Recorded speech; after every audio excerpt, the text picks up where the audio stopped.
The Book of Exodus, Chapter 1. Now these are the names of the children of Israel, which came into Egypt. Every man in his household came with Jacob: Reuben, Simeon, Levi, and Judah, Issachar, Zebulun, and Benjamin, Dan and Naphtali, Gad and Asher. And all the souls that came out of the loins of Jacob were 70 souls, for Joseph was in Egypt already. And Joseph died, and all his brethren, and all that generation. And the children of Israel were fruitful, and increased abundantly, and multiplied, and waxed exceeding mighty, and the land was filled with them. Now there arose up a new king over Egypt, which knew not Joseph. And he said unto his people, Behold, the people of the children of Israel are more and mightier than we. Come on, let us deal wisely with them, lest they multiply. And it come to pass, that when there falleth out any war, they join also unto our enemies, and fight against us, and so get them up out of the land. Therefore they did set over them taskmasters, to afflict them with their burdens, and they built for Pharaoh treasure cities, Pithom and Ramses.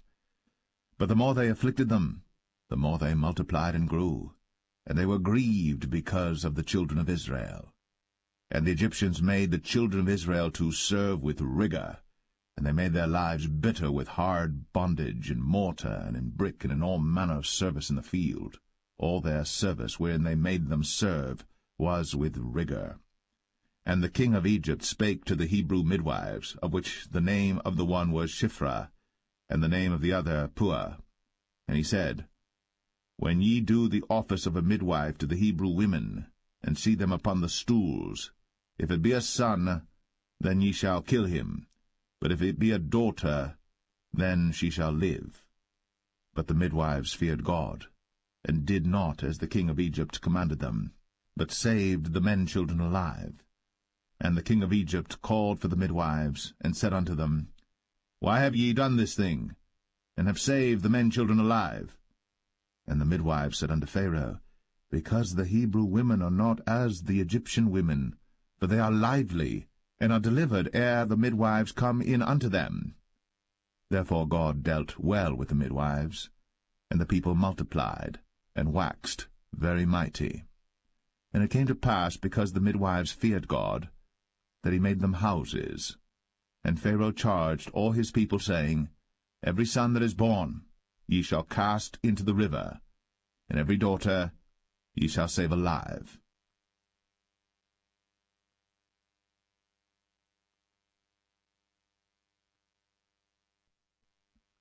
Exodus 2. And there went a man of the house of Levi, and took to wife a daughter of Levi. And the woman conceived, and bare a son. And when she saw him that he was a goodly child, she hid him 3 months. And when she could not longer hide him, she took for him an ark of bulrushes, and daubed it with slime, and with pitch, and put the child therein, and she laid it in the flags by the river's brink. And his sister stood afar off, to wit what would be done to him.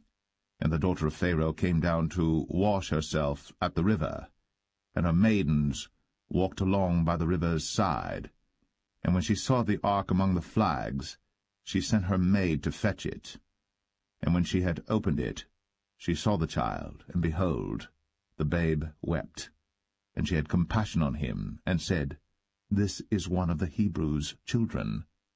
Then said his sister to Pharaoh's daughter, Shall I go and call to thee a nurse of the Hebrew women, that she may nurse the child for thee? And Pharaoh's daughter said to her, Go. And the maid went, and called the child's mother. And Pharaoh's daughter said unto her, Take this child away, and nurse it for me, and I will give thee thy wages. And the woman took the child, and nursed it.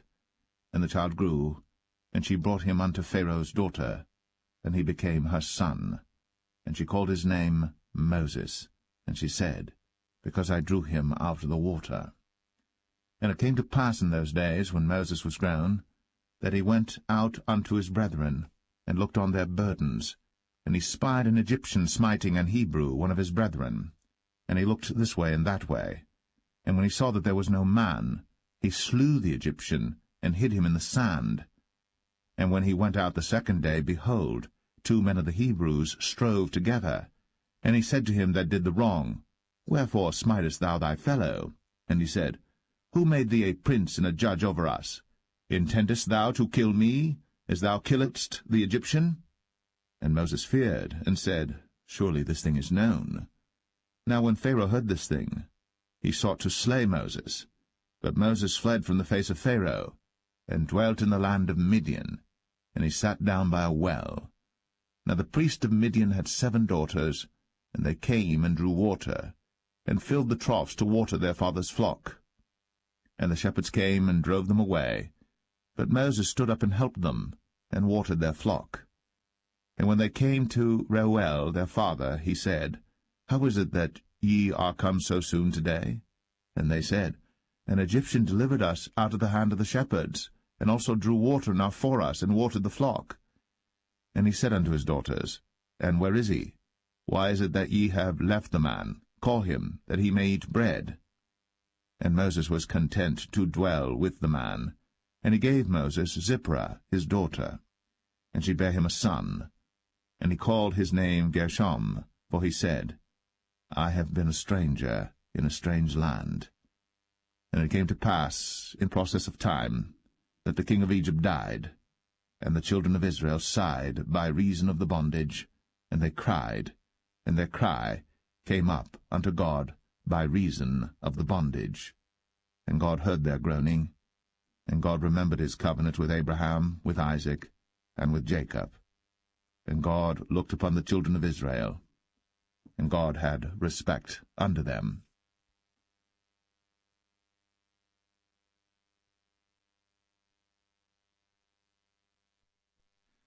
Exodus 3. Now Moses kept the flock of Jethro, his father-in-law, the priest of Midian. And he led the flock to the backside of the desert, and came to the mountain of God, even to Horeb. And the angel of the Lord appeared unto him in a flame of fire out of the midst of a bush. And he looked, and behold, the bush burned with fire, and the bush was not consumed. And Moses said, I will now turn aside and see this great sight, why the bush is not burnt. And when the Lord saw that he turned aside to see, God called unto him out of the midst of the bush, and said, Moses, Moses.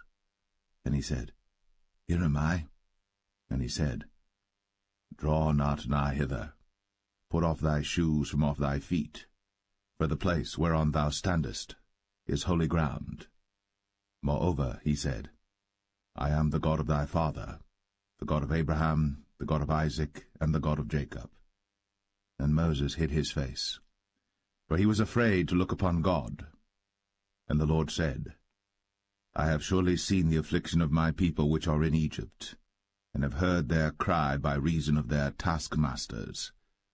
For I know their sorrows, and I am come down to deliver them out of the hand of the Egyptians, and to bring them up out of that land unto a good land, and a large, unto a land flowing with milk and honey, unto the place of the Canaanites, and the Hittites, and the Amorites, and the Perizzites, and the Hivites, and the Jebusites.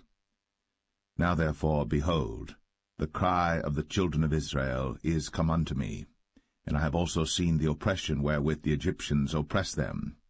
Come now therefore, and I will send thee unto Pharaoh, that thou mayest bring forth my people, the children of Israel, out of Egypt. And Moses said unto God, Who am I, that I should go unto Pharaoh, and that I should bring forth the children of Israel out of Egypt? And he said, Certainly I will be with thee, and this shall be a token unto thee, that I have sent thee. When thou hast brought forth the people out of Egypt, ye shall serve God upon this mountain. And Moses said unto God, Behold, when I come unto the children of Israel, and shall say unto them, The God of your fathers has sent me unto you, and they shall say to me, What is his name? What shall I say unto them? And God said unto Moses, I am that I am. And he said, Thus shalt thou say unto the children of Israel, I am hath sent me unto you. And God said moreover unto Moses, Thus shalt thou say unto the children of Israel, The Lord God of your fathers, the God of Abraham, the God of Isaac, and the God of Jacob, hath sent me unto you. This is my name for ever, and this is my memorial unto all generations. Go and gather the elders of Israel together, and say unto them, The Lord God of your fathers, the God of Abraham, of Isaac, and of Jacob, appeared unto me, saying, I have surely visited you, and seen that which is done to you in Egypt. And I have said, I will bring you up out of the affliction of Egypt, unto the land of the Canaanites, and the Hittites, and the Amorites, and the Perizzites, and the Hivites, and the Jebusites, unto a land flowing with milk and honey. And they shall hearken to thy voice, and thou shalt come, thou and the elders of Israel, unto the king of Egypt, and ye shall say unto him, The Lord God of the Hebrews hath met with us. And now let us go, we beseech thee, 3 days' journey into the wilderness, that we may sacrifice to the Lord our God. And I am sure that the king of Egypt will not let you go, no, not by a mighty hand. And I will stretch out my hand, and smite Egypt with all my wonders which I will do in the midst thereof. And after that he will let you go. And I will give this people favor in the sight of the Egyptians. And it shall come to pass that, when ye go, ye shall not go empty. But every woman shall borrow of her neighbor, and of her that sojourneth in her house, jewels of silver, and jewels of gold, and raiment. And ye shall put them upon your sons, and upon your daughters, and ye shall spoil the Egyptians.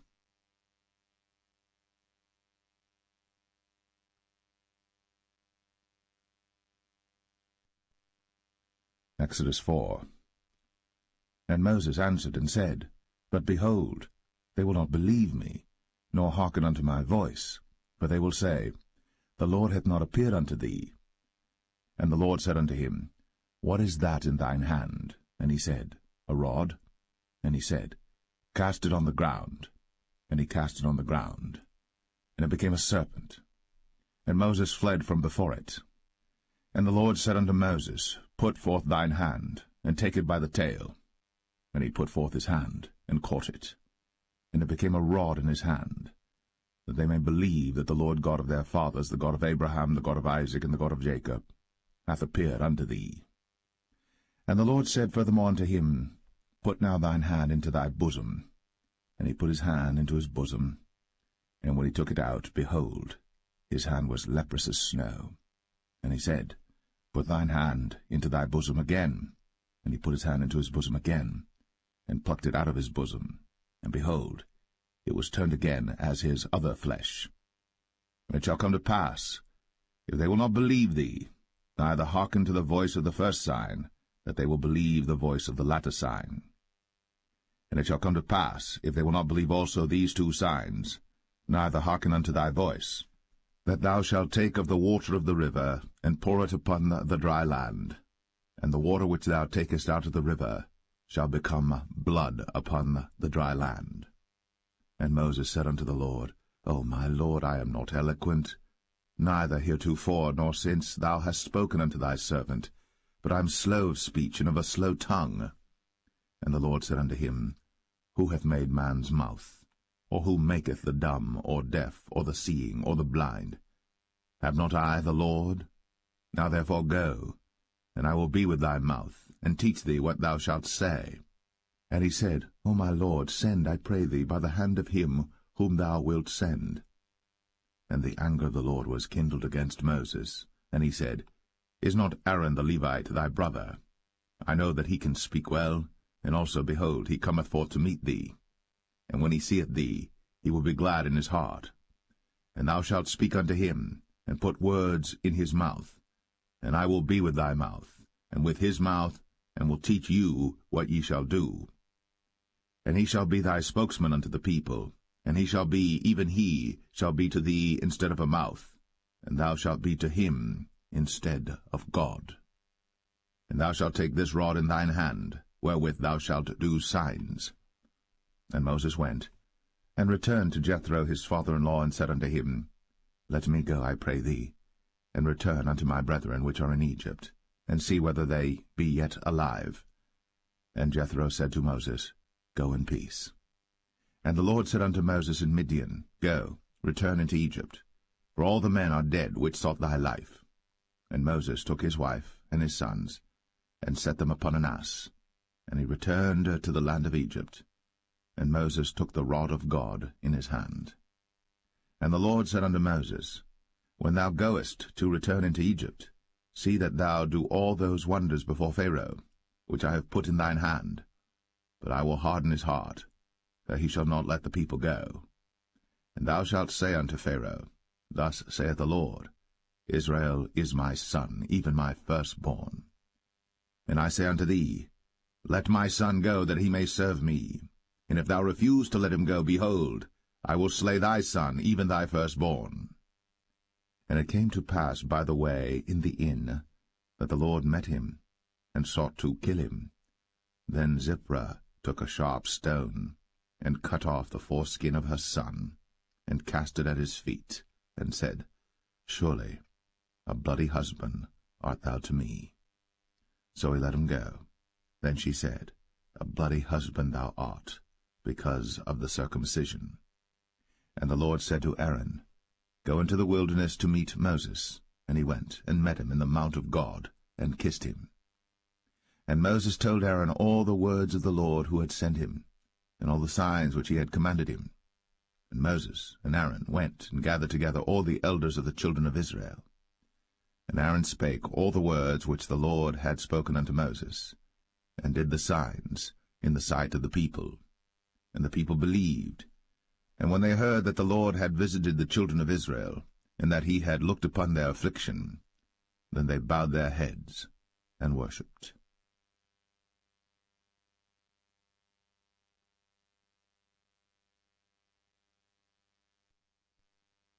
Exodus 5.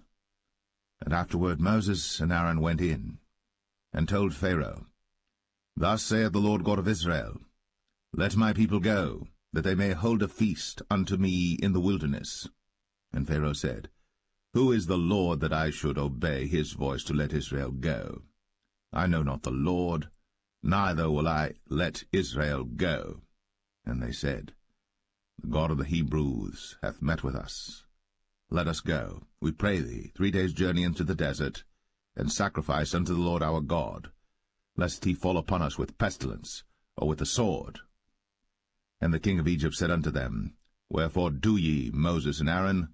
Let the people from their works get you unto your burdens. And Pharaoh said, Behold, the people of the land now are many, and ye make them rest from their burdens. And Pharaoh commanded the same day the taskmasters of the people and their officers, saying, Ye shall no more give the people straw to make brick, as heretofore. Let them go and gather straw for themselves. And the tale of the bricks which they did make heretofore ye shall lay upon them. Ye shall not diminish aught thereof. For they be idle, therefore they cry, saying, Let us go and sacrifice to our God. Let there more work be laid upon the men, that they may labor therein, and let them not regard vain words. And the taskmasters of the people went out, and their officers, and they spake to the people, saying, Thus saith Pharaoh, I will not give you straw. Go ye, get you straw where you can find it, yet not aught of your work shall be diminished. So the people were scattered abroad throughout all the land of Egypt to gather stubble instead of straw. And the taskmasters hasted them, saying, Fulfill your works, your daily tasks, as when there was straw. And the officers of the children of Israel, which Pharaoh's taskmasters had set over them, were beaten, and demanded, Wherefore have ye not fulfilled your task in making brick both yesterday and today, as heretofore? Then the officers of the children of Israel came and cried unto Pharaoh, saying, Wherefore dealest thou thus with thy servants? There is no straw given unto thy servants. And they say to us, Make brick. And behold, thy servants are beaten, but the fault is in thine own people. But he said, Ye are idle, ye are idle. Therefore ye say, Let us go and do sacrifice to the Lord. Go therefore now and work, for there shall no straw be given you. Yet shall ye deliver the tale of bricks. And the officers of the children of Israel did see that they were in evil case, after it was said, Ye shall not minish aught from your bricks of your daily task. And they met Moses and Aaron, who stood in the way, as they came forth from Pharaoh. And they said unto them, The Lord look upon you and judge, because ye have made our savour to be abhorred in the eyes of Pharaoh, and in the eyes of his servants, to put a sword in their hand to slay us. And Moses returned unto the Lord, and said, Lord, wherefore hast thou so evil entreated this people? Why is it that thou hast sent me? For since I came to Pharaoh to speak in thy name, he hath done evil to this people, neither hast thou delivered thy people at all.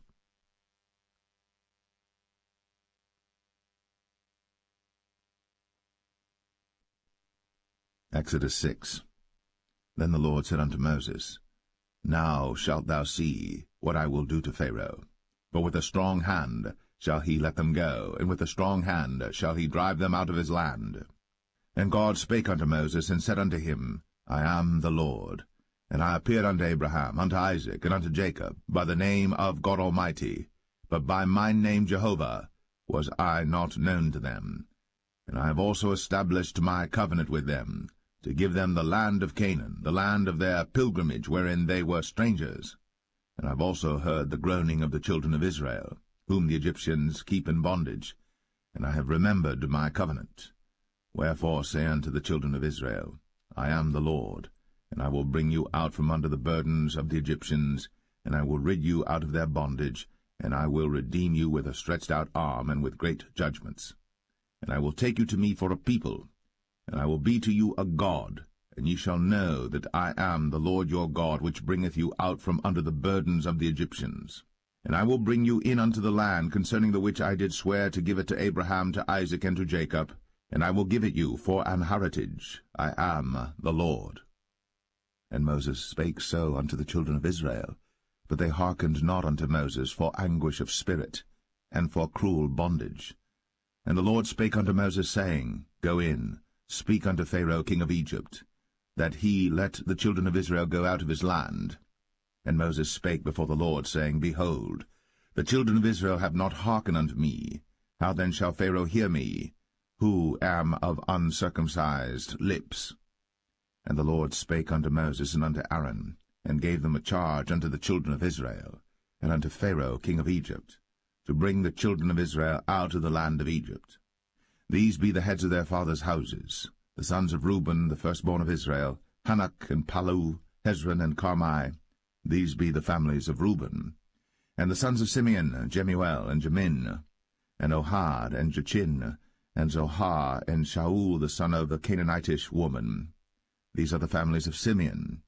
And these are the names of the sons of Levi according to their generations, Gershon and Kohath and Merari. And the years of the life of Levi were 137 years. The sons of Gershon, Libni and Shimei, according to their families. And the sons of Kohath, Amram and Izhar, and Hebron and Uzziel. And the years of the life of Kohath were 133 years. And the sons of Merari, Mahali and Mushai. These are the families of Levi according to their generations. And Amram took him Jochebed, his father's sister, to wife, and she bare him, Aaron and Moses. And the years of the life of Amram were 137 years. And the sons of Izhar, Korah and Nepheg and Zichri. And the sons of Uzziel, Mishael and Elzaphan and Zithri. And Aaron took him Elisheba, daughter of Aminadab, sister of Nahshon, to wife, and she bare him Nadab and Abihu, Eleazar and Ithamar. And the sons of Korah, Asir and Elkanah and Abiasaph. These are the families of the Korhites. And Eleazar, Aaron's son, took him one of the daughters of Putiel to wife, and she bare him Phinehas. These are the heads of the fathers of the Levites according to their families. These are that Aaron and Moses, to whom the Lord said, Bring out the children of Israel from the land of Egypt, according to their armies. These are they which spake to Pharaoh king of Egypt, to bring out the children of Israel from Egypt. These are that Moses and Aaron. And it came to pass on the day when the Lord spake unto Moses in the land of Egypt, that the Lord spake unto Moses, saying, I am the Lord. Speak thou unto Pharaoh king of Egypt all that I say unto thee. And Moses said before the Lord, Behold, I am of uncircumcised lips, and how shall Pharaoh hearken unto me?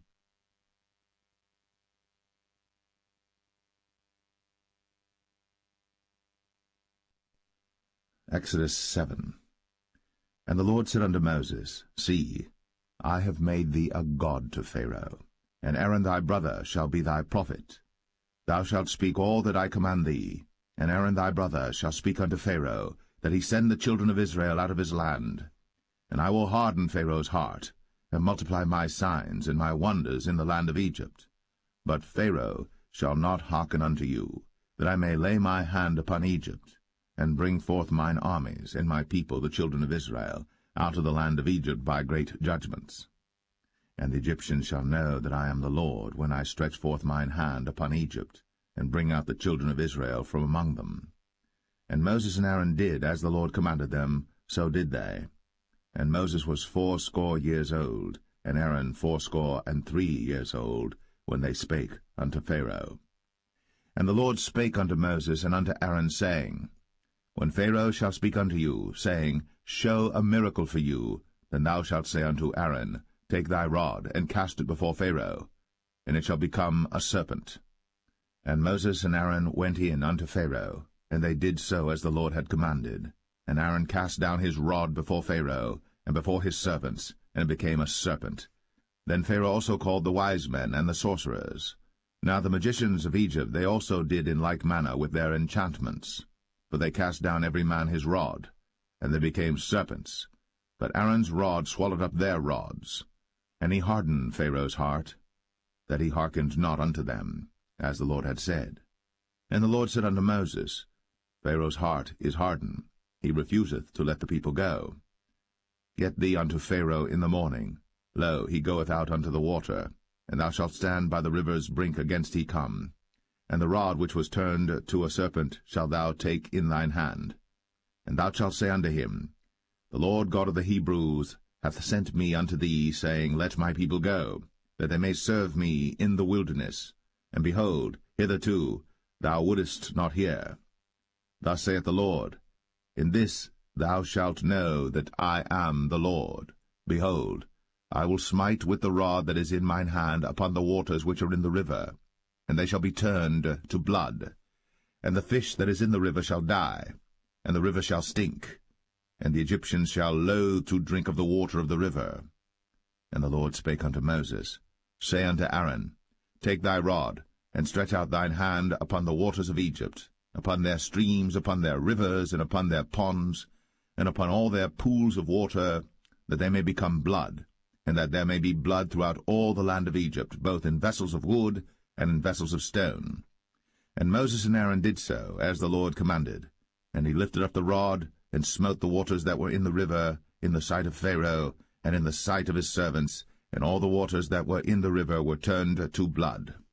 And the fish that was in the river died, and the river stank, and the Egyptians could not drink of the water of the river, and there was blood throughout all the land of Egypt.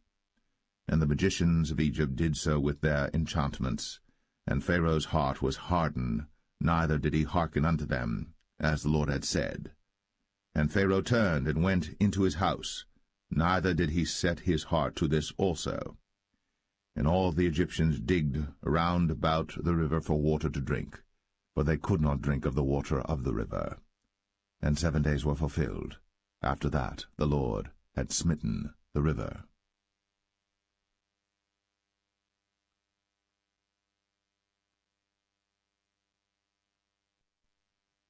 Exodus 8. And the Lord spake unto Moses, Go unto Pharaoh, and say unto him, Thus saith the Lord, Let my people go, that they may serve me. And if thou refuse to let them go, behold, I will smite all thy borders with frogs, and the river shall bring forth frogs abundantly, which shall go up and come into thine house, and into thy bedchamber, and upon thy bed, and into the house of thy servants, and upon thy people, and into thine ovens, and into thy kneading troughs. And the frogs shall come up both on thee, and upon thy people, and upon all thy servants. And the Lord spake unto Moses, Say unto Aaron, Stretch forth thine hand with thy rod over the streams, over the rivers, and over the ponds, and cause frogs to come up upon the land of Egypt. And Aaron stretched out his hand over the waters of Egypt, and the frogs came up, and covered the land of Egypt. And the magicians did so with their enchantments, and brought up frogs upon the land of Egypt. Then Pharaoh called for Moses and Aaron, and said, Entreat the Lord, that he may take away the frogs from me, and from my people, and I will let the people go, that they may do sacrifice unto the Lord. And Moses said unto Pharaoh, Glory over me. When shall I entreat for thee, and for thy servants, and for thy people, to destroy the frogs from thee, and thy houses, that they may remain in the river only? And he said, Tomorrow. And he said, Be it according to thy word, that thou mayest know that there is none like unto the Lord our God. And the frogs shall depart from thee, and from thy houses, and from thy servants, and from thy people, they shall remain in the river only. And Moses and Aaron went out from Pharaoh, and Moses cried unto the Lord because of the frogs, which he had brought against Pharaoh. And the Lord did according to the word of Moses, and the frogs died out of the houses, out of the villages, and out of the fields. And they gathered them together upon heaps, and the land stank. But when Pharaoh saw that there was respite, he hardened his heart, and hearkened not unto them, as the Lord had said. And the Lord said unto Moses, Say unto Aaron, Stretch out thy rod, and smite the dust of the land, that it may become lice throughout all the land of Egypt. And they did so. For Aaron stretched out his hand with his rod, and smote the dust of the earth, and it became lice in man and in beast. All the dust of the land became lice throughout all the land of Egypt. And the magicians did so with their enchantments to bring forth lice, but they could not, so there were lice upon man and upon beast. Then the magicians said unto Pharaoh, This is the finger of God. And Pharaoh's heart was hardened, and he hearkened not unto them, as the Lord had said. And the Lord said unto Moses, Rise up early in the morning, and stand before Pharaoh. Lo, he cometh forth to the water. And say unto him, Thus saith the Lord, Let my people go, that they may serve me. Else, if thou wilt not let my people go, behold, I will send swarms of flies upon thee, and upon thy servants, and upon thy people, and into thy houses, and the houses of the Egyptians shall be full of swarms of flies, and also the ground whereon they are. And I will sever in that day the land of Goshen, in which my people dwell, that no swarms of flies shall be there, to the end thou mayest know that I am the Lord in the midst of the earth. And I will put a division between my people and thy people. Tomorrow shall this sign be. And the Lord did so. And there came a grievous swarm of flies into the house of Pharaoh, and into his servants' houses, and into all the land of Egypt. The land was corrupted by reason of the swarm of flies. And Pharaoh called for Moses and for Aaron, and said, Go ye, sacrifice to your God in the land. And Moses said, It is not meet so to do, for we shall sacrifice the abomination of the Egyptians to the Lord our God. Lo, shall we sacrifice the abomination of the Egyptians before their eyes? And will they not stone us? We will go 3 days' journey into the wilderness, and sacrifice to the Lord our God, as he shall command us. And Pharaoh said, I will let you go, that ye may sacrifice to the Lord your God in the wilderness. Only ye shall not go very far away. Entreat for me. And Moses said, Behold, I go out from thee, and I will entreat the Lord that the swarms of flies may depart from Pharaoh, from his servants, and from his people tomorrow. But let not Pharaoh deal deceitfully any more, not letting the people go to sacrifice to the Lord. And Moses went out from Pharaoh, and entreated the Lord. And the Lord did according to the word of Moses, and he removed the swarms of flies from Pharaoh, from his servants, and from his people. There remained not one. And Pharaoh hardened his heart at this time also, neither would he let the people go.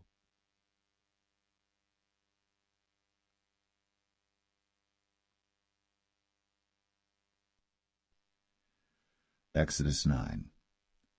Then the Lord said unto Moses, Go in unto Pharaoh, and tell him, Thus saith the Lord God of the Hebrews, Let my people go, that they may serve me. For if thou refuse to let them go, and wilt hold them still, behold, the hand of the Lord is upon thy cattle which is in the field, upon the horses, upon the asses, upon the camels, upon the oxen, and upon the sheep. There shall be a very grievous murrain. And the Lord shall sever between the cattle of Israel and the cattle of Egypt, and there shall nothing die of all that is the children's of Israel. And the Lord appointed a set time, saying, Tomorrow the Lord shall do this thing in the land. And the Lord did that thing on the morrow, and all the cattle of Egypt died, but of the cattle of the children of Israel died not one. And Pharaoh sent, and behold, there was not one of the cattle of the Israelites dead, and the heart of Pharaoh was hardened, and he did not let the people go. And the Lord said unto Moses and unto Aaron, Take to you handfuls of ashes of the furnace, and let Moses sprinkle it toward the heaven in the sight of Pharaoh, and it shall become small dust in all the land of Egypt, and shall be a boil breaking forth with blains upon man and upon beast throughout all the land of Egypt. Then they took ashes of the furnace, and stood before Pharaoh. And Moses sprinkled it up toward heaven, and it became a boil, breaking forth with blains upon man and upon beast. And the magicians could not stand before Moses because of the boils, for the boil was upon the magicians and upon all the Egyptians. And the Lord hardened the heart of Pharaoh, and he hearkened not unto them, as the Lord had spoken unto Moses. And the Lord said unto Moses, Rise up early in the morning, and stand before Pharaoh, and say unto him, Thus saith the Lord God of the Hebrews, Let my people go, that they may serve me. For I will at this time send all my plagues upon thine heart, and upon thy servants, and upon thy people, that thou mayest know that there is none like me in all the earth. For now I will stretch out my hand, that I may smite thee and thy people with pestilence, and thou shalt be cut off from the earth. And in very deed for this cause have I raised thee up, for to show in thee my power, and that my name may be declared throughout all the earth. As yet exaltest thou thyself against my people, that thou wilt not let them go. Behold, tomorrow about this time I will cause it to rain a very grievous hail, such as hath not been in Egypt since the foundation thereof even until now. Send therefore now, and gather thy cattle, and all that thou hast in the field.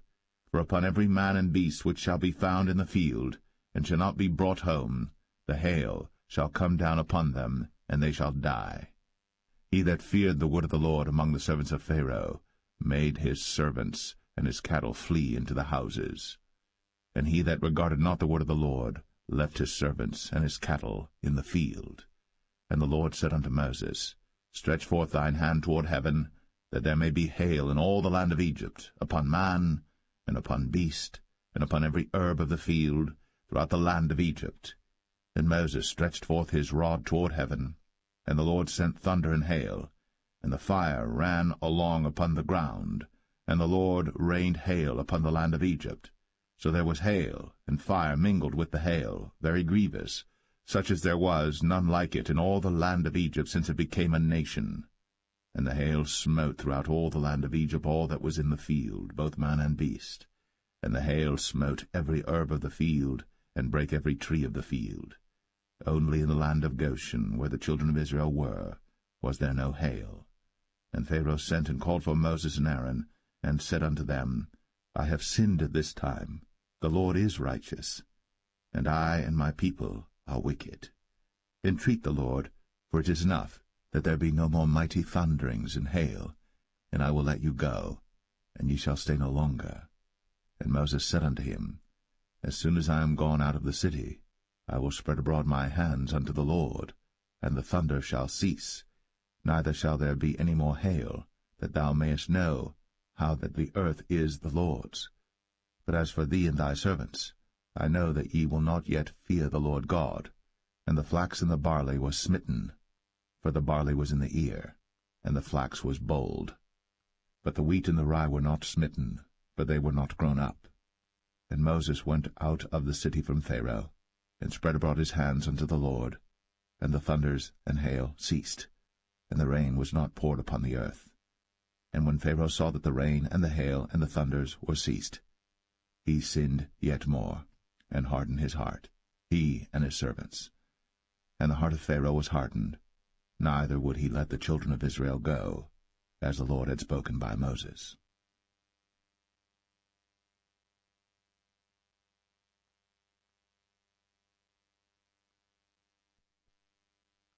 Exodus 10.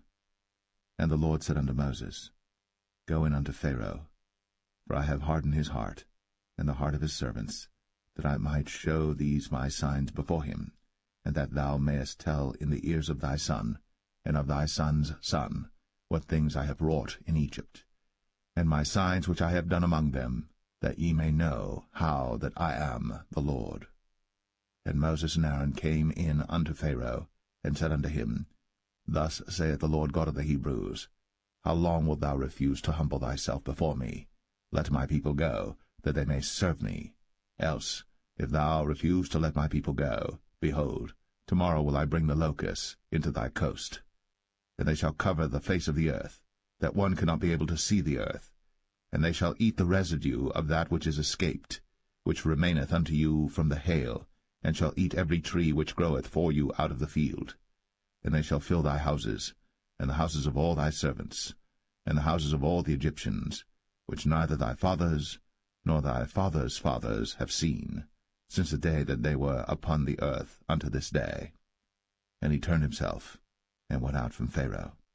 And Pharaoh's servants said unto him, How long shall this man be a snare unto us? Let the men go, that they may serve the Lord their God. Knowest thou not yet that Egypt is destroyed? And Moses and Aaron were brought again unto Pharaoh, and he said unto them, Go, serve the Lord your God. But who are they that shall go? And Moses said, We will go with our young and with our old, with our sons and with our daughters, with our flocks and with our herds will we go, for we must hold a feast unto the Lord. And he said unto them, Let the Lord be so with you, as I will let you go, and your little ones. Look to it, for evil is before you. Not so. Go now, ye that are men, and serve the Lord, for that ye did desire. And they were driven out from Pharaoh's presence. And the Lord said unto Moses, Stretch out thine hand over the land of Egypt for the locusts, that they may come up upon the land of Egypt, and eat every herb of the land, even all that the hail hath left. And Moses stretched forth his rod over the land of Egypt. And the Lord brought an east wind upon the land all that day, and all that night. And when it was morning, the east wind brought the locusts. And the locusts went up over all the land of Egypt, and rested in all the coasts of Egypt. Very grievous were they. Before them there were no such locusts as they, neither after them shall be such. For they covered the face of the whole earth, so that the land was darkened. And they did eat every herb of the land, and all the fruit of the trees which the hail had left. And there remained not any green thing in the trees, or in the herbs of the field, through all the land of Egypt. Then Pharaoh called for Moses and Aaron in haste, and he said, I have sinned against the Lord your God and against you. Now therefore forgive, I pray thee, my sin only this once, and entreat the Lord your God, that he may take away from me this death only. And he went out from Pharaoh, and entreated the Lord. And the Lord turned a mighty strong west wind, which took away the locusts, and cast them into the Red Sea. There remained not one locust in all the coasts of Egypt. But the Lord hardened Pharaoh's heart, so that he would not let the children of Israel go. And the Lord said unto Moses, Stretch out thine hand toward heaven, that there may be darkness over the land of Egypt, even darkness which may be felt. And Moses stretched forth his hand toward heaven, and there was a thick darkness in all the land of Egypt 3 days. They saw not one another, neither rose any from his place for 3 days. But all the children of Israel had light in their dwellings. And Pharaoh called unto Moses, and said, Go ye, serve the Lord. Only let your flocks and your herds be stayed. Let your little ones also go with you. And Moses said, Thou must give us also sacrifices and burnt offerings, that we may sacrifice unto the Lord our God. Our cattle also shall go with us. There shall not an hoof be left behind, for thereof must we take to serve the Lord our God, and we know not with what we must serve the Lord until we come thither. But the Lord hardened Pharaoh's heart, and he would not let them go. And Pharaoh said unto him, Get thee from me, take heed to thyself, see my face no more, for in that day thou seest my face, thou shalt die. And Moses said, Thou hast spoken well. I will see thy face again no more.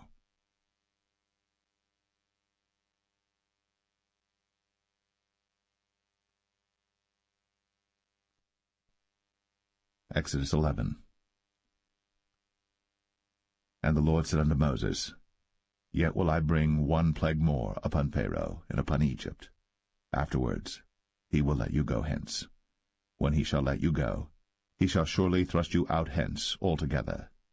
Speak now in the ears of the people, and let every man borrow of his neighbor, and every woman of her neighbor, jewels of silver and jewels of gold. And the Lord gave the people favor in the sight of the Egyptians. Moreover, the man Moses was very great in the land of Egypt, in the sight of Pharaoh's servants, and in the sight of the people. And Moses said, Thus saith the Lord, About midnight will I go out into the midst of Egypt, and all the firstborn in the land of Egypt shall die, from the firstborn of Pharaoh that sitteth upon his throne, even unto the firstborn of the maidservant that is behind the mill, and all the firstborn of beasts. And there shall be a great cry throughout all the land of Egypt, such as there was none like it, nor shall be like it any more. But against any of the children of Israel shall not a dog move his tongue, against man or beast, that ye may know how that the Lord doth put a difference between the Egyptians and Israel. And all these thy servants shall come down unto me, and bow down themselves unto me, saying, Get thee out, and all the people that follow thee. And after that I will go out. And he went out from Pharaoh in a great anger. And the Lord said unto Moses, Pharaoh shall not hearken unto you, that my wonders may be multiplied in the land of Egypt. And Moses and Aaron did all these wonders before Pharaoh. And the Lord hardened Pharaoh's heart, so that he would not let the children of Israel go out of his land.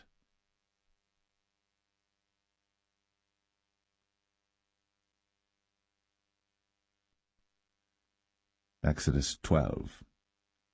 And the Lord spake unto Moses and Aaron in the land of Egypt, saying, This month shall be unto you the beginning of months. It shall be the first month of the year to you. Speak ye unto all the congregation of Israel, saying, In the 10th day of this month they shall take to them every man a lamb, according to the house of their fathers, a lamb for an house. And if the household be too little for the lamb, let him and his neighbor next unto his house take it according to the number of the souls. Every man according to his eating shall make your count for the lamb. Your lamb shall be without blemish, a male of the first year. Ye shall take it out from the sheep or from the goats. And ye shall keep it up until the 14th day of the same month. And the whole assembly of the congregation of Israel shall kill it in the evening. And they shall take of the blood, and strike it on the 2 side posts, and on the upper door post of the houses, wherein they shall eat it. And they shall eat the flesh in that night, roast with fire, and unleavened bread, and with bitter herbs they shall eat it. Eat not of it raw, nor sodden it all with water, but roast with fire, his head with his legs, and with the purtenance thereof. And ye shall let nothing of it remain until the morning. And that which remaineth of it until the morning ye shall burn with fire. And thus shall ye eat it, with your loins girded, your shoes on your feet, and your staff in your hand, and ye shall eat it in haste. It is the Lord's Passover. For I will pass through the land of Egypt this night, and will smite all the firstborn in the land of Egypt, both man and beast, and against all the gods of Egypt I will execute judgment. I am the Lord. And the blood shall be to you for a token upon the houses where ye are. And when I see the blood, I will pass over you, and the plague shall not be upon you to destroy you, when I smite the land of Egypt. And this day shall be unto you for a memorial, and ye shall keep it a feast to the Lord throughout your generations. Ye shall keep it a feast by an ordinance for ever. 7 days shall ye eat unleavened bread. Even the first day ye shall put away leaven out of your houses. For whosoever eateth leavened bread from the first day until the 7th day, that soul shall be cut off from Israel. And in the first day there shall be an holy convocation, and in the 7th day there shall be an holy convocation to you. No manner of work shall be done in them, save that which every man must eat, that only may be done of you. And ye shall observe the feast of unleavened bread. For in this selfsame day have I brought your armies out of the land of Egypt. Therefore shall ye observe this day in your generations by an ordinance for ever. In the 1st month, on the 14th day of the month at even, ye shall eat unleavened bread, until the 21st day of the month at even. 7 days shall there be no leaven found in your houses. For whosoever eateth that which is leavened, even that soul shall be cut off from the congregation of Israel, whether he be a stranger or born in the land. Ye shall eat nothing leavened. In all your habitations shall ye eat unleavened bread. Then Moses called for all the elders of Israel, and said unto them, Draw out, and take you a lamb according to your families, and kill the Passover. And ye shall take a bunch of hyssop, and dip it in the blood that is in the basin, and strike the lintel and the 2 side posts with the blood that is in the basin, and none of you shall go out at the door of his house until the morning. For the Lord will pass through to smite the Egyptians.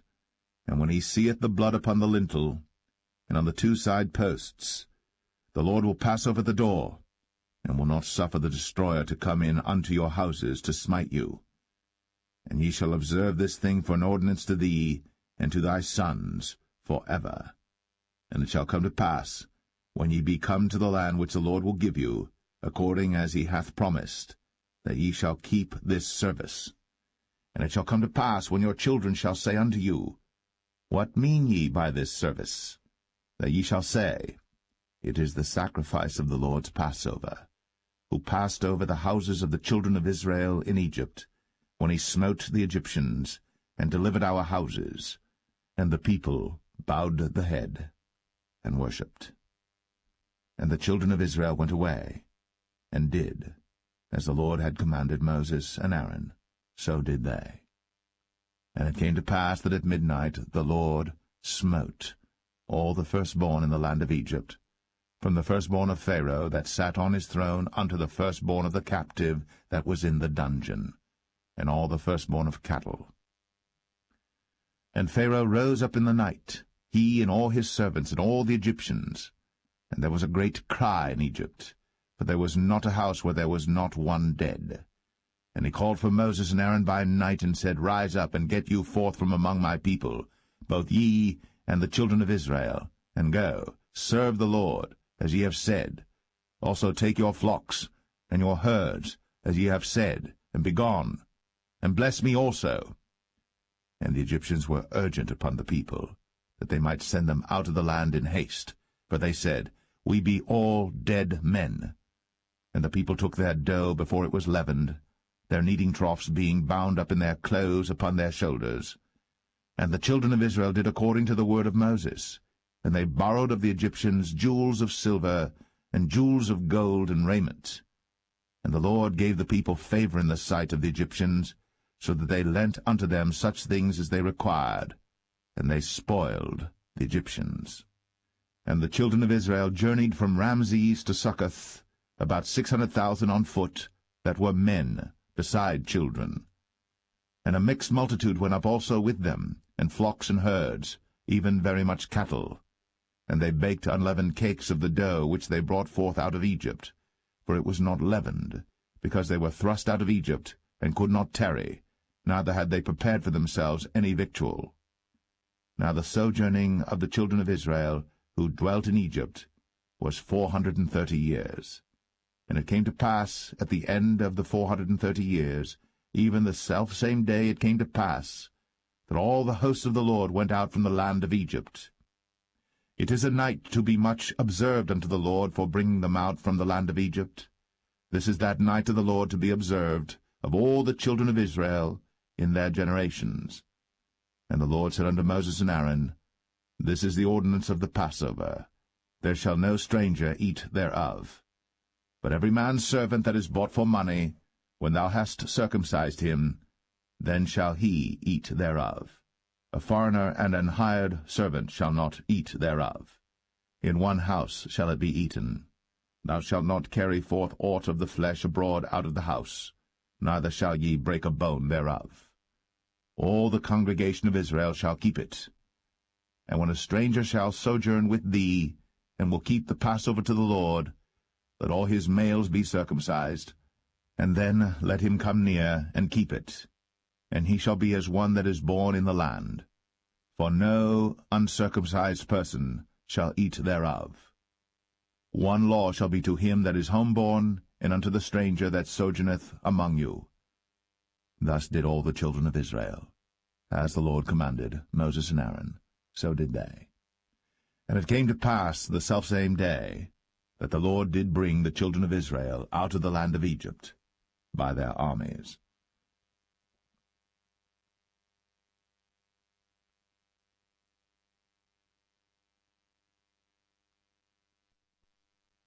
Exodus 13.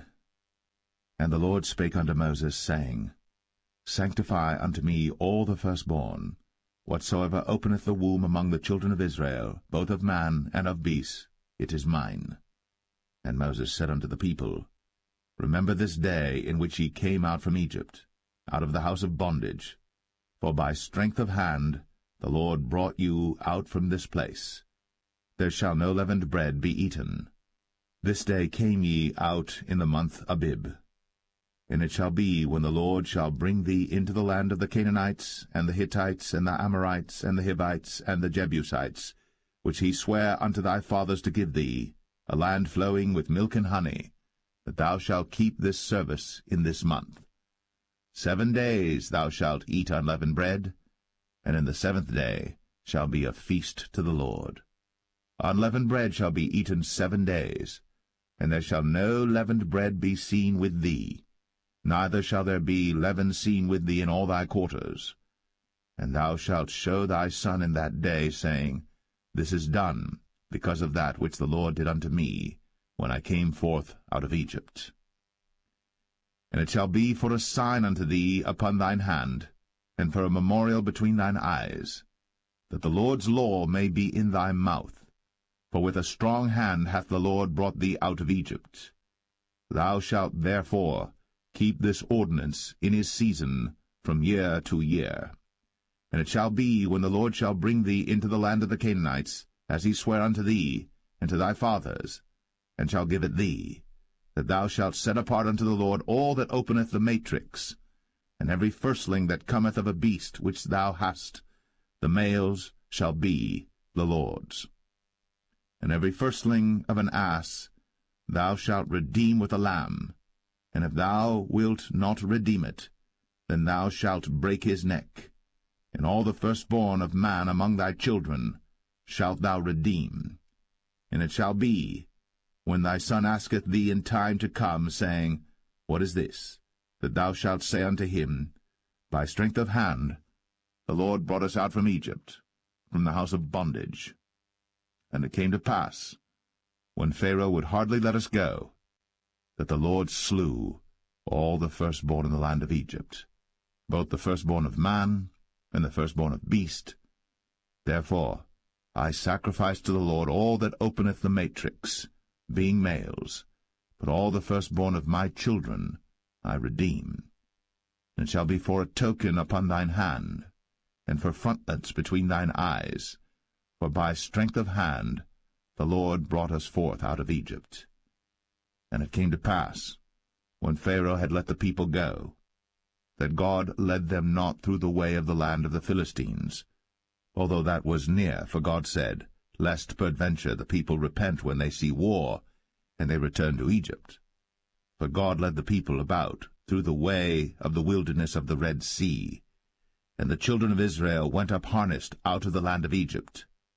And Moses took the bones of Joseph with him, for he had straitly sworn the children of Israel, saying, God will surely visit you, and ye shall carry up my bones away hence with you. And they took their journey from Succoth, and encamped in Etham, in the edge of the wilderness. And the Lord went before them by day in a pillar of a cloud, to lead them the way, and by night in a pillar of fire, to give them light, to go by day and night.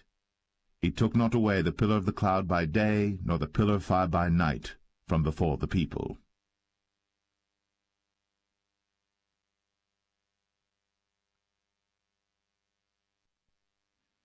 Exodus 14.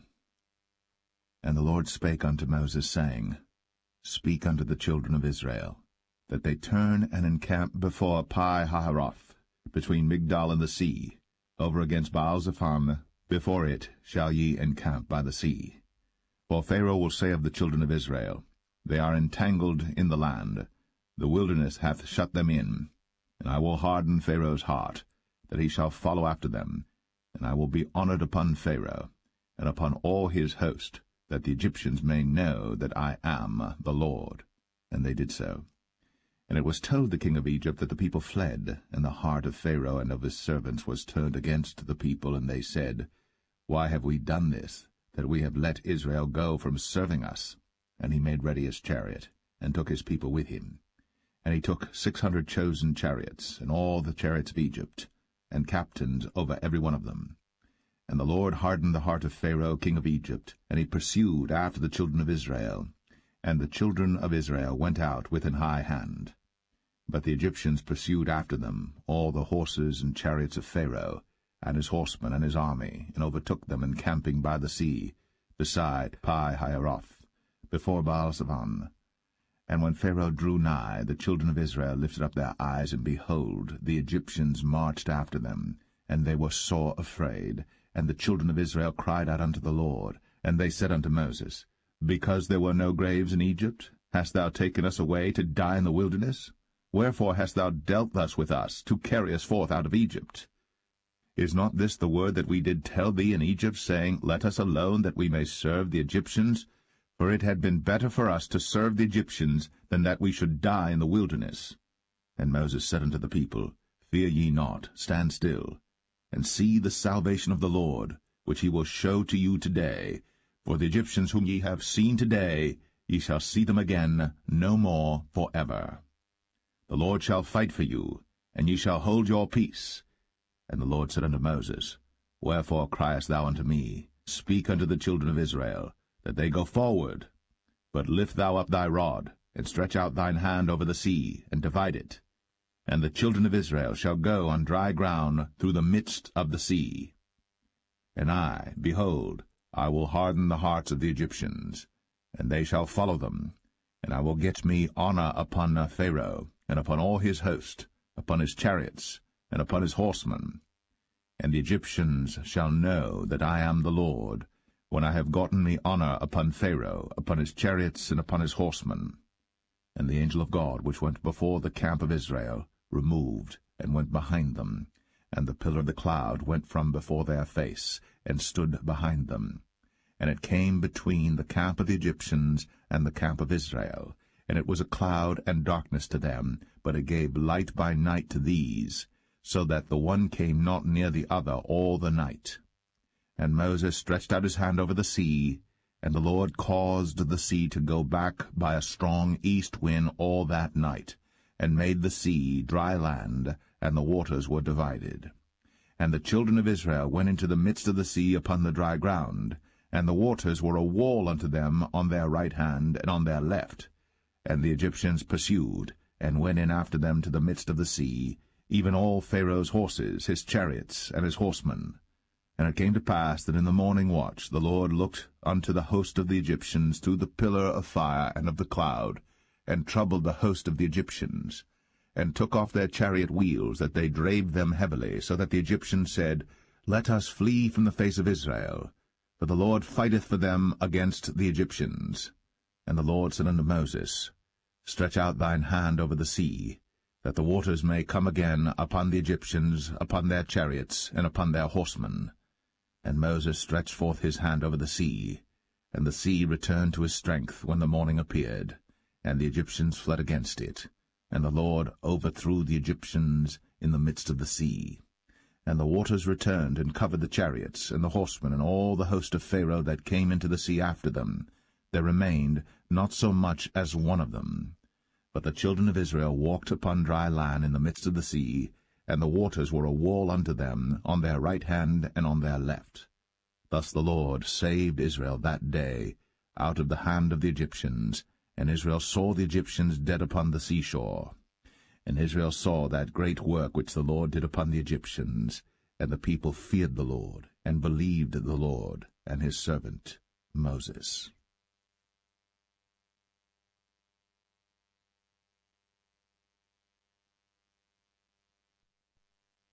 Exodus 15. Then sang Moses and the children of Israel this song unto the Lord, and spake, saying, I will sing unto the Lord, for he hath triumphed gloriously. The horse and his rider hath he thrown into the sea. The Lord is my strength and song, and he is become my salvation. He is my God, and I will prepare him an habitation, my father's God, and I will exalt him. The Lord is a man of war, the Lord is his name.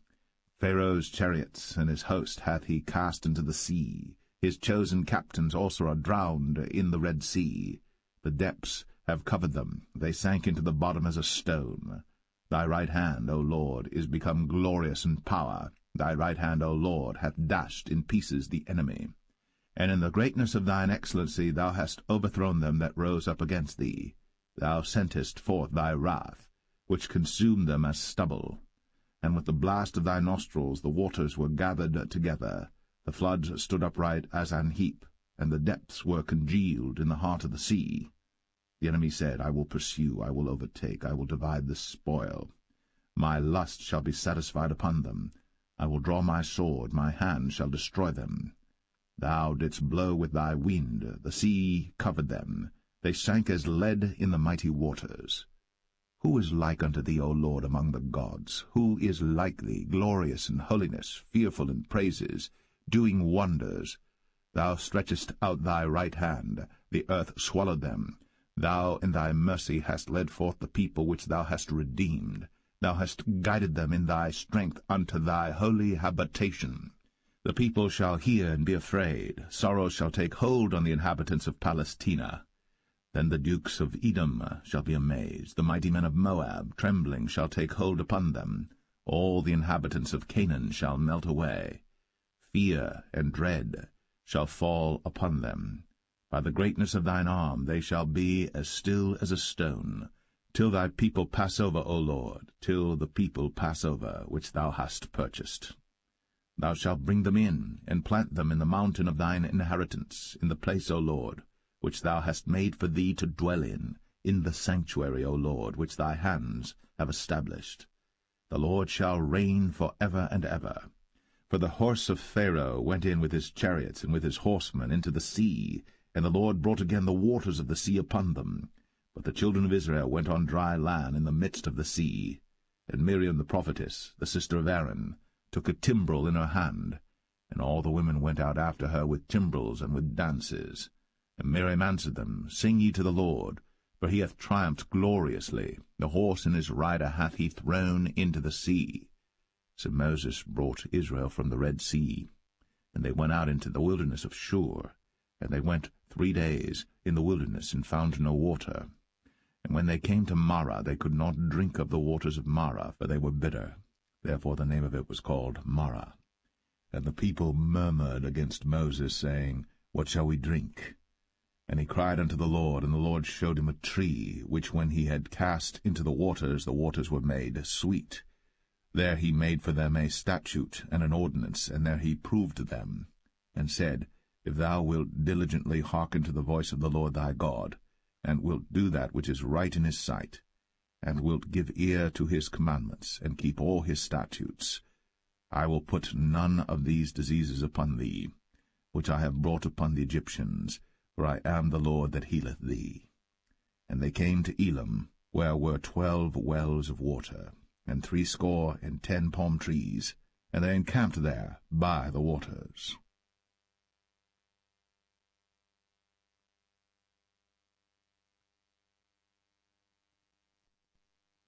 Exodus 16. And they took their journey from Elim, and all the congregation of the children of Israel came unto the wilderness of Sin, which is between Elim and Sinai, on the 15th day of the 2nd month, after their departing out of the land of Egypt. And the whole congregation of the children of Israel murmured against Moses and Aaron in the wilderness. And the children of Israel said unto them, Would to God we had died by the hand of the Lord in the land of Egypt, when we sat by the flesh pots, and when we did eat bread to the full. For ye have brought us forth into this wilderness to kill this whole assembly with hunger. Then said the Lord unto Moses, Behold, I will rain bread from heaven for you, And the people shall go out and gather a certain rate every day, that I may prove them, whether they will walk in my law or no. And it shall come to pass that on the 6th day they shall prepare that which they bring in, and it shall be twice as much as they gather daily. And Moses and Aaron said unto all the children of Israel, At even then you shall know that the Lord hath brought you out from the land of Egypt. And in the morning then ye shall see the glory of the Lord, for that he heareth your murmurings against the Lord. And what are we, that ye murmur against us? And Moses said, This shall be when the Lord shall give you in the evening flesh to eat, and in the morning bread to the full, for that the Lord heareth your murmurings, which ye murmur against him. And what are we? Your murmurings are not against us, but against the Lord. And Moses spake unto Aaron, Say unto all the congregation of the children of Israel, Come near before the Lord, for he hath heard your murmurings. And it came to pass, as Aaron spake unto the whole congregation of the children of Israel, that they looked toward the wilderness, and behold, the glory of the Lord appeared in the cloud. And the Lord spake unto Moses, saying, I have heard the murmurings of the children of Israel. Speak unto them, saying, At even ye shall eat flesh, and in the morning ye shall be filled with bread, and ye shall know that I am the Lord your God. And it came to pass that at even the quails came up and covered the camp, and in the morning the dew lay round about the host. And when the dew that lay was gone up, behold, upon the face of the wilderness there lay a small round thing, as small as the hoarfrost on the ground. And when the children of Israel saw it, they said one to another, It is manna, for they wist not what it was. And Moses said unto them, This is the bread which the Lord hath given you to eat. This is the thing which the Lord hath commanded. Gather of it every man according to his eating, an omer for every man according to the number of your persons. Take ye every man for them which are in his tents. And the children of Israel did so, and gathered some more, some less. And when they did meet it with an omer, he that gathered much had nothing over, and he that gathered little had no lack. They gathered every man according to his eating. And Moses said, Let no man leave of it till the morning. Notwithstanding they hearkened not unto Moses, but some of them left of it until the morning. And it bred worms, and stank. And Moses was wroth with them. And they gathered it every morning, every man according to his eating. And when the sun waxed hot, it melted. And it came to pass that on the 6th day they gathered twice as much bread, 2 omers for one man. And all the rulers of the congregation came and told Moses. And he said unto them, This is that which the Lord hath said. Tomorrow is the rest of the holy Sabbath unto the Lord. Bake that which ye shall bake today, and seethe that ye will seethe, and that which remaineth over lay up for you to be kept until the morning. And they laid it up till the morning, as Moses bade, and it did not stink, neither was there any worm therein.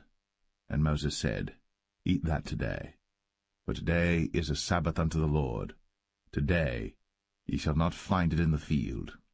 6 days ye shall gather it, for on the 7th day, which is the Sabbath, in it there shall be none. And it came to pass that there went out some of the people on the 7th day for to gather, and they found none. And the Lord said unto Moses, How long refuse ye to keep my commandments and my laws? See, for that the Lord hath given you the Sabbath. Therefore he giveth you on the 6th day the bread of 2 days. Abide ye every man in his place. Let no man go out of his place on the 7th day. So the people rested on the 7th day. And the house of Israel called the name thereof manna. And it was like coriander seed, white, and the taste of it was like wafers made with honey. And Moses said, This is the thing which the Lord commandeth. Fill an omer of it to be kept for your generations, that they may see the bread wherewith I have fed you in the wilderness, when I brought you forth from the land of Egypt. And Moses said unto Aaron, Take a pot, and put an omer full of manna therein, and lay it up before the Lord, to be kept for your generations. As the Lord commanded Moses, so Aaron laid it up before the testimony to be kept. And the children of Israel did eat manna 40 years, until they came to a land inhabited. They did eat manna until they came unto the borders of the land of Canaan. Now an omer is the 10th part of an ephah.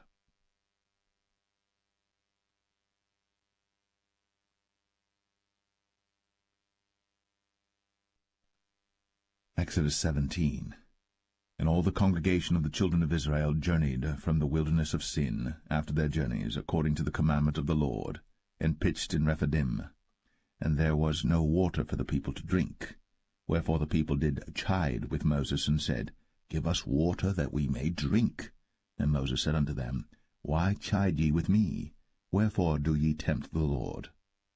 And the people thirsted there for water. And the people murmured against Moses, and said, Wherefore is this that thou hast brought us up out of Egypt, to kill us, and our children, and our cattle with thirst? And Moses cried unto the Lord, saying, What shall I do unto this people? They be almost ready to stone me. And the Lord said unto Moses, Go on before the people, and take with thee of the elders of Israel, and thy rod wherewith thou smotest the river, take in thine hand, and go. Behold, I will stand before thee there upon the rock in Horeb, and thou shalt smite the rock. And there shall come water out of it, that the people may drink. And Moses did so in the sight of the elders of Israel. And he called the name of the place Massah and Meribah, because of the chiding of the children of Israel, and because they tempted the Lord, saying, Is the Lord among us or not? Then came Amalek and fought with Israel in Rephidim. And Moses said unto Joshua, Choose us out men, and go out, fight with Amalek. Tomorrow I will stand on the top of the hill with the rod of God in mine hand. So Joshua did as Moses had said to him, and fought with Amalek. And Moses, Aaron, and Hur went up to the top of the hill. And it came to pass, when Moses held up his hand, that Israel prevailed. And when he let down his hand, Amalek prevailed. But Moses' hands were heavy, and they took a stone and put it under him, and he sat thereon. And Aaron and Hur stayed up his hands, the one on the one side, and the other on the other side. And his hands were steady until the going down of the sun. And Joshua discomfited Amalek and his people with the edge of the sword. And the Lord said unto Moses, Write this for a memorial in a book, and rehearse it in the ears of Joshua. For I will utterly put out the remembrance of Amalek from under heaven. And Moses built an altar, and called the name of it Jehovah Nissi. For he said, Because the Lord has sworn that the Lord will have war with Amalek from generation to generation.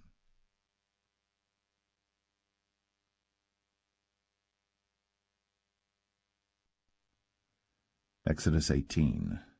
When Jethro, the priest of Midian, Moses' father-in-law, heard of all that God had done for Moses, and for Israel his people, and that the Lord had brought Israel out of Egypt, then Jethro, Moses' father-in-law, took Zipporah, Moses' wife, after he had sent her back, and her 2 sons, of which the name of the one was Gershom, for he said, I have been an alien in a strange land. And the name of the other was Eleazar, for the God of my father, said he, was mine help, and delivered me from the sword of Pharaoh. And Jethro, Moses' father-in-law, came with his sons and his wife unto Moses into the wilderness, where he encamped at the mount of God. And he said unto Moses, I thy father-in-law Jethro am come unto thee, and thy wife and her 2 sons with her. And Moses went out to meet his father-in-law, and did obeisance, and kissed him. And they asked each other of their welfare, and they came into the tent. And Moses told his father-in-law all that the Lord had done unto Pharaoh and to the Egyptians for Israel's sake, and all the travail that had come upon them by the way, and how the Lord delivered them. And Jethro rejoiced for all the goodness which the Lord had done to Israel, whom he had delivered out of the hand of the Egyptians. And Jethro said, Blessed be the Lord, who hath delivered you out of the hand of the Egyptians, and out of the hand of Pharaoh, who hath delivered the people from under the hand of the Egyptians. Now I know that the Lord is greater than all gods, for in the thing wherein they dealt proudly he was above them. And Jethro, Moses' father-in-law, took a burnt offering and sacrifices for God. And Aaron came, and all the elders of Israel, to eat bread with Moses' father-in-law before God. And it came to pass on the morrow that Moses sat to judge the people, and the people stood by Moses from the morning unto the evening. And when Moses' father-in-law saw all that he did to the people, he said, What is this thing that thou doest to the people? Why sittest thou thyself alone, and all the people stand by thee from morning unto even? And Moses said unto his father-in-law, Because the people come unto me to inquire of God. When they have a matter they come unto me, and I judge between one and another, and I do make them know the statutes of God and his laws. And Moses' father-in-law said unto him, The thing that thou doest is not good. Thou wilt surely wear away, both thou and this people that is with thee. For this thing is too heavy for thee. Thou art not able to perform it thyself alone. Hearken now unto my voice. I will give thee counsel, and God shall be with thee. Be thou for the people to Godward, that thou mayest bring the causes unto God. And thou shalt teach them ordinances and laws, and shalt show them the way wherein they must walk, and the work that they must do. Moreover, thou shalt provide out of all the people able men, such as fear God, men of truth, hating covetousness, and place such over them to be rulers of thousands, and rulers of hundreds, rulers of 50s, and rulers of 10s. And let them judge the people at all seasons. And it shall be, that every great matter they shall bring unto thee, but every small matter they shall judge. So shall it be easier for thyself, and they shall bear the burden with thee. If thou shalt do this thing, and God command thee so, then thou shalt be able to endure, and all this people shall also go to their place in peace. So Moses hearkened to the voice of his father-in-law, and did all that he had said. And Moses chose able men out of all Israel, and made them heads over the people, rulers of thousands, rulers of hundreds, rulers of 50s, and rulers of 10s. And they judged the people at all seasons. The hard causes they brought unto Moses, but every small matter they judged themselves. And Moses let his father-in-law depart, and he went his way into his own land.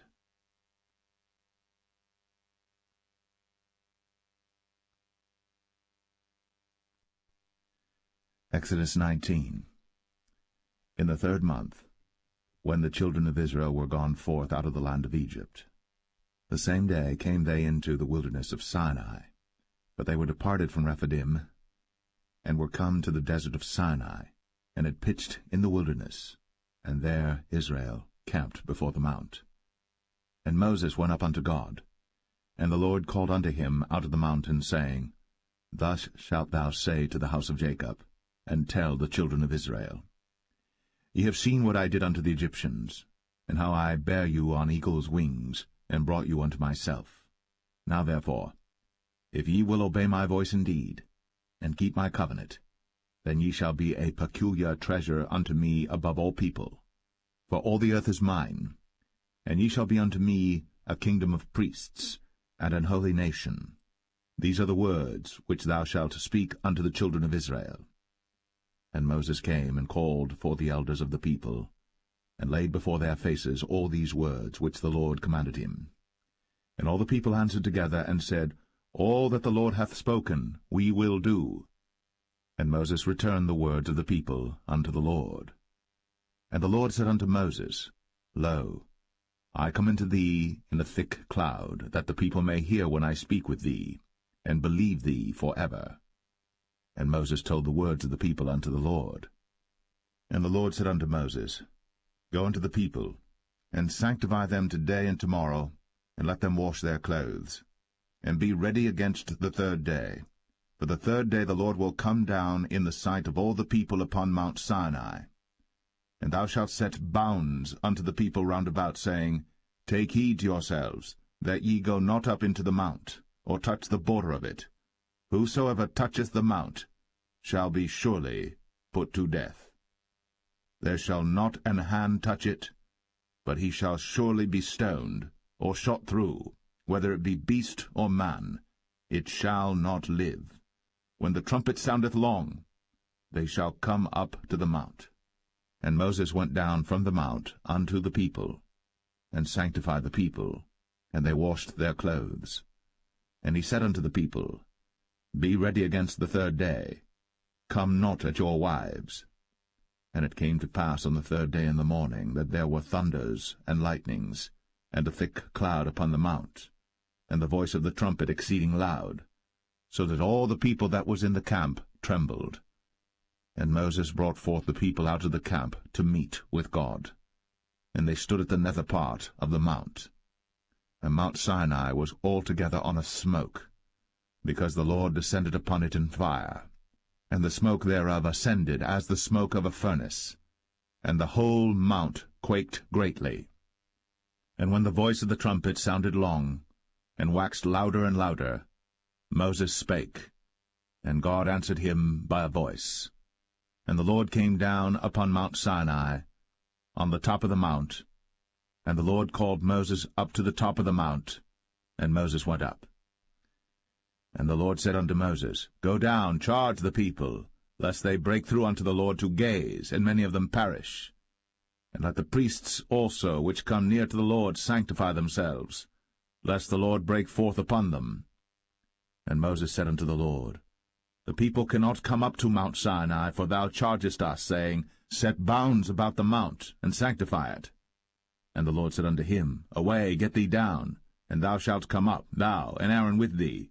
But let not the priests and the people break through to come up unto the Lord, lest he break forth upon them. So Moses went down unto the people, and spake unto them.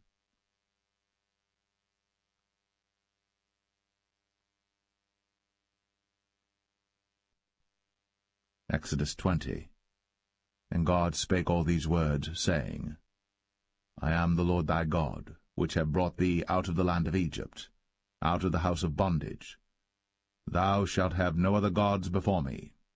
Thou shalt not make unto thee any graven image, or any likeness of any thing that is in heaven above, or that is in the earth beneath, or that is in the water under the earth. Thou shalt not bow down thyself to them, nor serve them. For I, the Lord thy God, am a jealous God, visiting the iniquity of the fathers upon the children unto the third and fourth generation of them that hate me, and showing mercy unto thousands of them that love me, and keep my commandments. Thou shalt not take the name of the Lord thy God in vain, for the Lord will not hold him guiltless that taketh his name in vain. Remember the Sabbath day, to keep it holy. 6 days shalt thou labor, and do all thy work. But the 7th day is the Sabbath of the Lord thy God. In it thou shalt not do any work, thou, nor thy son, nor thy daughter, thy manservant, nor thy maidservant, nor thy cattle, nor thy stranger that is within thy gates. For in 6 days the Lord made heaven and earth, the sea, and all that in them is, and rested the 7th day. Wherefore the Lord blessed the Sabbath day, and hallowed it. Honor thy father and thy mother, that thy days may be long upon the land which the Lord thy God giveth thee. Thou shalt not kill. Thou shalt not commit adultery. Thou shalt not steal. Thou shalt not bear false witness against thy neighbor. Thou shalt not covet thy neighbor's house. Thou shalt not covet thy neighbor's wife, nor his manservant, nor his maidservant, nor his ox, nor his ass, nor anything that is thy neighbor's. And all the people saw the thunderings, and the lightnings, and the noise of the trumpet, and the mountain smoking.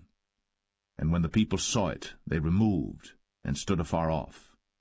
And they said unto Moses, Speak thou with us, and we will hear. But let not God speak with us, lest we die. And Moses said unto the people, Fear not, for God is come to prove you, and that his fear may be before your faces, that ye sin not. And the people stood afar off. And Moses drew near unto the thick darkness where God was. And the Lord said unto Moses, Thus thou shalt say unto the children of Israel, Ye have seen that I have talked with you from heaven. Ye shall not make with me gods of silver, neither shall ye make unto you gods of gold. An altar of earth thou shalt make unto me, and shalt sacrifice thereon thy burnt offerings, and thy peace offerings, thy sheep and thine oxen. In all places where I record my name I will come unto thee, and I will bless thee. And if thou wilt make me an altar of stone, thou shalt not build it of hewn stone, for if thou lift up thy tool upon it, thou hast polluted it. Neither shalt thou go up by steps unto mine altar, that thy nakedness be not discovered thereon.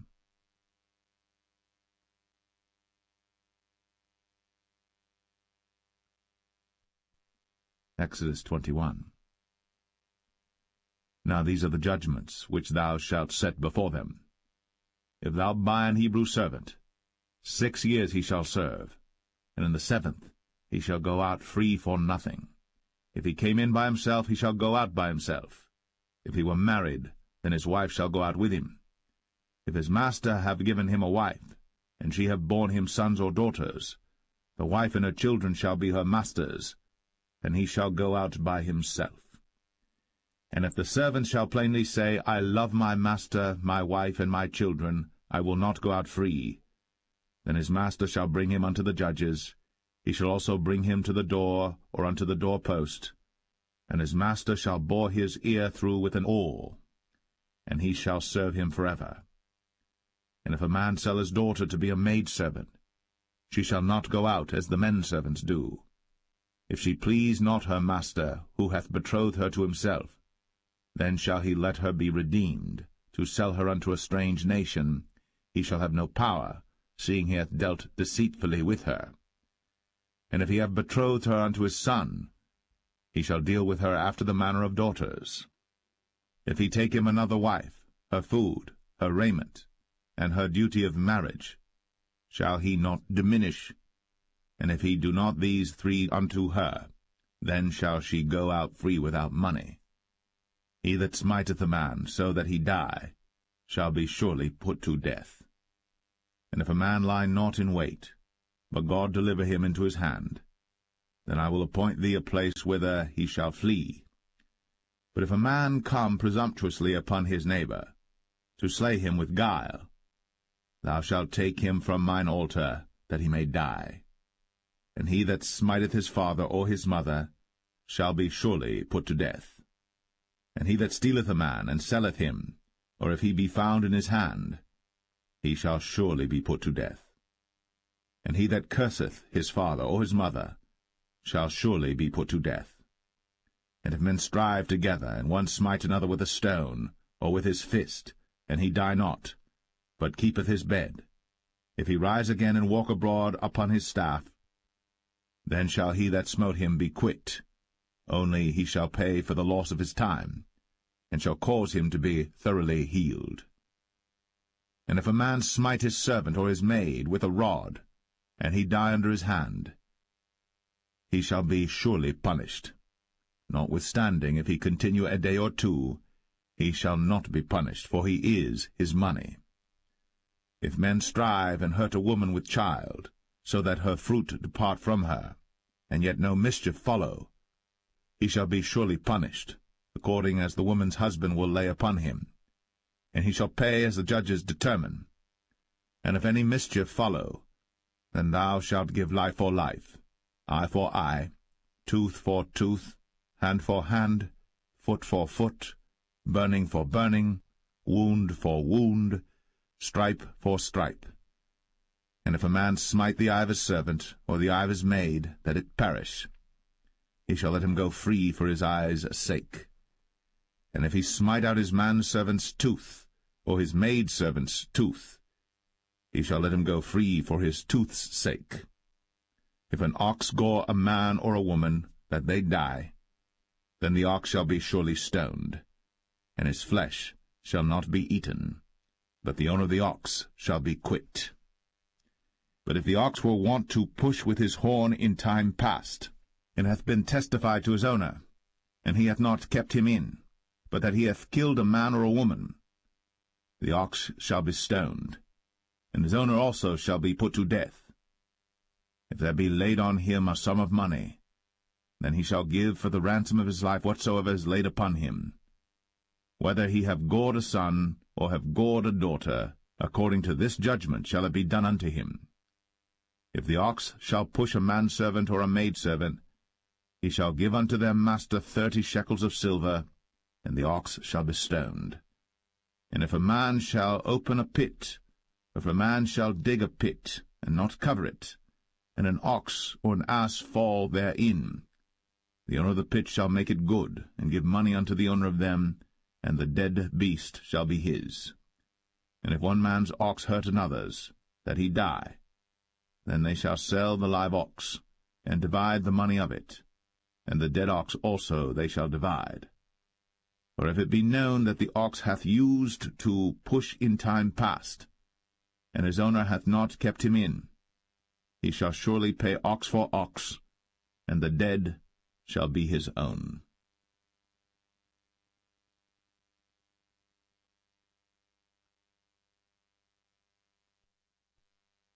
Exodus 22.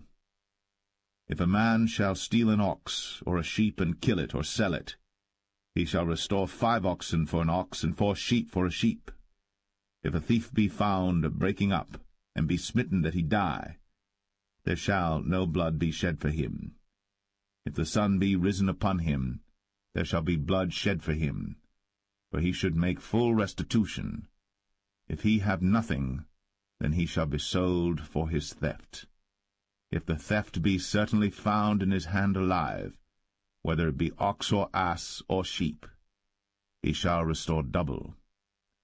If a man shall cause a field or vineyard to be eaten, and shall put in his beast, and shall feed in another man's field, of the best of his own field and of the best of his own vineyard, shall he make restitution. If fire break out and catch in thorns, so that stacks of corn or the standing corn of the field be consumed therewith, he that kindled the fire shall surely make restitution. If a man shall deliver unto his neighbor money or stuff to keep, and it be stolen out of the man's house, if the thief be found, let him pay double. If the thief be not found, then the master of the house shall be brought unto the judges to see whether he have put his hand unto his neighbor's goods. For all manner of trespass, whether it be for ox, for ass, for sheep, for raiment, or for any manner of lost thing, which another challengeth to be his, the cause of both parties shall come before the judges, and whom the judges shall condemn, he shall pay double unto his neighbor. If a man deliver unto his neighbor an ass, or an ox, or a sheep, or any beast to keep, and it die, or be hurt, or driven away, no man seeing it, then shall an oath of the Lord be between them both, that he hath not put his hand unto his neighbor's goods, and the owner of it shall accept thereof, and he shall not make it good. And if it be stolen from him, he shall make restitution unto the owner thereof. If it be torn in pieces, then let him bring it for witness, and he shall not make good that which was torn. And if a man borrow aught of his neighbor, and it be hurt or die, the owner thereof being not with it, he shall surely make it good. But if the owner thereof be with it, he shall not make it good. If it be an hired thing, it came for his hire. And if a man entice a maid that is not betrothed, and lie with her, he shall surely endow her to be his wife. If her father utterly refuse to give her unto him, he shall pay money according to the dowry of virgins. Thou shalt not suffer a witch to live. Whosoever lieth with a beast shall surely be put to death. He that sacrificeth unto any god, save unto the Lord only, he shall be utterly destroyed. Thou shalt neither vex a stranger nor oppress him, for ye were strangers in the land of Egypt. Ye shall not afflict any widow or fatherless child. If thou afflict them in any wise, and they cry at all unto me, I will surely hear their cry, and my wrath shall wax hot, and I will kill you with the sword, and your wives shall be widows, and your children fatherless. If thou lend money to any of my people that is poor by thee, thou shalt not be to him as an usurer, neither shalt thou lay upon him usury. If thou at all take thy neighbor's raiment to pledge, thou shalt deliver it unto him by that the sun goeth down. For that is his covering only, it is his raiment for his skin, wherein shall he sleep. And it shall come to pass, when he crieth unto me, that I will hear, for I am gracious. Thou shalt not revile the gods, nor curse the ruler of thy people. Thou shalt not delay to offer the first of thy ripe fruits, and of thy liquors, The firstborn of thy sons shalt thou give unto me. Likewise shalt thou do with thine oxen, and with thy sheep. 7 days it shall be with his dam. On the 8th day thou shalt give it me. And ye shall be holy men unto me. Neither shall ye eat any flesh that is torn of beasts in the field. Ye shall cast it to the dogs.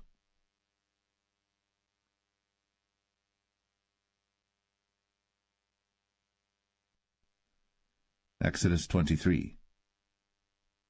Thou shalt not raise a false report. Put not thine hand with the wicked to be an unrighteous witness. Thou shalt not follow a multitude to do evil. Neither shalt thou speak in a cause to decline after many to wrest judgment. Neither shalt thou countenance a poor man in his cause. If thou meet thine enemy's ox or his ass going astray, thou shalt surely bring it back to him again. If thou see the ass of him that hateth thee lying under his burden, and wouldest forbear to help him, thou shalt surely help with him. Thou shalt not wrest the judgment of thy poor in his cause. Keep thee far from a false matter, and the innocent and righteous slay thou not, for I will not justify the wicked.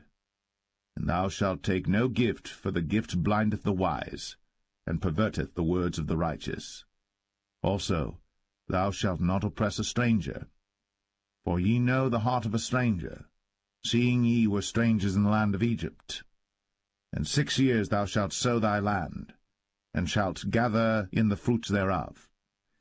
But the 7th year thou shalt let it rest and lie still, that the poor of thy people may eat, and what they leave the beasts of the field shall eat. In like manner thou shalt deal with thy vineyard, and with thy oliveyard. 6 days thou shalt do thy work, and on the 7th day thou shalt rest, that thine ox and thine ass may rest, and the son of thy handmaid, and the stranger may be refreshed. And in all things that I have said unto you be circumspect, and make no mention of the name of other gods, neither let it be heard out of thy mouth. 3 times thou shalt keep a feast unto me in the year. Thou shalt keep the feast of unleavened bread. Thou shalt eat unleavened bread 7 days, as I commanded thee, in the time appointed of the month Abib. For in it thou camest out from Egypt, and none shall appear before me empty. And the feast of harvest, the firstfruits of thy labours, which thou hast sown in the field, and the feast of ingathering, which is in the end of the year, when thou hast gathered in thy labours out of the field. 3 times in the year all thy males shall appear before the Lord God. Thou shalt not offer the blood of my sacrifice with leavened bread, neither shall the fat of my sacrifice remain until the morning. The first of the firstfruits of thy land thou shalt bring into the house of the Lord thy God. Thou shalt not see the kid in his mother's milk. Behold, I send an angel before thee, to keep thee in the way, and to bring thee into the place which I have prepared. Beware of him, and obey his voice. Provoke him not, for he will not pardon your transgressions, for my name is in him.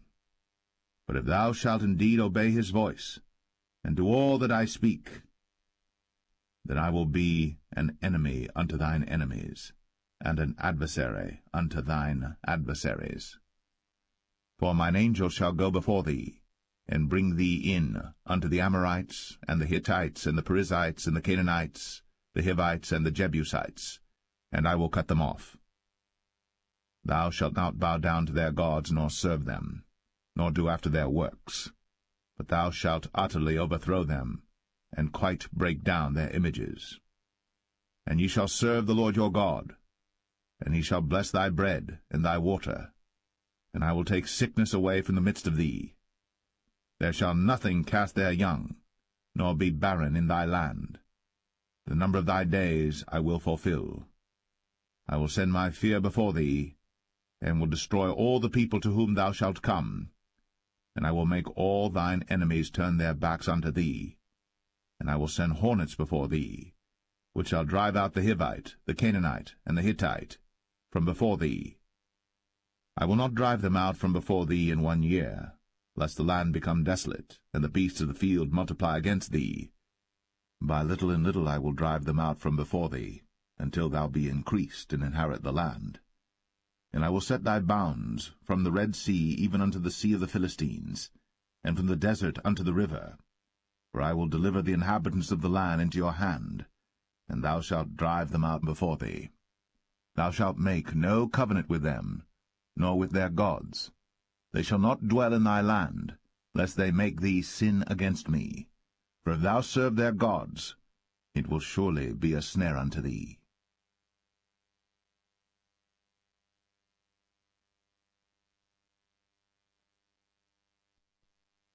Exodus 24. And he said unto Moses, Come up unto the Lord, thou and Aaron, Nadab and Abihu, and 70 of the elders of Israel, and worship ye afar off.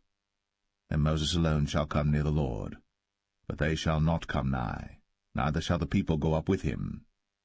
And Moses came, and told the people all the words of the Lord, and all the judgments, and all the people answered with one voice, and said, All the words which the Lord hath said will we do. And Moses wrote all the words of the Lord, and rose up early in the morning, and builded an altar under the hill, and 12 pillars according to the 12 tribes of Israel. And he sent young men of the children of Israel, which offered burnt offerings, and sacrificed peace offerings of oxen unto the Lord. And Moses took half of the blood, and put it in basins, and half of the blood he sprinkled on the altar. And he took the book of the covenant, and read in the audience of the people, and they said, All that the Lord hath said will we do, and be obedient. And Moses took the blood, and sprinkled it on the people, and said, Behold, the blood of the covenant which the Lord hath made with you concerning all these words. Then went up Moses, and Aaron, Nadab and Abihu, and 70 of the elders of Israel. And they saw the God of Israel. And there was under his feet, as it were, a paved work of a sapphire stone, and as it were the body of heaven in his clearness. And upon the nobles of the children of Israel he laid not his hand. Also they saw God, and did eat and drink. And the Lord said unto Moses, Come up to me into the mount, and be there. And I will give thee tables of stone, and a law and commandments which I have written, that thou mayest teach them. And Moses rose up, and his minister Joshua. And Moses went up into the mount of God. And he said unto the elders, Tarry ye here for us, until we come again unto you. And behold, Aaron and Hur are with you. If any man have any matters to do, let him come unto them. And Moses went up into the mount, and a cloud covered the mount. And the glory of the Lord abode upon Mount Sinai, and the cloud covered it 6 days. And the 7th day he called unto Moses out of the midst of the cloud. And the sight of the glory of the Lord was like devouring fire on the top of the mount in the eyes of the children of Israel. And Moses went into the midst of the cloud, and gat him up into the mount. And Moses was in the mount 40 days and 40 nights.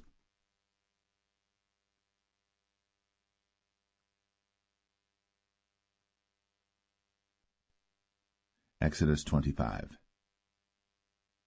And the Lord spake unto Moses, saying, Speak unto the children of Israel, that they bring me an offering of every man that giveth it willingly with his heart. Ye shall take my offering. And this is the offering which ye shall take of them, gold, and silver, and brass, and blue, and purple, and scarlet, and fine linen, and goat's hair, and rams' skins dyed red, and badgers' skins, and shittim wood, oil for the light, spices for anointing oil, and for sweet incense, onyx stones, and stones to be set in the ephod, and in the breastplate. And let them make me a sanctuary, that I may dwell among them, according to all that I show thee, after the pattern of the tabernacle, and the pattern of all the instruments thereof, even so shall ye make it. And they shall make an ark of shittim wood.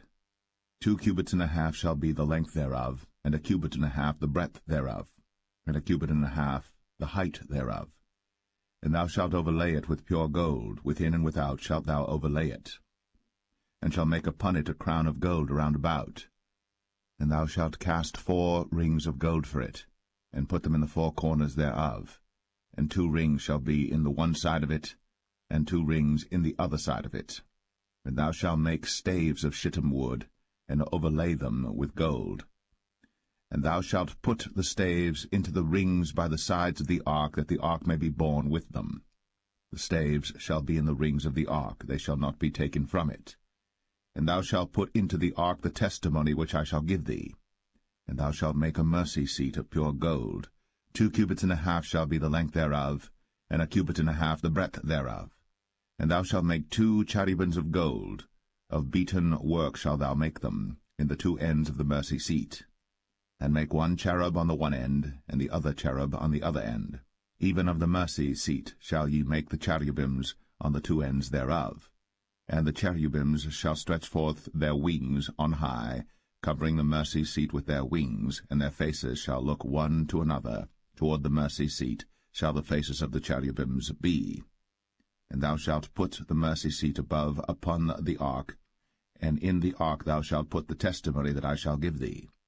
And there I will meet with thee, and I will commune with thee from above the mercy seat, from between the 2 cherubims which are upon the ark of the testimony, of all things which I will give thee in commandment unto the children of Israel. Thou shalt also make a table of shittim wood. 2 cubits shall be the length thereof, and 1 cubit the breadth thereof, and 1 cubit and a half the height thereof. And thou shalt overlay it with pure gold, and make thereto a crown of gold round about. And thou shalt make unto it a border of an handbreadth round about, and thou shalt make a golden crown to the border thereof round about. And thou shalt make for it 4 rings of gold, and put the rings in the 4 corners that are on the 4 feet thereof.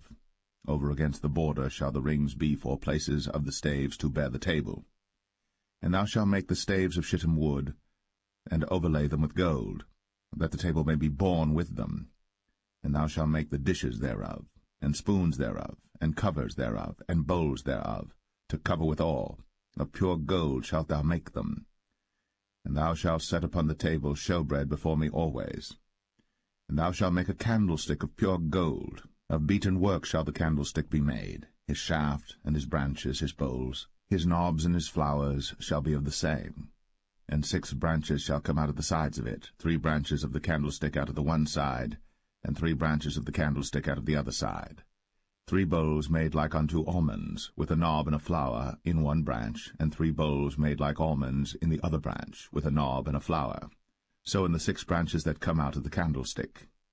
And in the candlestick shall be 4 bowls made like unto almonds, with their knobs and their flowers. And there shall be a knob under 2 branches of the same, and a knob under 2 branches of the same, and a knob under 2 branches of the same, according to the 6 branches that proceed out of the candlestick. Their knobs and their branches shall be of the same. All it shall be one beaten work of pure gold. And thou shalt make the 7 lamps thereof, and they shall light the lamps thereof, that they may give light over against it. And the tongs thereof, and the snuff dishes thereof, shall be of pure gold. Of a talent of pure gold shall he make it with all these vessels. And look that thou make them after their pattern which was shown thee in the mount.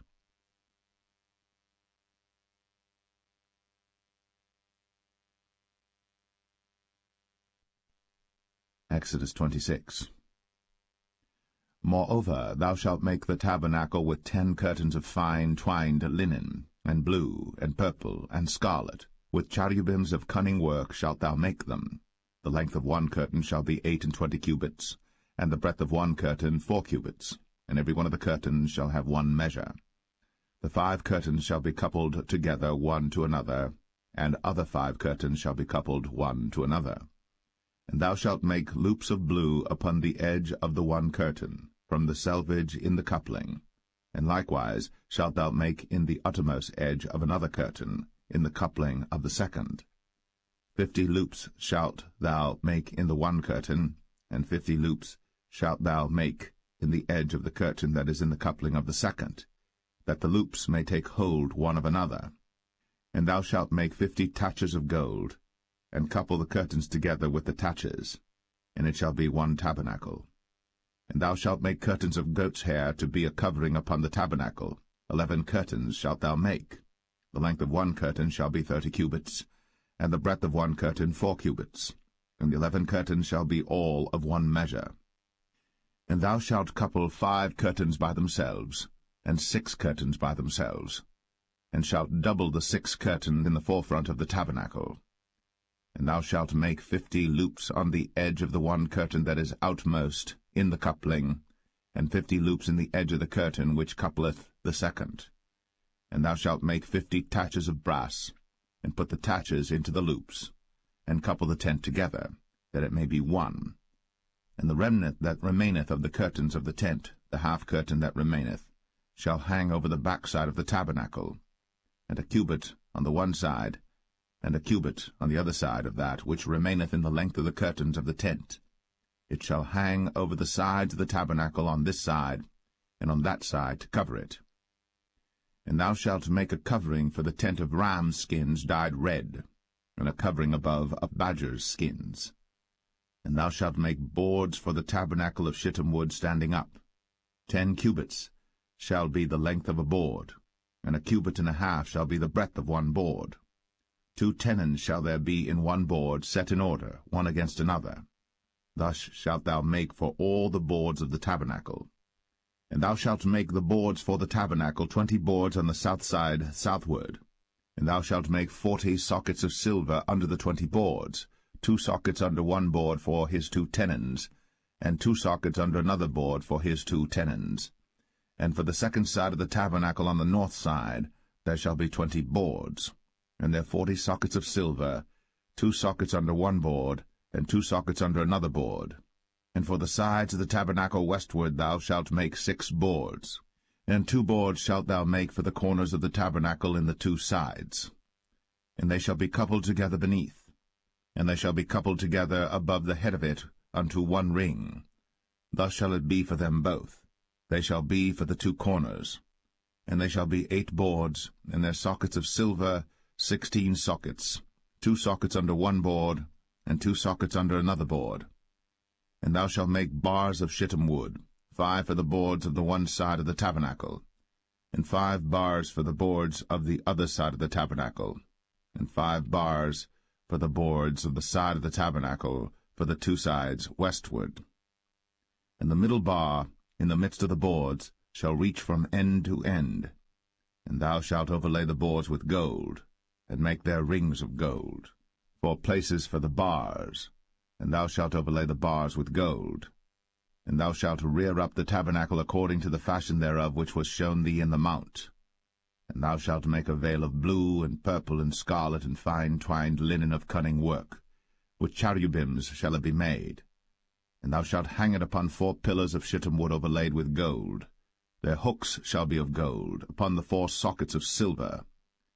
And thou shalt hang up the veil under the taches, that thou mayest bring in thither within the veil the ark of the testimony. And the veil shall divide unto you between the holy place and the most holy. And thou shalt put the mercy seat upon the ark of the testimony in the most holy place. And thou shalt set the table without the veil, and the candlestick over against the table on the side of the tabernacle toward the south. And thou shalt put the table on the north side. And thou shalt make an hanging for the door of the tent of blue and purple and scarlet, and fine twined linen wrought with needlework. And thou shalt make for the hanging 5 pillars of shittim wood, and overlay them with gold, and the hooks shall be of gold, and thou shalt cast 5 sockets of brass for them.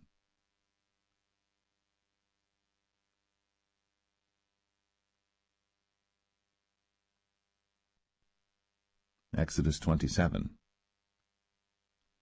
And thou shalt make an altar of shittim wood, 5 cubits long and 5 cubits broad. The altar shall be 4 square, and the height thereof shall be 3 cubits. And thou shalt make the horns of it upon the 4 corners thereof. His horns shall be of the same, and thou shalt overlay it with brass. And thou shalt make his pans to receive his ashes, and his shovels, and his basins, and his flesh hooks, and his firepans. All the vessels thereof thou shalt make of brass. And thou shalt make for it a grate of network of brass, and upon the net shalt thou make 4 brazen rings in the 4 corners thereof. And thou shalt put it under the compass of the altar beneath, that the net may be even to the midst of the altar. And thou shalt make staves for the altar, staves of shittim wood, and overlay them with brass. and the staves shall be put into the rings, and the staves shall be upon the two sides of the altar to bear it. Hollow with boards shalt thou make it, as it was shown thee in the mount, so shall they make it. And thou shalt make the court of the tabernacle for the south side. Southward there shall be hangings for the court of fine twined linen, of 100 cubits long for one side. And the 20 pillars thereof, and their 20 sockets shall be of brass. The hooks of the pillars, and their fillets, shall be of silver. And likewise for the north side in length there shall be hangings of 100 cubits long, and his 20 pillars, and their 20 sockets of brass, the hooks of the pillars, and their fillets of silver. And for the breadth of the court on the west side shall be hangings of 50 cubits, their pillars 10, and their sockets 10. And the breadth of the court on the east side eastward shall be 50 cubits. The hangings of one side of the gate shall be 15 cubits, their pillars 3, and their sockets 3. And on the other side shall be hangings 15 cubits, their pillars 3, and their sockets 3. And for the gate of the court shall be an hanging of 20 cubits of blue, and purple, and scarlet, and fine twined linen, wrought with needlework, and their pillars shall be 4, and their sockets 4. All the pillars round about the court shall be filleted with silver. Their hooks shall be of silver, and their sockets of brass. The length of the court shall be 100 cubits, and the breadth 50 everywhere, and the height 5 cubits of fine twined linen, and their sockets of brass. All the vessels of the tabernacle, and all the service thereof, and all the pins thereof, and all the pins of the court shall be of brass. And thou shalt command the children of Israel that they bring thee pure oil, olive beaten for the light, to cause the lamp to burn always. In the tabernacle of the congregation without the veil, which is before the testimony, Aaron and his sons shall order it from evening to morning before the Lord. It shall be a statute for ever, unto their generations, on the behalf of the children of Israel.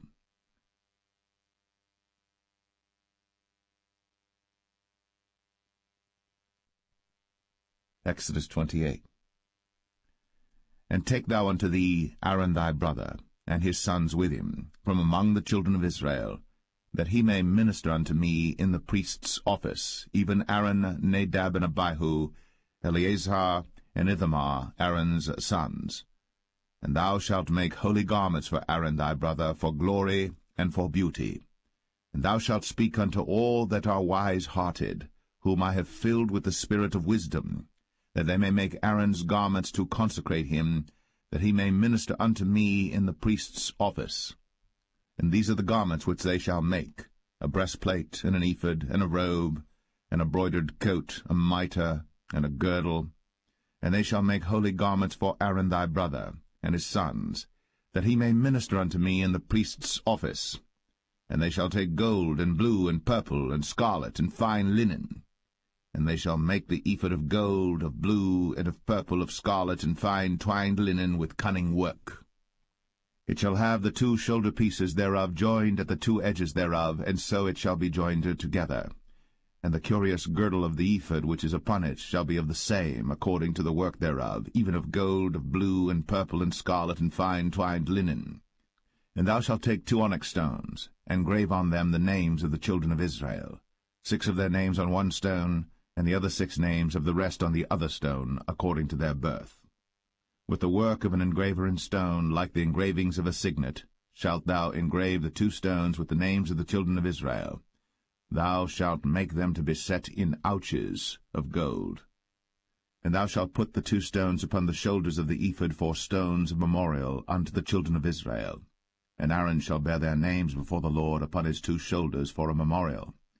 And thou shalt make ouches of gold, and 2 chains of pure gold at the ends. Of wreathen work shalt thou make them, and fasten the wreathen chains to the ouches. And thou shalt make the breastplate of judgment with cunning work.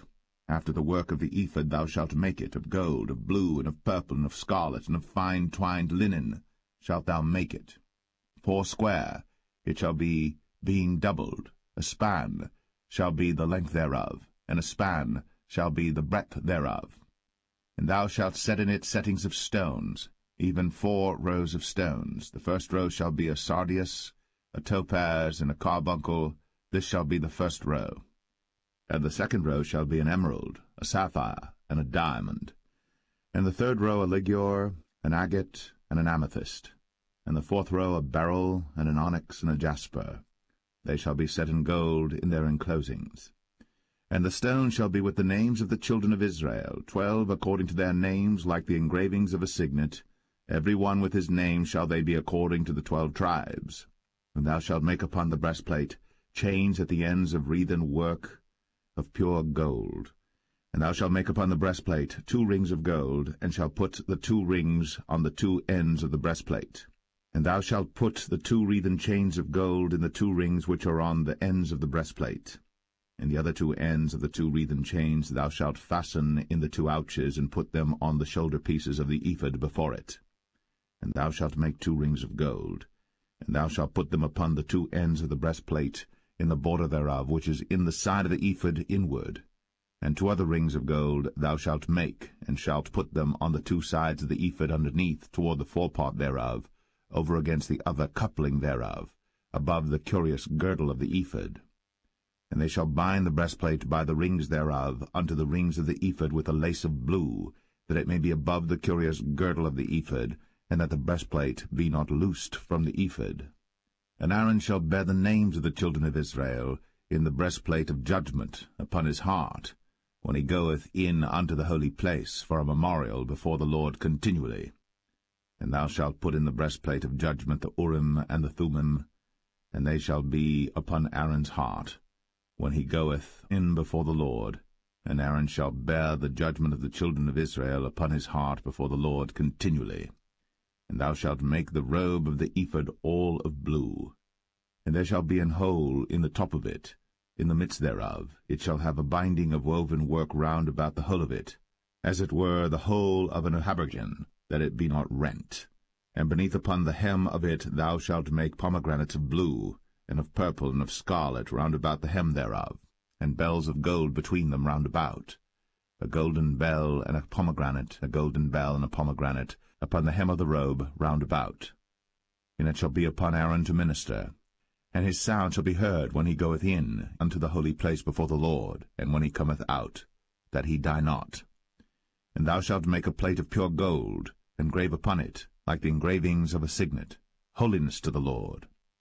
And thou shalt put it on a blue lace, that it may be upon the mitre, upon the forefront of the mitre it shall be.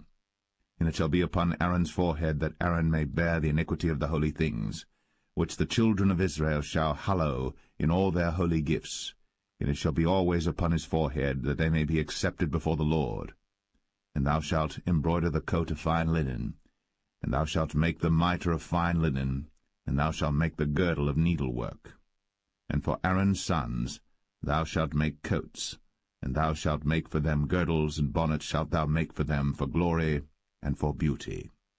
And thou shalt put them upon Aaron thy brother, and his sons with him, and shalt anoint them, and consecrate them, and sanctify them, that they may minister unto me in the priest's office.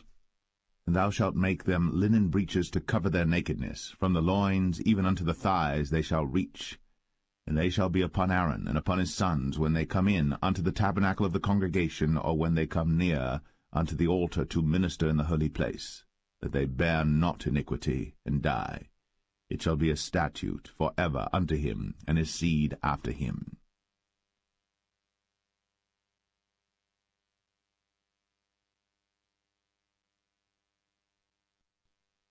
Exodus 29. And this is the thing that thou shalt do unto them to hallow them, to minister unto me in the priest's office. Take 1 young bullock, and 2 rams without blemish, and unleavened bread and cakes unleavened tempered with oil, and wafers unleavened anointed with oil, of wheaten flour shalt thou make them. And thou shalt put them into 1 basket, and bring them in the basket, with the bullock and the 2 rams. And Aaron and his sons thou shalt bring unto the door of the tabernacle of the congregation, and shalt wash them with water.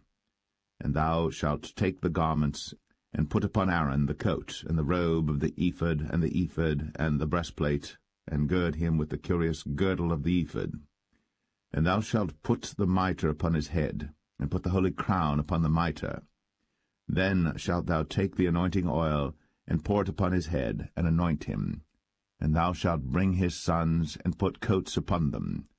And thou shalt gird them with girdles, Aaron and his sons, and put the bonnets on them, and the priest's office shall be theirs for a perpetual statute. And thou shalt consecrate Aaron and his sons. And thou shalt cause a bullock to be brought before the tabernacle of the congregation, and Aaron and his sons shall put their hands upon the head of the bullock.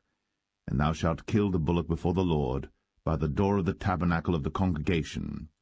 And thou shalt take of the blood of the bullock, and put it upon the horns of the altar with thy finger, and pour all the blood beside the bottom of the altar. And thou shalt take all the fat that covereth the inwards, and the caul that is above the liver, and the 2 kidneys, and the fat that is upon them, and burn them upon the altar. But the flesh of the bullock, and his skin, and his dung, shalt thou burn with fire without the camp. It is a sin offering. Thou shalt also take 1 ram, and Aaron and his sons shall put their hands upon the head of the ram. And thou shalt slay the ram, and thou shalt take his blood, and sprinkle it round about upon the altar. And thou shalt cut the ram in pieces, and wash the inwards of him and his legs, and put them unto his pieces and unto his head. And thou shalt burn the whole ram upon the altar. It is a burnt offering unto the Lord. It is a sweet savour, an offering made by fire unto the Lord. And thou shalt take the other ram, and Aaron and his sons shall put their hands upon the head of the ram. Then shalt thou kill the ram, and take of his blood, and put it upon the tip of the right ear of Aaron, and upon the tip of the right ear of his sons, and upon the thumb of their right hand, and upon the great toe of their right foot, and sprinkle the blood upon the altar round about. And thou shalt take of the blood that is upon the altar, and of the anointing oil, and sprinkle it upon Aaron, and upon his garments, and upon his sons, and upon the garments of his sons with him. And he shall be hallowed, and his garments, and his sons' garments with him. Also thou shalt take of the ram the fat and the rump, and the fat that covereth the inwards, and the caul above the liver, and the 2 kidneys, and the fat that is upon them, and the right shoulder, for it is a ram of consecration. And 1 loaf of bread, and 1 cake of oiled bread, and 1 wafer out of the basket of the unleavened bread that is before the Lord. And thou shalt put all in the hands of Aaron, and in the hands of his sons, and shalt wave them for a wave offering before the Lord. And thou shalt receive them of their hands, and burn them upon the altar for a burnt offering, for a sweet savour before the Lord. It is an offering made by fire unto the Lord. And thou shalt take the breast of the ram of Aaron's consecration, and wave it for a wave offering before the Lord, and it shall be thy part. And thou shalt sanctify the breast of the wave offering, and the shoulder of the heave offering, which is waved, and which is heaved up, of the ram of the consecration, even of that which is for Aaron, and of that which is for his sons. And it shall be Aaron's and his sons by a statute for ever from the children of Israel. For it is an heave offering, and it shall be an heave offering from the children of Israel of the sacrifice of their peace offerings, even their heave offering unto the Lord. And the holy garments of Aaron shall be his sons after him, to be anointed therein, and to be consecrated in them. And that son that is priest in his stead shall put them on 7 days, when he cometh into the tabernacle of the congregation to minister in the holy place. And thou shalt take the ram of the consecration, and seethe his flesh in the holy place. And Aaron and his sons shall eat the flesh of the ram, and the bread that is in the basket by the door of the tabernacle of the congregation. And they shall eat those things wherewith the atonement was made, to consecrate and to sanctify them. But a stranger shall not eat thereof, because they are holy. And if aught of the flesh of the consecrations, or of the bread, remain unto the morning, then thou shalt burn the remainder with fire. It shall not be eaten, because it is holy. And thus shalt thou do unto Aaron and to his sons, according to all things which I have commanded thee. 7 days shalt thou consecrate them. And thou shalt offer every day a bullock for a sin offering, for atonement. And thou shalt cleanse the altar, when thou hast made an atonement for it. And thou shalt anoint it, to sanctify it. 7 days thou shalt make an atonement for the altar, and sanctify it. And it shall be an altar most holy. Whatsoever toucheth the altar shall be holy. Now this is that which thou shalt offer upon the altar: 2 lambs of the first year, day by day, continually. The 1 lamb thou shalt offer in the morning, and the other lamb thou shalt offer at even. And with the one lamb 1/10 deal of flour mingled with the 4th part of an hin of beaten oil, and the 4th part of an hin of wine for a drink offering. And the other lamb thou shalt offer at even, and shalt do thereto according to the meat offering of the morning, and according to the drink offering thereof, for a sweet savour, an offering made by fire unto the Lord. This shall be a continual burnt offering throughout your generations at the door of the tabernacle of the congregation before the Lord, where I will meet you, to speak there unto thee. And there I will meet with the children of Israel, and the tabernacle shall be sanctified by my glory. And I will sanctify the tabernacle of the congregation and the altar. I will sanctify also both Aaron and his sons to minister to me in the priest's office. And I will dwell among the children of Israel, and will be their God. And they shall know that I am the Lord their God, that brought them forth out of the land of Egypt, that I may dwell among them. I am the Lord their God.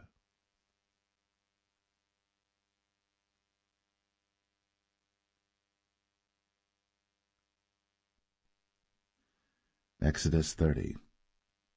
And thou shalt make an altar to burn incense upon.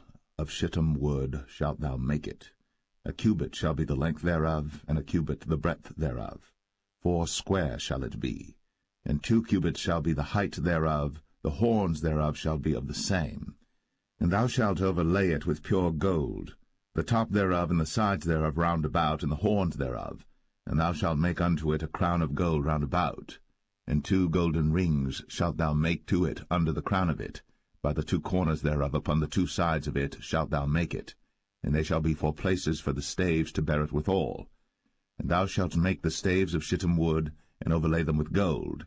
And thou shalt put it before the veil that is by the ark of the testimony, before the mercy seat that is over the testimony, where I will meet with thee. And Aaron shall burn thereon sweet incense every morning. When he dresseth the lamps, he shall burn incense upon it.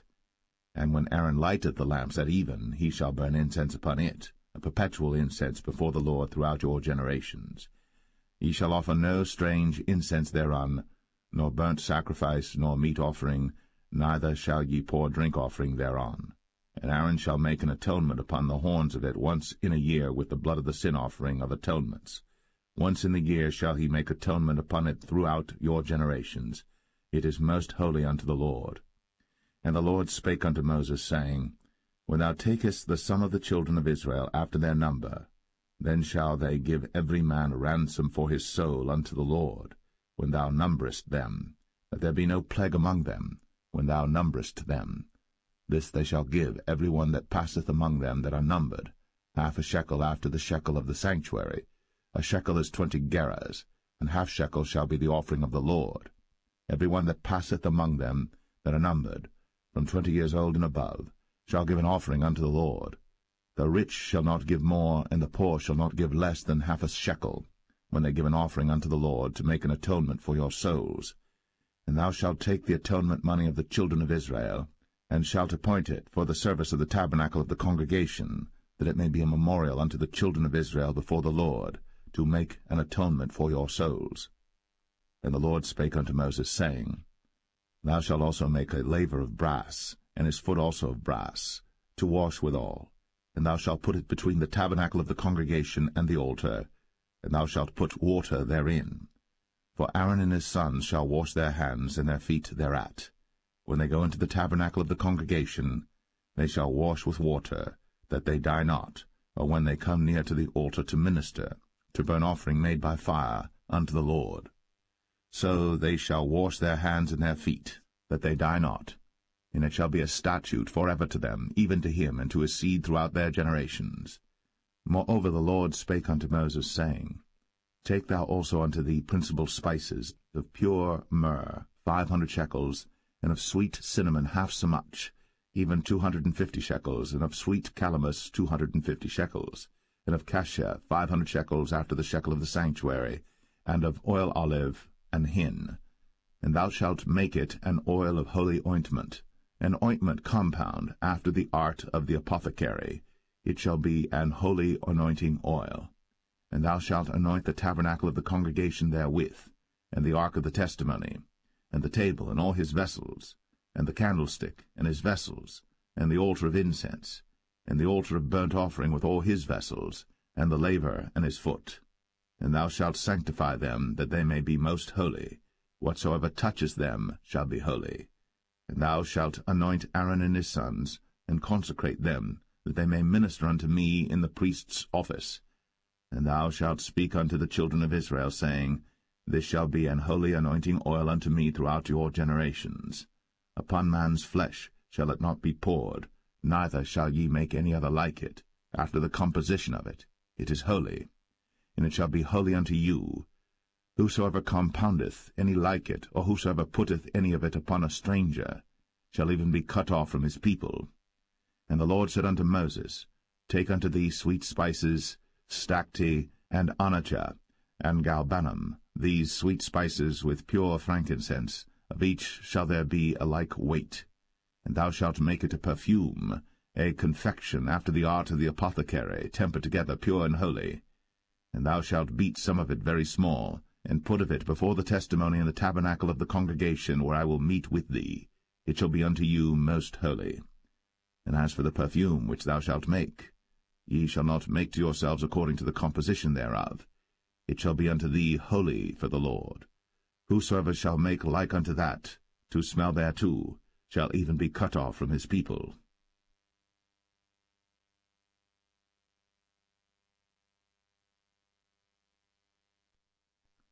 Exodus 31. And the Lord spake unto Moses, saying, See, I have called by name Bezalel the son of Uri, the son of Hur, of the tribe of Judah, and I have filled him with the Spirit of God, in wisdom, and in understanding, and in knowledge, and in all manner of workmanship, to devise cunning works, to work in gold, and in silver, and in brass, and in cutting of stones, to set them, and in carving of timber, to work in all manner of workmanship. And I, behold, I have given with him Aholiab, the son of Ahisamach, of the tribe of Dan. And in the hearts of all that are wise-hearted I have put wisdom, that they may make all that I have commanded thee: the tabernacle of the congregation, and the ark of the testimony, and the mercy seat that is thereupon, and all the furniture of the tabernacle, and the table, and his furniture, and the pure candlestick with all his furniture, and the altar of incense, and the altar of burnt offering with all his furniture, and the laver and his foot, and the cloths of service, and the holy garments for Aaron the priest, and the garments of his sons to minister in the priest's office, and the anointing oil, and sweet incense for the holy place, according to all that I have commanded thee shall they do. And the Lord spake unto Moses, saying, Speak thou also unto the children of Israel, saying, Verily, my Sabbaths ye shall keep, for it is a sign between me and you throughout your generations, that ye may know that I am the Lord that doth sanctify you. Ye shall keep the Sabbath therefore, for it is holy unto you. Every one that defileth it shall surely be put to death. For whosoever doeth any work therein, that soul shall be cut off from among his people. 6 days may work be done, but in the 7th is the Sabbath of rest, holy to the Lord. Whosoever doeth any work in the Sabbath day, he shall surely be put to death. Wherefore the children of Israel shall keep the Sabbath, to observe the Sabbath throughout their generations, for a perpetual covenant. It is a sign between me and the children of Israel forever. For in 6 days the Lord made heaven and earth, and on the 7th day he rested and was refreshed. And he gave unto Moses, when he had made an end of communing with him upon Mount Sinai, 2 tables of testimony, tables of stone, written with the finger of God.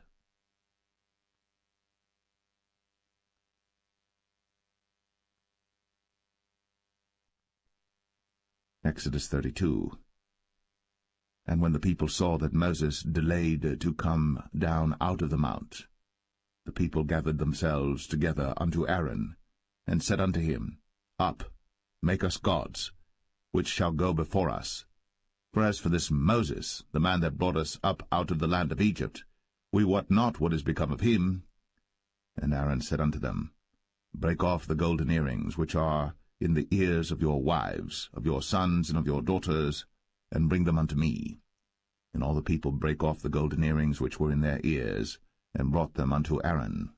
And he received them at their hand, and fashioned it with a graving tool, after he had made it a molten calf. And they said, These be thy gods, O Israel, which brought thee up out of the land of Egypt. And when Aaron saw it, he built an altar before it. And Aaron made proclamation and said, Tomorrow is a feast to the Lord. And they rose up early on the morrow, and offered burnt offerings, and brought peace offerings. And the people sat down to eat and to drink, and rose up to play. And the Lord said unto Moses, Go, get thee down, for thy people, which thou broughtest out of the land of Egypt, have corrupted themselves. They have turned aside quickly out of the way which I commanded them. They have made them a molten calf, and have worshipped it, and have sacrificed thereunto, and said, These be thy gods, O Israel, which have brought thee up out of the land of Egypt. And the Lord said unto Moses, I have seen this people, and behold, it is a stiff-necked people. Now therefore let me alone, that my wrath may wax hot against them, and that I may consume them, and I will make of thee a great nation.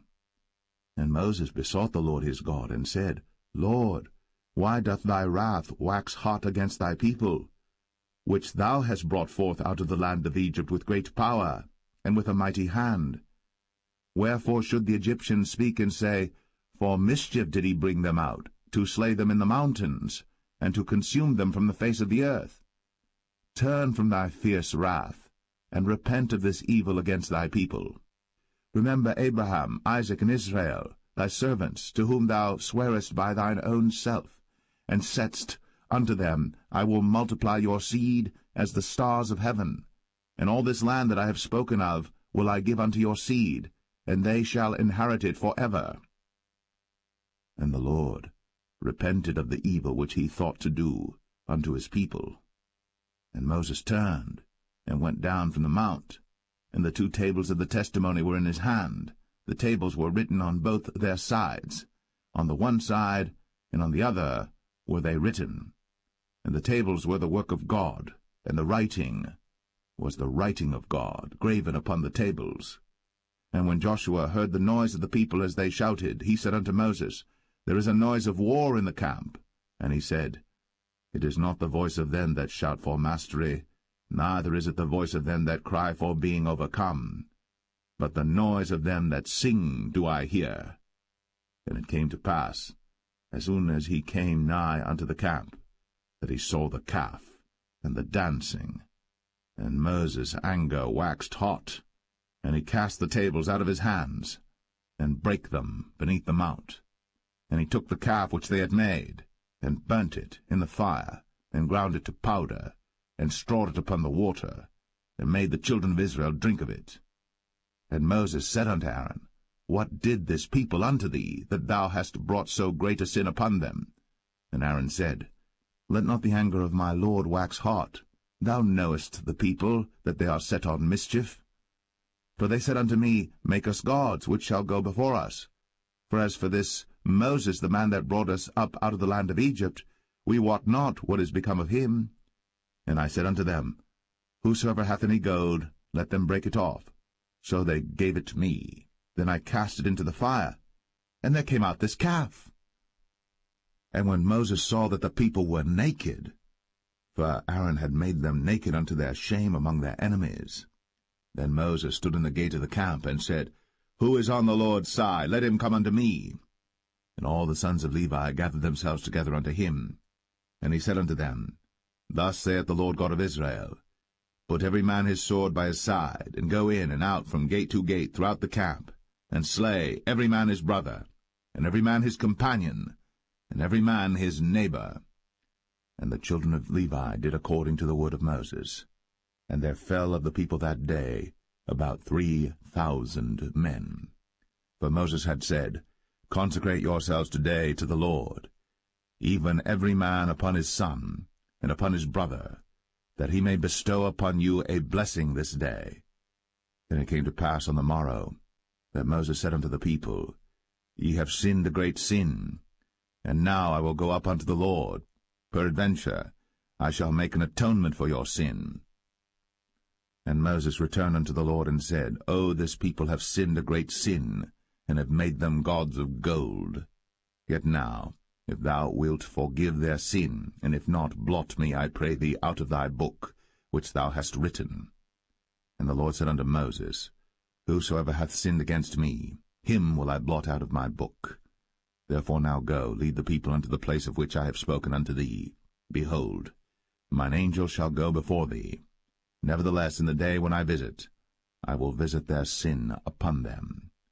And the Lord plagued the people, because they made the calf which Aaron made.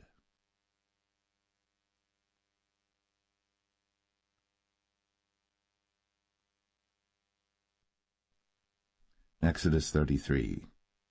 And the Lord said unto Moses, Depart, and go up hence, thou and the people which thou hast brought up out of the land of Egypt, unto the land which I sware unto Abraham, to Isaac, and to Jacob, saying, Unto thy seed will I give it.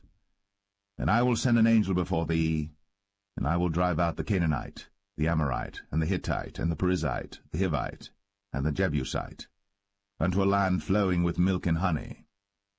For I will not go up in the midst of thee, for thou art a stiff-necked people, lest I consume thee in the way. And when the people heard these evil tidings, they mourned, and no man did put on him his ornaments. For the Lord had said unto Moses, Say unto the children of Israel, Ye are a stiff-necked people. I will come up into the midst of thee in a moment, and consume thee. Therefore now put off thy ornaments from thee, that I may know what to do unto thee. And the children of Israel stripped themselves of their ornaments by the mount Horeb. And Moses took the tabernacle, and pitched it without the camp, afar off from the camp, and called it the tabernacle of the congregation. And it came to pass that every one which sought the Lord went out unto the tabernacle of the congregation, which was without the camp. And it came to pass, when Moses went out unto the tabernacle, that all the people rose up, and stood every man at his tent door, and looked after Moses, until he was gone into the tabernacle. And it came to pass, as Moses entered into the tabernacle, the cloudy pillar descended, and stood at the door of the tabernacle, and the Lord talked with Moses. And all the people saw the cloudy pillar stand at the tabernacle door. And all the people rose up and worshipped, every man in his tent door. And the Lord spake unto Moses face to face, as a man speaketh unto his friend. And he turned again into the camp. But his servant Joshua the son of Nun, a young man, departed not out of the tabernacle. And Moses said unto the Lord, See, thou sayest unto me, Bring up this people, and thou hast not let me know whom thou wilt send with me. Yet thou hast said, I know thee by name, and thou hast also found grace in my sight. Now therefore, I pray thee, if I have found grace in thy sight, show me now thy way, that I may know thee, that I may find grace in thy sight, and consider that this nation is thy people. And he said, My presence shall go with thee, and I will give thee rest. And he said unto him, If thy presence go not with me, carry us not up hence. For wherein shall it be known here that I and thy people have found grace in thy sight? Is it not in that thou goest with us? So shall we be separated, I and thy people, from all the people that are upon the face of the earth. And the Lord said unto Moses, I will do this thing also that thou hast spoken, for thou hast found grace in my sight, and I know thee by name. And he said, I beseech thee, show me thy glory. And he said, I will make all my goodness pass before thee, and I will proclaim the name of the Lord before thee, and will be gracious to whom I will be gracious, and will show mercy on whom I will show mercy. And he said, Thou canst not see my face, for there shall no man see me and live. And the Lord said, Behold, there is a place by me, and thou shalt stand upon a rock. And it shall come to pass, while my glory passeth by, that I will put thee in a cleft of the rock, and will cover thee with my hand while I pass by. And I will take away mine hand, and thou shalt see my back parts, but my face shall not be seen.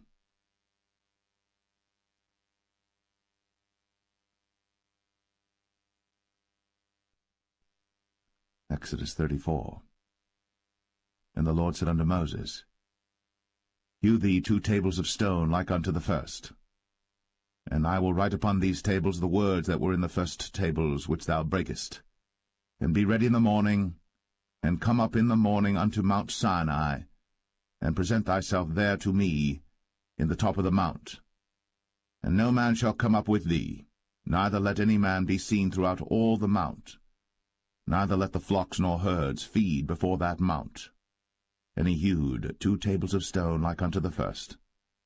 And Moses rose up early in the morning, and went up unto Mount Sinai, as the Lord had commanded him, and took in his hand the 2 tables of stone. And the Lord descended in the cloud, and stood with him there, and proclaimed the name of the Lord. And the Lord passed by before him, and proclaimed, the Lord God, merciful and gracious, long-suffering, and abundant in goodness and truth, keeping mercy for thousands, forgiving iniquity, and transgression and sin, and that will by no means clear the guilty, visiting the iniquity of the fathers upon the children, and upon the children's children, unto the 3rd and to the 4th generation. And Moses made haste, and bowed his head toward the earth, and worshipped. And he said, If now I have found grace in thy sight, O Lord, let my Lord, I pray thee, go among us.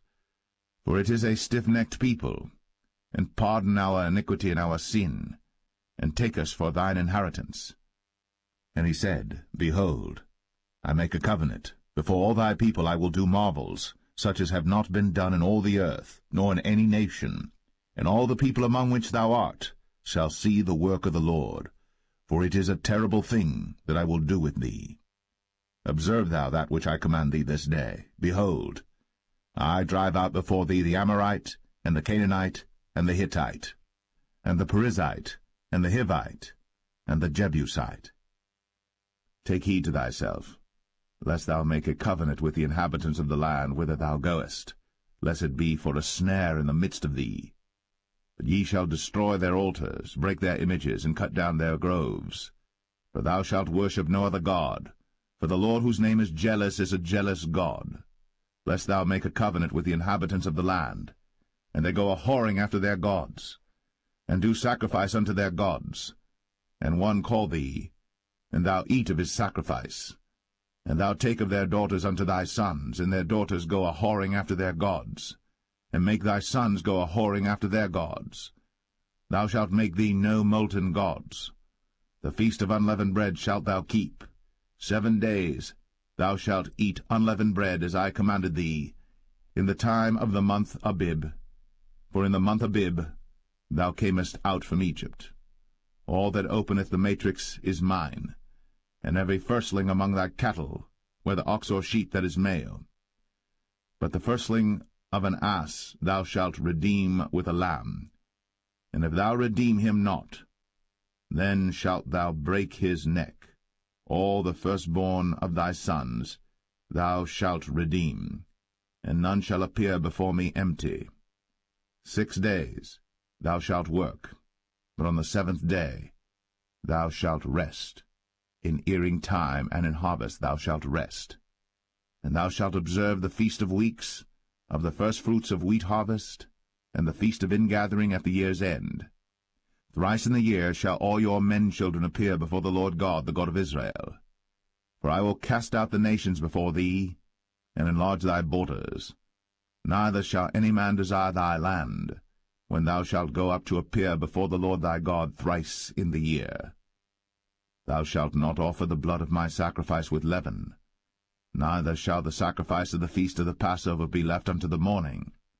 The first of the firstfruits of thy land thou shalt bring unto the house of the Lord thy God. Thou shalt not see the kid in his mother's milk. And the Lord said unto Moses, Write thou these words. For after the tenor of these words I have made a covenant with thee and with Israel. And he was there with the Lord 40 days and 40 nights. He did neither eat bread nor drink water. And he wrote upon the tables the words of the covenant, the 10 commandments. And it came to pass, when Moses came down from Mount Sinai, with the 2 tables of testimony in Moses' hand, when he came down from the mount, that Moses wist not that the skin of his face shone, while he talked with him.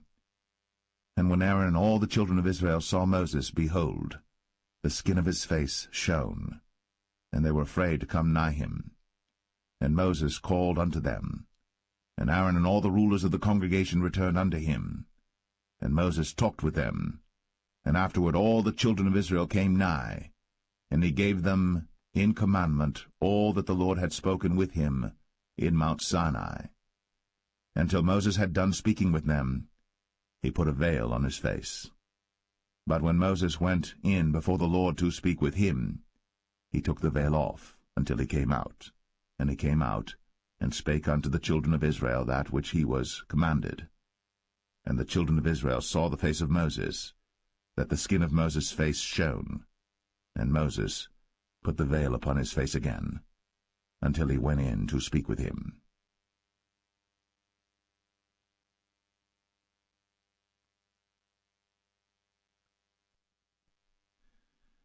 Exodus 35. And Moses gathered all the congregation of the children of Israel together, and said unto them, These are the words which the Lord hath commanded, that ye should do them. 6 days shall work be done. But on the 7th day there shall be to you an holy day, a Sabbath of rest to the Lord. Whosoever doeth work therein shall be put to death. Ye shall kindle no fire throughout your habitations upon the Sabbath day. And Moses spake unto all the congregation of the children of Israel, saying, This is the thing which the Lord commanded, saying, Take ye from among you an offering unto the Lord. Whosoever is of a willing heart, let him bring it, an offering of the Lord, gold and silver and brass, and blue and purple and scarlet and fine linen and goat's hair, and rams' skins dyed red, and badgers' skins, and shittim wood, and oil for the light, and spices for anointing oil, and for the sweet incense, and onyx stones, and stones to be set for the ephod and for the breastplate. And every wise-hearted among you shall come, and make all that the Lord hath commanded, the tabernacle, his tent, and his covering, his taches, and his boards, his bars, his pillars, and his sockets, the ark and the staves thereof, with the mercy seat and the veil of the covering, the table and his staves, and all his vessels, and the showbread, the candlestick also for the light, and his furniture, and his lamps, with the oil for the light, and the incense altar, and his staves, and the anointing oil, and the sweet incense, and the hanging for the door at the entering in of the tabernacle, the altar of burnt offering, with his brazen grate, his staves, and all his vessels, the laver and his foot, the hangings of the court, his pillars, and their sockets, and the hanging for the door of the court, the pins of the tabernacle, and the pins of the court, and their cords, the cloths of service, to do service in the holy place, the holy garments for Aaron the priest, and the garments of his sons to minister in the priest's office. And all the congregation of the children of Israel departed from the presence of Moses. And they came, every one whose heart stirred him up, and every one whom his spirit made willing. And they brought the Lord's offering to the work of the tabernacle of the congregation, and for all his service, and for the holy garments. And they came, both men and women, as many as were willing-hearted, and brought bracelets and earrings and rings and tablets, all jewels of gold. And every man that offered an offering of gold unto the Lord. And every man with whom was found blue and purple and scarlet and fine linen and goat's hair, and red skins of rams and badgers' skins brought them. Every one that did offer an offering of silver and brass brought the Lord's offering, and every man with whom was found shittim wood for any work of the service brought it. And all the women that were wise-hearted did spin with their hands, and brought that which they had spun, both of blue and of purple and of scarlet and of fine linen. And all the women whose heart stirred them up in wisdom spun goat's hair. And the rulers brought onyx stones, and stones to be set for the ephod and for the breastplate, and spice, and oil for the light, and for the anointing oil, and for the sweet incense, the children of Israel brought a willing offering unto the Lord, every man and woman whose heart made them willing to bring for all manner of work, which the Lord had commanded to be made by the hand of Moses. And Moses said unto the children of Israel, See, the Lord hath called by name Bezalel the son of Uri, the son of Hur, of the tribe of Judah. And he hath filled him with the Spirit of God, in wisdom, in understanding, and in knowledge, and in all manner of workmanship, and to devise curious works, to work in gold, and in silver, and in brass, and in the cutting of stones, to set them, and in carving of wood, to make any manner of cunning work. And he hath put in his heart that he may teach, both he and Aholiab, the son of Ahisamach, of the tribe of Dan. Them hath he filled with wisdom of heart, to work all manner of work, of the engraver, and of the cunning workman, and of the embroiderer, in blue, and in purple, and scarlet, and in fine linen, and of the weaver, even of them that do any work, and of those that devise cunning work.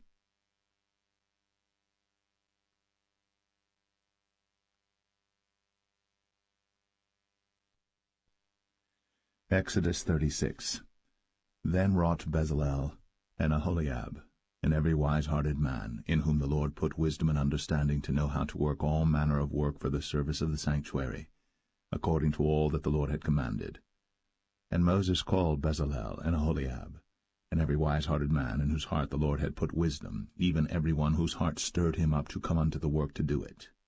And they received of Moses all the offering, which the children of Israel had brought for the work of the service of the sanctuary, to make it withal. And they brought yet unto him free offerings every morning. And all the wise men that wrought all the work of the sanctuary came every man from his work which they made.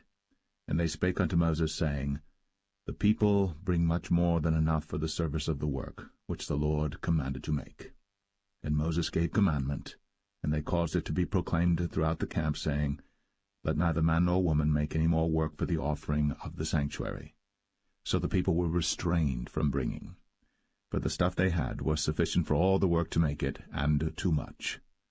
And every wise-hearted man among them that wrought the work of the tabernacle made 10 curtains of fine twined linen, and blue, and purple, and scarlet.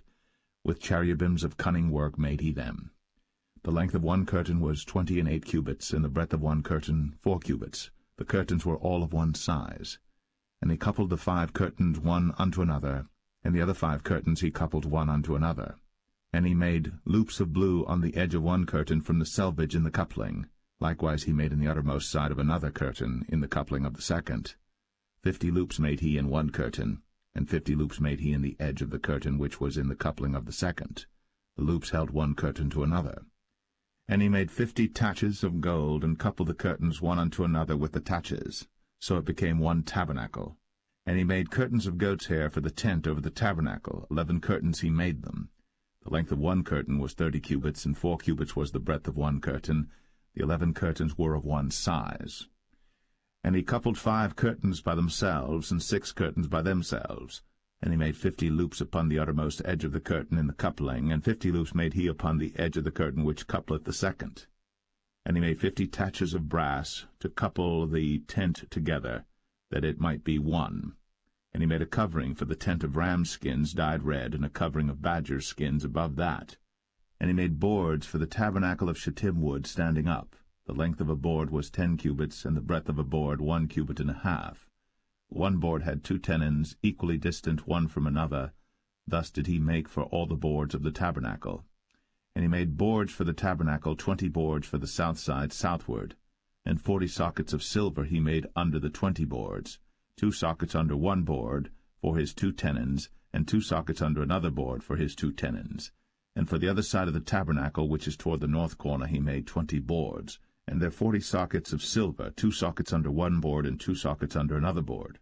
And for the sides of the tabernacle westward he made 6 boards, and 2 boards made he for the corners of the tabernacle in the 2 sides, and they were coupled beneath, and coupled together at the head thereof to one ring. Thus he did to both of them in both the corners. And there were 8 boards, and their sockets were 16 sockets of silver, under every board 2 sockets. And he made bars of shittim wood, 5 for the boards of the one side of the tabernacle, and 5 bars for the boards of the other side of the tabernacle, and 5 bars for the boards of the tabernacle for the sides westward.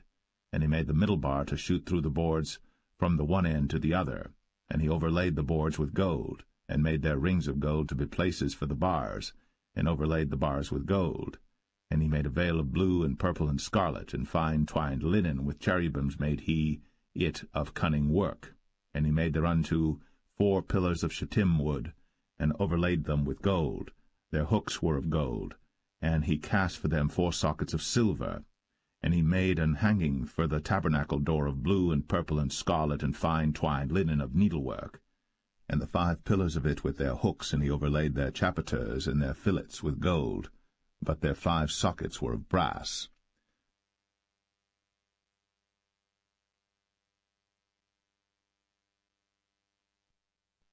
Exodus 37. And Bezalel made the ark of shittim wood. 2 cubits and a half was the length of it, and 1 cubit and a half the breadth of it, and 1 cubit and a half the height of it. And he overlaid it with pure gold within and without, and made a crown of gold to it round about. And he cast for it 4 rings of gold, to be set by the 4 corners of it, even 2 rings upon the one side of it, and 2 rings upon the other side of it. And he made staves of shittim wood, and overlaid them with gold. And he put the staves into the rings by the sides of the ark to bear the ark. And he made the mercy seat of pure gold. 2 cubits and a half was the length thereof, and 1 cubit and a half the breadth thereof. And he made 2 cherubims of gold, beaten out of one piece made he them, on the 2 ends of the mercy seat, 1 cherub on the end on this side, and another cherub on the other end on that side. Out of the mercy seat made he the cherubims on the 2 ends thereof. And the cherubims spread out their wings on high, and covered with their wings over the mercy seat, with their faces one to another. Even to the mercy seatward were the faces of the cherubims. And he made the table of shittim wood. 2 cubits was the length thereof, and 1 cubit the breadth thereof, and 1 cubit and a half the height thereof. And he overlaid it with pure gold, and made thereunto a crown of gold round about. Also he made thereunto a border of an handbreadth round about, and made a crown of gold for the border thereof round about. And he cast for it 4 rings of gold, and put the rings upon the 4 corners that were in the 4 feet thereof. Over against the border were the rings, the places for the staves to bear the table. And he made the staves of shittim wood, and overlaid them with gold to bear the table. And he made the vessels which were upon the table, his dishes, and his spoons, and his bowls, and his covers, to cover withal of pure gold. And he made the candlestick of pure gold. Of beaten work made he the candlestick. His shaft and his branch, his bowls, his knobs, and his flowers were of the same. And 6 branches going out of the sides thereof, 3 branches of the candlestick out of the one side thereof, and 3 branches of the candlestick out of the other side thereof. 3 bowls made after the fashion of almonds in one branch, a knob and a flower, and 3 bowls made like almonds in another branch, a knob and a flower. So throughout the 6 branches, going out of the candlestick. And in the candlestick were 4 bowls made like almonds, his knobs and his flowers, and a knob under 2 branches of the same, and a knob under 2 branches of the same, and a knob under 2 branches of the same, according to the 6 branches going out of it. Their knobs and their branches were of the same. All of it was one beaten work of pure gold. And he made his 7 lamps, and his snuffers, and his snuff dishes of pure gold. Of a talent of pure gold made he it, and all the vessels thereof. And he made the incense altar of shittim wood. The length of it was 1 cubit, the breadth of it 1 cubit. It was 4 square, and 2 cubits was the height of it. The horns thereof were of the same. And he overlaid it with pure gold, both the top of it and the sides thereof round about, and the horns of it. Also he made unto it a crown of gold round about. And he made 2 rings of gold for it under the crown thereof, by the 2 corners of it upon the 2 sides thereof, to be places for the staves to bear it withal. And he made the staves of shittim wood, and overlaid them with gold. And he made the holy anointing oil, and the pure incense of sweet spices, according to the work of the apothecary.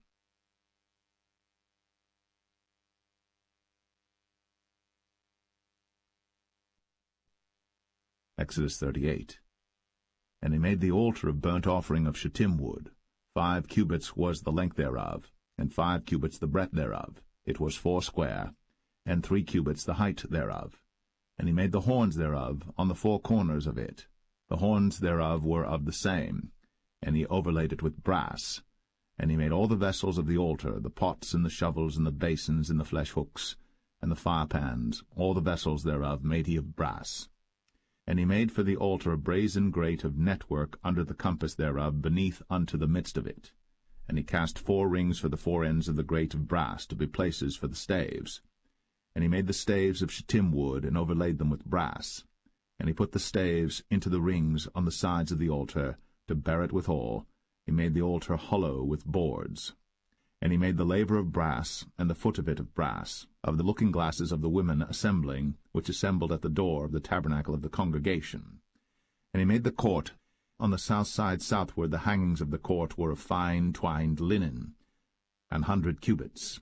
Their pillars were 20, and their brazen sockets 20. The hooks of the pillars and their fillets were of silver. And for the north side the hangings were 100 cubits, their pillars were 20, and their sockets of brass 20. The hooks of the pillars and their fillets of silver. And for the west side were hangings of 50 cubits, their pillars 10, and their sockets 10, the hooks of the pillars and their fillets of silver. And for the east side eastward 50 cubits.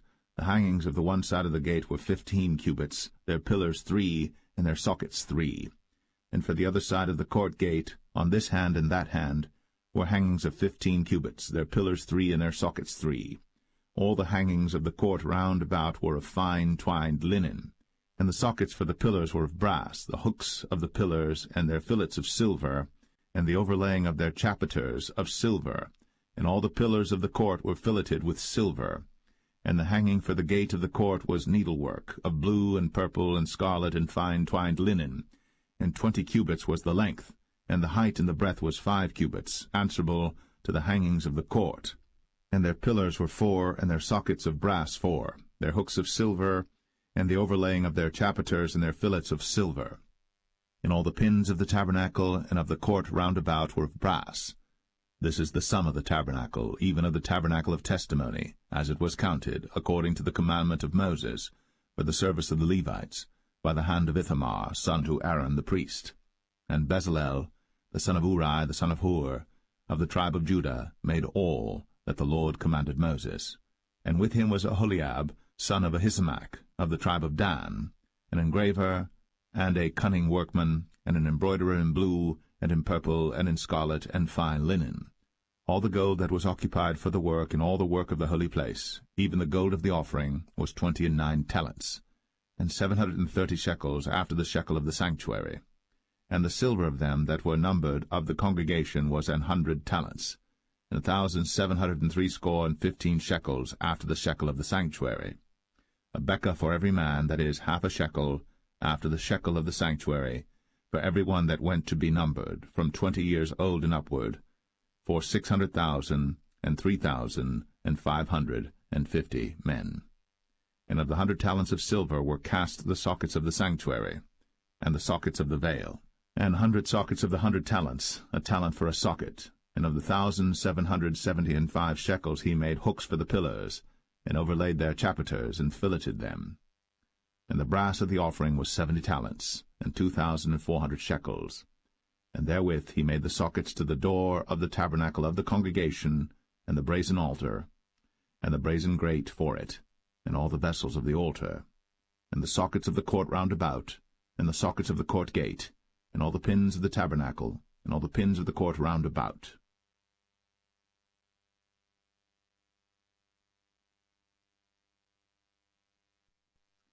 Exodus 39. And of the blue, and purple, and scarlet they made cloths of service, to do service in the holy place, and made the holy garments for Aaron, as the Lord commanded Moses. And he made the ephod of gold, blue, and purple, and scarlet, and fine twined linen. And they did beat the gold into thin plates, and cut it into wires, to work it in the blue, and in the purple, and in the scarlet, and in the fine linen, with cunning work. They made shoulder pieces for it, to couple it together. By the 2 edges was it coupled together. And the curious girdle of his ephod that was upon it was of the same, according to the work thereof, of gold, blue, and purple, and scarlet, and fine twined linen, as the Lord commanded Moses. And they wrought onyx stones enclosed in ouches of gold, graven as signets are graven, with the names of the children of Israel. And he put them on the shoulders of the ephod, that they should be stones for a memorial to the children of Israel, as the Lord commanded Moses. And he made the breastplate of cunning work, like the work of the ephod, of gold, blue, and purple, and scarlet, and fine twined linen. It was 4 square. They made the breastplate double. A span was the length thereof, and a span the breadth thereof, being doubled. And they set in it 4 rows of stones. The first row was a sardius, a topaz, and a carbuncle. This was the first row. And the second row an emerald, a sapphire, and a diamond. And the third row a ligure, an agate, and an amethyst. And the fourth row a beryl, an onyx, and a jasper. They were enclosed in ouches of gold in their enclosings. And the stones were according to the names of the children of Israel, 12 according to their names, like the engravings of a signet, every one with his name, according to the 12 tribes. And they made upon the breastplate chains at the ends of wreathen work of pure gold. And they made 2 ouches of gold and 2 gold rings, and put the 2 rings in the 2 ends of the breastplate. And they put the 2 wreathen chains of gold in the 2 rings on the ends of the breastplate. And the 2 ends of the 2 wreathen chains they fastened in the 2 ouches, and put them on the shoulder pieces of the ephod before it.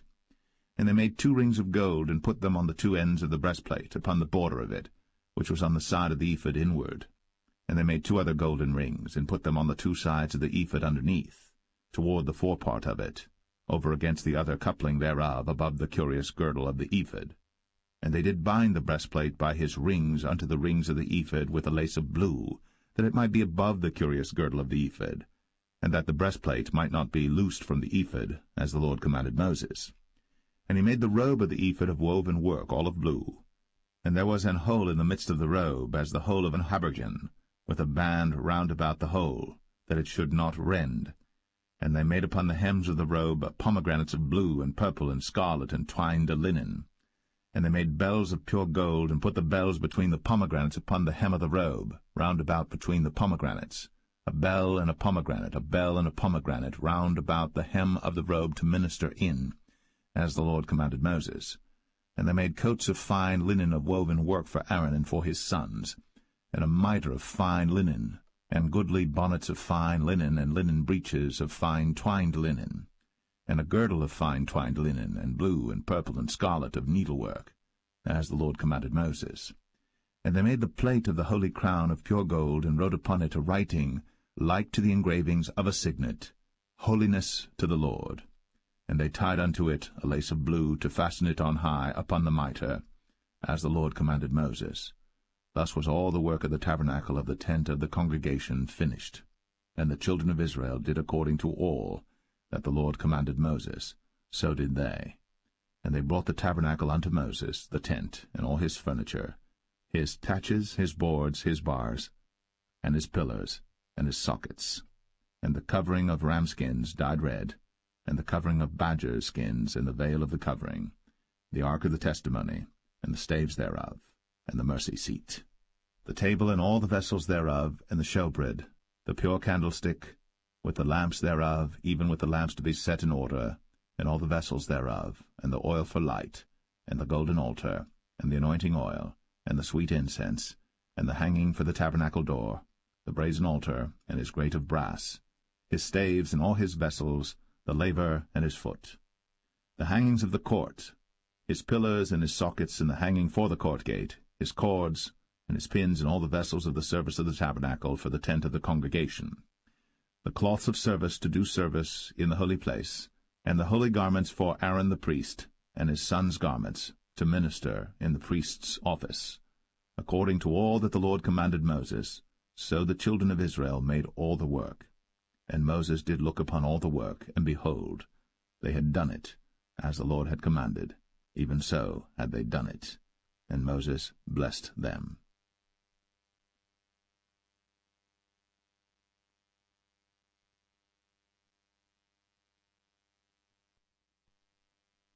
Exodus 40. And the Lord spake unto Moses, saying, On the 1st day of the 1st month shalt thou set up the tabernacle of the tent of the congregation, and thou shalt put therein the ark of the testimony, and cover the ark with the veil. And thou shalt bring in the table, and set in order the things that are to be set in order upon it. And thou shalt bring in the candlestick, and light the lamps thereof.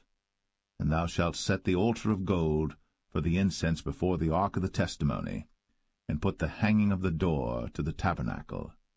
And thou shalt set the altar of the burnt offering before the door of the tabernacle of the tent of the congregation.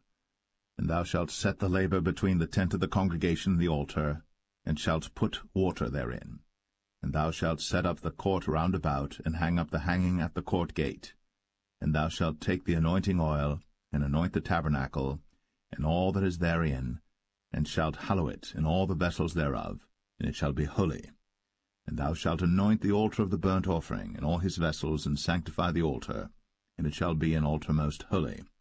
And thou shalt anoint the laver and his foot, and sanctify it. And thou shalt bring Aaron and his sons unto the door of the tabernacle of the congregation, and wash them with water. And thou shalt put upon Aaron the holy garments, and anoint him, and sanctify him, that he may minister unto me in the priest's office. And thou shalt bring his sons, and clothe them with coats. And thou shalt anoint them, as thou didst anoint their father, that they may minister unto me in the priest's office, for their anointing shall surely be an everlasting priesthood throughout their generations. Thus did Moses. According to all that the Lord commanded him, so did he. And it came to pass in the 1st month, in the 2nd year, on the 1st day of the month, that the tabernacle was reared up. And Moses reared up the tabernacle, and fastened his sockets, and set up the boards thereof, and put in the bars thereof, and reared up his pillars. And he spread abroad the tent over the tabernacle, and put the covering of the tent above upon it, as the Lord commanded Moses.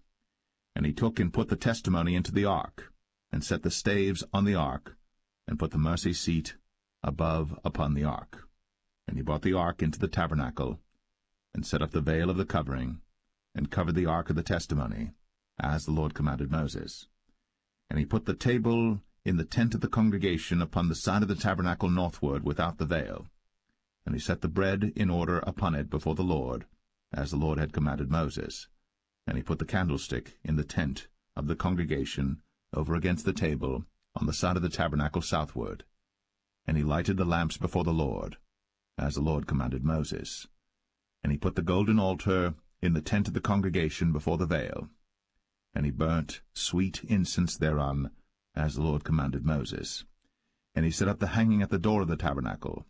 And he put the altar of burnt offering by the door of the tabernacle of the tent of the congregation, and offered upon it the burnt offering and the meat offering, as the Lord commanded Moses. And he set the laver between the tent of the congregation and the altar, and put water there to wash withal. And Moses and Aaron and his sons washed their hands, and their feet thereat, when they went into the tent of the congregation, and when they came near unto the altar, they washed, as the Lord commanded Moses. And he reared up the court round about the tabernacle and the altar, and set up the hanging of the court gate. So Moses finished the work. Then a cloud covered the tent of the congregation, and the glory of the Lord filled the tabernacle. And Moses was not able to enter into the tent of the congregation, because the cloud abode thereon, and the glory of the Lord filled the tabernacle. And when the cloud was taken up from over the tabernacle, the children of Israel went onward in all their journeys. But if the cloud were not taken up, then they journeyed not till the day that it was taken up. For the cloud of the Lord was upon the tabernacle by day, and fire was on it by night, in the sight of all the house of Israel, throughout all their journeys.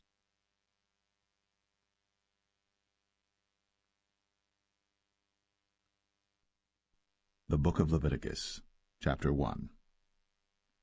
And the Lord called unto Moses, and spake unto him out of the tabernacle of the congregation, saying, Speak unto the children of Israel, and say unto them, If any man of you bring an offering unto the Lord, ye shall bring your offering of the cattle, even of the herd, and of the flock. If his offering be a burnt sacrifice of the herd, let him offer a male without blemish. He shall offer it of his own voluntary will at the door of the tabernacle of the congregation before the Lord. And he shall put his hand upon the head of the burnt offering, and it shall be accepted for him to make atonement for him.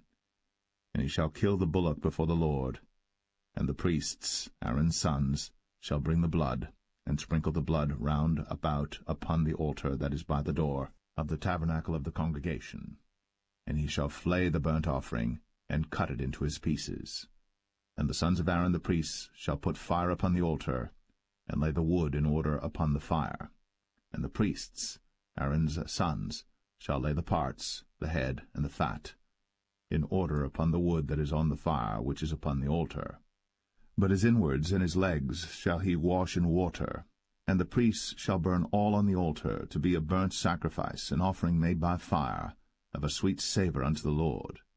And if his offering be of the flocks, namely of the sheep or of the goats, for a burnt sacrifice, he shall bring it a male without blemish, and he shall kill it on the side of the altar northward before the Lord, and the priests, Aaron's sons, shall sprinkle his blood round about upon the altar. And he shall cut it into his pieces, with his head and his fat, and the priest shall lay them in order on the wood that is on the fire which is upon the altar. But he shall wash the inwards and the legs with water, and the priest shall bring it all, and burn it upon the altar. It is a burnt sacrifice, an offering made by fire, of a sweet savour unto the Lord. And if the burnt sacrifice for his offering to the Lord be of fowls, then he shall bring his offering of turtle doves or of young pigeons. And the priest shall bring it unto the altar, and wring off his head, and burn it on the altar, and the blood thereof shall be wrung out at the side of the altar. And he shall pluck away his crop with his feathers, and cast it beside the altar on the east part, by the place of the ashes. And he shall cleave it with the wings thereof, but shall not divide it asunder. And the priest shall burn it upon the altar, upon the wood that is upon the fire. It is a burnt sacrifice, an offering made by fire, of a sweet savour unto the Lord.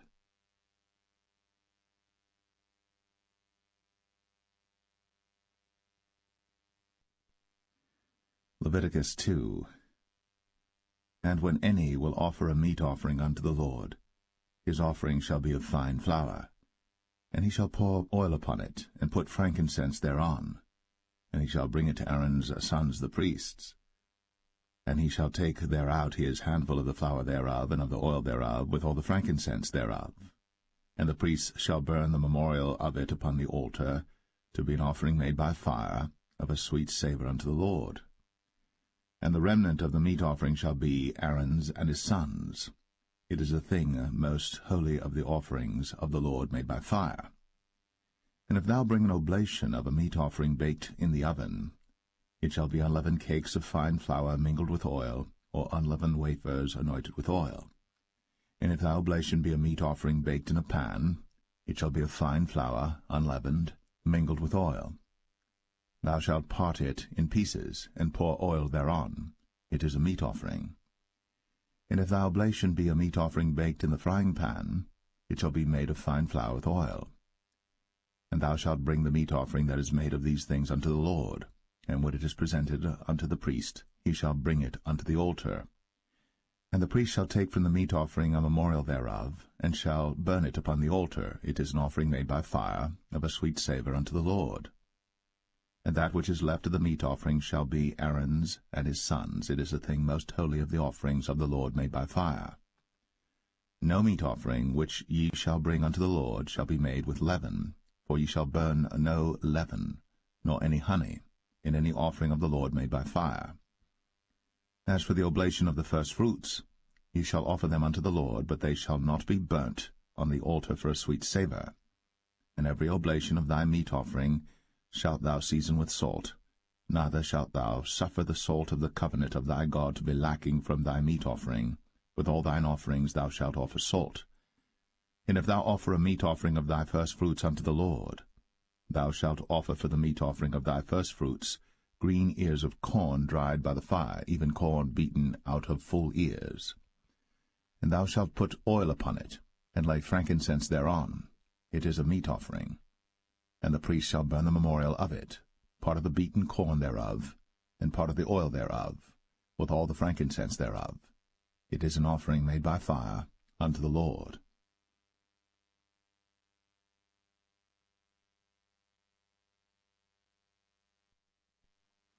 Leviticus 3. And if his oblation be a sacrifice of peace offering, if he offer it of the herd, whether it be a male or female, he shall offer it without blemish before the Lord. And he shall lay his hand upon the head of his offering, and kill it at the door of the tabernacle of the congregation. And Aaron's sons the priests shall sprinkle the blood upon the altar round about. And he shall offer of the sacrifice of the peace offering an offering made by fire unto the Lord. the fat that covereth the inwards, and all the fat that is upon the inwards, and the 2 kidneys, and the fat that is on them, which is by the flanks, and the caul above the liver, with the kidneys, it shall he take away. And Aaron's sons shall burn it on the altar upon the burnt sacrifice which is upon the wood that is on the fire. It is an offering made by fire, of a sweet savour unto the Lord. And if his offering for a sacrifice of peace offering unto the Lord be of the flock, male or female, he shall offer it without blemish. If he offer a lamb for his offering, then shall he offer it before the Lord. And he shall lay his hand upon the head of his offering, and kill it before the tabernacle of the congregation. And Aaron's sons shall sprinkle the blood thereof round about upon the altar. And he shall offer of the sacrifice of the peace offering an offering made by fire unto the Lord, the fat thereof, and the whole rump, it shall he take off hard by the backbone, and the fat that covereth the inwards, and all the fat that is upon the inwards, and the 2 kidneys, and the fat that is upon them, which is by the flanks, and the caul above the liver, with the kidneys, it shall he take away. And the priest shall burn it upon the altar. It is the food of the offering made by fire unto the Lord. And if his offering be a goat, then he shall offer it before the Lord. And he shall lay his hand upon the head of it, and kill it before the tabernacle of the congregation. And the sons of Aaron shall sprinkle the blood thereof upon the altar round about.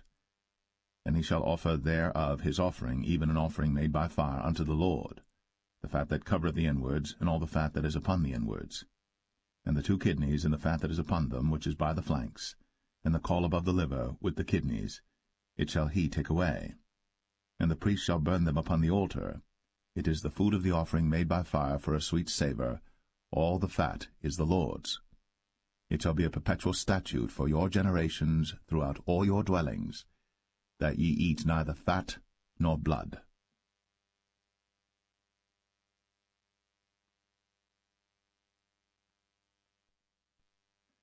Leviticus 4.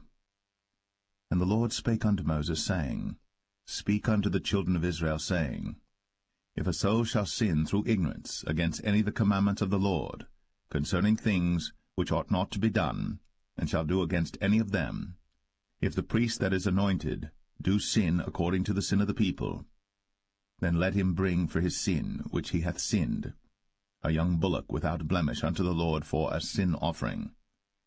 And he shall bring the bullock unto the door of the tabernacle of the congregation before the Lord, and shall lay his hand upon the bullock's head, and kill the bullock before the Lord. And the priest that is anointed shall take of the bullock's blood, and bring it to the tabernacle of the congregation. And the priest shall dip his finger in the blood, and sprinkle of the blood 7 times before the Lord, before the veil of the sanctuary.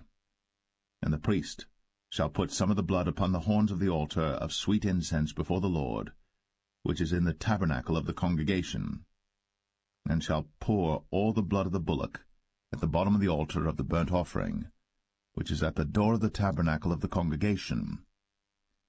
And he shall take off from it all the fat of the bullock for the sin offering, the fat that covereth the inwards, and all the fat that is upon the inwards, and the 2 kidneys, and the fat that is upon them, which is by the flanks, and the caul above the liver, with the kidneys, it shall he take away, as it was taken off from the bullock of the sacrifice of peace offerings.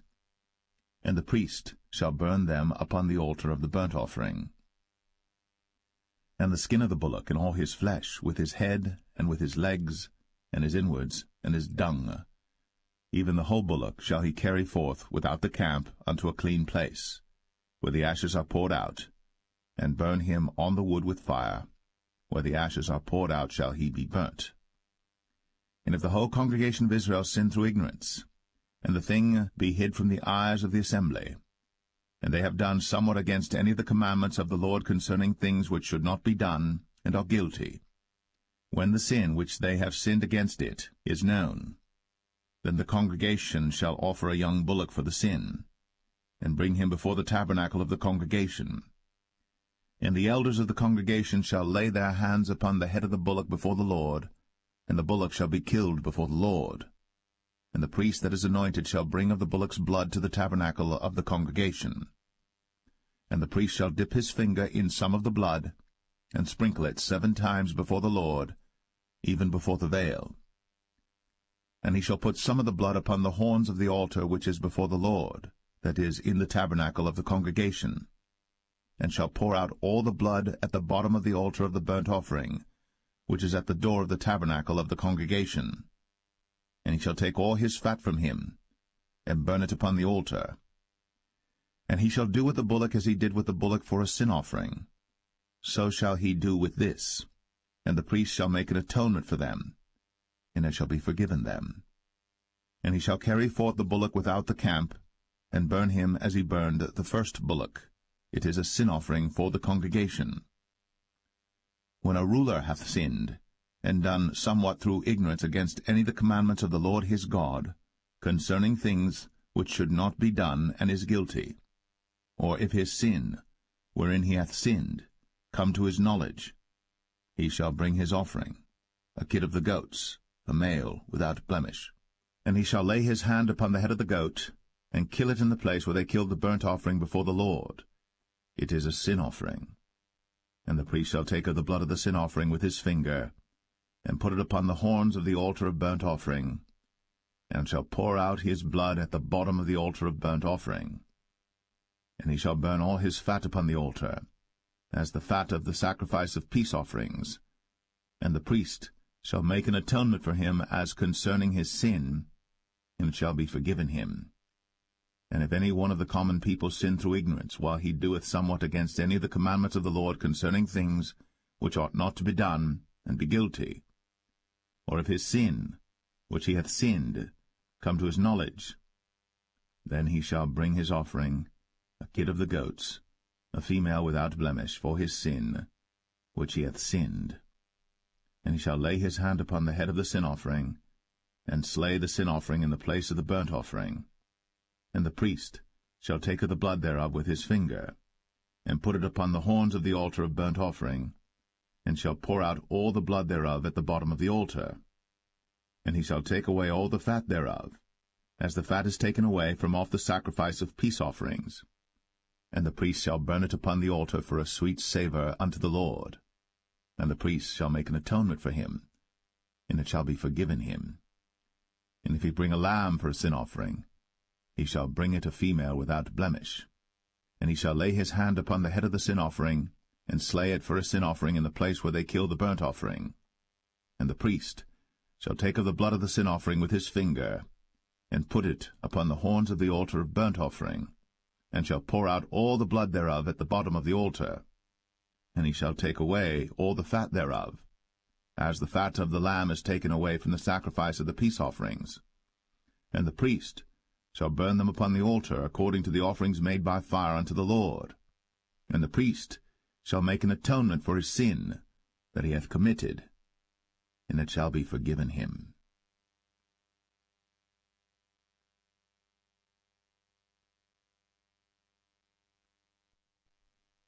Leviticus 5. And if a soul sin, and hear the voice of swearing, and is a witness, whether he hath seen or known of it, if he do not utter it, then he shall bear his iniquity.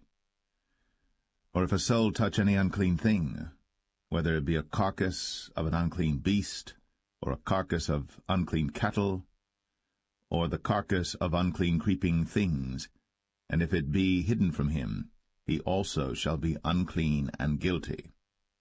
Or if he touch the uncleanness of man, whatsoever uncleanness it be that a man shall be defiled withal, and it be hid from him, when he knoweth of it, then he shall be guilty. Or if a soul swear, pronouncing with his lips to do evil, or to do good, whatsoever it be that a man shall pronounce with an oath, and it be hid from him, when he knoweth of it, then he shall be guilty in one of these. And it shall be, when he shall be guilty in one of these things, that he shall confess that he hath sinned in that thing. And he shall bring his trespass offering unto the Lord for his sin which he hath sinned, a female from the flock, a lamb or a kid of the goats, for a sin offering, and the priest shall make an atonement for him concerning his sin. And if he be not able to bring a lamb, then he shall bring for his trespass which he hath committed 2 turtle doves, or 2 young pigeons unto the Lord, one for a sin offering, and the other for a burnt offering. And he shall bring them unto the priest, who shall offer that which is for the sin offering first, and wring off his head from his neck, but shall not divide it asunder. And he shall sprinkle of the blood of the sin offering upon the side of the altar, and the rest of the blood shall be wrung out at the bottom of the altar. It is a sin offering. And he shall offer the second for a burnt offering according to the manner, and the priest shall make an atonement for him for his sin which he hath sinned, and it shall be forgiven him.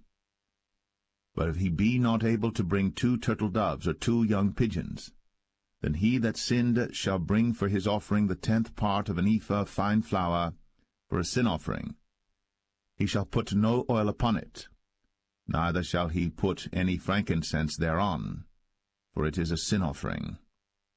Then shall he bring it to the priest, and the priest shall take his handful of it, even a memorial thereof, and burn it on the altar, according to the offerings made by fire unto the Lord. It is a sin offering. And the priest shall make an atonement for him as touching his sin that he hath sinned in one of these, and it shall be forgiven him. And the remnant shall be the priest's, as a meat offering. And the Lord spake unto Moses, saying, If a soul commit a trespass, and sin through ignorance in the holy things of the Lord, then he shall bring for his trespass unto the Lord a ram without blemish out of the flocks, with thy estimation by shekels of silver, after the shekel of the sanctuary, for a trespass offering. And he shall make amends for the harm that he hath done in the holy thing, and shall add the 5th part thereto, and give it unto the priest. And the priest shall make an atonement for him with the ram of the trespass offering, and it shall be forgiven him. And if a soul sin, and commit any of these things which are forbidden to be done by the commandments of the Lord, though he wist it not, yet is he guilty, and shall bear his iniquity. And he shall bring a ram without blemish out of the flock, with thy estimation, for a trespass offering unto the priest. And the priest shall make an atonement for him concerning his ignorance, wherein he erred and wist it not, and it shall be forgiven him. It is a trespass offering. He hath certainly trespassed against the Lord.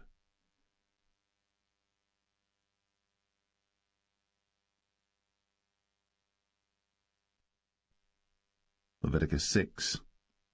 And the Lord spake unto Moses, saying, If a soul sin, and commit a trespass against the Lord, and lie unto his neighbor in that which was delivered him to keep, or in fellowship, or in a thing taken away by violence, or hath deceived his neighbor, or have found that which was lost, and lieth concerning it, and sweareth falsely, in any of all these that a man doeth, sinning therein, then it shall be, because he hath sinned, and is guilty, that he shall restore that which he took violently away, or the thing which he hath deceitfully gotten, or that which was delivered him to keep, or the lost thing which he found, or all that about which he hath sworn falsely. He shall even restore it in the principal, and shall add the 5th part more thereto, and give it unto him to whom it appertaineth in the day of his trespass offering. And he shall bring his trespass offering unto the Lord, a ram without blemish out of the flock, with thy estimation, for a trespass offering unto the priest. And the priest shall make an atonement for him before the Lord, and it shall be forgiven him for anything of all that he hath done in trespassing therein. And the Lord spake unto Moses, saying, Command Aaron and his sons, saying, This is the law of the burnt offering. It is the burnt offering because of the burning upon the altar all night unto the morning, and the fire of the altar shall be burning in it. And the priest shall put on his linen garment, and his linen breeches shall he put upon his flesh, and take up the ashes which the fire hath consumed with the burnt offering on the altar. And he shall put them beside the altar. And he shall put off his garments, and put on other garments, and carry forth the ashes without the camp unto a clean place. And the fire upon the altar shall be burning in it. It shall not be put out. And the priest shall burn wood on it every morning, and lay the burnt offering in order upon it. And he shall burn thereon the fat of the peace offerings. The fire shall ever be burning upon the altar. It shall never go out. And this is the law of the meat offering. The sons of Aaron shall offer it before the Lord, before the altar. And he shall take of it his handful of the flour of the meat offering, and of the oil thereof, and all the frankincense which is upon the meat offering, and shall burn it upon the altar for a sweet savour, even the memorial of it, unto the Lord. And the remainder thereof shall Aaron and his sons eat. With unleavened bread shall it be eaten in the holy place. In the court of the tabernacle of the congregation they shall eat it. It shall not be baked with leaven. I have given it unto them for their portion of my offerings made by fire. It is most holy, as is the sin offering, and as the trespass offering. All the males among the children of Aaron shall eat of it. It shall be a statute for ever in your generations concerning the offerings of the Lord made by fire. Every one that toucheth them shall be holy. And the Lord spake unto Moses, saying, This is the offering of Aaron and of his sons, which they shall offer unto the Lord in the day when he is anointed. The 10th part of an ephah of fine flour for a meat offering perpetual, half of it in the morning, and half thereof at night. In a pan it shall be made with oil, and when it is baked, thou shalt bring it in. And the baked pieces of the meat offering shalt thou offer for a sweet savour unto the Lord. And the priest of his sons that is anointed in his stead shall offer it.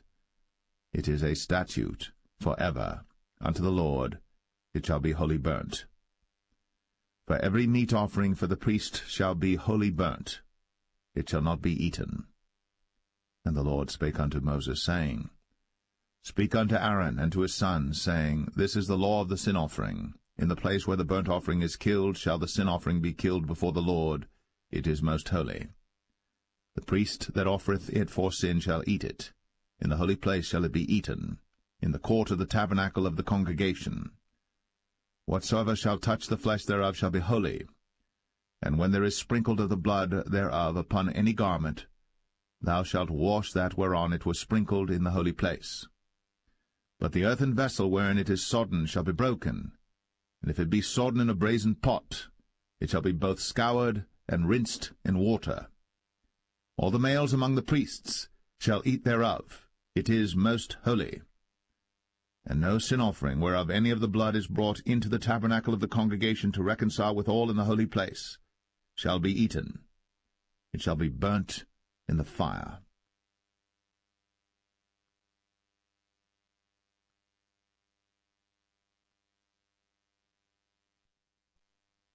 Leviticus 7. Likewise, this is the law of the trespass offering. It is most holy. In the place where they kill the burnt offering shall they kill the trespass offering, and the blood thereof shall he sprinkle round about upon the altar. And he shall offer of it all the fat thereof, the rump, and the fat that covereth the inwards, and the 2 kidneys, and the fat that is on them, which is by the flanks, and the caul that is above the liver, with the kidneys, it shall he take away. And the priest shall burn them upon the altar for an offering made by fire unto the Lord. It is a trespass offering. Every male among the priests shall eat thereof. It shall be eaten in the holy place. It is most holy. As the sin offering is, so is the trespass offering.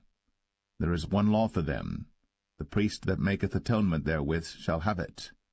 And the priest that offereth any man's burnt offering, even the priest, shall have to himself the skin of the burnt offering which he hath offered.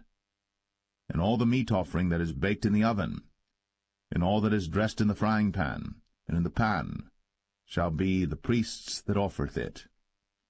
And every meat offering mingled with oil and dry shall all the sons of Aaron have, one as much as another. And this is the law of the sacrifice of peace offerings which he shall offer unto the Lord. If he offer it for a thanksgiving, then he shall offer with the sacrifice of thanksgiving unleavened cakes mingled with oil, and unleavened wafers anointed with oil, and cakes mingled with oil of fine flour fried. Besides the cakes, he shall offer for his offering leavened bread with the sacrifice of thanksgiving of his peace offerings, and of it he shall offer one out of the whole oblation for an heave offering unto the Lord, and it shall be the priest's that sprinkleth the blood of the peace offerings. And the flesh of the sacrifice of his peace offerings for thanksgiving shall be eaten the same day that it is offered. He shall not leave any of it until the morning. But if the sacrifice of his offering be a vow or a voluntary offering, it shall be eaten the same day that he offereth his sacrifice, and on the morrow also the remainder of it shall be eaten. But the remainder of the flesh of the sacrifice on the 3rd day shall be burnt with fire. And if any of the flesh of the sacrifice of his peace offerings be eaten at all on the 3rd day, it shall not be accepted, neither shall it be imputed unto him that offereth it. It shall be an abomination, and the soul that eateth of it shall bear his iniquity. And the flesh that toucheth any unclean thing shall not be eaten, it shall be burnt with fire. And as for the flesh, all that be clean shall eat thereof. But the soul that eateth of the flesh of the sacrifice of peace offerings that pertain unto the Lord, having his uncleanness upon him, even that soul shall be cut off from his people. Moreover, the soul that shall touch any unclean thing, as the uncleanness of man, or any unclean beast, or any abominable unclean thing, and eat of the flesh of the sacrifice of peace offerings, which pertain unto the Lord, even that soul shall be cut off from his people. And the Lord spake unto Moses, saying, Speak unto the children of Israel, saying, Ye shall eat no manner of fat, of ox, or of sheep, or of goat, and the fat of the beast that dieth of itself, and the fat of that which is torn with beasts, may be used in any other use, but ye shall in no wise eat of it. For whosoever eateth the fat of the beast, of which men offer an offering made by fire unto the Lord, even the soul that eateth it shall be cut off from his people. Moreover, ye shall eat no manner of blood, whether it be of fowl or of beast, in any of your dwellings. Whatsoever soul it be that eateth any manner of blood, even that soul shall be cut off from his people. And the Lord spake unto Moses, saying, Speak unto the children of Israel, saying, He that offereth the sacrifice of his peace offerings unto the Lord shall bring his oblation unto the Lord of the sacrifice of his peace offerings. His own hands shall bring the offerings of the Lord made by fire, the fat with the breast. It shall he bring, that the breast may be waved for a wave offering before the Lord. And the priest shall burn the fat upon the altar, but the breast shall be Aaron's and his sons'. And the right shoulder shall ye give unto the priest for an heave offering of the sacrifices of your peace offerings. He among the sons of Aaron, that offereth the blood of the peace offerings, and the fat, shall have the right shoulder for his part.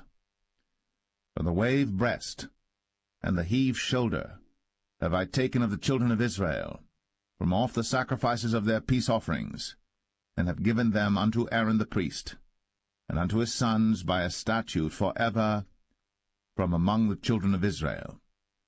This is the portion of the anointing of Aaron, and of the anointing of his sons, out of the offerings of the Lord made by fire, in the day when he presented them to minister unto the Lord in the priest's office, which the Lord commanded to be given them of the children of Israel, in the day that he anointed them, by a statute for ever throughout their generations. This is the law of the burnt offering, of the meat offering, and of the sin offering, and of the trespass offering, and of the consecrations, and of the sacrifice of the peace offerings, which the Lord commanded Moses in Mount Sinai, in the day that he commanded the children of Israel to offer their oblations unto the Lord, in the wilderness of Sinai.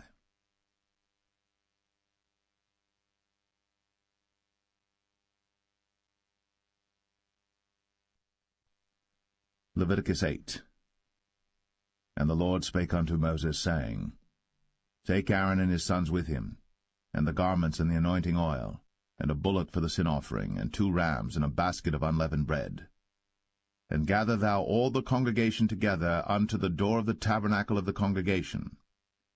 And Moses did as the Lord commanded him. And the assembly was gathered together unto the door of the tabernacle of the congregation. And Moses said unto the congregation, This is the thing which the Lord commanded to be done. And Moses brought Aaron and his sons, and washed them with water. And he put upon him the coat, and girded him with the girdle, and clothed him with the robe, and put the ephod upon him. And he girded him with the curious girdle of the ephod, and bound it unto him therewith. And he put the breastplate upon him. Also he put in the breastplate the Urim and the Thummim. And he put the mitre upon his head, also upon the mitre, even upon his forefront, did he put the golden plate, the holy crown, as the Lord commanded Moses. And Moses took the anointing oil, and anointed the tabernacle and all that was therein, and sanctified them. And he sprinkled thereof upon the altar 7 times, and anointed the altar and all his vessels, both the laver and his foot, to sanctify them. And he poured of the anointing oil upon Aaron's head, and anointed him, to sanctify him. And Moses brought Aaron's sons, and put coats upon them, and girded them with girdles, and put bonnets upon them, as the Lord commanded Moses. And he brought the bullock for the sin offering, and Aaron and his sons laid their hands upon the head of the bullock for the sin offering, and he slew it. And Moses took the blood, and put it upon the horns of the altar round about with his finger, and purified the altar, and poured the blood at the bottom of the altar, and sanctified it, to make reconciliation upon it. And he took all the fat that was upon the inwards, and the caul above the liver, and the 2 kidneys, and their fat, and Moses burned it upon the altar. But the bullock and his hide, his flesh and his dung, he burnt with fire without the camp, as the Lord commanded Moses. And he brought the ram for the burnt offering, and Aaron and his sons laid their hands upon the head of the ram, and he killed it. And Moses sprinkled the blood upon the altar round about, and he cut the ram into pieces. And Moses burnt the head, and the pieces, and the fat, and he washed the inwards and the legs in water. And Moses burnt the whole ram upon the altar. It was a burnt sacrifice for a sweet savour, and an offering made by fire unto the Lord, as the Lord commanded Moses. And he brought the other ram, the ram of consecration. And Aaron and his sons laid their hands upon the head of the ram, and he slew it. And Moses took of the blood of it, and put it upon the tip of Aaron's right ear, and upon the thumb of his right hand, and upon the great toe of his right foot. And he brought Aaron's sons, and Moses put of the blood upon the tip of their right ear, and upon the thumbs of their right hands, and upon the great toes of their right feet. And Moses sprinkled the blood upon the altar round about. And he took the fat, and the rump, and all the fat that was upon the inwards, and the caul above the liver, and the 2 kidneys and their fat, and the right shoulder, and out of the basket of unleavened bread that was before the Lord, he took 1 unleavened cake, and a cake of oiled bread, and 1 wafer, and put them on the fat, and upon the right shoulder. And he put all upon Aaron's hands, and upon his sons' hands, and waved them for a wave offering before the Lord. And Moses took them from off their hands, and burnt them on the altar upon the burnt offering. They were consecrations for a sweet savour. It is an offering made by fire unto the Lord. And Moses took the breast, and waved it for a wave offering before the Lord. For of the ram of consecration it was Moses' part, as the Lord commanded Moses. And Moses took of the anointing oil, and of the blood which was upon the altar, and sprinkled it upon Aaron, and upon his garments, and upon his sons, and upon his sons' garments with him, and sanctified Aaron, and his garments, and his sons' garments with him. And Moses said unto Aaron and to his sons, Boil the flesh at the door of the tabernacle of the congregation, and there eat it with the bread that is in the basket of consecrations, as I commanded, saying, Aaron and his sons shall eat it. And that which remaineth of the flesh and of the bread shall ye burn with fire. And ye shall not go out of the door of the tabernacle of the congregation in 7 days, until the days of your consecration be at an end. For 7 days shall he consecrate you, as he hath done this day, so the Lord hath commanded to do, to make an atonement for you. Therefore shall ye abide at the door of the tabernacle of the congregation day and night, 7 days, and keep the charge of the Lord, that ye die not, for so I am commanded. So Aaron and his sons did all things which the Lord commanded by the hand of Moses.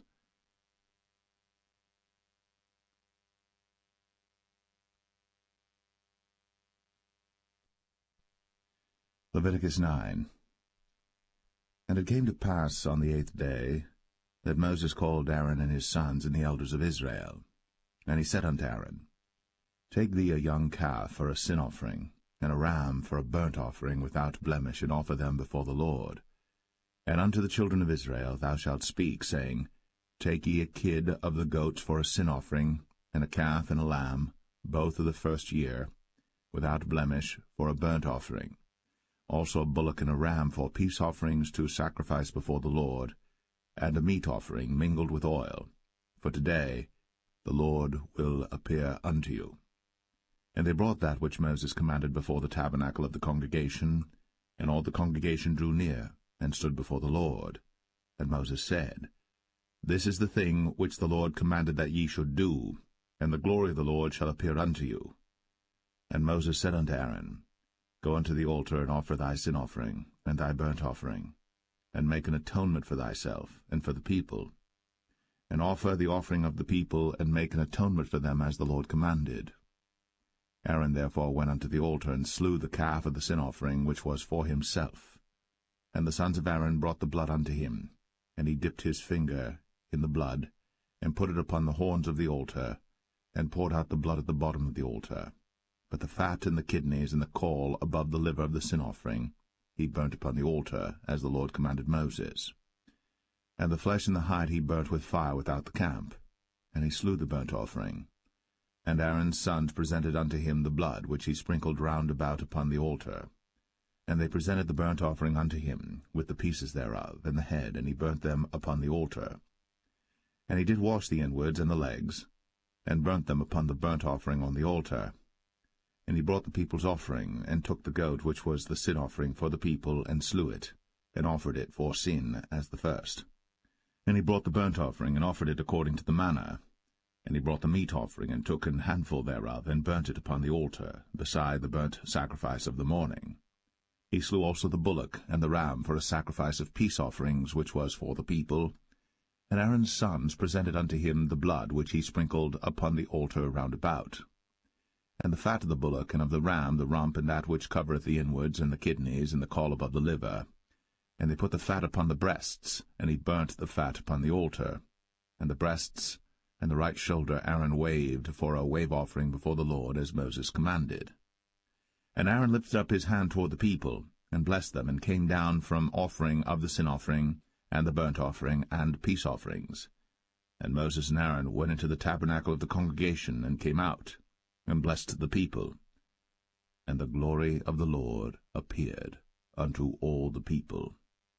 And there came a fire out from before the Lord, and consumed upon the altar the burnt offering and the fat, which when all the people saw, they shouted, and fell on their faces.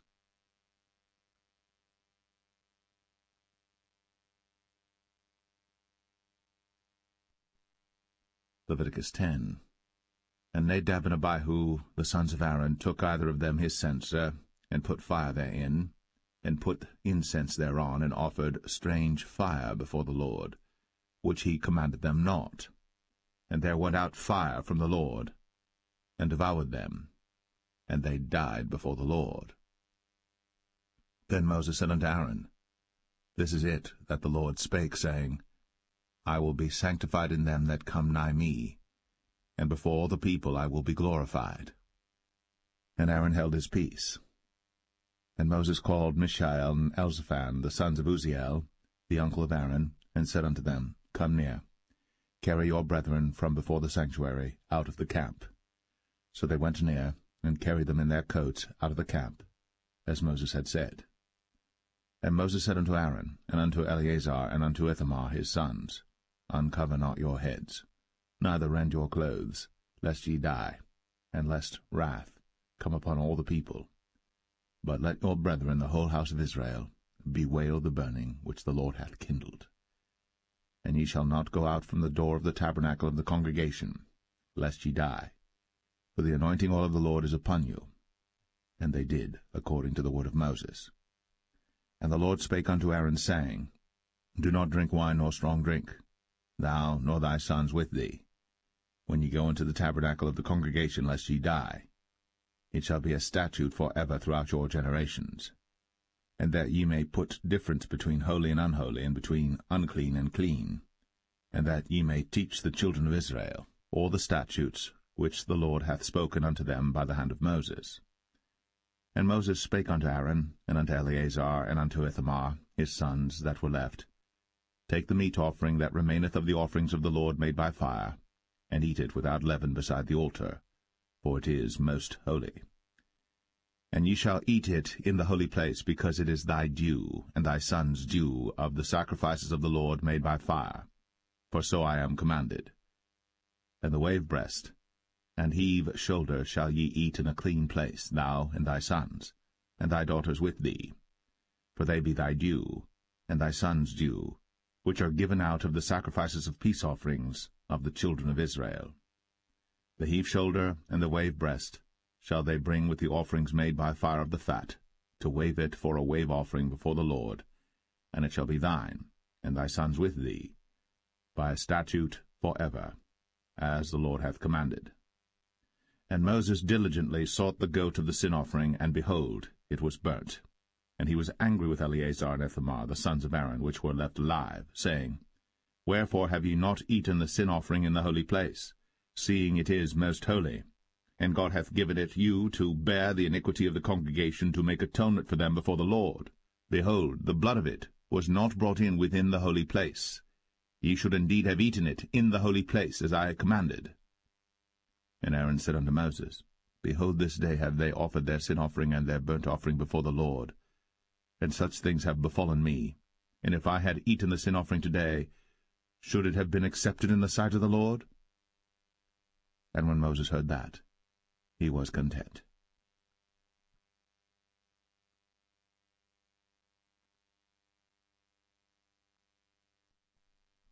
Leviticus 11.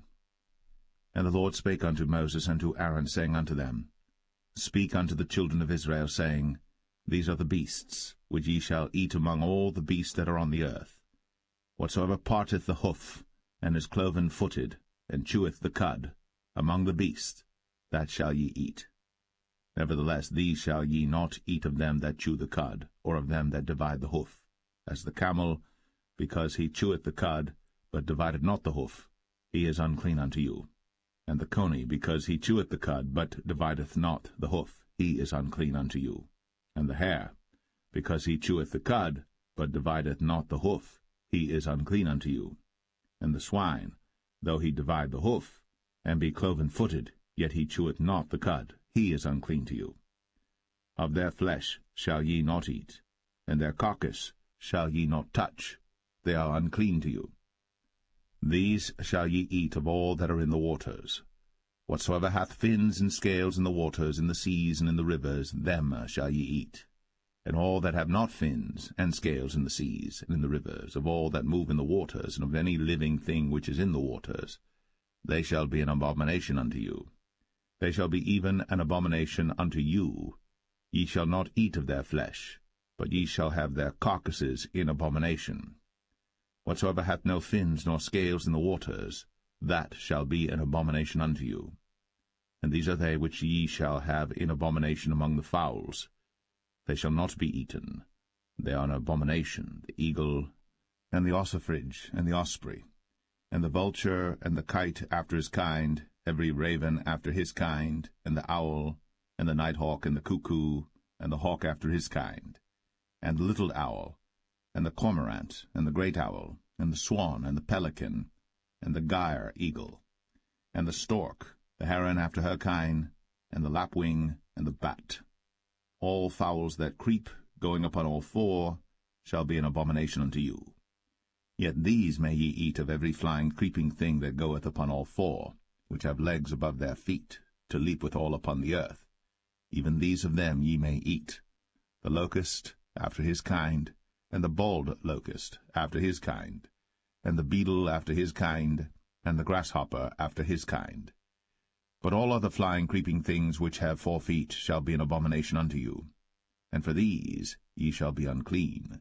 Whosoever toucheth the carcass of them shall be unclean until the even. And whosoever beareth aught of the carcass of them shall wash his clothes, and be unclean until the even. The carcasses of every beast which divideth the hoof, and is not cloven-footed, nor cheweth the cud, are unclean unto you. Every one that toucheth them shall be unclean. And whatsoever goeth upon his paws among all manner of beasts, that go on all four, those are unclean unto you.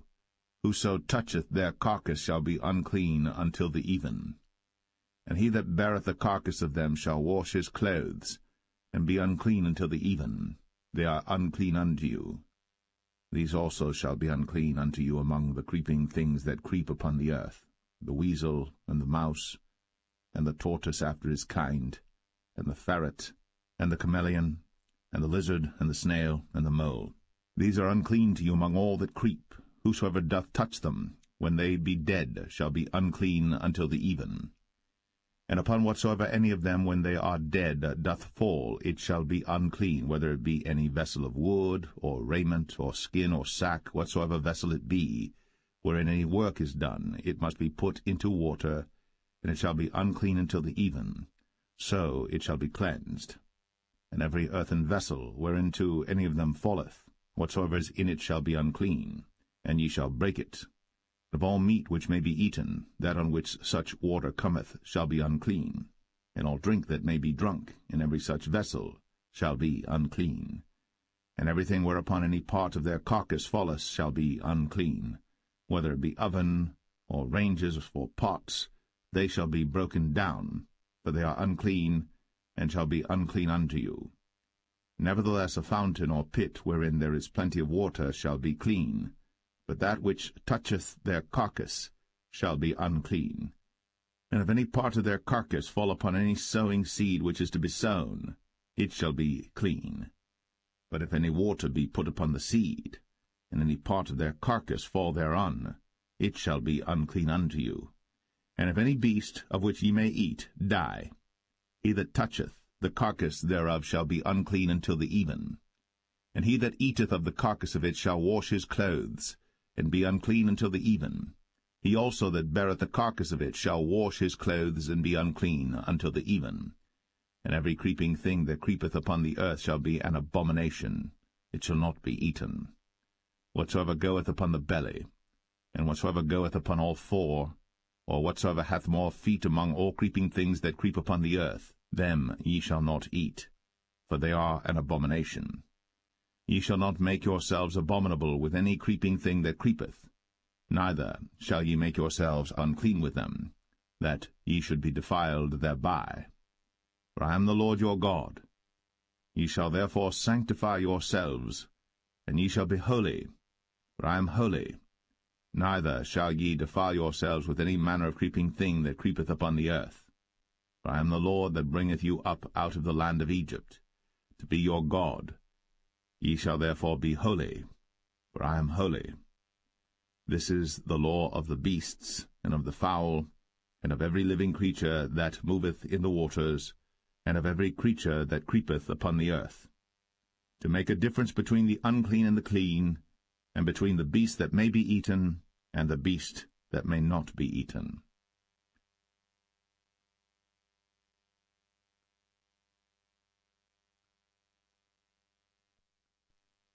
Leviticus 12.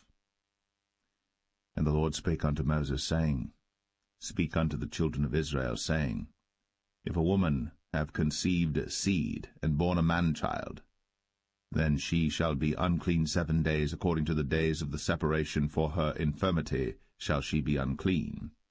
And in the 8th day the flesh of his foreskin shall be circumcised, and she shall then continue in the blood of her purifying 33 days. She shall touch no hallowed thing, nor come into the sanctuary until the days of her purifying be fulfilled. And if she bear a maid child, then she shall be unclean 2 weeks, as in her separation, and she shall continue in the blood of her purifying 66 days. And when the days of her purifying are fulfilled, for a son or for a daughter, she shall bring a lamb of the first year for a burnt offering, and a young pigeon, or a turtle dove, for a sin offering, unto the door of the tabernacle of the congregation, unto the priest, who shall offer it before the Lord, and make an atonement for her, and she shall be cleansed from the issue of her blood. This is the law for her that hath borne a male or a female. And if she be not able to bring a lamb, then she shall bring 2 turtles or 2 young pigeons, the one for the burnt offering and the other for a sin offering, and the priest shall make an atonement for her, and she shall be clean.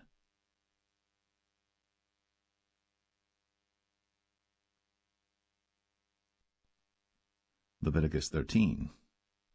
And the Lord spake unto Moses and Aaron, saying, When a man shall have in the skin of his flesh a rising, a scab, or bright spot, and it be in the skin of his flesh like the plague of leprosy, then he shall be brought unto Aaron the priest, or unto one of his sons the priests.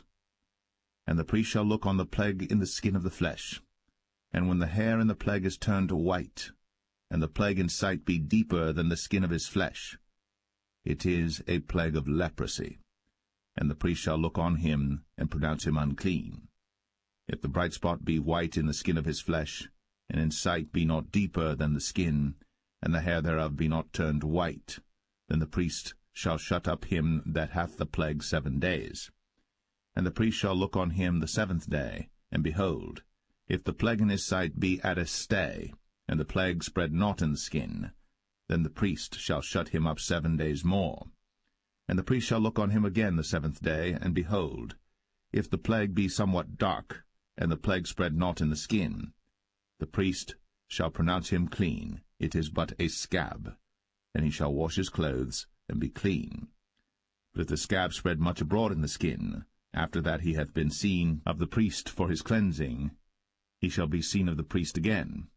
And if the priest see that, behold, the scab spreadeth in the skin, then the priest shall pronounce him unclean. It is a leprosy. When the plague of leprosy is in a man, then he shall be brought unto the priest. And the priest shall see him, and behold, if the rising be white in the skin, and it have turned the hair white, and there be quick raw flesh in the rising, it is an old leprosy in the skin of his flesh, and the priest shall pronounce him unclean, and shall not shut him up, for he is unclean.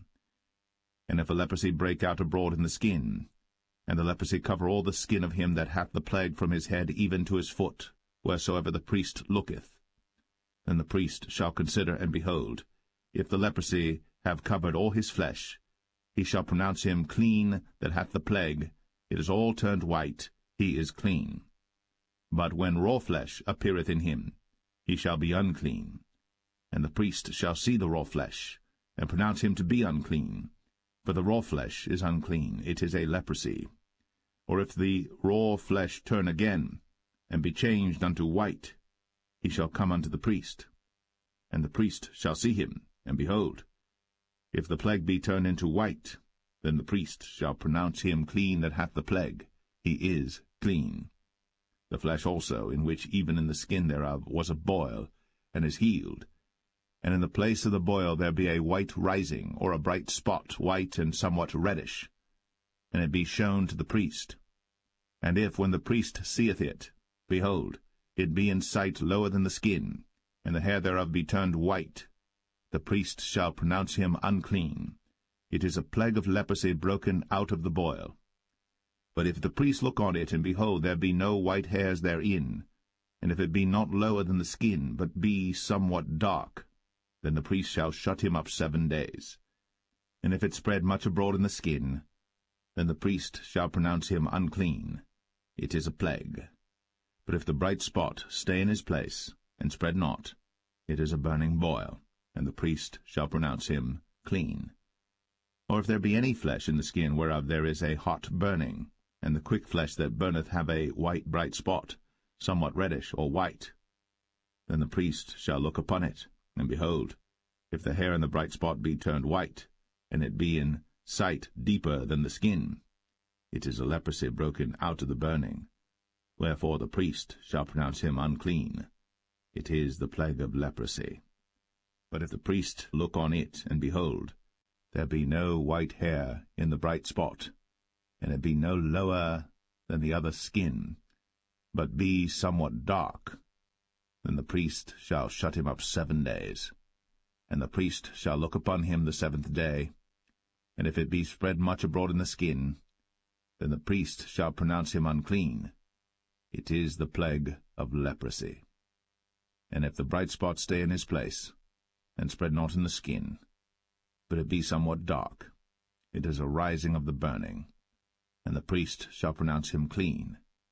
For it is an inflammation of the burning. If a man or woman have a plague upon the head or the beard, then the priest shall see the plague, and behold, if it be in sight deeper than the skin, and there be in it a yellow thin hair, then the priest shall pronounce him unclean. It is a dry scall, even a leprosy upon the head or beard. Let the priest look on the plague of the scall, and behold, it be not in sight deeper than the skin, and that there is no black hair in it. Then the priest shall shut up him that hath the plague of the scall 7 days. And in the 7th day the priest shall look on the plague, and behold, if the scall spread not, and there be in it no yellow hair, and the scall be not in sight deeper than the skin, he shall be shaven, but the scall shall he not shave, and the priest shall shut up him that hath the scall 7 days more. And in the 7th day the priest shall look on the scall, and behold, if the scall be not spread in the skin, nor be in sight deeper than the skin, then the priest shall pronounce him clean, and he shall wash his clothes, and be clean. But if the scall spread much in the skin after his cleansing, then the priest shall look on him, and behold, if the scall be spread in the skin, the priest shall not seek for yellow hair, he is unclean. But if the scall be in his sight at a stay, and that there is black hair grown up therein, the scall is healed, he is clean, and the priest shall pronounce him clean. If a man also or a woman have in the skin of their flesh bright spots, even white bright spots, then the priest shall look, and behold, if the bright spots in the skin of their flesh be darkish white, it is a freckled spot that groweth in the skin, he is clean. And the man whose hair is fallen off his head, he is bald, yet is he clean. And he that hath his hair fallen off from the part of his head toward his face, he is forehead bald, yet is he clean. And if there be in the bald head or bald forehead a white reddish sore, it is a leprosy sprung up in his bald head, or his bald forehead. Then the priest shall look upon it, and behold, if the rising of the sore be white, reddish in his bald head, or in his bald forehead, as leprosy appeareth in the skin of the flesh, he is a leprous man. He is unclean. The priest shall pronounce him utterly unclean. His plague is in his head. And the leper in whom the plague is, his clothes shall be rent, and his head bare. And he shall put a covering upon his upper lip, and shall cry, Unclean, unclean. All the days wherein the plague shall be in him, he shall be defiled. He is unclean. He shall dwell alone. Without the camp shall his habitation be. The garment also that the plague of leprosy is in, whether it be a woolen garment or a linen garment, whether it be in the warp or woof of linen or of woolen, whether in a skin or in anything made of skin, and if the plague be greenish or reddish in the garment or in the skin, either in the warp or in the woof or in anything of skin, it is a plague of leprosy, and shall be shown unto the priest. And the priest shall look upon the plague, and shut up it that hath the plague 7 days. And he shall look on the plague on the 7th day, if the plague be spread in the garment, either in the warp, or in the woof, or in a skin, or in any work that is made of skin, the plague is a fretting leprosy, it is unclean. He shall therefore burn the garment, whether warp or woof, in woolen or in linen, or anything of skin, wherein the plague is, for it is a fretting leprosy, it shall be burnt in the fire. And if the priest shall look, and behold, the plague be not spread in the garment, either in the warp or in the woof, or in anything of skin, then the priest shall command that they wash the thing wherein the plague is, and he shall shut it up 7 days more. And the priest shall look on the plague after that it is washed, and behold, if the plague have not changed his colour, and the plague be not spread, it is unclean. Thou shalt burn it in the fire. It is fret inward, whether it be bare within or without. And if the priest look, and behold, the plague be somewhat dark after the washing of it, then he shall rend it out of the garment, or out of the skin, or out of the warp, or out of the woof. And if it appear still in the garment, either in the warp or in the woof, or in anything of skin, it is a spreading plague. Thou shalt burn that wherein the plague is with fire. And the garment, either warp or woof, or whatsoever thing of skin it be, which thou shalt wash, if the plague be departed from them, then it shall be washed the 2nd time, and shall be clean. This is the law of the plague of leprosy in a garment of woolen or linen, either in the warp or woof, or anything of skins, to pronounce it clean or to pronounce it unclean.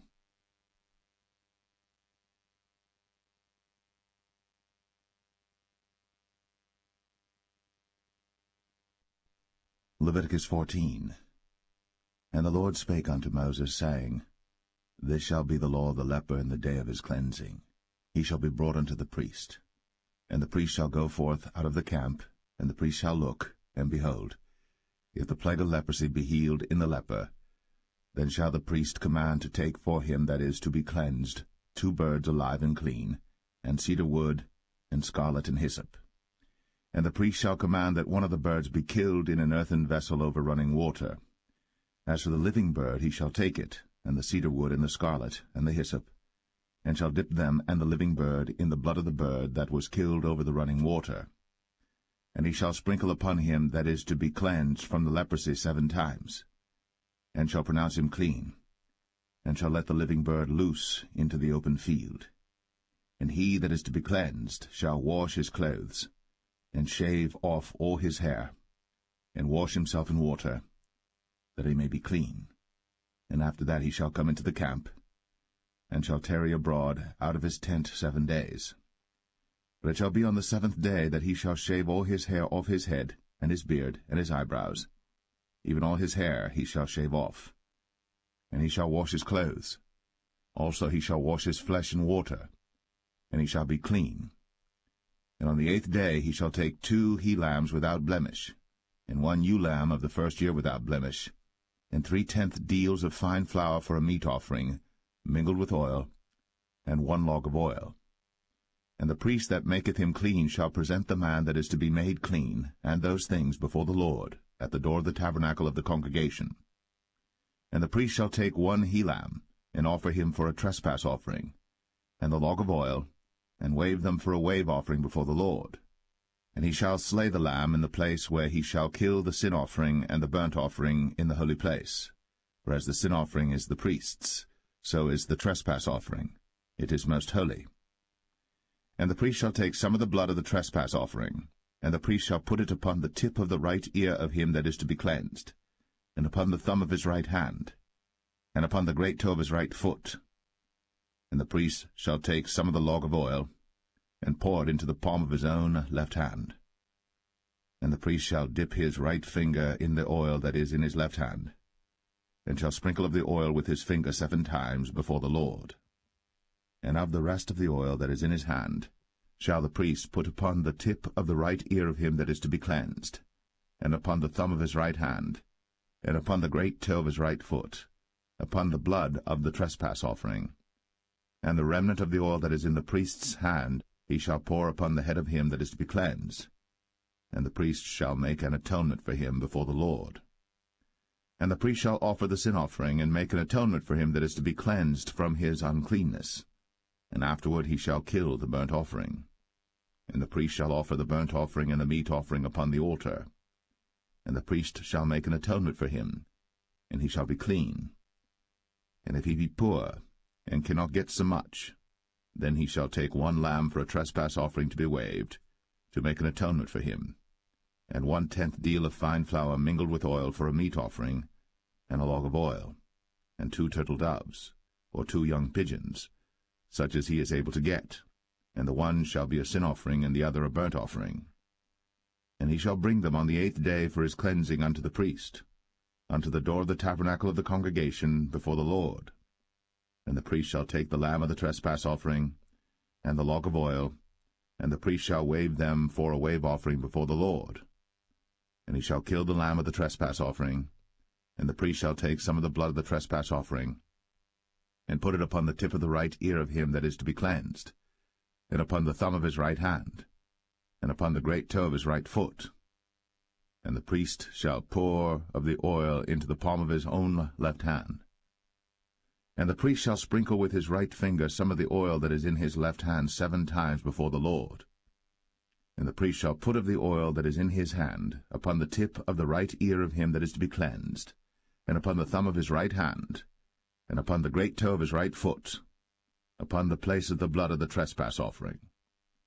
And the rest of the oil that is in the priest's hand he shall put upon the head of him that is to be cleansed, to make an atonement for him before the Lord. And he shall offer the one of the turtle doves, or of the young pigeons, such as he can get, even such as he is able to get, the one for a sin offering, and the other for a burnt offering, with the meat offering. And the priest shall make an atonement for him that is to be cleansed before the Lord. This is the law of him in whom is the plague of leprosy, whose hand is not able to get that which pertaineth to his cleansing. And the Lord spake unto Moses and unto Aaron, saying, When ye be come into the land of Canaan, which I give to you for a possession, and I put the plague of leprosy in a house of the land of your possession, and he that owneth the house shall come and tell the priest, saying, It seemeth to me there is as it were a plague in the house. Then the priest shall command that they empty the house before the priests go into it to see the plague, that all that is in the house be not made unclean. And afterward the priest shall go in to see the house. And he shall look on the plague, and behold, if the plague be in the walls of the house with hollow strakes, greenish or reddish, which in sight are lower than the wall, then the priest shall go out of the house to the door of the house, and shut up the house 7 days. And the priest shall come again the 7th day, and shall look, and behold, if the plague be spread in the walls of the house, then the priest shall command that they take away the stones in which the plague is, and they shall cast them into an unclean place without the city. And he shall cause the house to be scraped within round about, and they shall pour out the dust that they scrape off without the city into an unclean place. And they shall take other stones, and put them in the place of those stones. And he shall take other mortar, and shall plaster the house. And if the plague come again, and break out in the house, after that he hath taken away the stones, and after he hath scraped the house, and after it is plastered, then the priest shall come and look, and behold, if the plague be spread in the house, it is a fretting leprosy in the house, it is unclean. And he shall break down the house, the stones of it, and the timber thereof, and all the mortar of the house, and he shall carry them forth out of the city into an unclean place. Moreover, he that goeth into the house all the while that it is shut up shall be unclean until the even. And he that lieth in the house shall wash his clothes, and he that eateth in the house shall wash his clothes. And if the priest shall come in and look upon it, and behold, the plague hath not spread in the house, after the house was plastered, then the priest shall pronounce the house clean, because the plague is healed. And he shall take to cleanse the house 2 birds, and cedar wood, and scarlet, and hyssop. And he shall kill the one of the birds in an earthen vessel over running water. And he shall take the cedar wood, and the hyssop, and the scarlet, and the living bird, and dip them in the blood of the slain bird, and in the running water, and sprinkle the house 7 times. And he shall cleanse the house with the blood of the bird, and with the running water, and with the living bird, and with the cedar wood, and with the hyssop, and with the scarlet. But he shall let go the living bird out of the city into the open fields, and make an atonement for the house, and it shall be clean. This is the law for all manner of plague of leprosy and scall, and for the leprosy of a garment and of a house, and for a rising and for a scab and for a bright spot, to teach when it is unclean, and when it is clean. This is the law of leprosy.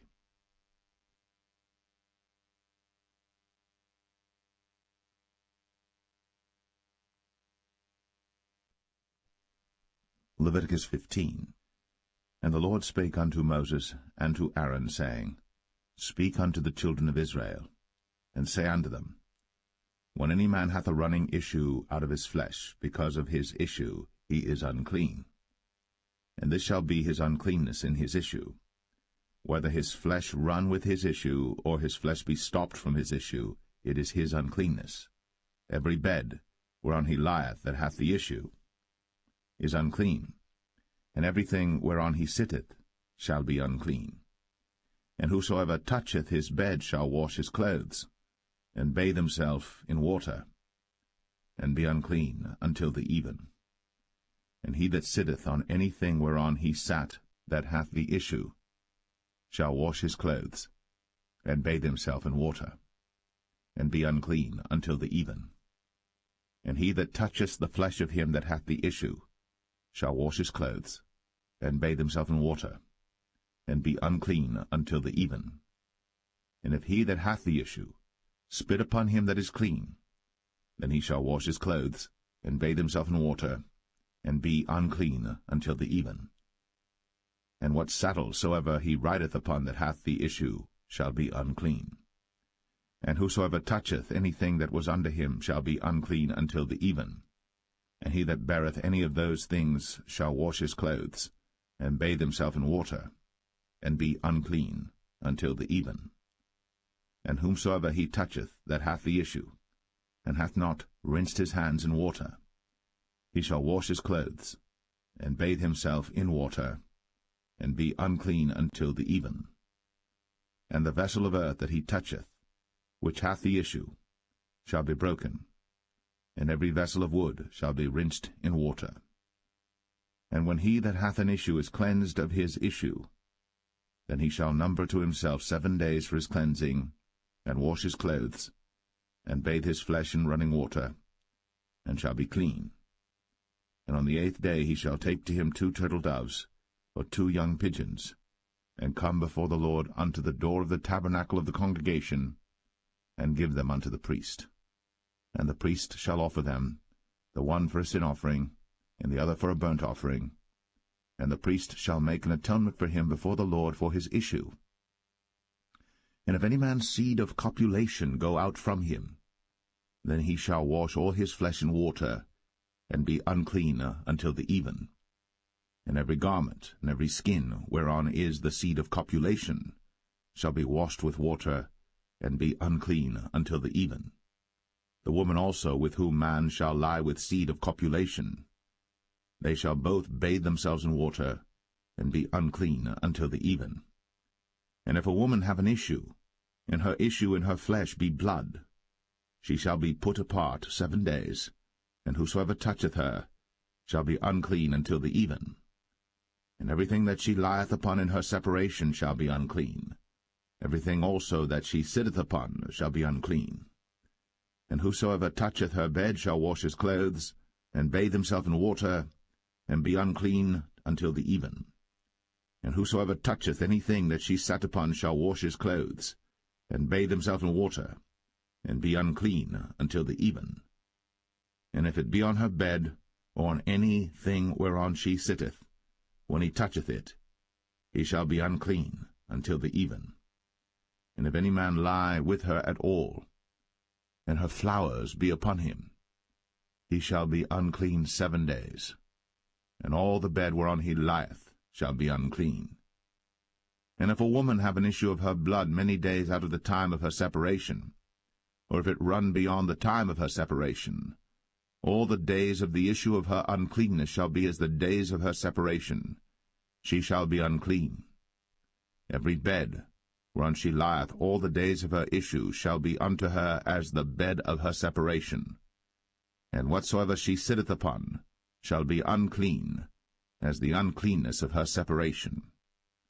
And whosoever toucheth those things shall be unclean, and shall wash his clothes, and bathe himself in water, and be unclean until the even.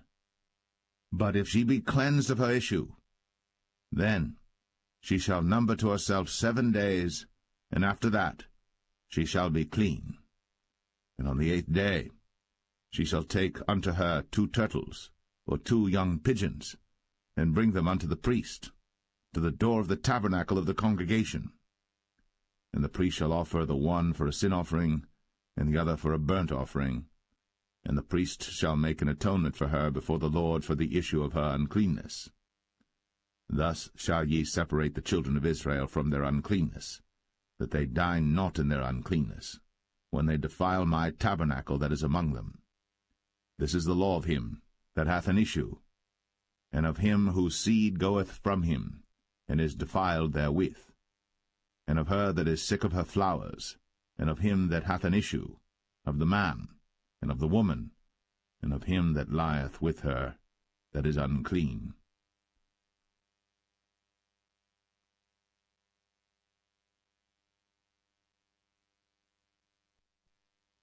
Leviticus 16. And the Lord spake unto Moses after the death of the two sons of Aaron, when they offered before the Lord and died. And the Lord said unto Moses, Speak unto Aaron thy brother, that he come not at all times into the holy place within the veil before the mercy seat, which is upon the ark, that he die not. For I will appear in the cloud upon the mercy seat. Thus shall Aaron come into the holy place, with a young bullock for a sin offering, and a ram for a burnt offering. He shall put on the holy linen coat, and he shall have the linen breeches upon his flesh, and shall be girded with a linen girdle, and with the linen mitre shall he be attired. These are holy garments. Therefore shall he wash his flesh in water, and so put them on. And he shall take of the congregation of the children of Israel 2 kids of the goats for a sin offering, and 1 ram for a burnt offering. And Aaron shall offer his bullock of the sin offering which is for himself, and make an atonement for himself, and for his house. And he shall take the 2 goats and present them before the Lord at the door of the tabernacle of the congregation. And Aaron shall cast lots upon the 2 goats, 1 lot for the Lord, and the other lot for the scapegoat. And Aaron shall bring the goat upon which the Lord's lot fell, and offer him for a sin offering. But the goat on which the lot fell to be the scapegoat shall be presented alive before the Lord, to make an atonement with him, and to let him go for a scapegoat into the wilderness. And Aaron shall bring the bullock of the sin offering which is for himself, and shall make an atonement for himself, and for his house, and shall kill the bullock of the sin offering which is for himself. And he shall take a censer full of burning coals of fire from off the altar before the Lord, and his hands full of sweet incense beaten small, and bring it within the veil. And he shall put the incense upon the fire before the Lord, that the cloud of the incense may cover the mercy seat that is upon the testimony, that he die not. And he shall take of the blood of the bullock, and sprinkle it with his finger upon the mercy seat eastward, and before the mercy seat shall he sprinkle of the blood with his finger 7 times. Then shall he kill the goat of the sin offering that is for the people, and bring his blood within the veil, and do with that blood as he did with the blood of the bullock, and sprinkle it upon the mercy seat, and before the mercy seat. And he shall make an atonement for the holy place, because of the uncleanness of the children of Israel, and because of their transgressions and all their sins. And so shall he do for the tabernacle of the congregation that remaineth among them in the midst of their uncleanness. And there shall be no man in the tabernacle of the congregation when he goeth in to make an atonement in the holy place, until he come out, and have made an atonement for himself, and for his household, and for all the congregation of Israel. And he shall go out unto the altar that is before the Lord, and make an atonement for it, and shall take of the blood of the bullock, and of the blood of the goat, and put it upon the horns of the altar round about. And he shall sprinkle of the blood upon it with his finger 7 times, and cleanse it, and hallow it from the uncleanness of the children of Israel. And when he hath made an end of reconciling the holy place, and the tabernacle of the congregation, and the altar, he shall bring the live goat. And Aaron shall lay both his hands upon the head of the live goat, and confess over him all the iniquities of the children of Israel, and all their transgressions and all their sins, putting them upon the head of the goat, and shall send him away by the hand of a fit man into the wilderness. And the goat shall bear upon him all their iniquities unto a land not inhabited.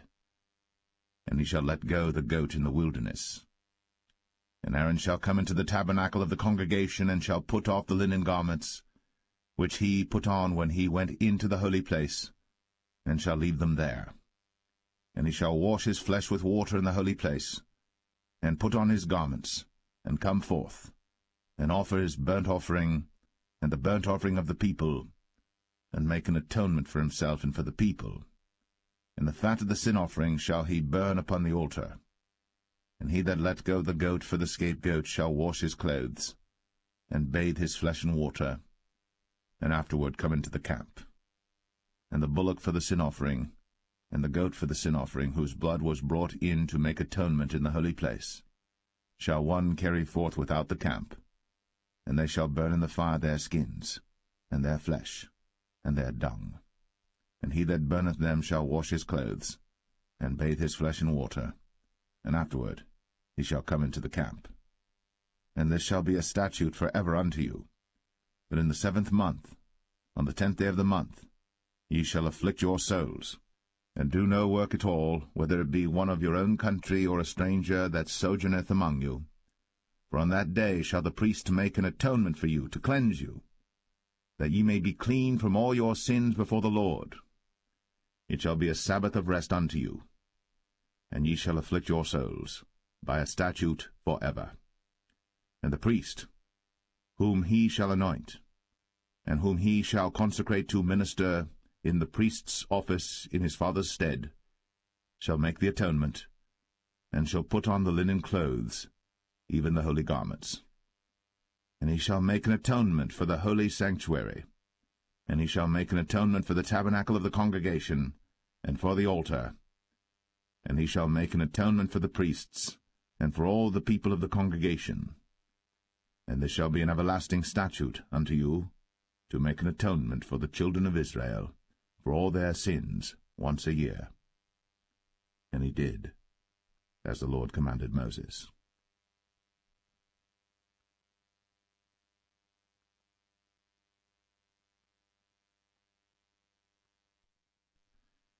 Leviticus 17.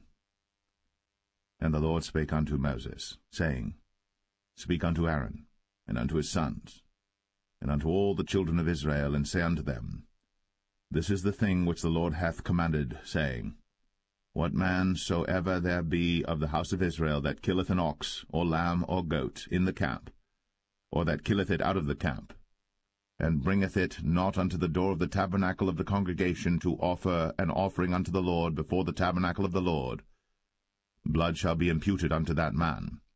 He hath shed blood, and that man shall be cut off from among his people. To the end that the children of Israel may bring their sacrifices which they offer in the open field, even that they may bring them unto the Lord, unto the door of the tabernacle of the congregation, unto the priest, and offer them for peace offerings unto the Lord. And the priest shall sprinkle the blood upon the altar of the Lord at the door of the tabernacle of the congregation, and burn the fat for a sweet savour unto the Lord. And they shall no more offer their sacrifices unto devils, after whom they have gone a-whoring. This shall be a statute for ever unto them throughout their generations. And thou shalt say unto them, Whatsoever man there be of the house of Israel, or of the strangers which sojourn among you, that offereth a burnt offering or sacrifice, and bringeth it not unto the door of the tabernacle of the congregation, to offer it unto the Lord, even that man shall be cut off from among his people. And whatsoever man there be of the house of Israel, or of the strangers that sojourn among you, that eateth any manner of blood, I will even set my face against that soul that eateth blood, and will cut him off from among his people. For the life of the flesh is in the blood, and I have given it to you upon the altar to make an atonement for your souls. For it is the blood that maketh an atonement for the soul. Therefore I said unto the children of Israel, No soul of you shall eat blood, neither shall any stranger that sojourneth among you eat blood. And whatsoever man there be of the children of Israel, or of the strangers that sojourn among you, which hunteth and catcheth any beast or fowl that may be eaten, he shall even pour out the blood thereof, and cover it with dust. For it is the life of all flesh, the blood of it is for the life thereof. Therefore I said unto the children of Israel, Ye shall eat the blood of no manner of flesh, for the life of all flesh is the blood thereof. Whosoever eateth it shall be cut off. And every soul that eateth that which died of itself, or that which was torn with beasts, whether it be one of your own country or a stranger, he shall both wash his clothes, and bathe himself in water, and be unclean until the even. Then shall he be clean. But if he wash them not, nor bathe his flesh, then he shall bear his iniquity.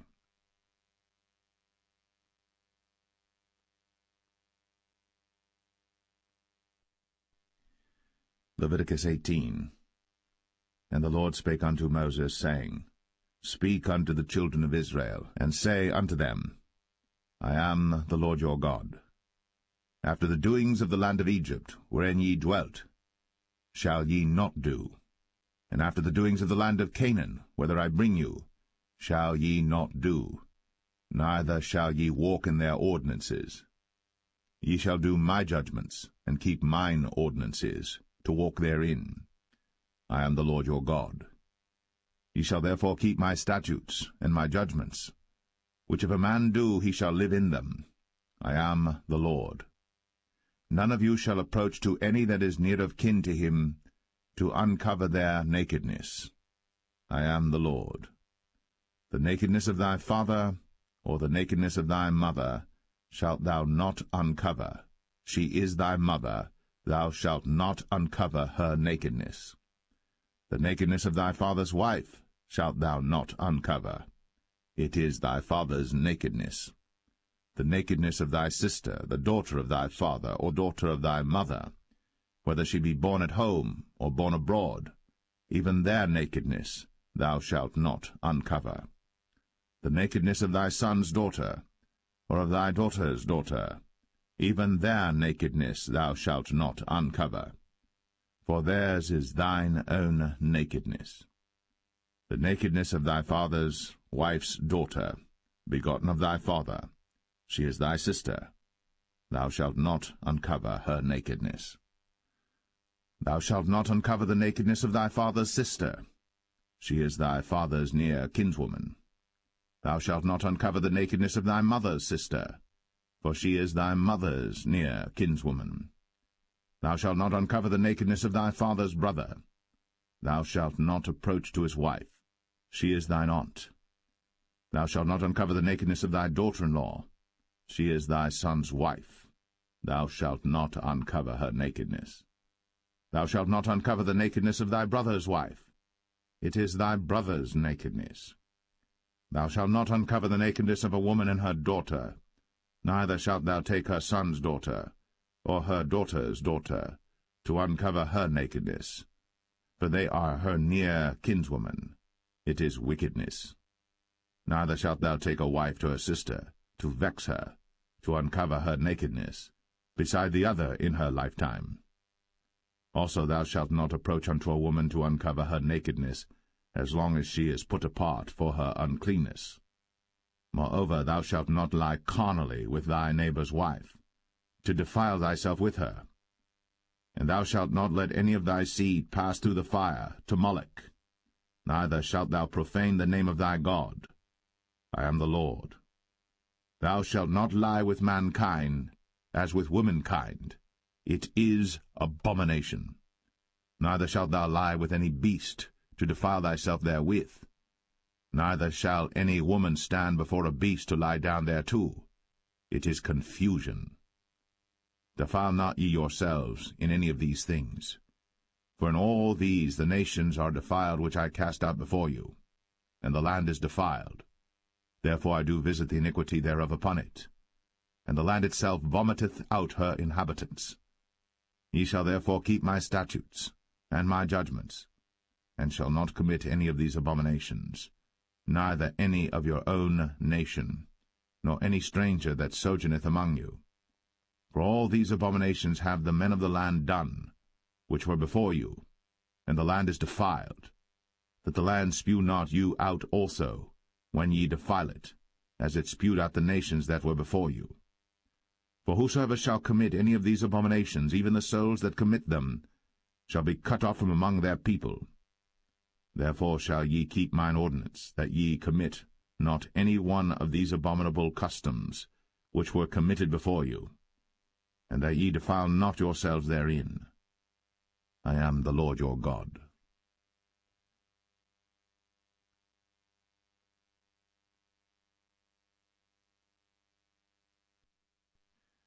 Leviticus 19. And the Lord spake unto Moses, saying, Speak unto all the congregation of the children of Israel, and say unto them, Ye shall be holy, for I, the Lord your God, am holy. Ye shall fear every man his mother, and his father, and keep my Sabbaths. I am the Lord your God. Turn ye not unto idols, nor make to yourselves molten gods. I am the Lord your God. And if ye offer a sacrifice of peace offerings unto the Lord, ye shall offer it at your own will. It shall be eaten the same day ye offer it, and on the morrow. And if aught remain until the third day, it shall be burnt in the fire. And if it be eaten at all on the third day, it is abominable, it shall not be accepted.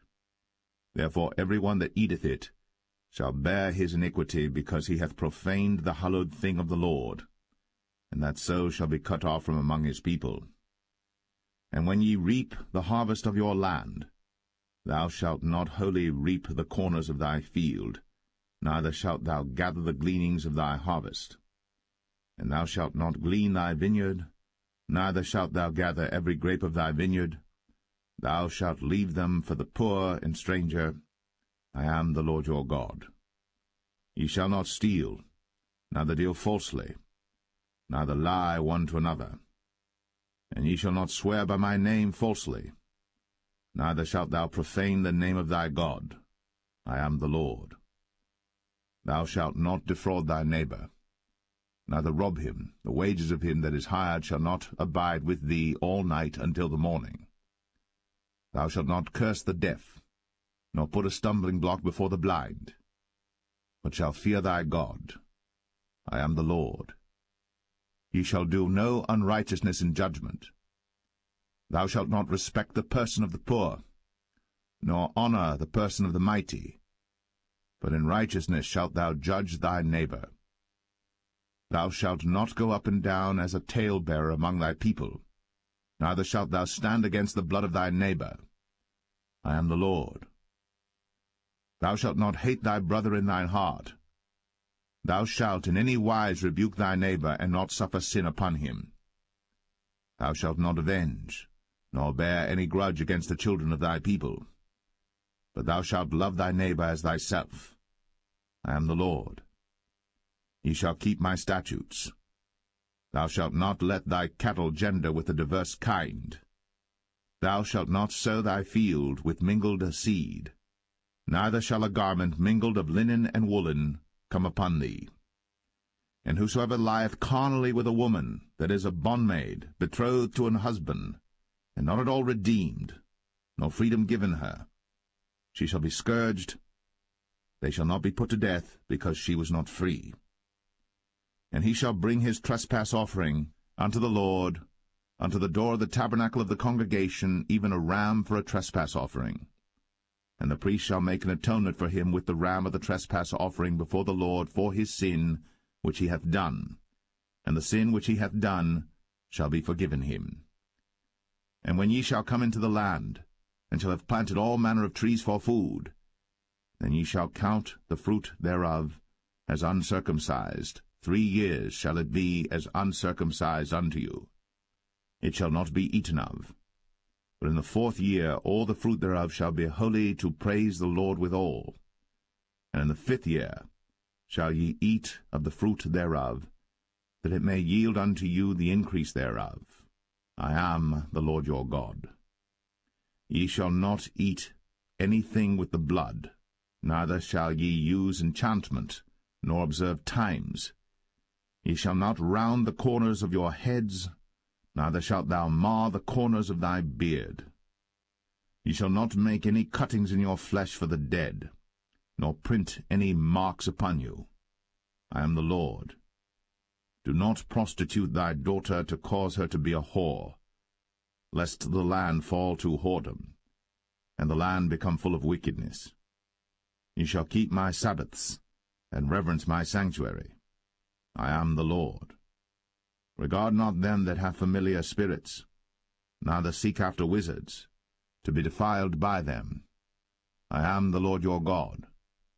Thou shalt rise up before the hoary head, and honor the face of the old man, and fear thy God.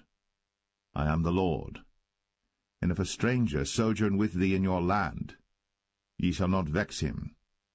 But the stranger that dwelleth with you shall be unto you as one born among you, and thou shalt love him as thyself. For ye were strangers in the land of Egypt. I am the Lord your God. Ye shall do no unrighteousness in judgment, and meet yard in weight or in measure. Just balances just weights, a just ephah, and a just hin shall ye have. I am the Lord your God, which brought you out of the land of Egypt. Therefore shall ye observe all my statutes, and all my judgments, and do them. I am the Lord.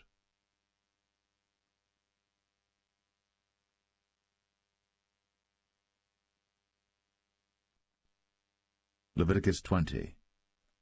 And the Lord spake unto Moses, saying, Again, thou shalt say to the children of Israel, Whosoever he be of the children of Israel, or of the strangers that sojourn in Israel, that giveth any of his seed unto Moloch, he shall surely be put to death. The people of the land shall stone him with stones. And I will set my face against that man, and will cut him off from among his people, because he hath given of his seed unto Moloch, to defile my sanctuary, and to profane my holy name. And if the people of the land do any ways hide their eyes from the man, when he giveth of his seed unto Moloch, and kill him not, then I will set my face against that man, and against his family, and will cut him off, and all that go a-whoring after him, to commit whoredom with Moloch from among their people. And the soul that turneth after such as have familiar spirits, and after wizards, to go a-whoring after them, I will even set my face against that soul, and will cut him off from among his people. Sanctify yourselves, therefore, and be ye holy, for I am the Lord your God. And ye shall keep my statutes, and do them. I am the Lord which sanctify you. For every one that curseth his father or his mother shall be surely put to death. He hath cursed his father or his mother, his blood shall be upon him. And the man that committeth adultery with another man's wife, even he that committeth adultery with his neighbour's wife, the adulterer and the adulteress, shall surely be put to death. And the man that lieth with his father's wife hath uncovered his father's nakedness. Both of them shall surely be put to death. Their blood shall be upon them. And if a man lie with his daughter-in-law, both of them shall surely be put to death. They have wrought confusion. Their blood shall be upon them. If a man also lie with mankind, as he lieth with a woman, both of them have committed an abomination. They shall surely be put to death. Their blood shall be upon them. And if a man take a wife and her mother, it is wickedness. They shall be burnt with fire, both he and they, that there be no wickedness among you. And if a man lie with a beast, he shall surely be put to death, and ye shall slay the beast. And if a woman approach unto any beast, and lie down thereto, thou shalt kill the woman and the beast. They shall surely be put to death. Their blood shall be upon them. And if a man shall take his sister, his father's daughter, or his mother's daughter, and see her nakedness, and she see his nakedness, it is a wicked thing, when they shall be cut off in the sight of their people. He hath uncovered his sister's nakedness, he shall bear his iniquity. And if a man shall lie with a woman having her sickness, and shall uncover her nakedness, he hath discovered her fountain, and she hath uncovered the fountain of her blood, and both of them shall be cut off from among their people. And thou shalt not uncover the nakedness of thy mother's sister, nor of thy father's sister, for he uncovereth his near kin, they shall bear their iniquity. And if a man shall lie with his uncle's wife, he hath uncovered his uncle's nakedness, they shall bear their sin, they shall die childless. And if a man shall take his brother's wife, it is an unclean thing. He hath uncovered his brother's nakedness, they shall be childless. Ye shall therefore keep all my statutes and all my judgments, and do them, that the land, whither I bring you to dwell therein, spew you not out. And ye shall not walk in the manners of the nation, which I cast out before you. For they committed all these things, and therefore I abhorred them. But I have said unto you, Ye shall inherit their land, and I will give it unto you to possess it, the land that floweth with milk and honey. I am the Lord your God, which have separated you from other people. Ye shall therefore put difference between clean beasts and unclean, and between unclean fowls and clean. And ye shall not make your souls abominable by beast, or by fowl, or by any manner of living thing that creepeth on the ground, which I have separated from you as unclean. And ye shall be holy unto me, for I the Lord am holy, and have severed you from other people, that ye should be mine. A man also, or woman that hath a familiar spirit, or that is a wizard, shall surely be put to death. They shall stone them with stones, their blood shall be upon them.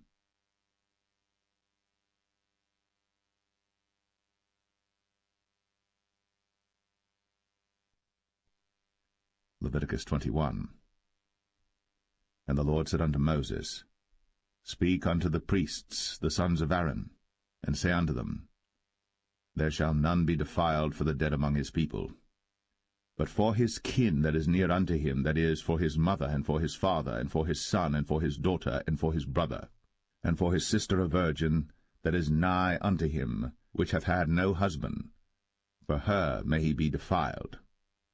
But he shall not defile himself, being a chief man among his people, to profane himself. They shall not make baldness upon their head, neither shall they shave off the corner of their beard, nor make any cuttings in their flesh. They shall be holy unto their God, and not profane the name of their God, for the offerings of the Lord made by fire, and the bread of their God, they do offer, therefore they shall be holy. They shall not take a wife that is a whore, or profane, neither shall they take a woman put away from her husband, for he is holy unto his God. Thou shalt sanctify him therefore, for he offereth the bread of thy God. He shall be holy unto thee. For I, the Lord, which sanctify you, am holy. And the daughter of any priest, if she profane herself by playing the whore, she profaneth her father. She shall be burnt with fire. And he that is the high priest among his brethren, upon whose head the anointing oil was poured, and that is consecrated to put on the garments, shall not uncover his head nor rend his clothes. Neither shall he go into any dead body, nor defile himself for his father, or for his mother. Neither shall he go out of the sanctuary, nor profane the sanctuary of his God. For the crown of the anointing oil of his God is upon him. I am the Lord. And he shall take a wife in her virginity, a widow, or a divorced woman, or profane, or an harlot. These shall he not take, but he shall take a virgin of his own people to wife. Neither shall he profane his seed among his people, for I the Lord do sanctify him. And the Lord spake unto Moses, saying, Speak unto Aaron, saying, Whosoever he be of thy seed in their generations that hath any blemish, let him not approach to offer the bread of his God.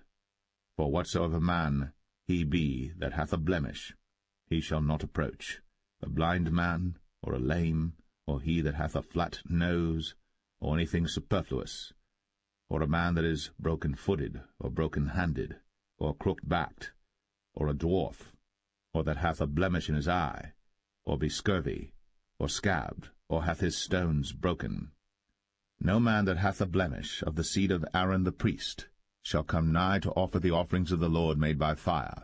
He hath a blemish. He shall not come nigh to offer the bread of his God. He shall eat the bread of his God, both of the most holy and of the holy. Only he shall not go in unto the veil, nor come nigh unto the altar, because he hath a blemish, that he profane not my sanctuaries.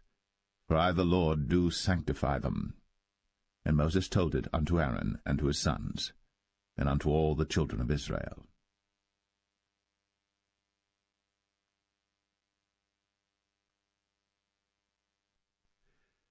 Leviticus 22.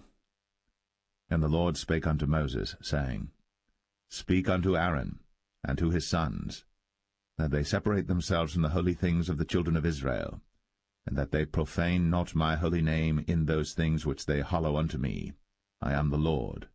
Say unto them, Whosoever he be of all your seed among your generations, that goeth unto the holy things, which the children of Israel hallow unto the Lord, having his uncleanness upon him, that soul shall be cut off from my presence. I am the Lord.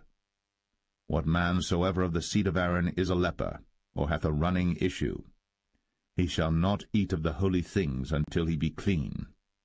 And whoso toucheth anything that is unclean by the dead, or a man whose seed goeth from him, or whosoever toucheth any creeping thing, whereby he may be made unclean, or a man of whom he may take uncleanness, whatsoever uncleanness he hath, the soul which hath touched any such shall be unclean until even, and shall not eat of the holy things, unless he wash his flesh with water. And when the sun is down, he shall be clean, and shall afterward eat of the holy things, because it is his food. That which dieth of itself, or is torn with beasts, he shall not eat to defile himself therewith. I am the Lord. They shall therefore keep mine ordinance, lest they bear sin for it, and die therefore, if they profane it. I the Lord do sanctify them. There shall no stranger eat of the holy thing. A sojourner of the priest, or an hired servant, shall not eat of the holy thing. But if the priest buy any soul with his money, he shall eat of it. And he that is born in his house, they shall eat of his meat. If the priest's daughter also be married unto a stranger, she may not eat of an offering of the holy things. But if the priest's daughter be a widow, or divorced, and have no child, and is returned unto her father's house, as in her youth, she shall eat of her father's meat, but there shall no stranger eat thereof. And if a man eat of the holy thing unwittingly, then he shall put the fifth part thereof unto it, and shall give it unto the priest with the holy thing. And they shall not profane the holy things of the children of Israel, which they offer unto the Lord, or suffer them to bear the iniquity of trespass, when they eat their holy things, for I the Lord do sanctify them. And the Lord spake unto Moses, saying, Speak unto Aaron, and to his sons, and unto all the children of Israel, and say unto them, Whatsoever he be of the house of Israel, or of the strangers in Israel, that will offer his oblation for all his vows, and for all his freewill offerings, which they will offer unto the Lord for a burnt offering, ye shall offer at your own will a male without blemish, of the beeves, of the sheep, or of the goats. But whatsoever hath a blemish, that shall ye not offer, for it shall not be acceptable for you. And whosoever offereth a sacrifice of peace offerings unto the Lord to accomplish his vow, or a freewill offering in beeves or sheep, it shall be perfect to be accepted. There shall be no blemish therein. Blind, or broken, or maimed, or having a wen, or scurvy, or scabbed, ye shall not offer these unto the Lord, nor make an offering by fire of them upon the altar unto the Lord, either a bullock, or a lamb that hath anything superfluous or lacking in his parts, that mayest thou offer for a freewill offering, but for a vow it shall not be accepted. Ye shall not offer unto the Lord that which is bruised, or crushed, or broken, or cut. Neither shall ye make any offering thereof in your land. Neither from a stranger's hand shall ye offer the bread of your God of any of these, because their corruption is in them, and blemishes be in them. They shall not be accepted for you. And the Lord spake unto Moses, saying, When a bullock or a sheep or a goat is brought forth, then it shall be 7 days under the dam, and from the 8th day and thenceforth it shall be accepted for an offering made by fire unto the Lord. And whether it be cow or ewe, ye shall not kill it and her young both in 1 day. And when ye will offer a sacrifice of thanksgiving unto the Lord, offer it at your own will. On the same day it shall be eaten up. Ye shall leave none of it until the morrow. I am the Lord. Therefore shall ye keep my commandments, and do them. I am the Lord. Neither shall ye profane my holy name, but I will be hallowed among the children of Israel. I am the Lord which hallow you, that brought you out of the land of Egypt, to be your God. I am the Lord.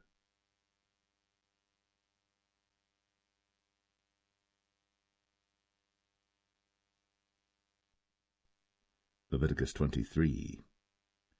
And the Lord spake unto Moses, saying, Speak unto the children of Israel, and say unto them, Concerning the feasts of the Lord, which ye shall proclaim to be holy convocations, even these are my feasts.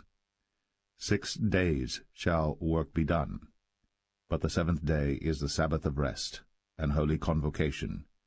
Ye shall do no work therein. It is the Sabbath of the Lord in all your dwellings.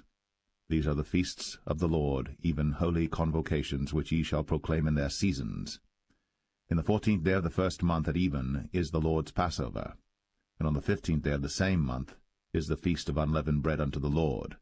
7 days ye must eat unleavened bread. In the first day ye shall have an holy convocation.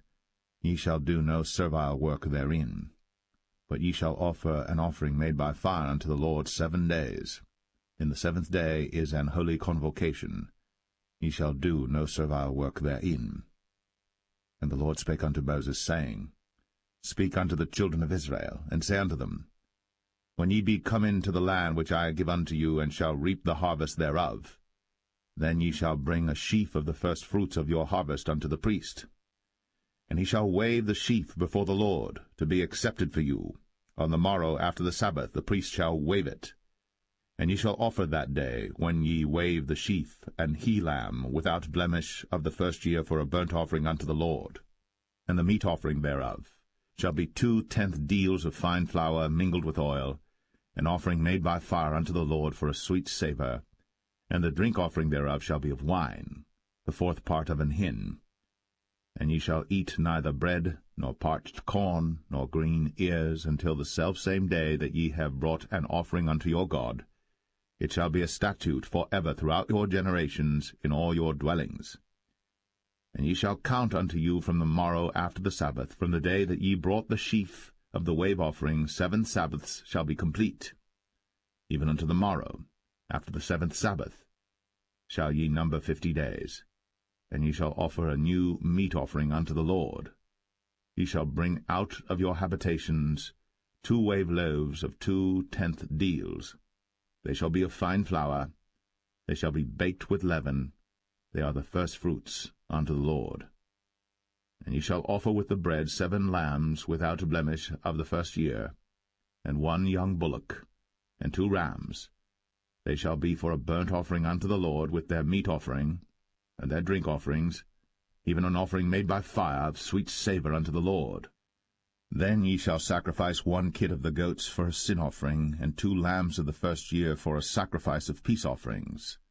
And the priest shall wave them with the bread of the firstfruits for a wave offering before the Lord. With the 2 lambs they shall be holy to the Lord for the priests. And ye shall proclaim on the selfsame day, that it may be an holy convocation unto you. Ye shall do no servile work therein.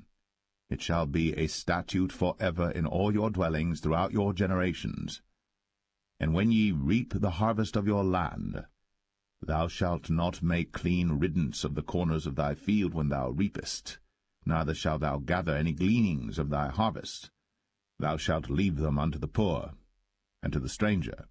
I am the Lord your God.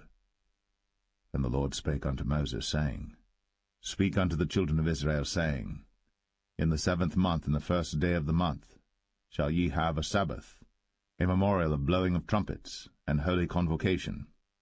Ye shall do no servile work therein, but ye shall offer an offering made by fire unto the Lord. And the Lord spake unto Moses, saying, Also on the 10th day of this 7th month there shall be a day of atonement. It shall be an holy convocation unto you. And ye shall afflict your souls, and offer an offering made by fire unto the Lord. And ye shall do no work in that same day. For it is a day of atonement, to make an atonement for you before the Lord your God. For whatsoever soul it be that shall not be afflicted in that same day, he shall be cut off from among his people. And whatsoever soul it be that doeth any work in that same day, the same soul will I destroy from among his people. Ye shall do no manner of work. It shall be a statute for ever throughout your generations in all your dwellings. It shall be unto you a Sabbath of rest. And ye shall afflict your souls. In the 9th day of the month at even, from even unto even shall ye celebrate your Sabbath. And the Lord spake unto Moses, saying, Speak unto the children of Israel, saying, The 15th day of this 7th month shall be the feast of tabernacles for 7 days unto the Lord. On the 1st day shall be an holy convocation. Ye shall do no servile work therein. 7 days ye shall offer an offering made by fire unto the Lord. On the 8th day shall be an holy convocation unto you. And ye shall offer an offering made by fire unto the Lord. It is a solemn assembly, and ye shall do no servile work therein. These are the feasts of the Lord, which ye shall proclaim to be holy convocations, to offer an offering made by fire unto the Lord, a burnt offering, and a meat offering, a sacrifice, and drink offerings, everything upon his day. Beside the Sabbaths of the Lord, and beside your gifts, and beside all your vows, and beside all your free will offerings which ye give unto the Lord, also in the 15th day of the 7th month, when ye have gathered in the fruit of the land, ye shall keep a feast unto the Lord 7 days. On the 1st day shall be a Sabbath, and on the 8th day shall be a Sabbath. And ye shall take you on the 1st day the boughs of goodly trees, branches of palm trees, and the boughs of thick trees, and willows of the brook. And ye shall rejoice before the Lord your God 7 days. And ye shall keep it a feast unto the Lord 7 days in the year. It shall be a statute for ever in your generations. Ye shall celebrate it in the 7th month. Ye shall dwell in booths 7 days. All that are Israelites born shall dwell in booths. That your generations may know that I made the children of Israel to dwell in booths, when I brought them out of the land of Egypt. I am the Lord your God. And Moses declared unto the children of Israel the feasts of the Lord.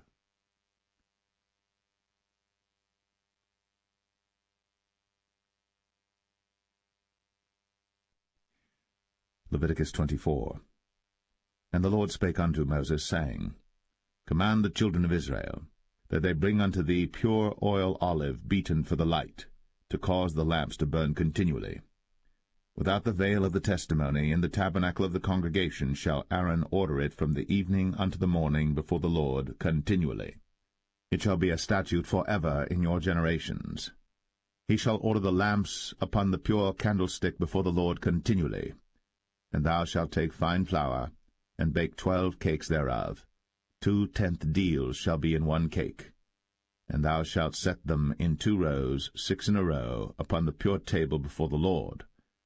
And thou shalt put pure frankincense upon each row, that it may be on the bread for a memorial, even an offering made by fire unto the Lord. Every Sabbath he shall set it in order before the Lord continually, being taken from the children of Israel by an everlasting covenant. And it shall be Aaron's and his sons, and they shall eat it in the holy place. For it is most holy unto him of the offerings of the Lord made by fire, by a perpetual statute. And the son of an Israelitish woman, whose father was an Egyptian, went out among the children of Israel. And this son of the Israelitish woman and a man of Israel strove together in the camp. And the Israelitish woman's son blasphemed the name of the Lord, and cursed. And they brought him unto Moses. And his mother's name was Shilemeth, the daughter of Dibri of the tribe of Dan. And they put him in ward, that the mind of the Lord might be shown them. And the Lord spake unto Moses, saying, Bring forth him that hath cursed without the camp, and let all that heard him lay their hands upon his head, and let all the congregation stone him. And thou shalt speak unto the children of Israel, saying, Whosoever curseth his God shall bear his sin. And he that blasphemeth the name of the Lord, he shall surely be put to death. And all the congregation shall certainly stone him, as well the stranger, as he that is born in the land, when he blasphemeth the name of the Lord, shall be put to death. And he that killeth any man shall surely be put to death. And he that killeth a beast shall make it good, beast for beast. And if a man cause a blemish in his neighbor, as he hath done, so shall it be done to him. Breach for breach, eye for eye, tooth for tooth.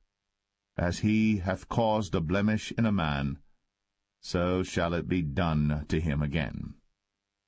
And he that killeth a beast, he shall restore it. And he that killeth a man, he shall be put to death. Ye shall have one manner of law, as well for the stranger as for one of your own country. For I am the Lord your God. And Moses spake to the children of Israel, that they should bring forth him that had cursed out of the camp, and stone him with stones. And the children of Israel did, as the Lord commanded Moses.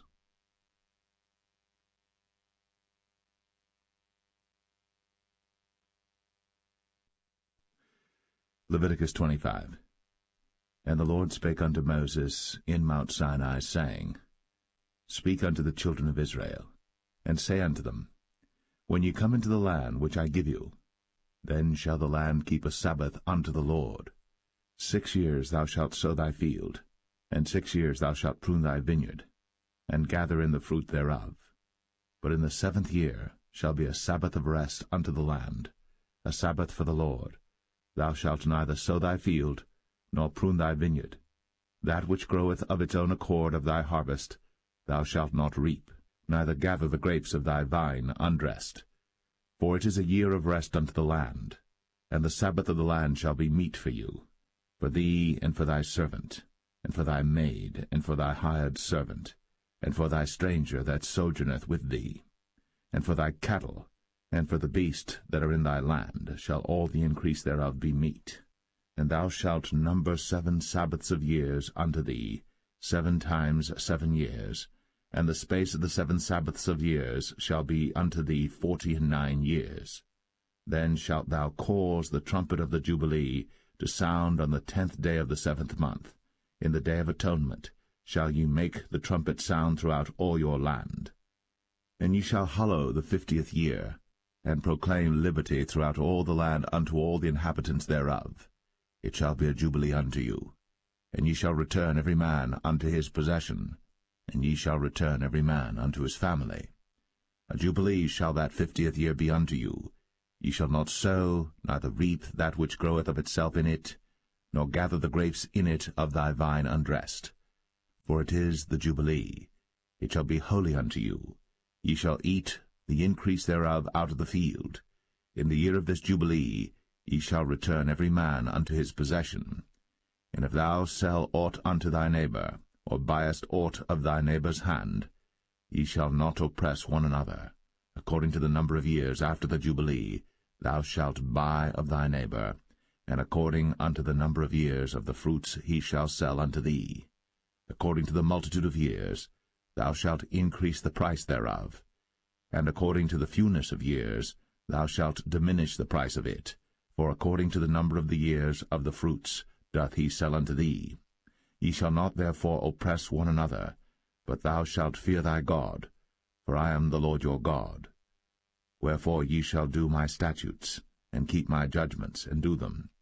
And ye shall dwell in the land in safety, and the land shall yield her fruit, and ye shall eat your fill, and dwell therein in safety. And if ye shall say, What shall we eat the 7th year? Behold, we shall not sow, nor gather in our increase. Then I will command my blessing upon you in the 6th year, and it shall bring forth fruit for 3 years. And ye shall sow the 8th year, and eat yet of old fruit until the 9th year. Until her fruits come in, ye shall eat of the old store. The land shall not be sold forever, for the land is mine, for ye are strangers and sojourners with me.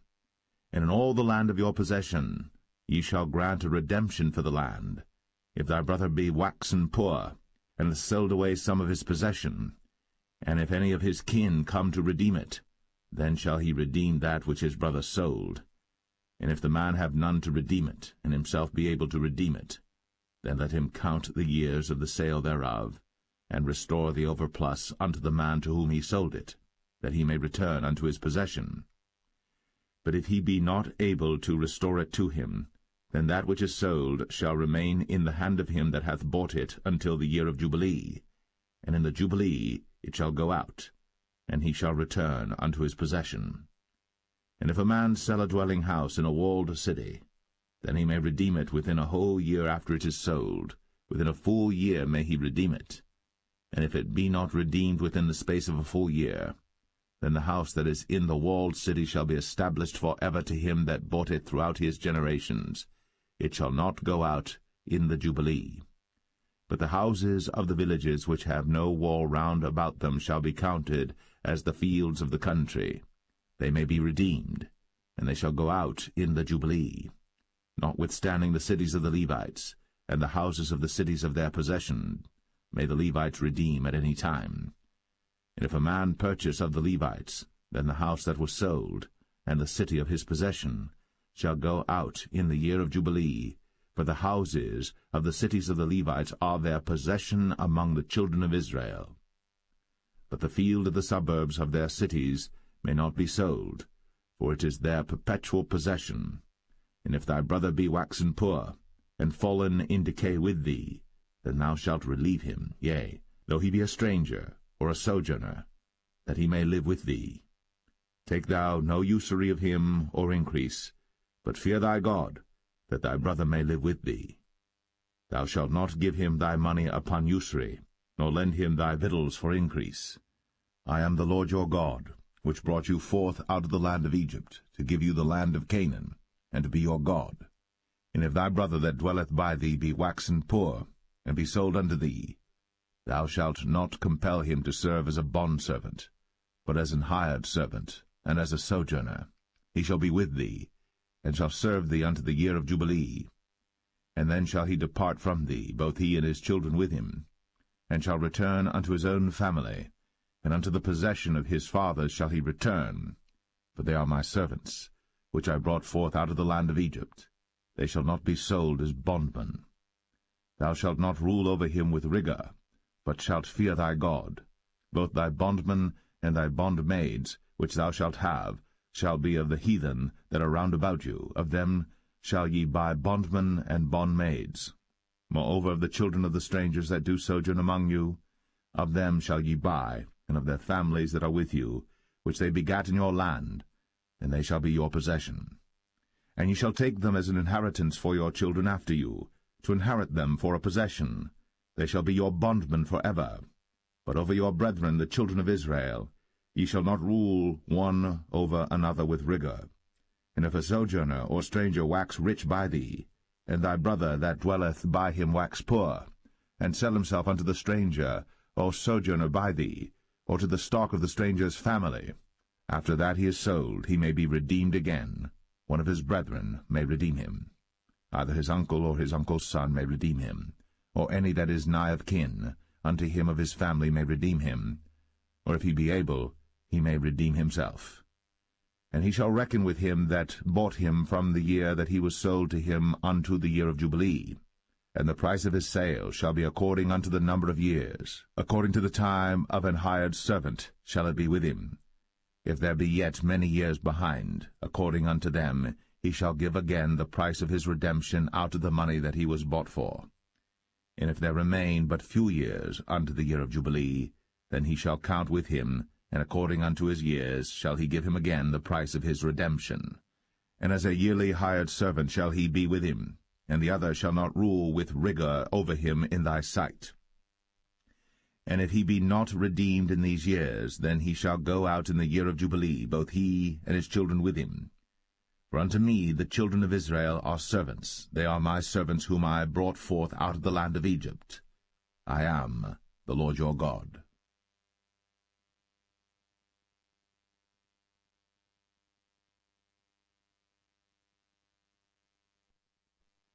Leviticus 26. Ye shall make you no idols nor graven image, neither rear you up a standing image, neither shall ye set up any image of stone in your land, to bow down unto it, for I am the Lord your God. Ye shall keep my Sabbaths, and reverence my sanctuary. I am the Lord. If ye walk in my statutes, and keep my commandments, and do them, then I will give you rain in due season, and the land shall yield her increase, and the trees of the field shall yield their fruit. And your threshing shall reach unto the vintage, and the vintage shall reach unto the sowing time. And ye shall eat your bread to the full, and dwell in your land safely. And I will give peace in the land, and ye shall lie down, and none shall make you afraid. And I will rid evil beasts out of the land, neither shall the sword go through your land. And ye shall chase your enemies, and they shall fall before you by the sword. And 5 of you shall chase 100, and 100 of you shall put 10,000 to flight, and your enemies shall fall before you by the sword. For I will have respect unto you, and make you fruitful, and multiply you, and establish my covenant with you. And ye shall eat old store, and bring forth the old because of the new. And I will set my tabernacle among you, and my soul shall not abhor you. And I will walk among you, and will be your God, and ye shall be my people. I am the Lord your God, which brought you forth out of the land of Egypt, that ye should not be their bondmen. And I have broken the bands of your yoke, and made you go upright. But if ye will not hearken unto me, and will not do all these commandments, and if ye shall despise my statutes, or if your soul abhor my judgments, so that ye will not do all my commandments, but that ye break my covenant, I also will do this unto you. I will even appoint over you terror, consumption, and the burning ague, that shall consume the eyes, and cause sorrow of heart. And ye shall sow your seed in vain, for your enemies shall eat it. And I will set my face against you, and ye shall be slain before your enemies. They that hate you shall reign over you, and ye shall flee when none pursueth you. And if ye will not yet for all this hearken unto me, then I will punish you 7 times more for your sins. And I will break the pride of your power, and I will make your heaven as iron, and your earth as brass, and your strength shall be spent in vain. For your land shall not yield her increase, neither shall the trees of the land yield their fruits. And if ye walk contrary unto me, and will not hearken unto me, I will bring 7 times more plagues upon you according to your sins. I will also send wild beasts among you, which shall rob you of your children, and destroy your cattle, and make you few in number, and your highways shall be desolate. And if ye will not be reformed by me by these things, but will walk contrary unto me, then will I also walk contrary unto you, and will punish you yet 7 times for your sins. And I will bring a sword upon you, that shall avenge the quarrel of my covenant. And when ye are gathered together within your cities, I will send the pestilence among you, and ye shall be delivered into the hand of the enemy. And when I have broken the staff of your bread, 10 women shall bake your bread in 1 oven, and they shall deliver you your bread again by weight, and ye shall eat and not be satisfied. And if ye will not for all this hearken unto me, but walk contrary unto me, then I will walk contrary unto you also in fury, and I, even I, will chastise you 7 times for your sins. And ye shall eat the flesh of your sons, and the flesh of your daughters shall ye eat. And I will destroy your high places, and cut down your images, and cast your carcasses upon the carcasses of your idols. And my soul shall abhor you. And I will make your cities waste, and bring your sanctuaries unto desolation, and I will not smell the savour of your sweet odours. And I will bring the land into desolation, and your enemies which dwell therein shall be astonished at it. And I will scatter you among the heathen, and will draw out a sword after you, and your land shall be desolate, and your cities waste. Then shall the land enjoy her Sabbaths, as long as it lieth desolate, and ye be in your enemy's land. Even then shall the land rest, and enjoy her Sabbaths. As long as it lieth desolate it shall rest, because it did not rest in your Sabbaths, when ye dwelt upon it. And upon them that are left alive of you I will send a faintness into their hearts in the lands of their enemies, and the sound of a shaken leaf shall chase them, and they shall flee, as fleeing from a sword, and they shall fall when none pursueth. And they shall fall one upon another, as it were before a sword, when none pursueth. And ye shall have no power to stand before your enemies, and ye shall perish among the heathen. And the land of your enemies shall eat you up, and they that are left of you shall pine away in their iniquity in your enemies' lands, and also in the iniquities of their fathers shall they pine away with them, if they shall confess their iniquity, and the iniquity of their fathers, with their trespass which they trespassed against me, and that also they have walked contrary unto me, and that I also have walked contrary unto them, and have brought them into the land of their enemies. If then their uncircumcised hearts be humbled, and they then accept of the punishment of their iniquity, then will I remember my covenant with Jacob, and also my covenant with Isaac, and also my covenant with Abraham will I remember, and I will remember the land. The land also shall be left of them, and shall enjoy her Sabbaths, while she lieth desolate without them. And they shall accept of the punishment of their iniquity, even because they despised my judgments, and because their soul abhorred my statutes. And yet for all that, when they be in the land of their enemies, I will not cast them away, neither will I abhor them to destroy them utterly, and to break my covenant with them, for I am the Lord their God. But I will for their sakes remember the covenant of their ancestors, whom I brought forth out of the land of Egypt, in the sight of the heathen, that I might be their God. I am the Lord. These are the statutes and judgments and laws which the Lord made between him and the children of Israel in Mount Sinai by the hand of Moses.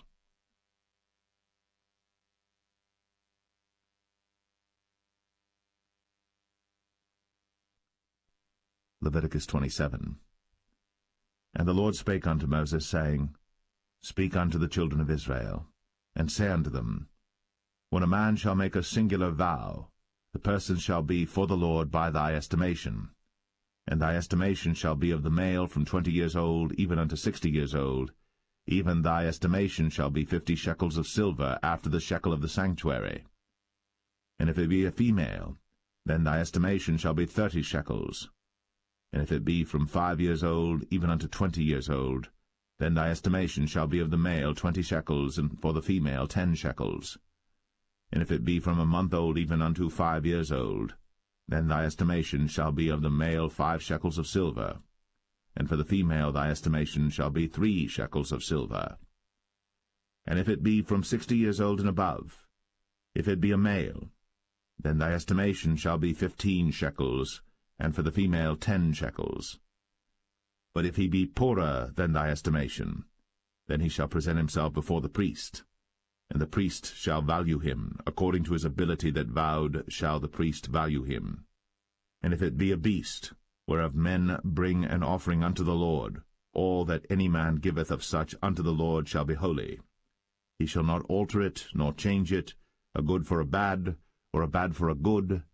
And if he shall at all change beast for beast, then it and the exchange thereof shall be holy.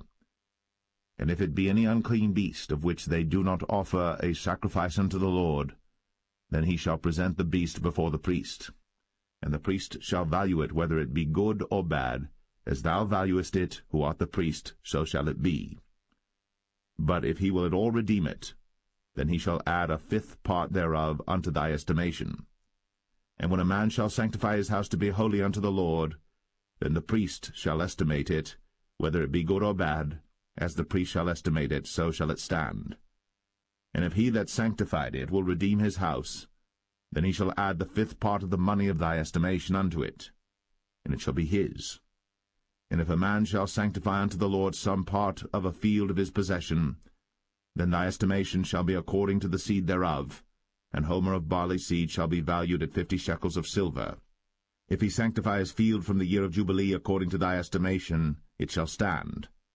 But if he sanctify his field after the Jubilee, then the priest shall reckon unto him the money according to the years that remain, even unto the year of the Jubilee, and it shall be abated from thy estimation. And if he that sanctified the field will in any wise redeem it, then he shall add the 5th part of the money of thy estimation unto it, and it shall be assured to him. And if he will not redeem the field, or if he have sold the field to another man, it shall not be redeemed any more.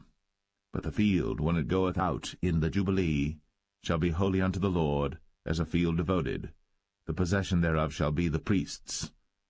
And if a man sanctify unto the Lord a field which he hath bought, which is not of the fields of his possession, then the priest shall reckon unto him the worth of thy estimation, even unto the year of the Jubilee, and he shall give thine estimation in that day as a holy thing unto the Lord.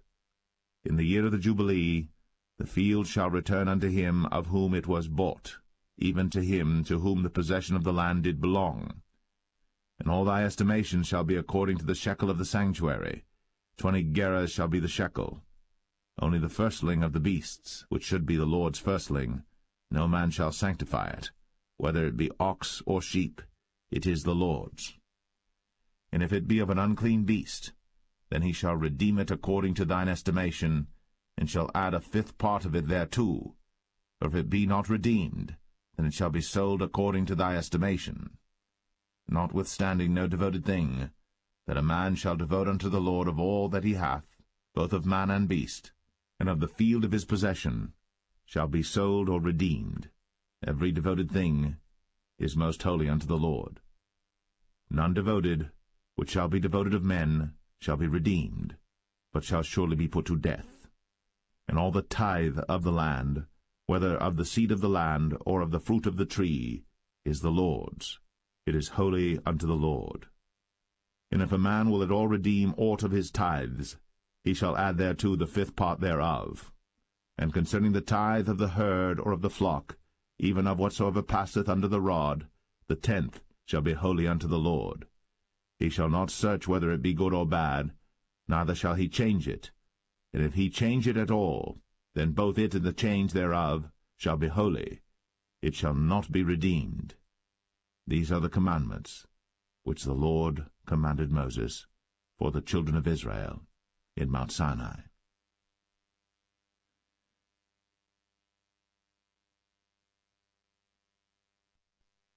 The Book of Numbers, chapter 1. And the Lord spake unto Moses in the wilderness of Sinai, in the tabernacle of the congregation, on the 1st day of the 2nd month, in the 2nd year after they were come out of the land of Egypt, saying, Take ye the sum of all the congregation of the children of Israel, after their families, by the house of their fathers, with the number of their names, every male by their polls. From 20 years old and upward, all that are able to go forth to war in Israel, thou and Aaron shall number them by their armies. And with you there shall be a man of every tribe, every one head of the house of his fathers. And these are the names of the men that shall stand with you. Of the tribe of Reuben, Elizur the son of Shadur; of Simeon, Shelumiel the son of Zurishaddai; of Judah, Nahshon the son of Amminadab; of Issachar, Nethanel the son of Zuar; of Zebulun, Eliab the son of Helon; of the children of Joseph; of Ephraim, Elishama the son of Ammihud; of Manasseh, Gamaliel the son of Pedazur; of Benjamin, Abidan the son of Gideoni; of Dan, Ahiezer the son of Ammishaddai; of Asher, Pagiel the son of Ochran; of Gad, Eliasaph the son of Duel; of Naphtali, Ahira the son of Enan. These were the renowned of the congregation, princes of the tribes of their fathers, heads of thousands in Israel. And Moses and Aaron took these men, which are expressed by their names, and they assembled all the congregation together on the 1st day of the 2nd month. And they declared their pedigrees after their families, by the house of their fathers, according to the number of the names, from 20 years old and upward, by their polls. As the Lord commanded Moses, so he numbered them in the wilderness of Sinai.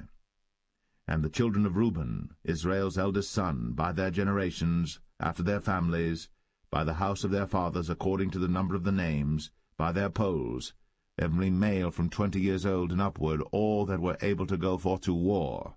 Those that were numbered of them, even of the tribe of Reuben, were 46,500. Of the children of Simeon by their generations, after their families, by the house of their fathers, those that were numbered of them, according to the number of the names, by their polls, every male from 20 years old and upward, all that were able to go forth to war. Those that were numbered of them, even of the tribe of Simeon, were 59,300. Of the children of Gad, by their generations, after their families, by the house of their fathers, according to the number of the names, from 20 years old and upward, all that were able to go forth to war. Those that were numbered of them, even of the tribe of Gad, were 45,650. Of the children of Judah, by their generations, after their families, by the house of their fathers, according to the number of the names, from 20 years old and upward, all that were able to go forth to war. Those that were numbered of them, even of the tribe of Judah, were 314,600. Of the children of Issachar, by their generations, after their families, by the house of their fathers, according to the number of the names, from 20 years old and upward, all that were able to go forth to war.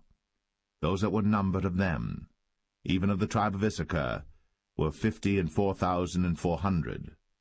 Of the children of Zebulun, by their generations, after their families, by the house of their fathers, according to the number of the names, from 20 years old and upward, all that were able to go forth to war, those that were numbered of them, even of the tribe of Zebulun, were 50,007,400. Of the children of Joseph, namely of the children of Ephraim, by their generations, after their families, by the house of their fathers, according to the number of the names, from 20 years old and upward, all that were able to go forth to war, those that were numbered of them, even of the tribe of Ephraim, were 40,500. Of the children of Manasseh, by their generations, after their families, by the house of their fathers, according to the number of the names, from 20 years old and upward, all that were able to go forth to war, those that were numbered of them, even of the tribe of Manasseh, were 32,200.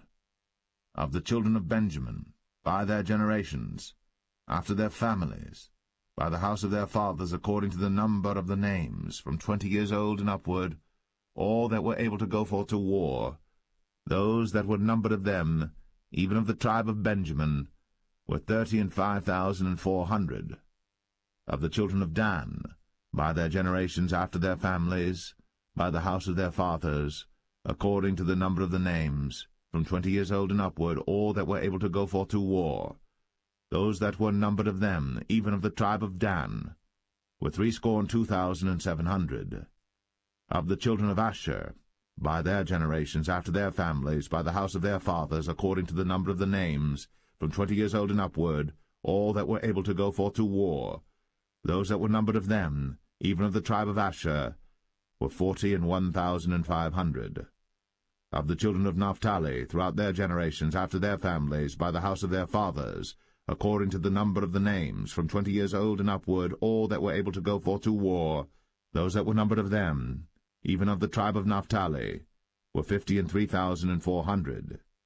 These are those that were numbered, which Moses and Aaron numbered. And the princes of Israel, being 12 men, each one was for the house of his fathers. So were all those that were numbered of the children of Israel, by the house of their fathers, from 20 years old and upward, all that were able to go forth to war in Israel. Even all they that were numbered were 600,000 and 3,550.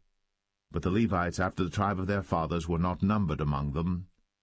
For the Lord had spoken unto Moses, saying, Only thou shalt not number the tribe of Levi, neither take the sum of them among the children of Israel.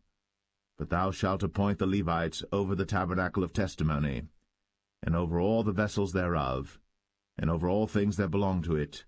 They shall bear the tabernacle, and all the vessels thereof, and they shall minister unto it, and shall encamp round about the tabernacle.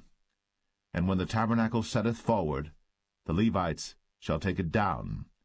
And when the tabernacle is to be pitched, the Levites shall set it up, and the stranger that cometh nigh shall be put to death. And the children of Israel shall pitch their tents, every man by his own camp, and every man by his own standard throughout their hosts. But the Levites shall pitch round about the tabernacle of testimony, that there be no wrath upon the congregation of the children of Israel. And the Levites shall keep the charge of the tabernacle of testimony.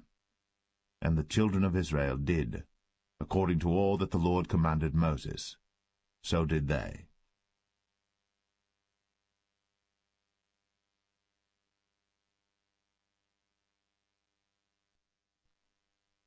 Numbers 2. And the Lord spake unto Moses and unto Aaron, saying, Every man of the children of Israel shall pitch by his own standard, with the ensign of their father's house. Far off about the tabernacle of the congregation shall they pitch. And on the east side toward the rising of the sun shall they of the standard of the camp of Judah pitch throughout their armies. And Nahshon the son of Amminadab shall be captain of the children of Judah. And his host, and those that were numbered of them, were 314,600. And those that do pitch next unto him shall be the tribe of Issachar. And Nethaniel the son of Zuar shall be captain of the children of Issachar. And his host, and those that were numbered thereof, were 54,400. Then the tribe of Zebulun, and Eliab the son of Helon, shall be captain of the children of Zebulun. And his host, and those that were numbered thereof were 57,400. All that were numbered in the camp of Judah were 100,000 and fourscore thousand and 6,400 throughout their armies. These shall first set forth. On the south side shall be the standard of the camp of Reuben, according to their armies, and the captain of the children of Reuben shall be Elizur, the son of Shedeur. And his host, and those that were numbered thereof, were 46,500. And those which pitched by him shall be the tribe of Simeon. And the captain of the children of Simeon shall be Shelumiel, the son of Zerushadai. And his host, and those that were numbered of them, were 59,300. Then the tribe of Gad, and the captain of the sons of Gad shall be Eliasaph, the son of Ruel. And his host, and those that were numbered of them, were 45,650. All that were numbered in the camp of Reuben were 100,050 and 1,450 throughout their armies, and they shall set forth in the second rank. Then the tabernacle of the congregation shall set forward with the camp of the Levites in the midst of the camp. As they encamp, so shall they set forward, every man in his place by their standards. On the west side shall be the standard of the camp of Ephraim, according to their armies, and the captain of the sons of Ephraim shall be Elishama, the son of Ammihud. And his host, and those that were numbered of them, were 40,500. And by him shall be the tribe of Manasseh, and the captain of the children of Manasseh shall be Gamaliel, the son of Pedazur. And his host, and those that were numbered of them, were 32,200. Then the tribe of Benjamin, and the captain of the sons of Benjamin shall be Abidan, the son of Gideoni. And his host, and those that were numbered of them, were 35,400. All that were numbered of the camp of Ephraim were 100,000 and 8,000 and 100 throughout their armies, and they shall go forward in the third rank. The standard of the camp of Dan shall be on the north side by their armies, and the captain of the children of Dan shall be Ahiezer, the son of Ammishaddai. And his host, and those that were numbered of them, were 62,700. And those that encamp by him shall be the tribe of Asher, and the captain of the children of Asher shall be Pagiel, the son of Ochran, and his host, and those that were numbered of them were 41,500.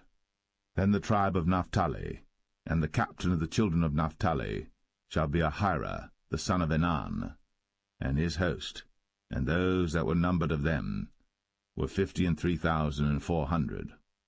All they that were numbered in the camp of Dan were 100,050 and 7,600. They shall go hindmost with their standards. These are those which were numbered of the children of Israel, by the house of their fathers. All those that were numbered of the camps throughout their hosts were 600,000 and 3,550. But the Levites were not numbered among the children of Israel, as the Lord commanded Moses.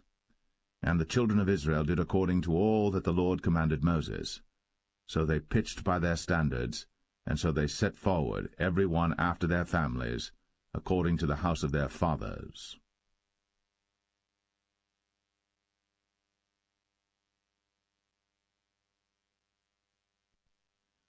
Numbers 3. These also are the generations of Aaron and Moses in the day that the Lord spake with Moses in Mount Sinai. And these are the names of the sons of Aaron, Nadab the firstborn, and Abihu, Eleazar, and Ithamar. These are the names of the sons of Aaron, the priests which were anointed, whom he consecrated to minister in the priest's office.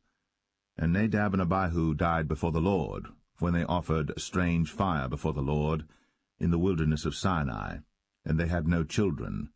And Eleazar and Ithamar ministered in the priest's office in the sight of Aaron their father.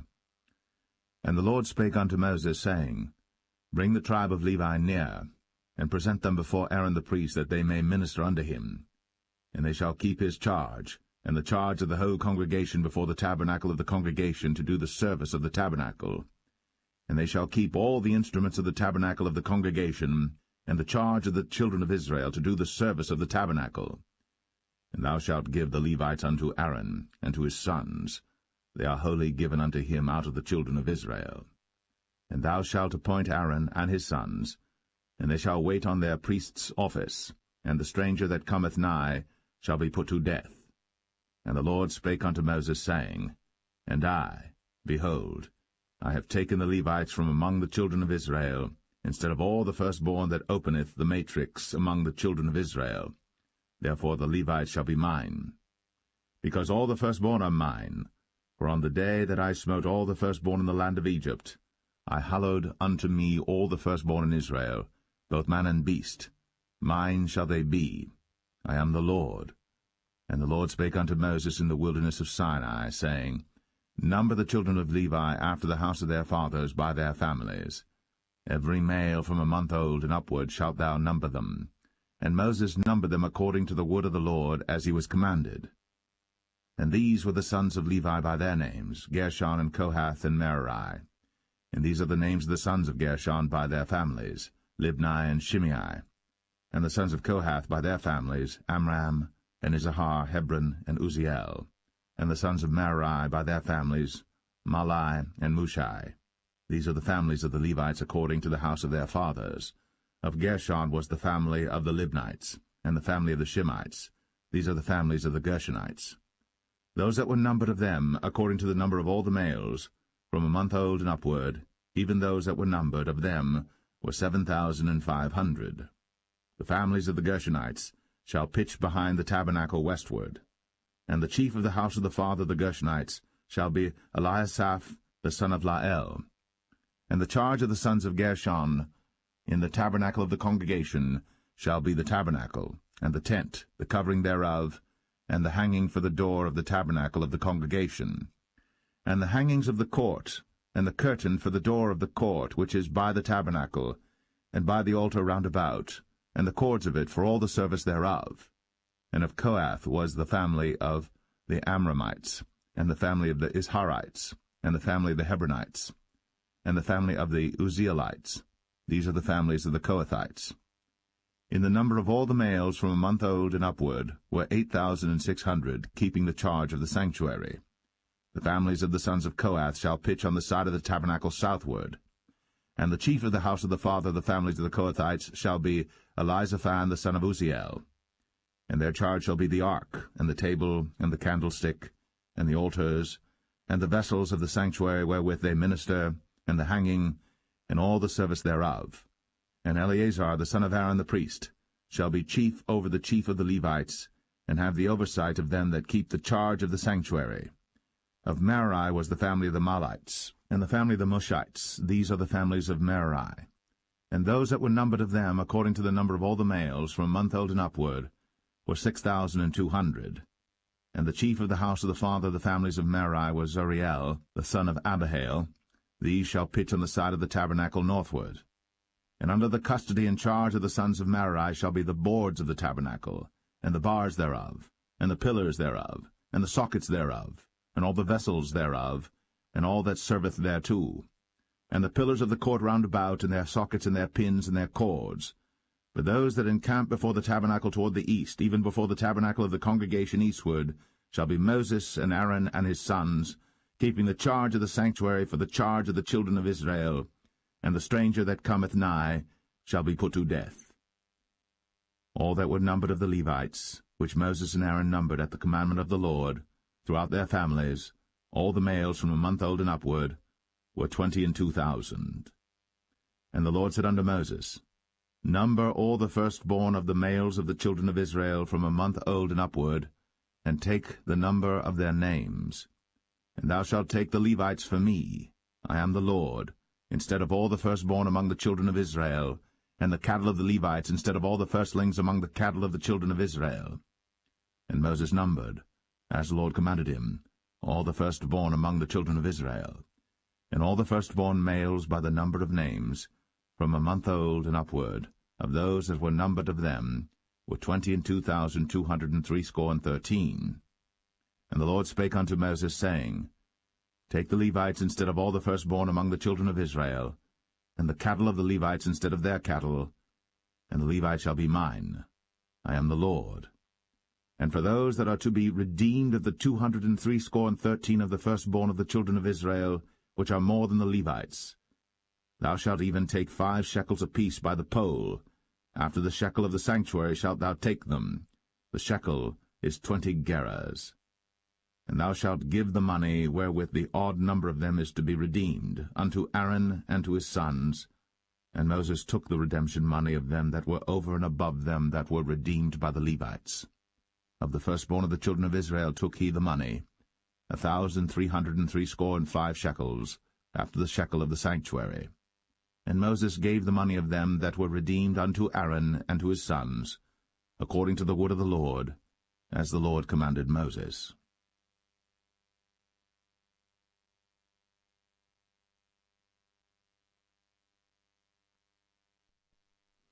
Numbers 4. And the Lord spake unto Moses and unto Aaron, saying, Take the sum of the sons of Kohath, from among the sons of Levi, after their families, by the house of their fathers, from 30 years old and upward, even until 50 years old, all that enter into the host, to do the work in the tabernacle of the congregation. This shall be the service of the sons of Kohath, in the tabernacle of the congregation, about the most holy things. And when the camp setteth forward, Aaron shall come, and his sons, and they shall take down the covering veil, and cover the ark of the testimony with it, and shall put thereon the covering of badgers' skins, and shall spread over it a cloth wholly of blue, and shall put in the staves thereof. And upon the table of showbread they shall spread a cloth of blue, and put thereon the dishes, and the spoons, and the bowls, and covers to cover withal, and the continual bread shall be thereon. And they shall spread upon them a cloth of scarlet, and cover the same with a covering of badgers' skins, and shall put in the staves thereof. And they shall take a cloth of blue, and cover the candlestick of the light, and his lamps, and his tongs, and his snuff dishes, and all the oil vessels thereof, wherewith they minister unto it. And they shall put it and all the vessels thereof within a covering of badgers' skins, and shall put it upon a bar. And upon the golden altar they shall spread a cloth of blue, and cover it with a covering of badgers' skins, and shall put to the staves thereof. And they shall take all the instruments of ministry, wherewith they minister in the sanctuary, and put them in a cloth of blue, and cover them with a covering of badgers' skins, and shall put them on a bar. And they shall take away the ashes from the altar, and spread a purple cloth thereon. And they shall put upon it all the vessels thereof, wherewith they minister about it, even the censers, the flesh-hooks, and the shovels, and the basins, all the vessels of the altar, and they shall spread upon it a covering of badgers' skins, and put to the staves of it. And when Aaron and his sons have made an end of covering the sanctuary, and all the vessels of the sanctuary as the camp is to set forward, after that the sons of Kohath shall come to bear it. But they shall not touch any holy thing, lest they die. These things are the burden of the sons of Kohath in the tabernacle of the congregation. And to the office of Eleazar the son of Aaron the priest pertaineth the oil for the light, and the sweet incense, and the daily meat offering, and the anointing oil, and the oversight of all the tabernacle, and of all that therein is, in the sanctuary, and in the vessels thereof. And the Lord spake unto Moses and unto Aaron, saying, Cut ye not off the tribe of the families of the Kohathites from among the Levites, but thus do unto them, that they may live and not die, when they approach unto the most holy things. Aaron and his sons shall go in, and appoint them every one to his service and to his burden. But they shall not go in to see when the holy things are covered, lest they die. And the Lord spake unto Moses, saying, Take also the sum of the sons of Gershon, throughout the houses of their fathers by their families. From 30 years old and upward until 50 years old shalt thou number them, all that enter in to perform the service, to do the work in the tabernacle of the congregation. This is the service of the families of the Gershonites, to serve and for burdens. And they shall bear the curtains of the tabernacle, and the tabernacle of the congregation, his covering, and the covering of the badger skins that is above upon it, and the hanging for the door of the tabernacle of the congregation, and the hangings of the court, and the hanging for the door of the gate of the court, which is by the tabernacle, and by the altar round about, and their cords, and all the instruments of their service, and all that is made for them, so shall they serve. At the appointment of Aaron and his sons, shall be all the service of the sons of the Gershonites, in all their burdens, and in all their service, and ye shall appoint unto them in charge all their burdens. This is the service of the families of the sons of Gershon, in the tabernacle of the congregation, and their charge shall be under the hand of Ithamar the son of Aaron the priest. As for the sons of Merari, thou shalt number them after their families by the house of their fathers. From 30 years old and upward, even unto 50 years old, shalt thou number them, every one that entereth into the service, to do the work of the tabernacle of the congregation. And this is the charge of their burden, according to all their service in the tabernacle of the congregation, the boards of the tabernacle, and the bars thereof, and the pillars thereof, and sockets thereof. And the pillars of the court round about, and their sockets, and their pins, and their cords, with all their instruments, and with all their service. And by name ye shall reckon the instruments of the charge of their burden. This is the service of the families of the sons of Merari, according to all their service, in the tabernacle of the congregation under the hand of Ithamar the son of Aaron the priest. And Moses and Aaron, and the chief of the congregation, numbered the sons of the Kohathites after their families, and after the house of their fathers, from 30 years old and upward, even unto 50 years old, every one that entereth into the service, for the work in the tabernacle of the congregation. And those that were numbered of them by their families were 2,750.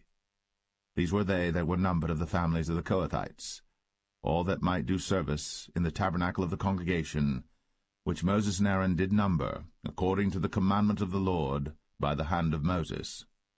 And those that were numbered of the sons of Gershon, throughout their families, and by the house of their fathers, from 30 years old and upward, even unto 50 years old, every one that entereth into the service, for the work in the tabernacle of the congregation, even those that were numbered of them, throughout their families, by the house of their fathers, were 2,630. These are they that were numbered of the families of the sons of Gershon, of all that might do service in the tabernacle of the congregation, whom Moses and Aaron did number according to the commandment of the Lord.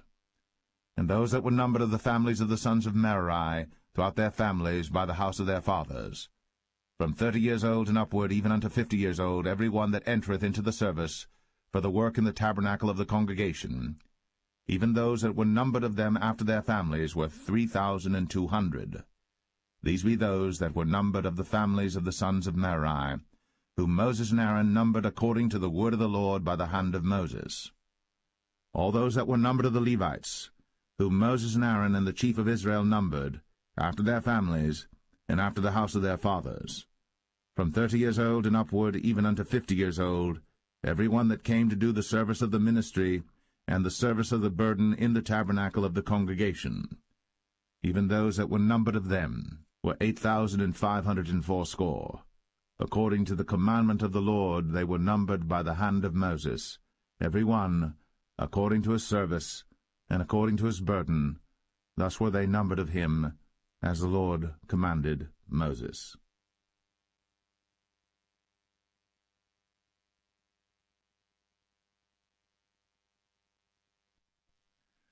Numbers 5. And the Lord spake unto Moses, saying, Command the children of Israel, that they put out of the camp every leper, and every one that hath an issue, and whosoever is defiled by the dead. Both male and female shall ye put out, without the camp shall ye put them, that they defile not their camps, in the midst whereof I dwell. And the children of Israel did so, and put them out without the camp, as the Lord spake unto Moses. So did the children of Israel. And the Lord spake unto Moses, saying, Speak unto the children of Israel, when a man or woman shall commit any sin that men commit, to do a trespass against the Lord, and that person be guilty, then they shall confess their sin which they have done, and he shall recompense his trespass with the principal thereof, and add unto it the 5th part thereof, and give it unto him against whom he hath trespassed. But if the man have no kinsman to recompense the trespass unto, let the trespass be recompensed unto the Lord, even to the priest, beside the ram of the atonement, whereby an atonement shall be made for him. And every offering of all the holy things of the children of Israel, which they bring unto the priest, shall be his. And every man's hallowed things shall be his. Whatsoever any man giveth the priest, it shall be his.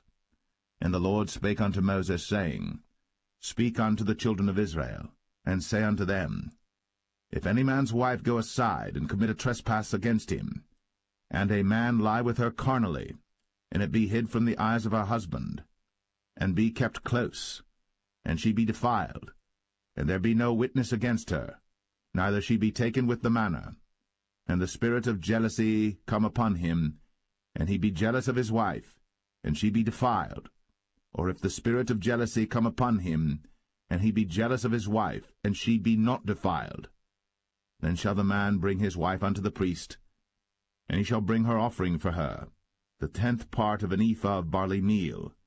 He shall pour no oil upon it, nor put frankincense thereon, for it is an offering of jealousy, an offering of memorial, bringing iniquity to remembrance. And the priest shall bring her near, and set her before the Lord. And the priest shall take holy water in an earthen vessel, and of the dust that is in the floor of the tabernacle the priest shall take, and put it into the water. And the priest shall set the woman before the Lord, and uncover the woman's head, and put the offering of memorial in her hands, which is the jealousy offering. And the priest shall have in his hand the bitter water that causeth the curse. And the priest shall charge her by an oath, and say unto the woman, If no man have lain with thee, and if thou hast not gone aside to uncleanness with another instead of thy husband, be thou free from this bitter water that causeth the curse.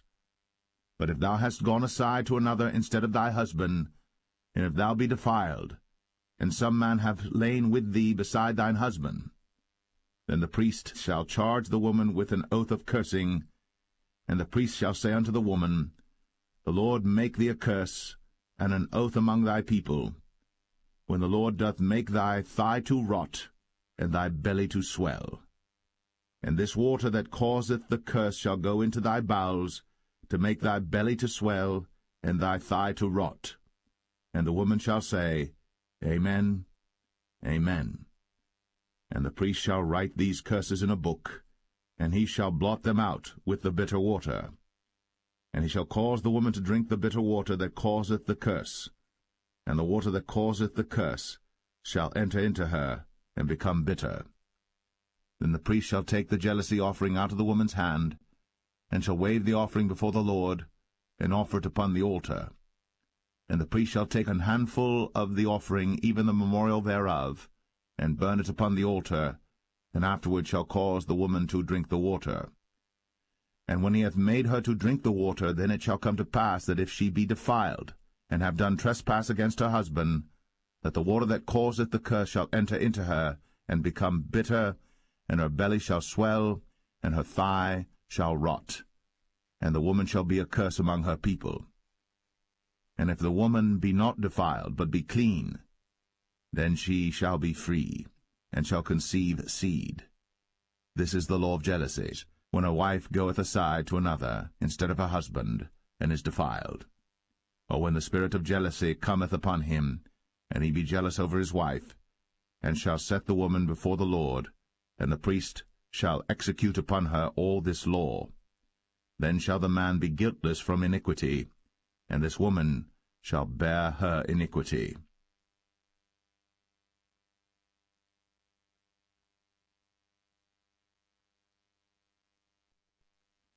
Number 6. And the Lord spake unto Moses, saying, Speak unto the children of Israel, and say unto them, When either man or woman shall separate themselves to vow a vow of a Nazarite, to separate themselves unto the Lord, he shall separate himself from wine and strong drink, and shall drink no vinegar of wine, or vinegar of strong drink. Neither shall he drink any liquor of grapes, nor eat moist grapes or dried. All the days of his separation shall he eat nothing that is made of the vine tree, from the kernels even to the husk. All the days of the vow of his separation there shall no razor come upon his head, until the days be fulfilled, in the which he separateth himself unto the Lord. He shall be holy, and shall let the locks of the hair of his head grow. All the days that he separateth himself unto the Lord, he shall come at no dead body. He shall not make himself unclean for his father, or for his mother, for his brother, or for his sister, when they die, because the consecration of his God is upon his head. All the days of his separation he is holy unto the Lord. And if any man die very suddenly by him, and he hath defiled the head of his consecration, then he shall shave his head in the day of his cleansing. On the 7th day shall he shave it. And on the 8th day he shall bring 2 turtles, or 2 young pigeons, to the priest, to the door of the tabernacle of the congregation, and the priest shall offer the one for a sin offering, and the other for a burnt offering, and make an atonement for him, for that he sinned by the dead, and shall hallow his head that same day. And he shall consecrate unto the Lord the days of his separation, and shall bring a lamb of the 1st year for a trespass offering, but the days that were before shall be lost, because his separation was defiled. And this is the law of the Nazarite. When the days of his separation are fulfilled, he shall be brought unto the door of the tabernacle of the congregation, and he shall offer his offering unto the Lord, 1 he-lamb of the 1st year without blemish for a burnt offering, and 1 ewe-lamb of the 1st year without blemish for a sin offering, and 1 ram without blemish for peace offerings, and a basket of unleavened bread, cakes of fine flour mingled with oil, and wafers of unleavened bread anointed with oil, and their meat offering, and their drink offerings. And the priest shall bring them before the Lord, and shall offer his sin offering and his burnt offering. And he shall offer the ram for a sacrifice of peace offerings unto the Lord, with the basket of unleavened bread. The priest shall offer also his meat offering and his drink offering. And the Nazarite shall shave the head of his separation at the door of the tabernacle of the congregation, and shall take the hair of the head of his separation, and put it in the fire which is under the sacrifice of the peace offerings. And the priest shall take the sodden shoulder of the ram, and 1 unleavened cake out of the basket, and 1 unleavened wafer, and shall put them upon the hands of the Nazarite, after the hair of his separation is shaven. And the priest shall wave them for a wave offering before the Lord. This is holy for the priest, with the waved breast and heaved shoulder. And after that the Nazarite may drink wine. This is the law of the Nazarite who hath vowed, and of his offering unto the Lord for his separation, beside that his hand shall get, according to the vow which he vowed, so he must do after the law of his separation. And the Lord spake unto Moses, saying, Speak unto Aaron and unto his sons, saying, On this wise ye shall bless the children of Israel, saying unto them, The Lord bless thee, and keep thee. The Lord make his face shine upon thee, and be gracious unto thee. The Lord lift up his countenance upon thee, and give thee peace. And they shall put my name upon the children of Israel, and I will bless them.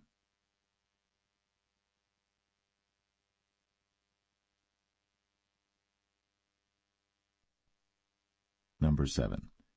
And it came to pass on the day that Moses had fully set up the tabernacle, and had anointed it, and sanctified it, and all the instruments thereof, both the altar and all the vessels thereof, and had anointed them and sanctified them, that the princes of Israel, heads of the house of their fathers, who were the princes of the tribes, and were over them that were numbered, offered. And they brought their offering before the Lord, 6 covered wagons, and 12 oxen, a wagon for 2 of the princes, and for each one an ox. And they brought them before the tabernacle. And the Lord spake unto Moses, saying, Take it of them, that they may be to do the service of the tabernacle of the congregation. And thou shalt give them unto the Levites, to every man according to his service. And Moses took the wagons and the oxen, and gave them unto the Levites. 2 wagons and 4 oxen he gave unto the sons of Gershon, according to their service. And 4 wagons and 8 oxen he gave unto the sons of Merari, according unto their service, under the hand of Ithamar the son of Aaron the priest. But unto the sons of Kohath he gave none, because the service of the sanctuary belonging unto them was that they should bear upon their shoulders. And the princes offered for dedicating of the altar in the day that it was anointed, even the princes offered their offering before the altar. And the Lord said unto Moses, They shall offer their offering, each prince on his day, for the dedicating of the altar, And he that offered his offering the first day was Nahshon the son of Amminadab of the tribe of Judah. And his offering was 1 silver charger, the weight thereof was 130 shekels, 1 silver bowl of 70 shekels after the shekel of the sanctuary, both of them were full of fine flour mingled with oil for a meat offering, 1 spoon of 10 shekels of gold, full of incense, 1 young bullock, 1 ram, 1 lamb of the first year for a burnt offering, 1 kid of the goats for a sin offering, and for a sacrifice of peace offerings, 2 oxen, 5 rams, 5 he-goats, 5 lambs of the first year. This was the offering of Nahshon the son of Amminadab. On the second day Nathanael the son of Zuar, prince of Issachar, did offer. He offered for his offering 1 silver charger, the weight whereof was 130 shekels, 1 silver bowl of 70 shekels after the shekel of the sanctuary, both of them full of fine flour mingled with oil for a meat offering, 1 spoon of gold of 10 shekels full of incense, 1 young bullock, 1 ram, 1 lamb of the first year for a burnt offering, 1 kid of the goats for a sin offering, and for a sacrifice of peace offerings 2 oxen, 5 rams, 5 he-goats, 5 lambs of the first year. This was the offering of Nathanael the son of Zuar. On the third day Eliab the son of Helon, prince of the children of Zebulun, did offer. His offering was 1 silver charger, the weight whereof was 130 shekels, 1 silver bowl of 70 shekels after the shekel of the sanctuary, both of them full of fine flour mingled with oil for a meat offering, 1 golden spoon of 10 shekels full of incense, 1 young bullock, 1 ram, 1 lamb of the first year for a burnt offering, 1 kid of the goats for a sin offering, and for a sacrifice of peace offerings 2 oxen, 5 rams, 5 he-goats, 5 lambs of the first year. This was the offering of Eliab the son of Helon. On the fourth day Eleazar the son of Shadur, prince of the children of Reuben, did offer.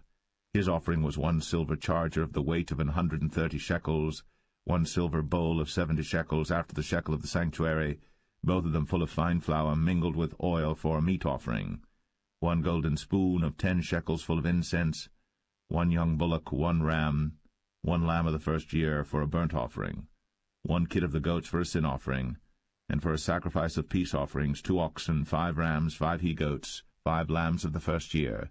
This was the offering of Elizur the son of Shadur. On the fifth day Shelumiel the son of Zerushadai, prince of the children of Simeon, did offer.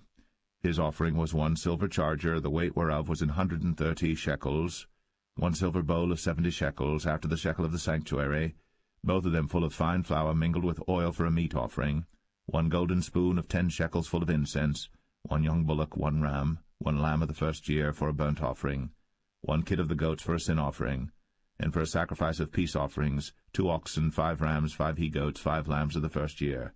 This was the offering of Shelumiel the son of Zerushadai. On the sixth day Eliasaph the son of Deuel, prince of the children of Gad, offered. His offering was 1 silver charger of the weight of 130 shekels, a silver bowl of 70 shekels after the shekel of the sanctuary, both of them full of fine flour mingled with oil for a meat offering, 1 golden spoon of 10 shekels full of incense, 1 young bullock, 1 ram, 1 lamb of the first year for a burnt offering, 1 kid of the goats for a sin offering, and for a sacrifice of peace offerings 2 oxen, 5 rams, 5 he-goats, 5 lambs of the first year. This was the offering of Eliasaph the son of Deuel. On the seventh day Elishama the son of Ammihud, prince of the children of Ephraim, offered. His offering was 1 silver charger, the weight whereof was 130 shekels, 1 silver bowl of 70 shekels after the shekel of the sanctuary, both of them full of fine flour mingled with oil for a meat offering, 1 golden spoon of 10 shekels full of incense, 1 young bullock, 1 ram, 1 lamb of the first year for a burnt offering, 1 kid of the goats for a sin offering, and for a sacrifice of peace offerings 2 oxen, 5 rams, 5 he-goats, 5 lambs of the first year. This was the offering of Elishama the son of Ammihud. On the eighth day offered Gamaliel the son of Pedahzur, prince of the children of Manasseh. His offering was 1 silver charger of the weight of 130 shekels, 1 silver bowl of 70 shekels after the shekel of the sanctuary, both of them full of fine flour, mingled with oil for a meat offering, 1 golden spoon of 10 shekels full of incense, 1 young bullock, 1 ram, 1 lamb of the first year for a burnt offering, 1 kid of the goats for a sin offering, and for a sacrifice of peace offerings 2 oxen, 5 rams, 5 he-goats, 5 lambs of the first year. This was the offering of Gamaliel the son of Pedahzur. On the ninth day Abidan the son of Gideoni, prince of the children of Benjamin, offered. His offering was 1 silver charger, the weight whereof was 130 shekels, 1 silver bowl of 70 shekels, after the shekel of the sanctuary, both of them full of fine flour mingled with oil for a meat offering, 1 golden spoon of 10 shekels full of incense, 1 young bullock, 1 ram, 1 lamb of the first year for a burnt offering, 1 kid of the goats for a sin offering, and for a sacrifice of peace offerings 2 oxen, 5 rams, 5 he-goats, 5 lambs of the first year. This was the offering of Abidan, the son of Gideoni. On the 10th day Ahiezer the son of Ammishaddai, prince of the children of Dan, offered. His offering was 1 silver charger, the weight whereof was 130 shekels, 1 silver bowl of 70 shekels, after the shekel of the sanctuary, both of them full of fine flour mingled with oil for a meat offering, 1 golden spoon of 10 shekels full of incense, 1 young bullock, 1 ram, 1 lamb of the first year for a burnt offering, 1 kid of the goats for a sin offering, and for a sacrifice of peace offerings 2 oxen, 5 rams, 5 he-goats, 5 lambs of the first year. This was the offering of Ahiezer the son of Ammishaddai. On the 11th day Pagiel the son of Ochran, prince of the children of Asher, offered. His offering was 1 silver charger, the weight whereof was 130 shekels, 1 silver bowl of 70 shekels, after the shekel of the sanctuary, both of them full of fine flour mingled with oil for a meat offering, 1 golden spoon of 10 shekels full of incense, 1 young bullock, 1 ram, 1 lamb of the first year for a burnt offering, 1 kid of the goats for a sin offering, and for a sacrifice of peace offerings 2 oxen, 5 rams, 5 he-goats, 5 lambs of the first year. This was the offering of Pagiel the son of Ochran. On the 12th day Ahira the son of Anan, prince of the children of Naphtali, offered. His offering was 1 silver charger, the weight whereof was 130 shekels, 1 silver bowl of 70 shekels, after the shekel of the sanctuary, both of them full of fine flour mingled with oil for a meat offering, 1 golden spoon of 10 shekels full of incense, 1 young bullock, 1 ram, 1 lamb of the first year for a burnt offering, 1 kid of the goats for a sin offering, and for a sacrifice of peace offerings 2 oxen, 5 rams, 5 he-goats, 5 lambs of the first year. This was the offering of Ahira the son of Anan. This was the dedication of the altar in the day when it was anointed by the princes of Israel, 12 chargers of silver, 12 silver bowls, 12 spoons of gold, each charger of silver weighing 130 shekels, each bowl 70, all the silver vessels weighed 2,400 shekels after the shekel of the sanctuary. The golden spoons were 12, full of incense, weighing 10 shekels apiece, after the shekel of the sanctuary. All the gold of the spoons was 120 shekels. All the oxen for the burnt offering were 12 bullocks, the rams 12, the lambs of the first year 12, with their meat offering, and the kids of the goats for sin offering 12. And all the oxen for the sacrifice of the peace offerings were 24 bullocks, the rams 60, the he-goats 60, the lambs of the first year 60. This was the dedication of the altar. After that it was anointed. And when Moses was gone into the tabernacle of the congregation to speak with him, then he heard the voice of one speaking unto him from off the mercy seat, that was upon the ark of testimony, from between the 2 cherubims, and he spake unto him.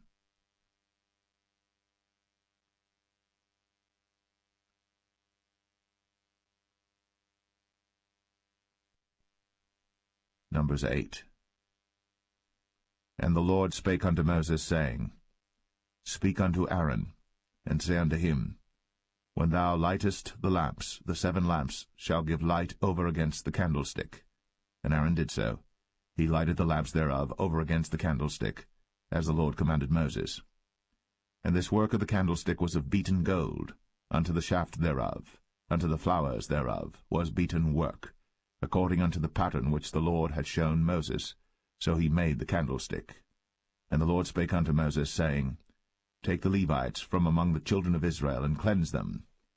And thus shalt thou do unto them to cleanse them.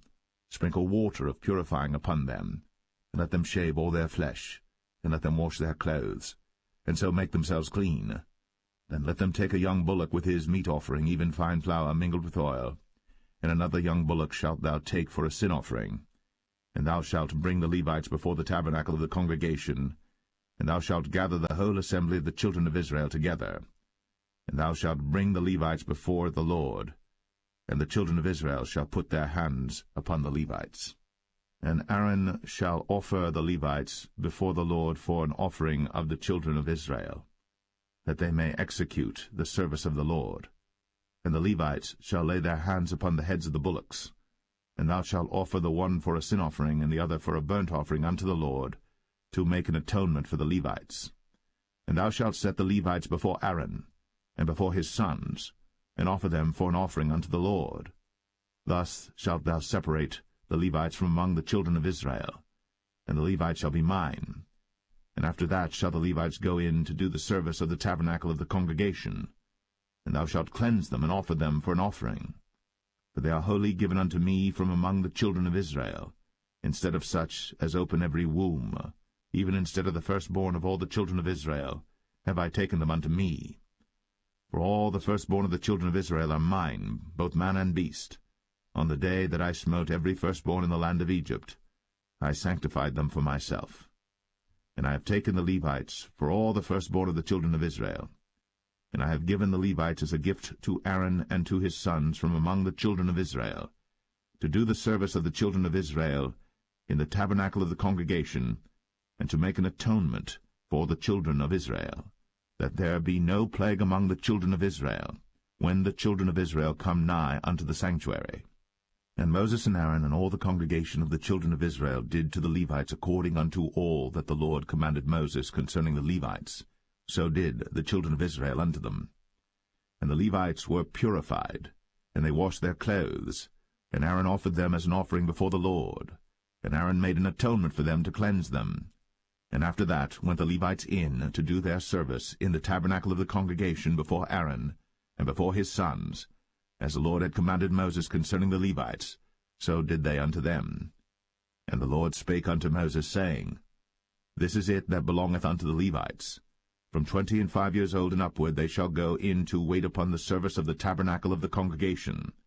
And from the age of 50 years they shall cease waiting upon the service thereof, and shall serve no more, but shall minister with their brethren in the tabernacle of the congregation, to keep the charge, and shall do no service. Thus shalt thou do unto the Levites touching their charge.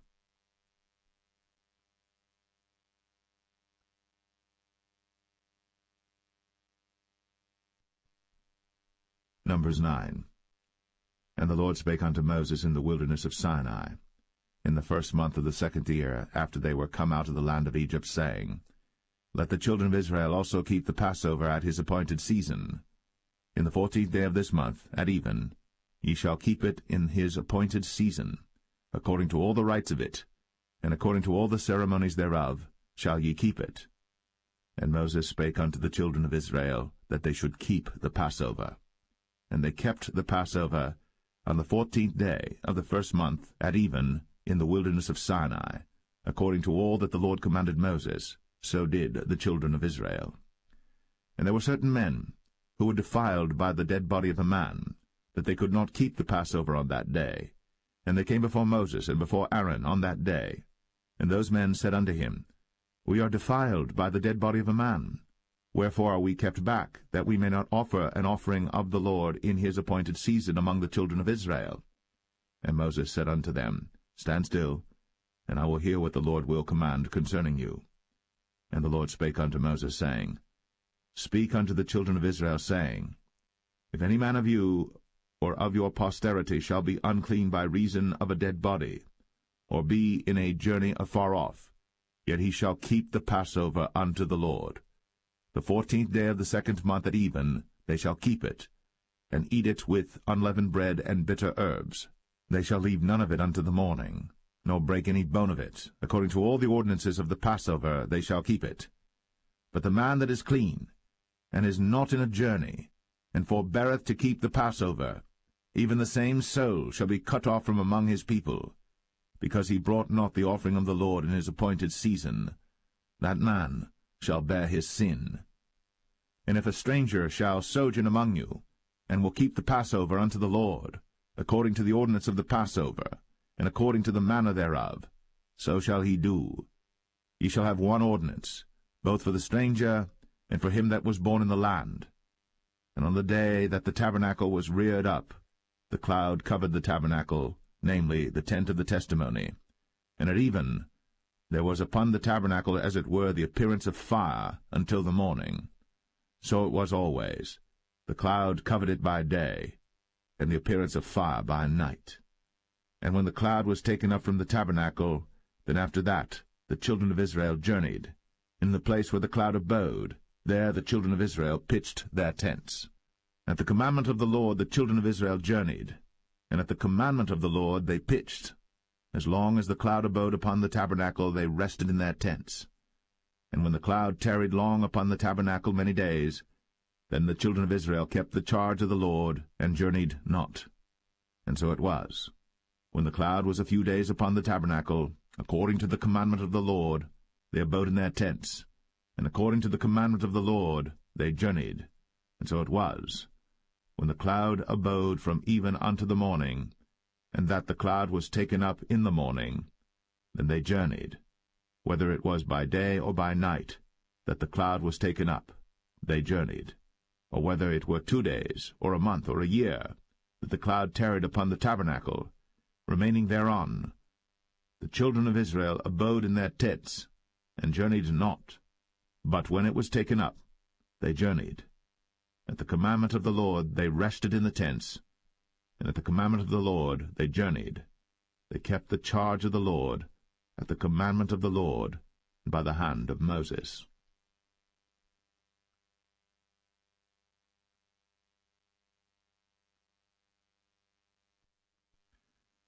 Numbers 10. And the Lord spake unto Moses, saying, Make thee 2 trumpets of silver, of a whole piece shalt thou make them, that thou mayest use them for the calling of the assembly, and for the journeying of the camps. And when they shall blow with them, all the assembly shall assemble themselves to thee at the door of the tabernacle of the congregation.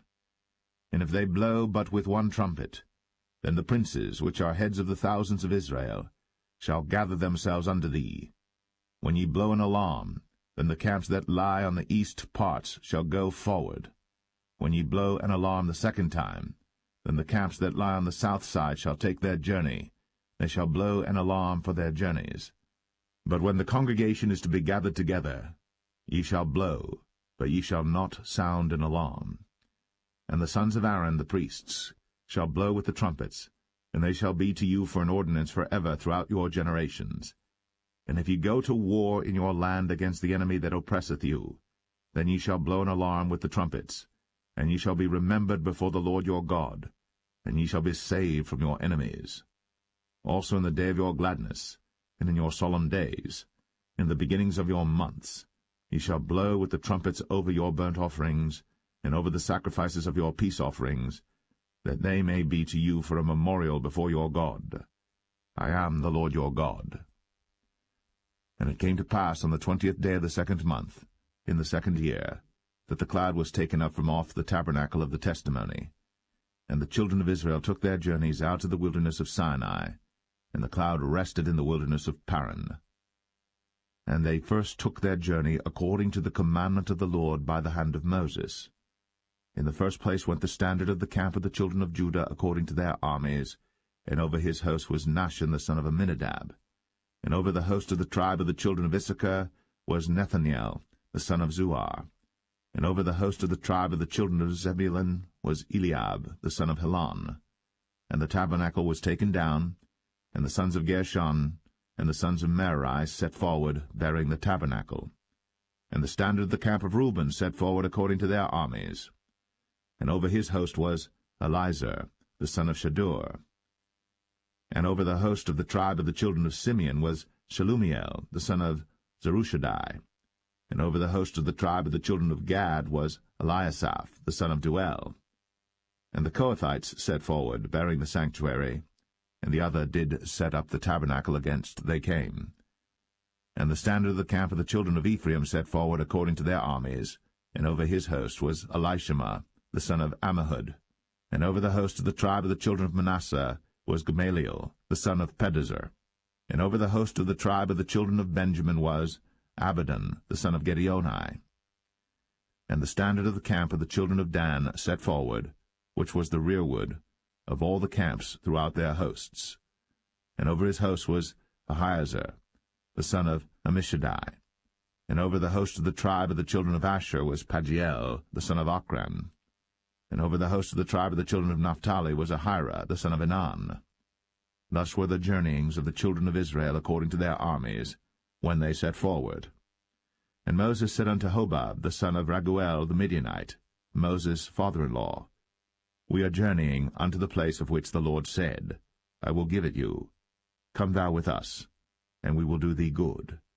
For the Lord hath spoken good concerning Israel. And he said unto him, I will not go, but I will depart to mine own land, and to my kindred. And he said, Leave us not, I pray thee, for as much as thou knowest how we are to encamp in the wilderness, and thou mayest be to us instead of eyes. And it shall be, if thou go with us, yea, it shall be that what goodness the Lord shall do unto us, the same will we do unto thee. And they departed from the mount of the Lord 3 days' journey. And the ark of the covenant of the Lord went before them in the 3 days' journey, to search out a resting place for them. And the cloud of the Lord was upon them by day, when they went out of the camp.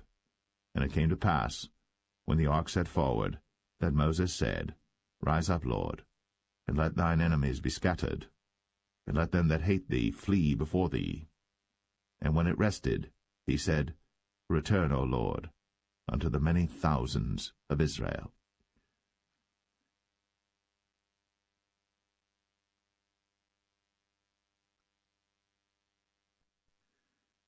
Numbers 11.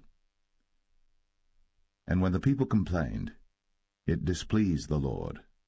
And the Lord heard it, and his anger was kindled, and the fire of the Lord burnt among them, and consumed them that were in the uttermost parts of the camp. And the people cried unto Moses. And when Moses prayed unto the Lord, the fire was quenched. And he called the name of the place Taberah, because the fire of the Lord burnt among them. And the mixed multitude that was among them fell a-lusting. And the children of Israel also wept again, and said, Who shall give us flesh to eat? We remember the fish which we did eat in Egypt freely, the cucumbers, and the melons, and the leeks, and the onions, and the garlic. But now our soul is dried away. There is nothing at all beside this manna before our eyes. And the manna was as coriander seed, and the color thereof as the color of bdellium. And the people went about, and gathered it, and ground it in mills, or beat it in a mortar, and baked it in pans, and made cakes of it.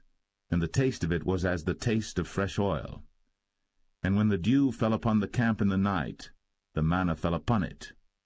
Then Moses heard the people weep throughout their families, every man in the door of his tent. And the anger of the Lord was kindled greatly. Moses also was displeased. And Moses said unto the Lord, Wherefore hast thou afflicted thy servant? And wherefore have I not found favor in thy sight, that thou layest the burden of all this people upon me? Have I conceived all this people? Have I begotten them, that thou shouldst say unto me, Carry them in thy bosom, as a nursing father beareth the sucking child, unto the land which thou swarest unto their fathers? Whence should I have flesh to give unto all this people? For they weep unto me, saying, Give us flesh, that we may eat. I am not able to bear all this people alone, because it is too heavy for me. And if thou deal thus with me, kill me, I pray thee, out of hand, if I have found favor in thy sight, and let me not see my wretchedness. And the Lord said unto Moses, Gather unto me 70 men of the elders of Israel, whom thou knowest to be the elders of the people, and officers over them, and bring them unto the tabernacle of the congregation, that they may stand there with thee. And I will come down and talk with thee there. And I will take of the Spirit which is upon thee, and will put it upon them, and they shall bear the burden of the people with thee, that thou bear it not thyself alone. And say thou unto the people, Sanctify yourselves against tomorrow, and ye shall eat flesh. For ye have wept in the ears of the Lord, saying, Who shall give us flesh to eat? For it was well with us in Egypt. Therefore the Lord will give you flesh, and ye shall eat. Ye shall not eat 1 day, nor 2 days, nor 5 days, neither 10 days, nor 20 days, but even a whole month, until it come out at your nostrils, and it be loathsome unto you, because that ye have despised the Lord which is among you, and have wept before him, saying, Why came we forth out of Egypt? And Moses said, The people among whom I am are 600,000 footmen, and thou hast said, I will give them flesh, that they may eat a whole month. Shall the flocks and the herds be slain for them to suffice them? Or shall all the fish of the sea be gathered together for them to suffice them? And the Lord said unto Moses, Is the Lord's hand waxed short? Thou shalt see now whether my word shall come to pass unto thee or not. And Moses went out, and told the people the words of the Lord, and gathered the 70 men of the elders of the people, and set them round about the tabernacle. And the Lord came down in a cloud, and spake unto him, and took of the Spirit that was upon him, and gave it unto the 70 elders. And it came to pass that, when the Spirit rested upon them, they prophesied, and did not cease. But there remained 2 of the men in the camp. The name of the one was Eldad, and the name of the other Medad. And the Spirit rested upon them, and they were of them that were written, but went not out unto the tabernacle, and they prophesied in the camp. And there ran a young man, and told Moses, and said, Eldad and Medad do prophesy in the camp. And Joshua the son of Nun, the servant of Moses, one of his young men, answered and said, My lord Moses, forbid them. And Moses said unto him, Enviest thou for my sake? Would God that all the Lord's people were prophets, and that the Lord would put his Spirit upon them. And Moses gat him into the camp, he and the elders of Israel. And there went forth a wind from the Lord, and brought quails from the sea, and let them fall by the camp, as it were a day's journey on this side, and as it were a day's journey on the other side, round about the camp, and as it were 2 cubits high upon the face of the earth. And the people stood up all that day, and all that night, and all the next day.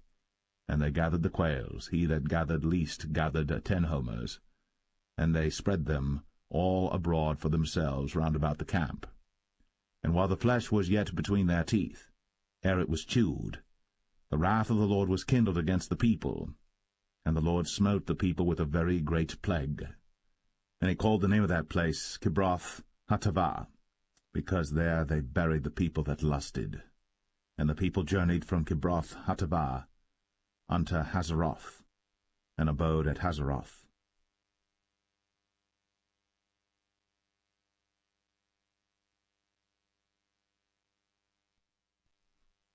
Numbers 12.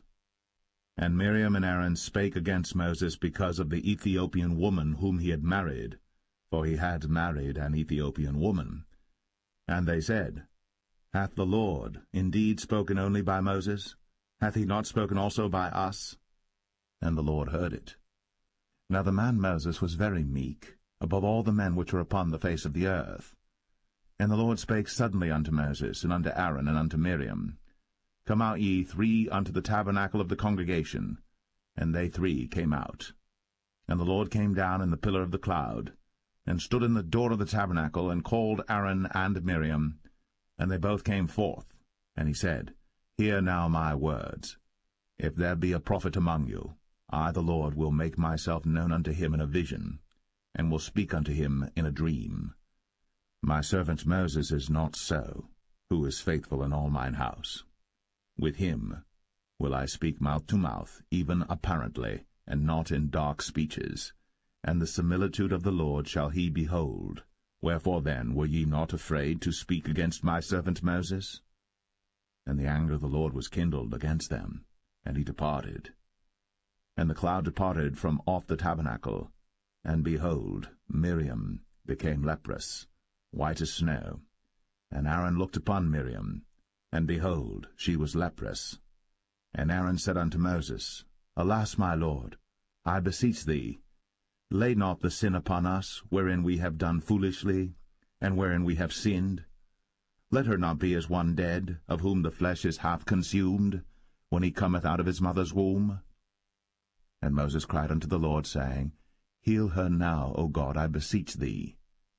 And the Lord said unto Moses, If her father had but spit in her face, should she not be ashamed 7 days? Let her be shut out from the camp 7 days, and after that let her be received in again. And Miriam was shut out from the camp 7 days.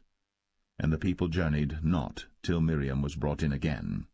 And afterward the people removed from Hazeroth, and pitched in the wilderness of Paran.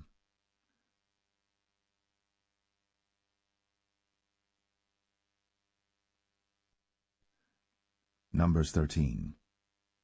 And the Lord spake unto Moses, saying, Send thou men, that they may search the land of Canaan, which I give unto the children of Israel. Of every tribe of their fathers shall ye send a man, every one a ruler among them.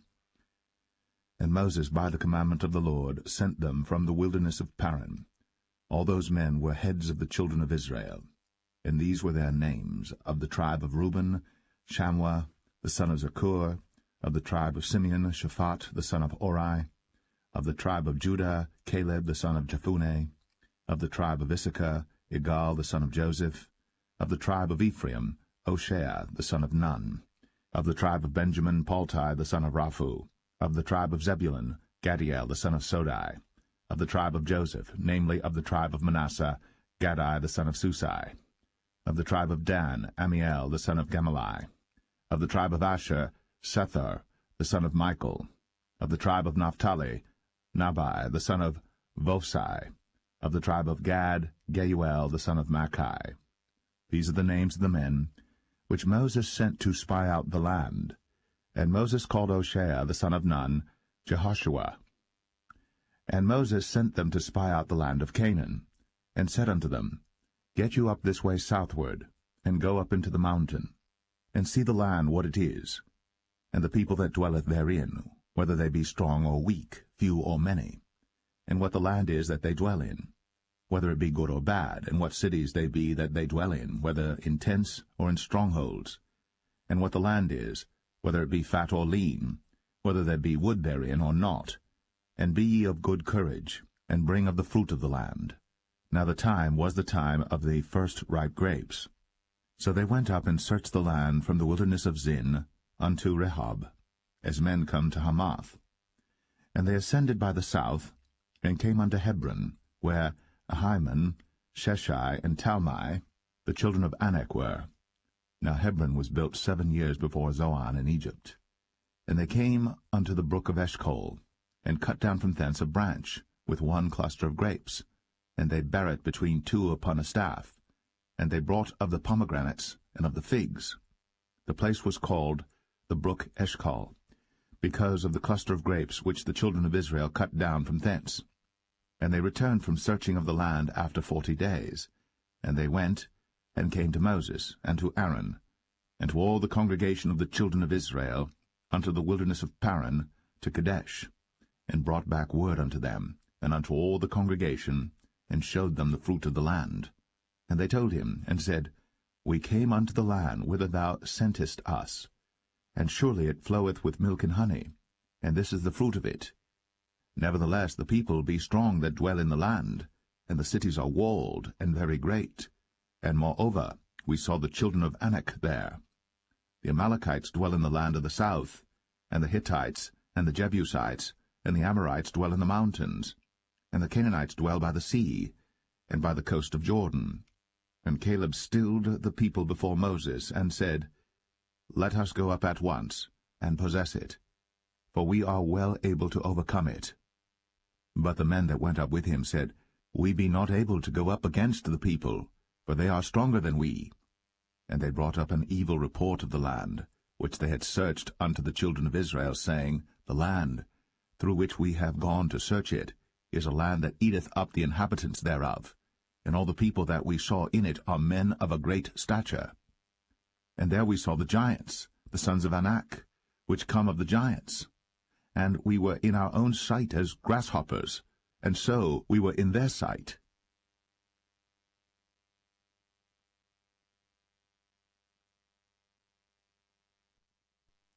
Numbers 14. And all the congregation lifted up their voice, and cried, and the people wept that night. And all the children of Israel murmured against Moses, and against Aaron. And the whole congregation said unto them, Would God that we had died in the land of Egypt, or would God we had died in this wilderness? And wherefore hath the Lord brought us unto this land, to fall by the sword, that our wives and our children should be a prey? Were it not better for us to return into Egypt? And they said one to another, Let us make a captain, and let us return into Egypt. Then Moses and Aaron fell on their faces before all the assembly of the congregation of the children of Israel. And Joshua, the son of Nun, and Caleb the son of Jephunneh, which were of them that searched the land, rent their clothes. And they spake unto all the company of the children of Israel, saying, The land, which we passed through to search it, is an exceeding good land. If the Lord delight in us, then he will bring us into this land, and give it us, a land which floweth with milk and honey. Only rebel not ye against the Lord, neither fear ye the people of the land, for they are bread for us. Their defense is departed from them, and the Lord is with us. Fear them not. But all the congregation bade stone them with stones. And the glory of the Lord appeared in the tabernacle of the congregation before all the children of Israel. And the Lord said unto Moses, How long will this people provoke me? And how long will it be ere they believe me, for all the signs which I have shown among them? I will smite them with the pestilence, and disinherit them, and will make of thee a greater nation, and mightier than they. And Moses said unto the Lord, Then the Egyptians shall hear it, for thou broughtest up this people in thy might from among them, and they will tell it to the inhabitants of this land. For they have heard that thou, Lord, art among this people, that thou, Lord, art seen face to face, and that thy cloud standeth over them, and that thou goest before them by daytime in a pillar of a cloud, and in a pillar of fire by night.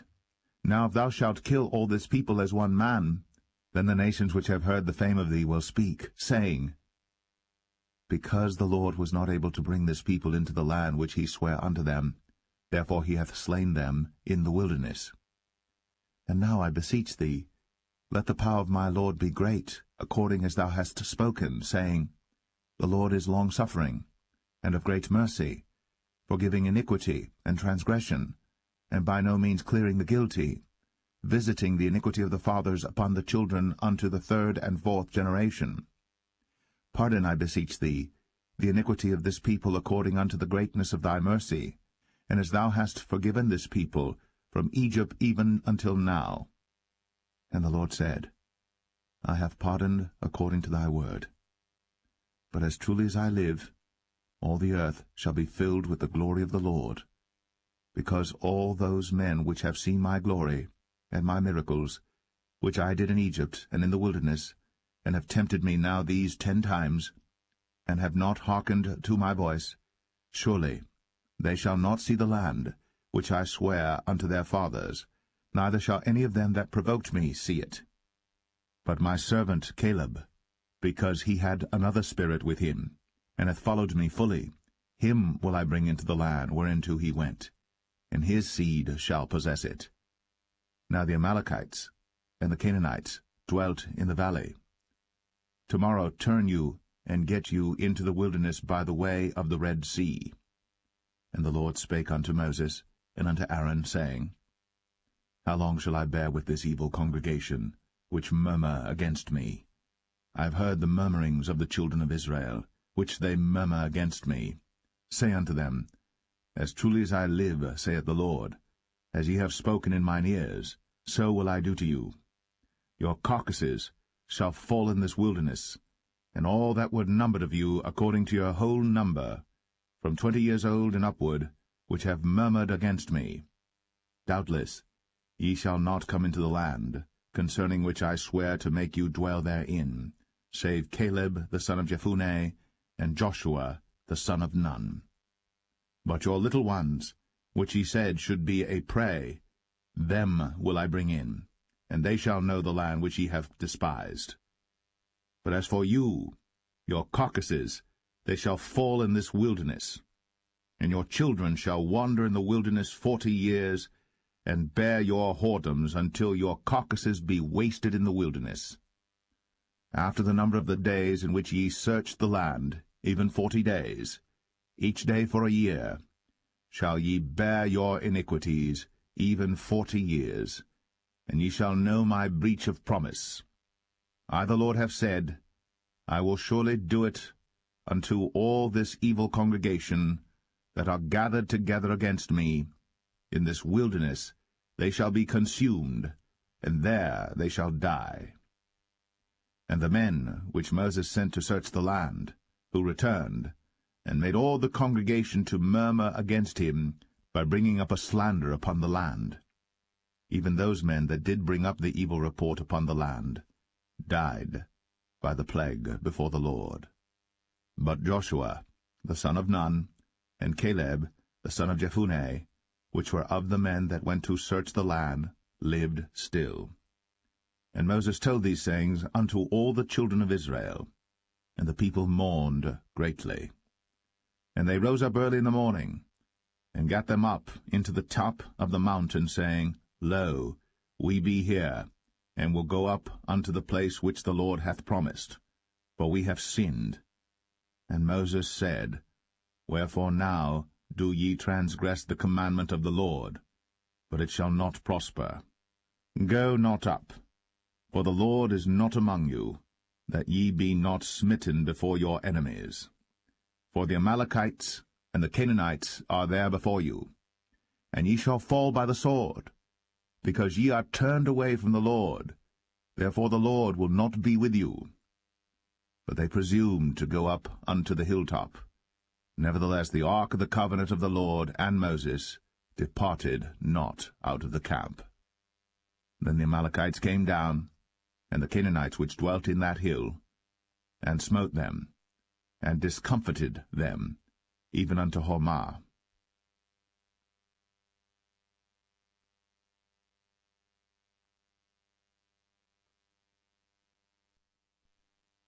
Numbers 15. And the Lord spake unto Moses, saying, Speak unto the children of Israel, and say unto them, When ye be come into the land of your habitations, which I give unto you, and will make an offering by fire unto the Lord, a burnt offering, or a sacrifice in performing a vow, or in a freewill offering, or in your solemn feasts, to make a sweet savour unto the Lord, of the herd or of the flock, then shall he that offereth his offering unto the Lord bring a meat offering of 1/10 deal of flour mingled with the 4th part of an hin of oil, and the 4th part of an hin of wine for a drink offering shalt thou prepare with the burnt offering or sacrifice for 1 lamb. Or for a ram thou shalt prepare for a meat offering 2/10 deals of flour mingled with the 3rd part of an hin of oil. And for a drink offering thou shalt offer the 3rd part of an hin of wine for a sweet savour unto the Lord. And when thou preparest a bullock for a burnt offering, or for a sacrifice in performing a vow, or peace offerings unto the Lord, then shall he bring with a bullock a meat offering of 3/10 deals of flour mingled with 1/2 an hin of oil. And thou shalt bring for a drink offering 1/2 an hin of wine, for an offering made by fire, of a sweet savour unto the Lord. Thus shall it be done for 1 bullock, or for 1 ram, or for a lamb, or a kid, according to the number that ye shall prepare. So shall ye do to every one according to their number. All that are born of the country shall do these things after this manner, in offering an offering made by fire, of a sweet savour unto the Lord. And if a stranger sojourn with you, or whosoever be among you in your generations, and will offer an offering made by fire, of a sweet savour unto the Lord, as ye do, so he shall do. 1 ordinance shall be both for you of the congregation, and also for the stranger that sojourneth with you, an ordinance for ever in your generations, as ye are, so shall the stranger be before the Lord. 1 law and 1 manner shall be for you, and for the stranger that sojourneth with you. And the Lord spake unto Moses, saying, Speak unto the children of Israel, and say unto them, When ye come into the land whither I bring you, then it shall be that when ye eat of the bread of the land, ye shall offer up an heave offering unto the Lord. Ye shall offer up a cake of the first of your dough for an heave offering. As ye do the heave offering of the threshing floor, so shall ye heave it. Of the first of your dough ye shall give unto the Lord an heave offering in your generations. And if ye have erred, and not observed all these commandments which the Lord hath spoken unto Moses, even all that the Lord hath commanded you by the hand of Moses, from the day that the Lord commanded Moses, and henceforward among your generations, then it shall be, if aught be committed by ignorance without the knowledge of the congregation, that all the congregation shall offer one young bullock for a burnt offering, for a sweet savour unto the Lord, with his meat offering and his drink offering, according to the manner, and one kid of the goats for a sin offering. And the priest shall make an atonement for all the congregation of the children of Israel, and shall be forgiven them, for it is ignorance. And they shall bring their offering, a sacrifice made by fire unto the Lord, and their sin offering before the Lord, for their ignorance. And it shall be forgiven all the congregation of the children of Israel, and the stranger that sojourneth among them, seeing all the people were in ignorance. And if any soul sin through ignorance, then he shall bring a she-goat of the first year for sin offering, and the priest shall make an atonement for the soul that sinneth ignorantly. When he sinneth by ignorance before the Lord, to make an atonement for him, and it shall be forgiven him. Ye shall have one law for him that sinneth through ignorance, both for him that is born among the children of Israel, and for the stranger that sojourneth among them. But the soul that doeth aught presumptuously, whether he be born in the land or a stranger, the same reproacheth the Lord, and that soul shall be cut off from among his people, because he hath despised the word of the Lord, and hath broken his commandment. That soul shall utterly be cut off. His iniquity shall be upon him. And while the children of Israel were in the wilderness, they found a man that gathered sticks upon the Sabbath day. And they that found him gathering sticks brought him unto Moses and Aaron, and unto all the congregation. And they put him in ward, because it was not declared what should be done to him. And the Lord said unto Moses, The man shall be surely put to death. All the congregation shall stone him with stones without the camp. And all the congregation brought him without the camp, and stoned him with stones, and he died, as the Lord commanded Moses. And the Lord spake unto Moses, saying, Speak unto the children of Israel, and bid them that they make them fringes in the borders of their garments throughout their generations, and that they put upon the fringe of the borders a ribbon of blue. And it shall be unto you for a fringe, that ye may look upon it, and remember all the commandments of the Lord, and do them, and that ye seek not after your own heart and your own eyes, after which ye used to go a-whoring, that ye may remember, and do all my commandments, and be holy unto your God. I am the Lord your God, which brought you out of the land of Egypt, to be your God. I am the Lord your God.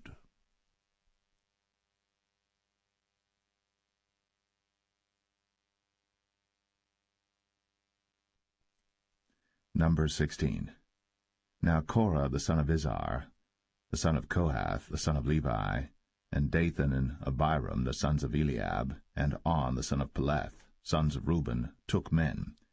And they rose up before Moses with certain of the children of Israel, 250 princes of the assembly, famous in the congregation, men of renown. And they gathered themselves together against Moses and against Aaron, and said unto them, Ye take too much upon you, seeing all the congregation are holy, every one of them, and the Lord is among them. Wherefore then lift ye up yourselves above the congregation of the Lord. And when Moses heard it, he fell upon his face. And he spake unto Korah and unto all his company, saying, Even tomorrow the Lord will show who are his, and who is holy, and will cause him to come near unto him. Even him whom he hath chosen will he cause to come near unto him. This do, take your censers, Korah, and all his company, and put fire therein, and put incense in them before the Lord tomorrow. And it shall be, that the man whom the Lord doth choose, he shall be holy. Ye take too much upon you, ye sons of Levi. And Moses said unto Korah, Hear, I pray you, ye sons of Levi. Seemeth it but a small thing unto you, that the God of Israel hath separated you from the congregation of Israel, to bring you near to himself, to do the service of the tabernacle of the Lord, and to stand before the congregation to minister unto them? And he hath brought thee near to him, and all thy brethren, the sons of Levi, with thee. And seek ye the priesthood also? For which cause both thou and all thy company are gathered together against the Lord? And what is Aaron, that ye murmur against him? And Moses sent to call Dathan and Abiram, the sons of Eliab, which said, We will not come up. Is it a small thing that thou hast brought us up out of a land that floweth with milk and honey, to kill us in the wilderness, except thou make thyself altogether a prince over us? Moreover, thou hast not brought us into a land that floweth with milk and honey, or given us inheritance of fields and vineyards. Wilt thou put out the eyes of these men? We will not come up. And Moses was very wroth, and said unto the Lord, Respect not thou their offering. I have not taken one ass from them, neither have I hurt one of them. And Moses said unto Korah, Be thou and all thy company before the Lord, thou and they, and Aaron, tomorrow. And take every man his censer, and put incense in them, and bring ye before the Lord every man his censer, 250 censers, thou also, and Aaron, each of you, his censer. And they took every man his censer, and put fire in them, and laid incense thereon, and stood in the door of the tabernacle of the congregation with Moses and Aaron. And Korah gathered all the congregation against them unto the door of the tabernacle of the congregation. And the glory of the Lord appeared unto all the congregation. And the Lord spake unto Moses and unto Aaron, saying, Separate yourselves from among this congregation, that I may consume them in a moment. And they fell upon their faces, and said, O God, the God of the spirits of all flesh, shall one man sin, and wilt thou be wroth with all the congregation? And the Lord spake unto Moses, saying, Speak unto the congregation, saying, Get you up from about the tabernacle of Korah, Dathan, and Abiram. And Moses rose up, and went unto Dathan and Abiram, and the elders of Israel followed him. And he spake unto the congregation, saying, Depart, I pray you, from the tents of these wicked men, and touch nothing of theirs, lest ye be consumed in all their sins. So they gat up from the tabernacle of Korah, Dathan and Abiram, on every side. And Dathan and Abiram came out, and stood in the door of their tents, and their wives and their sons, and their little children. And Moses said, Hereby ye shall know that the Lord hath sent me to do all these works, for I have not done them of mine own mind. If these men die the common death of all men, or if they be visited after the visitation of all men, then the Lord hath not sent me. But if the Lord make a new thing, and the earth open her mouth, and swallow them up with all that appertain unto them, and they go down quick into the pit, then ye shall understand that these men have provoked the Lord. And it came to pass, as he had made an end of speaking all these words, that the ground clave asunder that was under them, and the earth opened her mouth, and swallowed them up, and their houses, and all the men that appertained unto Korah, and all their goods.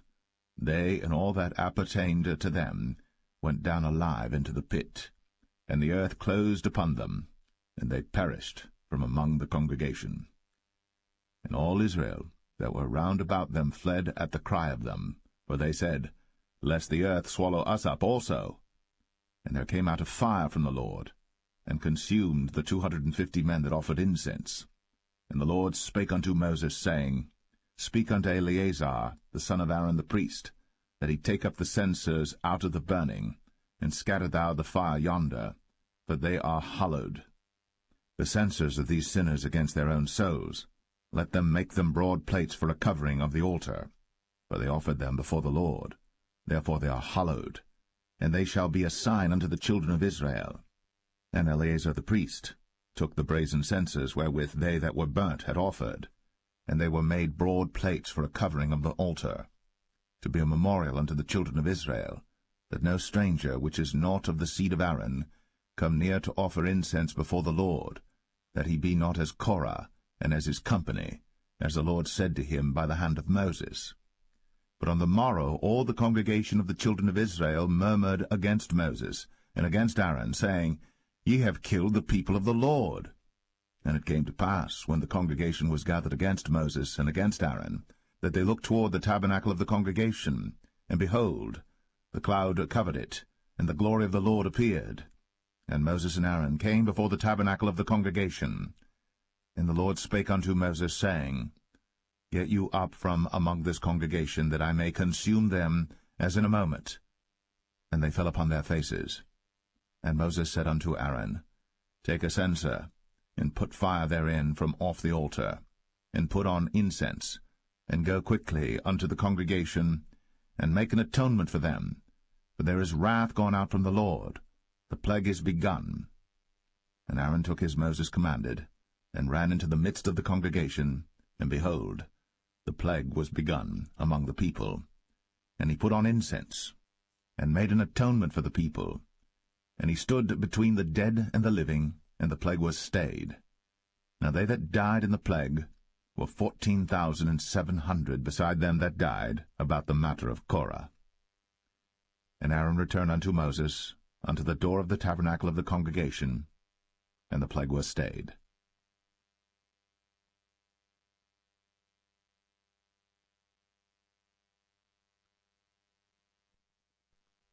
Number 17. And the Lord spake unto Moses, saying, Speak unto the children of Israel, and take of every one of them a rod according to the house of their fathers, of all their princes according to the house of their fathers 12 rods. Write thou every man's name upon his rod. And thou shalt write Aaron's name upon the rod of Levi. For 1 rod shall be for the head of the house of their fathers. And thou shalt lay them up in the tabernacle of the congregation before the testimony, where I will meet with you.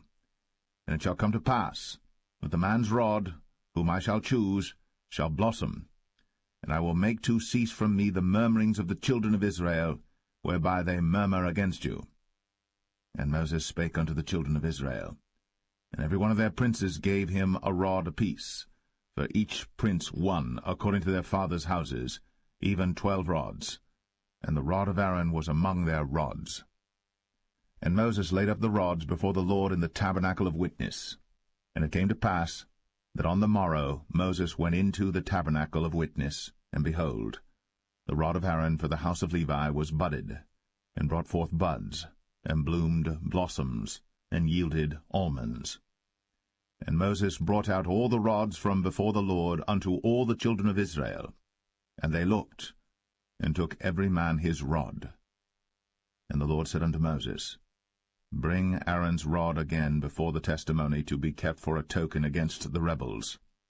And thou shalt quite take away their murmurings from me, that they die not. And Moses did so. As the Lord commanded him, so did he. And the children of Israel spake unto Moses, saying, Behold, we die, we perish, we all perish. Whosoever cometh anything near unto the tabernacle of the Lord shall die. Shall we be consumed with dying?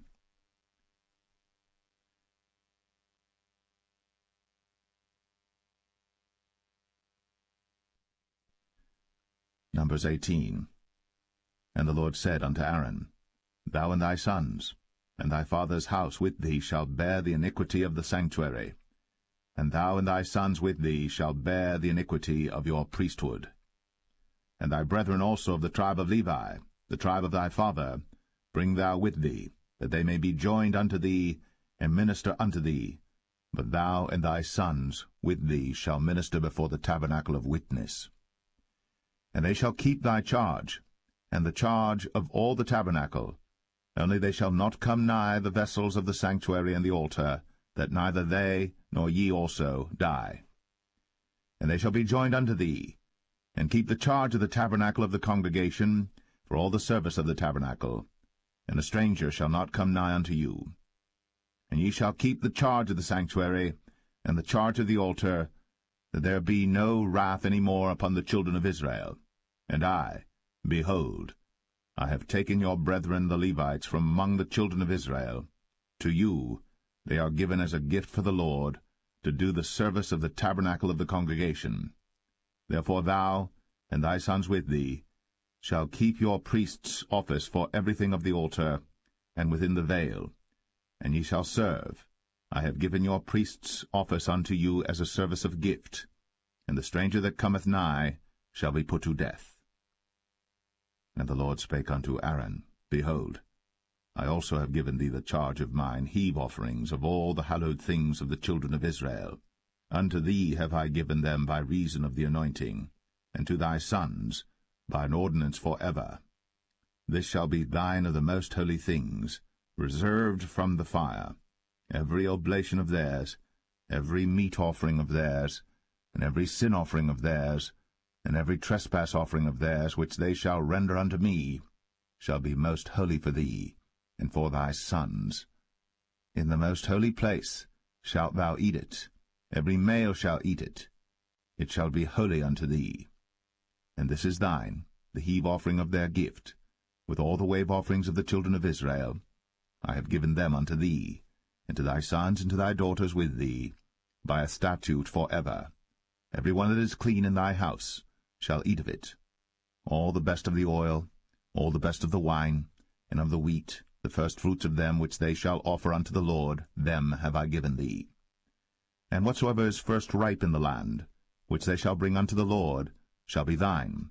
Every one that is clean in thine house shall eat of it. Everything devoted in Israel shall be thine. Everything that openeth the matrix in all flesh, which they bring unto the Lord, whether it be of men or beasts, shall be thine. Nevertheless, the firstborn of man shalt thou surely redeem, and the firstling of unclean beasts shalt thou redeem. And those that are to be redeemed from a month old shalt thou redeem, according to thine estimation, for the money of 5 shekels, after the shekel of the sanctuary, which is 20 gerahs. But the firstling of a cow, or the firstling of a sheep, or the firstling of a goat, thou shalt not redeem. They are holy. Thou shalt sprinkle their blood upon the altar, and shalt burn their fat for an offering made by fire, for a sweet savour unto the Lord. And the flesh of them shall be thine, as the wave breast and as the right shoulder are thine. All the heave offerings of the holy things which the children of Israel offer unto the Lord have I given thee, and thy sons and thy daughters with thee, by a statute for ever. It is a covenant of salt for ever before the Lord unto thee, and to thy seed with thee. And the Lord spake unto Aaron, Thou shalt have no inheritance in their land, neither shalt thou have any part among them. I am thy part, and thine inheritance among the children of Israel. And behold, I have given the children of Levi all the tenth in Israel for an inheritance, for their service which they serve, even the service of the tabernacle of the congregation. Neither must the children of Israel henceforth come nigh the tabernacle of the congregation, lest they bear sin and die. But the Levites shall do the service of the tabernacle of the congregation, and they shall bear their iniquity. It shall be a statute for ever throughout your generations, that among the children of Israel they have no inheritance. But the tithes of the children of Israel, which they offer as an heave offering unto the Lord, I have given to the Levites to inherit. Therefore I have said unto them, Among the children of Israel they shall have no inheritance. And the Lord spake unto Moses, saying, Thus speak unto the Levites, and say unto them, When ye take of the children of Israel the tithes which I have given you from them for your inheritance, then ye shall offer up an heave offering of it for the Lord, even a 10th part of the tithe. And this your heave offering shall be reckoned unto you, as though it were the corn of the threshing floor, and as the fullness of the winepress. Thus ye also shall offer an heave offering unto the Lord of all your tithes, which ye receive of the children of Israel, and ye shall give thereof of the Lord's heave offering to Aaron the priest. Out of all your gifts ye shall offer every heave offering of the Lord of all the best thereof, even the hallowed part thereof out of it.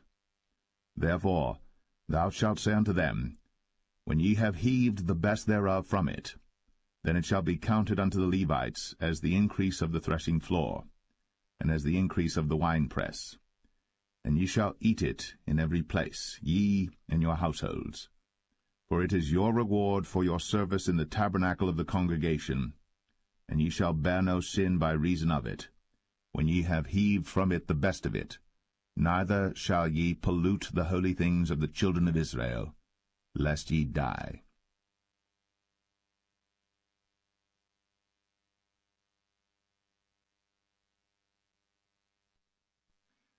Numbers 19.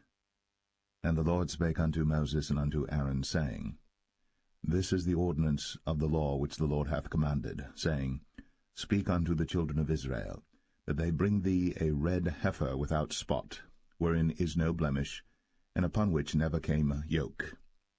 And ye shall give her unto Eleazar the priest, that he may bring her forth without the camp, and one shall slay her before his face.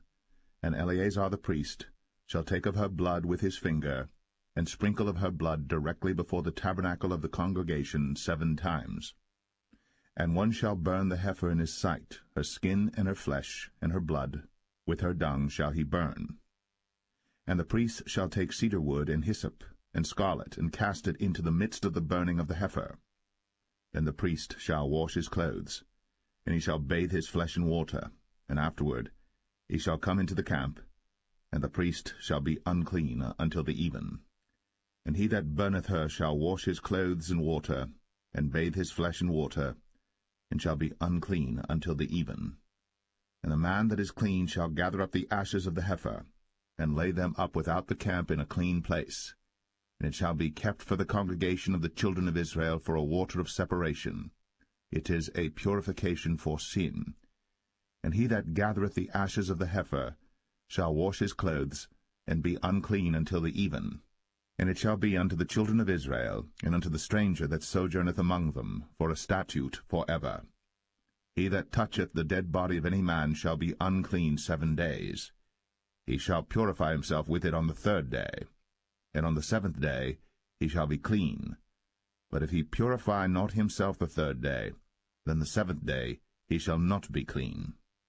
Whosoever toucheth the dead body of any man that is dead, and purifieth not himself, defileth the tabernacle of the Lord, and that soul shall be cut off from Israel, because the water of separation was not sprinkled upon him.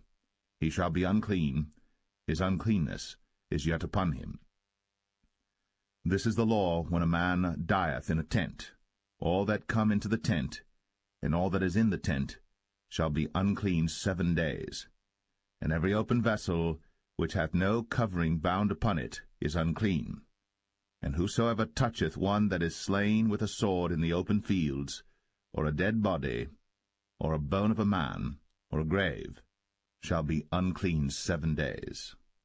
And for an unclean person they shall take of the ashes of the burnt heifer, of purification for sin, and running water shall be put thereto in a vessel. And a clean person shall take hyssop, and dip it in the water, and sprinkle it upon the tent, and upon all the vessels, and upon the persons that were there, and upon him that touched a bone, or one slain, or one dead, or a grave. And the clean person shall sprinkle upon the unclean on the 3rd day, and on the 7th day. And on the 7th day he shall purify himself, and wash his clothes, and bathe himself in water, and shall be clean at even. But the man that shall be unclean, and shall not purify himself, that soul shall be cut off from among the congregation, because he hath defiled the sanctuary of the Lord. The water of separation hath not been sprinkled upon him. He is unclean.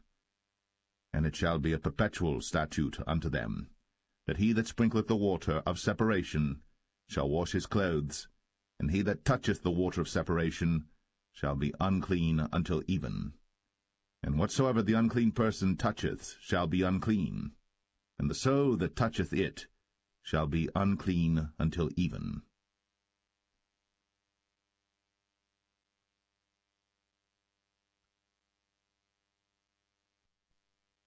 Numbers 20.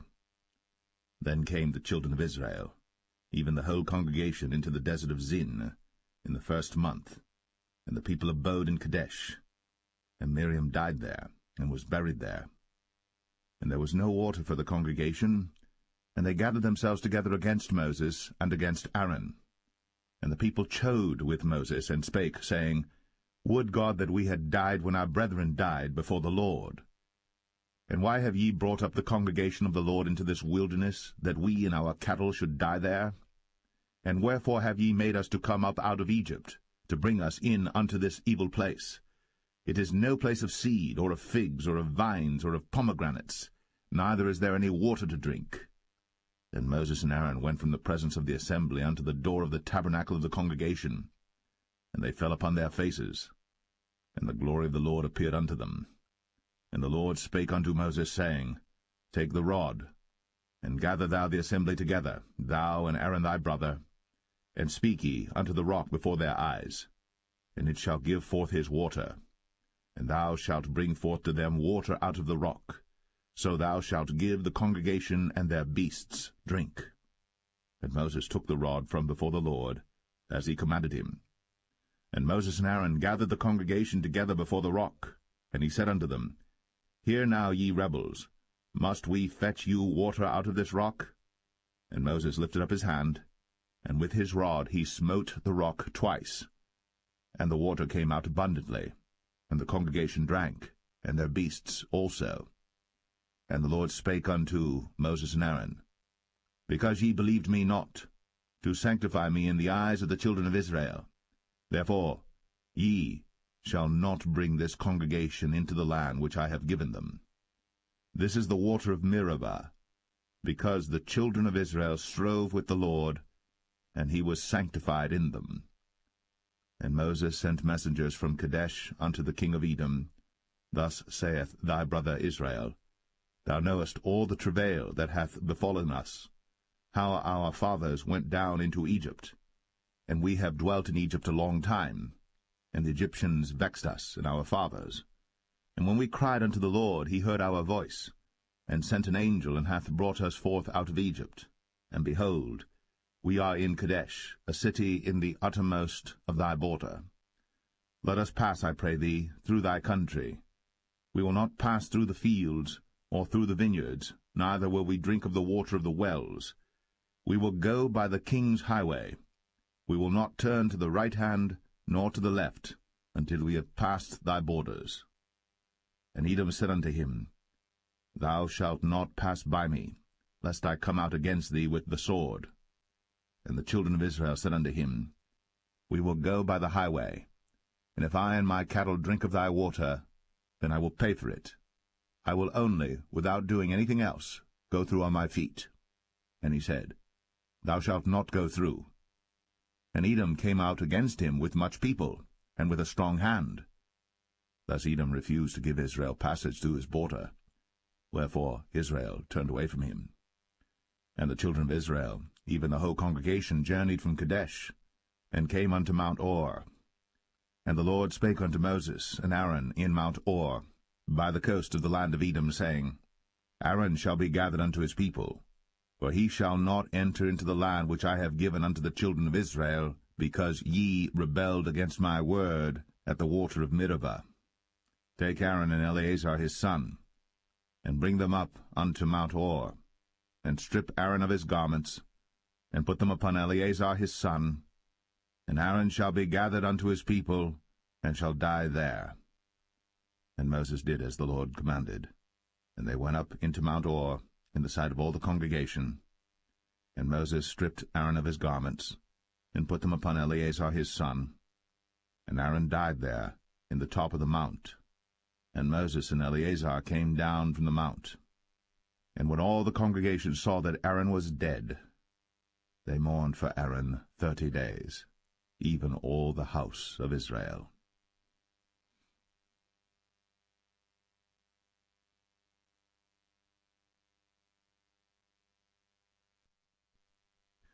Numbers 21. And when King Arad, the Canaanite, which dwelt in the south, heard tell that Israel came by the way of the spies, then he fought against Israel, and took some of them prisoners. And Israel vowed a vow unto the Lord, and said, If thou wilt indeed deliver this people into my hand, then I will utterly destroy their cities. And the Lord hearkened to the voice of Israel, and delivered up the Canaanites, and they utterly destroyed them in their cities. And he called the name of the place Ormah. And they journeyed from Mount Or by the way of the Red Sea to compass the land of Edom. And the soul of the people was much discouraged because of the way. And the people spake against God, and against Moses. Wherefore have ye brought us up out of Egypt, to die in the wilderness? For there is no bread, neither is there any water, and our soul loatheth this light bread. And the Lord sent fiery serpents among the people, and they bit the people, and much people of Israel died. Therefore the people came to Moses and said, We have sinned, for we have spoken against the Lord, and against thee. Pray unto the Lord that he take away the serpents from us. And Moses prayed for the people. And the Lord said unto Moses, Make thee a fiery serpent, and set it upon a pole. And it shall come to pass, that every one that is bitten, when he looketh upon it, shall live. And Moses made a serpent of brass, and put it upon a pole. And it came to pass, that if a serpent had bitten any man, when he beheld the serpent of brass, he lived. And the children of Israel set forward, and pitched in Oboth. And they journeyed from Oboth, and pitched at Ije-Abarim, in the wilderness which is before Moab, toward the sunrising. From thence they removed, and pitched in the valley of Zered. From thence they removed, and pitched on the other side of Arnon, which is in the wilderness that cometh out of the coasts of the Amorites. For Arnon is the border of Moab, between Moab and the Amorites. Wherefore it is said in the book of the wars of the Lord, what he did in the Red Sea, and in the brooks of Arnon, and at the stream of the brooks that goeth down to the dwelling of Ar, and lieth upon the border of Moab. And from thence they went to Beer, that is the well whereof the Lord spake unto Moses, Gather the people together, and I will give them water. Then Israel sang this song, Spring up, O well, sing ye unto it. The princes digged the well, the nobles of the people digged it, by the direction of the lawgiver, with their staves. And from the wilderness they went to Mattanah, and from Mattanah to Nahaliel, and from Nahaliel to Bamoth, and from Bamoth in the valley, that is in the country of Moab, to the top of Pisgah, which looketh toward Jeshimon. And Israel sent messengers unto Sihon, king of the Amorites, saying, Let me pass through thy land. We will not turn into the fields or into the vineyards, we will not drink of the waters of the well, but we will go along by the king's highway until we be past thy borders. And Sihon would not suffer Israel to pass through his border. But Sihon gathered all his people together, and went out against Israel into the wilderness. And he came to Jahaz, and fought against Israel. And Israel smote him with the edge of the sword, and possessed his land from Arnon unto Jabbok, even unto the children of Ammon. For the border of the children of Ammon was strong. And Israel took all these cities, and Israel dwelt in all the cities of the Amorites, in Heshbon, in all the villages thereof. For Heshbon was the city of Sihon the king of the Amorites, who had fought against the former king of Moab, and taken all his land out of his hand, even unto Arnon. Wherefore they that speak in Proverbs say, Come into Heshbon, let the city of Sihon be built and prepared. For there is a fire gone out of Heshbon, a flame from the city of Sihon. It hath consumed Ar of Moab, and the lords of the high places of Arnon. Woe to thee, Moab! Thou art undone, O people of Chemosh! He hath given his sons that escaped, and his daughters, into captivity unto Sihon king of the Amorites. We have shot at them. Heshbon is perished even unto Dibon, and we have laid them waste even unto Nephah, which reacheth unto Medeba. Thus Israel dwelt in the land of the Amorites. And Moses sent to spy out Jazer, and they took the villages thereof, and drove out the Amorites that were there. And they turned, and went up by the way of Bashan, and Og the king of Bashan went out against them, he and all his people, to the battle at Edrei. And the Lord said unto Moses, Fear him not, for I have delivered him into thy hand, and all his people and his land. And thou shalt do to him as thou didst unto Sihon king of the Amorites, which dwelt at Heshbon. So they smote him, and his sons, and all his people, until there was none left him alive, and they possessed his land.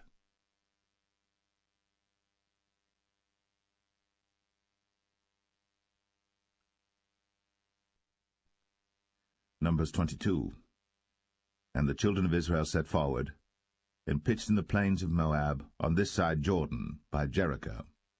And Balak the son of Zippor saw all that Israel had done to the Amorites. And Moab was sore afraid of the people, because they were many. And Moab was distressed because of the children of Israel. And Moab said unto the elders of Midian, Now shall this company lick up all that are round about us, as the ox licketh up the grass of the field. And Balak the son of Zippor was king of the Moabites at that time.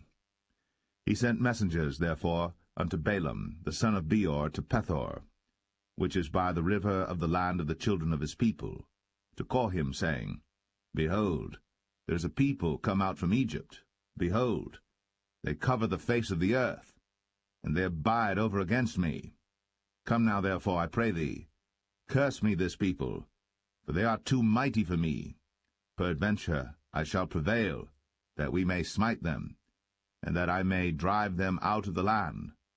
For I wot that he whom thou blessest is blessed, and he whom thou cursest is cursed.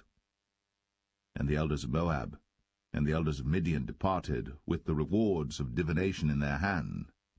And they came unto Balaam, and spake unto him the words of Balak.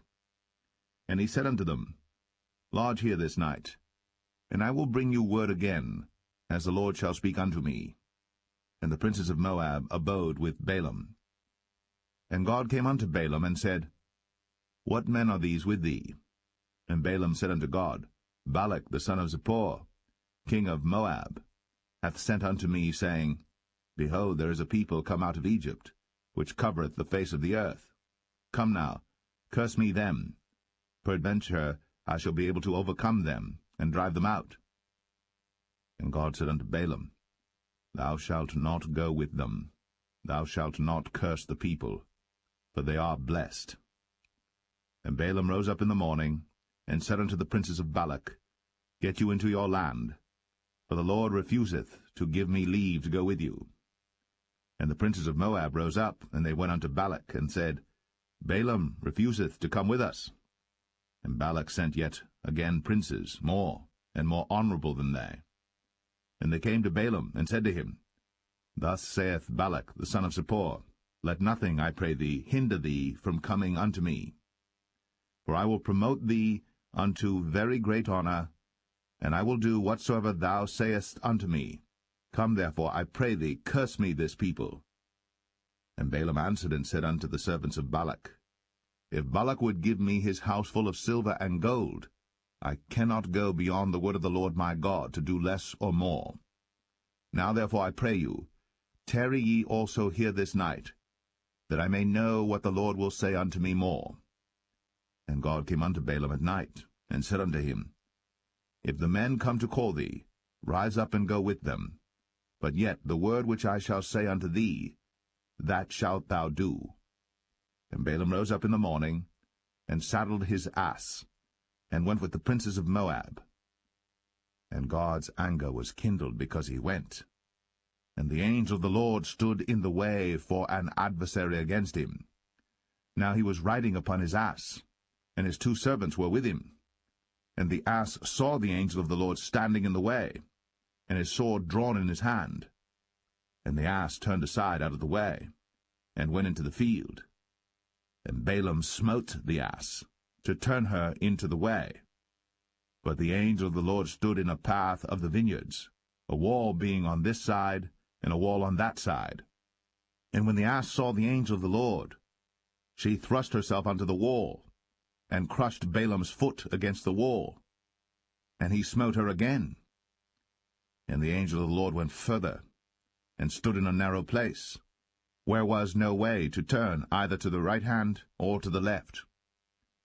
And when the ass saw the angel of the Lord, she fell down under Balaam, and Balaam's anger was kindled, and he smote the ass with a staff. And the Lord opened the mouth of the ass, and she said unto Balaam, What have I done unto thee, that thou hast smitten me these 3 times? And Balaam said unto the ass, Because thou hast mocked me. I would there were a sword in mine hand, for now would I kill thee. And the ass said unto Balaam, Am not I thine ass, upon which thou hast ridden ever since I was thine unto this day? Was I ever wont to do so unto thee? And he said, Nay. Then the Lord opened the eyes of Balaam, and he saw the angel of the Lord standing in the way, and his sword drawn in his hand. And he bowed down his head, and fell flat on his face. And the angel of the Lord said unto him, Wherefore hast thou smitten thine ass these 3 times? Behold, I went out to withstand thee, because thy way is perverse before me. And the ass saw me, and turned from me these 3 times. Unless she had turned from me, surely now also I had slain thee, and saved her alive. And Balaam said unto the angel of the Lord, I have sinned, for I knew not that thou stoodest in the way against me. Now therefore, if it displease thee, I will get me back again. And the angel of the Lord said unto Balaam, Go with the men, but only the word that I shall speak unto thee, that thou shalt speak. So Balaam went with the princes of Balak. And when Balak heard that Balaam was come, he went out to meet him unto a city of Moab, which is in the border of Arnon, which is in the utmost coast. And Balak said unto Balaam, Did I not earnestly send unto thee to call thee? Wherefore camest thou not unto me? Am I not able indeed to promote thee to honour? And Balaam said unto Balak, Lo, I am come unto thee. Have I now any power at all to say anything? The word that God putteth in my mouth, that shall I speak. And Balaam went with Balak, and they came unto Kirjath-Uzoth. And Balak offered oxen and sheep, and sent to Balaam, and to the princes that were with him. And it came to pass on the morrow that Balak took Balaam, and brought him up into the high places of Baal, that thence he might see the utmost part of the people.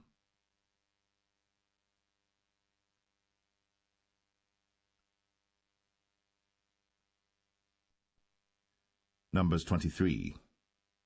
And Balaam said unto Balak, Build me here 7 altars, and prepare me here 7 oxen and 7 rams. And Balak did as Balaam had spoken. And Balak and Balaam offered on every altar a bullock and a ram. And Balaam said unto Balak, Stand by thy burnt offering, and I will go. Peradventure the Lord will come to meet me, and whatsoever he showeth me, I will tell thee. And he went to an high place. And God met Balaam, and he said unto him, I have prepared 7 altars, and I have offered upon every altar a bullock and a ram. And the Lord put a word in Balaam's mouth, and said, Return unto Balak, and thus thou shalt speak. And he returned unto him, and lo, he stood by his burnt sacrifice, he and all the princes of Moab. And he took up his parable, and said, Balak the king of Moab hath brought me from Aram out of the mountains of the east, saying, Come, curse me, Jacob, and come, defy Israel. How shall I curse whom God hath not cursed? Or how shall I defy whom the Lord hath not defied? For from the top of the rocks I see him, and from the hills I behold him. Lo, the people shall dwell alone, and shall not be reckoned among the nations. Who can count the dust of Jacob, and the number of the 4th part of Israel? Let me die the death of the righteous, and let my last end be like his. And Balak said unto Balaam, What hast thou done unto me? I took thee to curse mine enemies, and behold, thou hast blessed them altogether. And he answered and said, Must I not take heed to speak that which the Lord hath put in my mouth? And Balak said unto him, Come, I pray thee, with me unto another place, from whence thou mayest see them. Thou shalt see but the utmost part of them, and shalt not see them all. And curse me them from thence. And he brought him into the field of Zophim, to the top of Pisgah, and built 7 altars, and offered a bullock and a ram on every altar. And he said unto Balak, Stand here by thy burnt offering, while I meet the Lord yonder. And the Lord met Balaam, and put a word in his mouth, and said, Go again unto Balak, and say thus. And when he came to him, behold, he stood by his burnt offering, and the princes of Moab with him. And Balak said unto him, What hath the Lord spoken? And he took up his parable, and said, Rise up, Balak, and hear. Hearken unto me, thou son of Zippor. God is not a man, that he should lie, neither the Son of Man, that he should repent. Hath he said, and shall he not do it? Or hath he spoken, and shall he not make it good? Behold, I have received commandment to bless, and he hath blessed, and I cannot reverse it. He hath not beheld iniquity in Jacob, neither hath he seen perverseness in Israel. The Lord his God is with him, and the shout of a king is among them. God brought them out of Egypt. He hath, as it were, the strength of an unicorn. Surely there is no enchantment against Jacob, neither is there any divination against Israel. According to this time it shall be said of Jacob and of Israel, What hath God wrought? Behold, the people shall rise up as a great lion, and lift up himself as a young lion. He shall not lie down until he eat of the prey, and drink the blood of the slain. And Balak said unto Balaam, Neither curse them at all, nor bless them at all. But Balaam answered, and said unto Balak, Told not I thee, saying, All that the Lord speaketh, that I must do? And Balak said unto Balaam, Come, I pray thee, I will bring thee unto another place.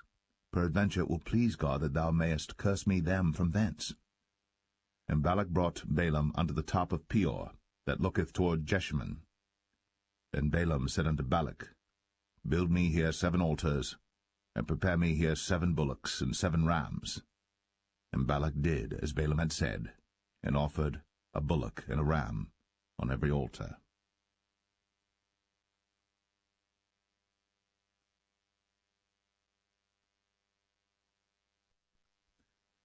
Numbers 24. And when Balaam saw that it pleased the Lord to bless Israel, he went not, as at other times, to seek for enchantments, but he set his face toward the wilderness. And Balaam lifted up his eyes, and he saw Israel abiding in his tents according to their tribes. And the Spirit of God came upon him. And he took up his parable, and said, Balaam the son of Beor hath said, and the man whose eyes are open hath said, He hath said, which heard the words of God, which saw the vision of the Almighty, falling into a trance, but having his eyes open, How goodly are thy tents, O Jacob, and thy tabernacles, O Israel! As the valleys are they spread forth, as gardens by the river's side, as the trees of lign aloes which the Lord hath planted, and as cedar trees beside the waters. He shall pour the water out of his buckets, and his seed shall be in many waters, and his king shall be higher than Agag, and his kingdom shall be exalted. God brought him forth out of Egypt. He hath, as it were, the strength of an unicorn. He shall eat up the nations, his enemies, and shall break their bones, and pierce them through with his arrows. He couched, he lay down as a lion, and as a great lion. Who shall stir him up? Blessed is he that blesseth thee, and cursed is he that curseth thee. And Balak's anger was kindled against Balaam. And he smote his hands together. And Balak said unto Balaam, I called thee to curse mine enemies, and behold, thou hast altogether blessed them these 3 times. Therefore now flee thou to thy place. I thought to promote thee unto great honour, but lo, the Lord hath kept thee back from honour. And Balaam said unto Balak, Spake I not also to thy messengers which thou sentest unto me, saying, If Balak would give me his house full of silver and gold, I cannot go beyond the commandment of the Lord, to do either good or bad of mine own mind. But what the Lord saith, that will I speak. And now behold, I go unto my people. Come therefore, and I will advertise thee what this people shall do to thy people in the latter days. And he took up his parable, and said, Balaam the son of Beor hath said, and the man whose eyes are open hath said, He hath said, which heard the words of God, and knew the knowledge of the Most High, which saw the vision of the Almighty, falling into a trance, but having his eyes open. I shall see him, but not now. I shall behold him, but not nigh. There shall come a star out of Jacob, and a scepter shall rise out of Israel, and shall smite the corners of Moab, and destroy all the children of Sheth. And Edom shall be a possession, Sire also shall be a possession for his enemies. And Israel shall do valiantly. Out of Jacob shall come he that shall have dominion, and shall destroy him that remaineth of the city. And when he looked on Amalek, he took up his parable, and said, Amalek was the first of the nations, but his latter end shall be that he perish for ever. And he looked on the Kenites, and took up his parable, and said, Strong is thy dwelling place, and thou puttest thy nest in a rock. Nevertheless, the Kenites shall be wasted, until Asshur shall carry thee away captive. And he took up his parable, and said, Alas, who shall live when God doeth this? And ships shall come from the coast of Chittim, and shall afflict Asshur, and shall afflict Eber, and he also shall perish for ever. And Balaam rose up, and went, and returned to his place, and Balak also went his way.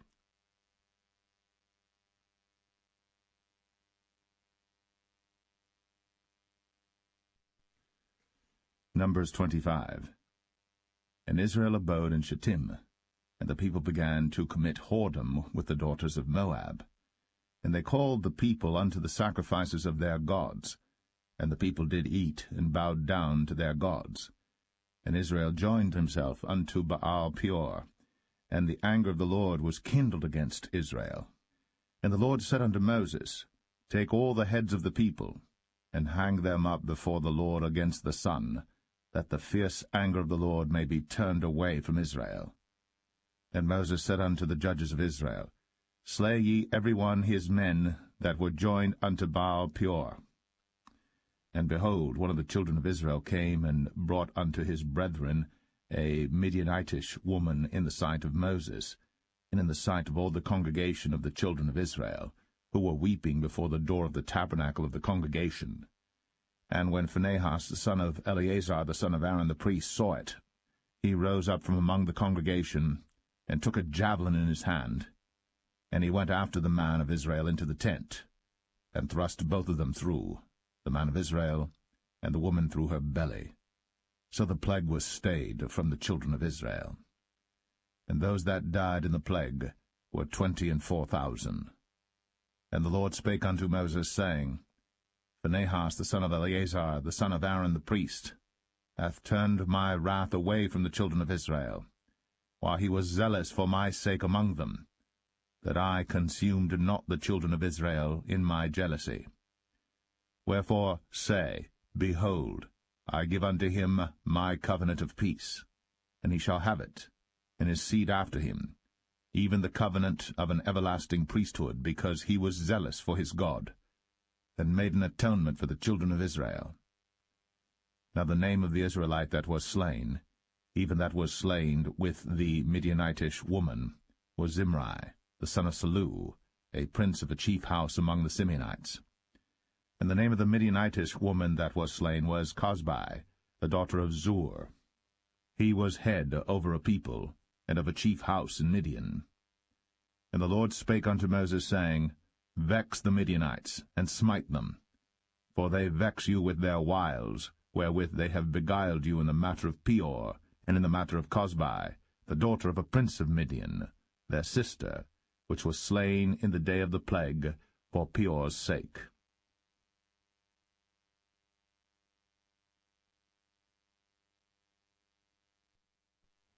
Numbers 26.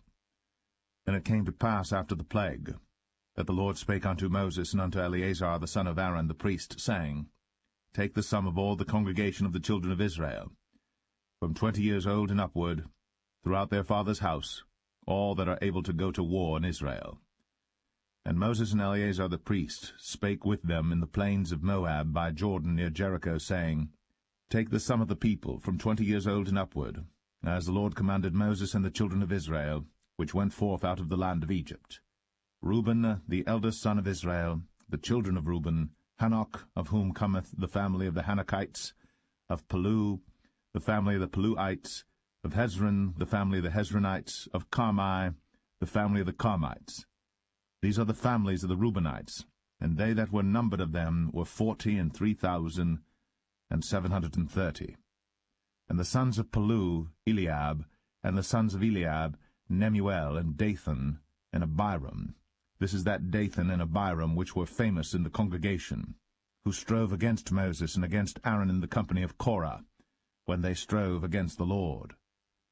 And the earth opened her mouth, and swallowed them up together with Korah, when that company died, what time the fire devoured 250 men, and they became a sign. Notwithstanding the children of Korah died not. The sons of Simeon after their families, of Nemuel, the family of the Nemuelites, of Jamin, the family of the Jaminites, of Jachin, the family of the Jachinites, of Zerah, the family of the Zarhites, of Shaul, the family of the Shaulites. These are the families of the Simeonites, 22,200. The children of Gad after their families, of Zephon, the family of the Zephonites, of Haggai, the family of the Haggites, of Shunai, the family of the Shunites, of Ozni, the family of the Oznites, of Eri, the family of the Erites, of Arad, the family of the Aradites, of Arali, the family of the Aralites. These are the families of the children of Gad according to those that were numbered of them, 40,500.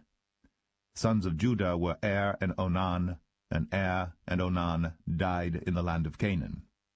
And the sons of Judah after their families were, of Shelah, the family of the Shelonites, of Pharez, the family of the Pharzites, of Zerah, the family of the Zarhites. And the sons of Pharez were, of Hezron, the family of the Hezronites, of Hamul, the family of the Hamulites.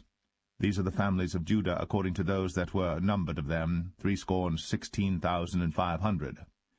Of the sons of Issachar after their families, of Tola, the family of the Tolaites, of Puah, the family of the Punites, of Jashub, the family of the Jashubites, of Shimron, the family of the Shimronites. These are the families of Issachar according to those that were numbered of them, 64,300.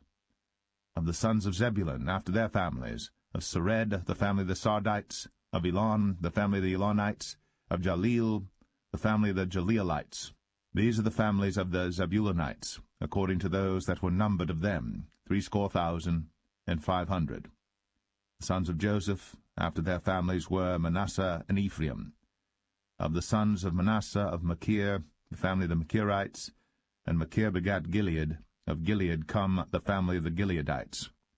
These are the sons of Gilead. Of Jezer, the family of the Jezerites, of Helek, the family of the Helekites, and of Azriel, the family of the Azrielites, and of Shechem, the family of the Shechemites, and of Shemida, the family of the Shemidites, and of Hepher, the family of the Hepherites. And Zelophehad, the son of Hepher, had no sons, but daughters. And the names of the daughters of Zelophehad were Mahlah and Noah, Hoglah, Milcah, and Tirzah. These are the families of Manasseh, and those that were numbered of them, 52,700. These are the sons of Ephraim after their families. Of Shuthelah, the family of the Shuthalites, of Becher, the family of the Bachrites, of Tahan, the family of the Tahanites.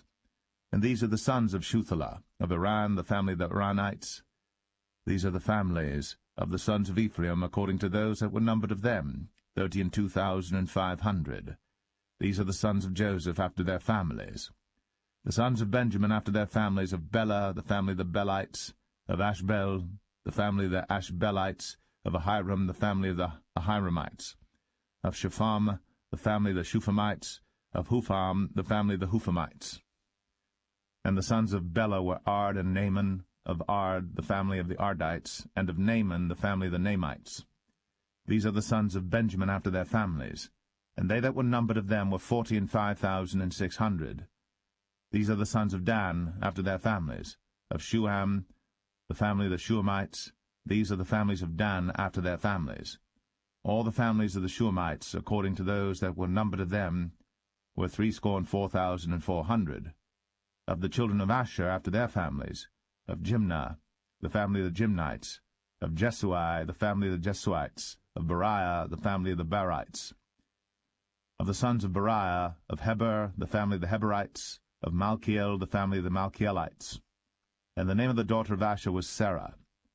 These are the families of the sons of Asher, according to those that were numbered of them, who were 53,400.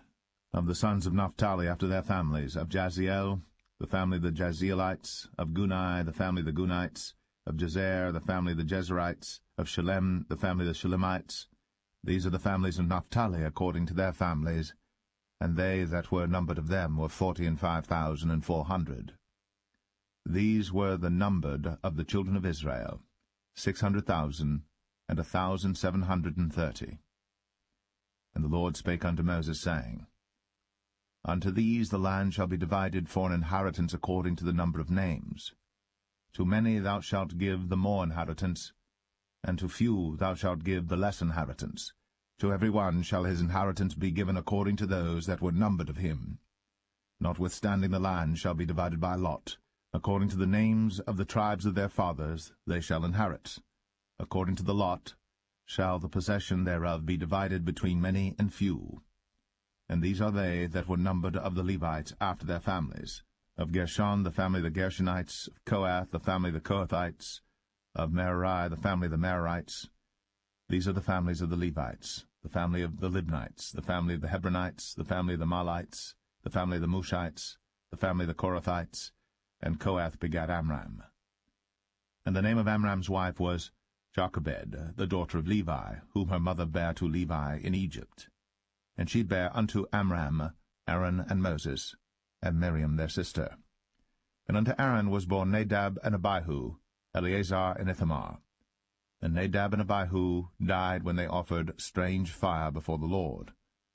And those that were numbered of them were 23,000, all males, from a month old and upward. But they were not numbered among the children of Israel, because there was no inheritance given them among the children of Israel.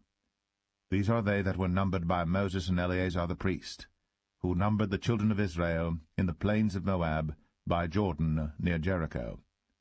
But among these there was not a man of them whom Moses and Aaron the priest numbered, when they numbered the children of Israel in the wilderness of Sinai. For the Lord had said of them, They shall surely die in the wilderness. And there was not left a man of them, save Caleb the son of Jephunneh, and Joshua the son of Nun.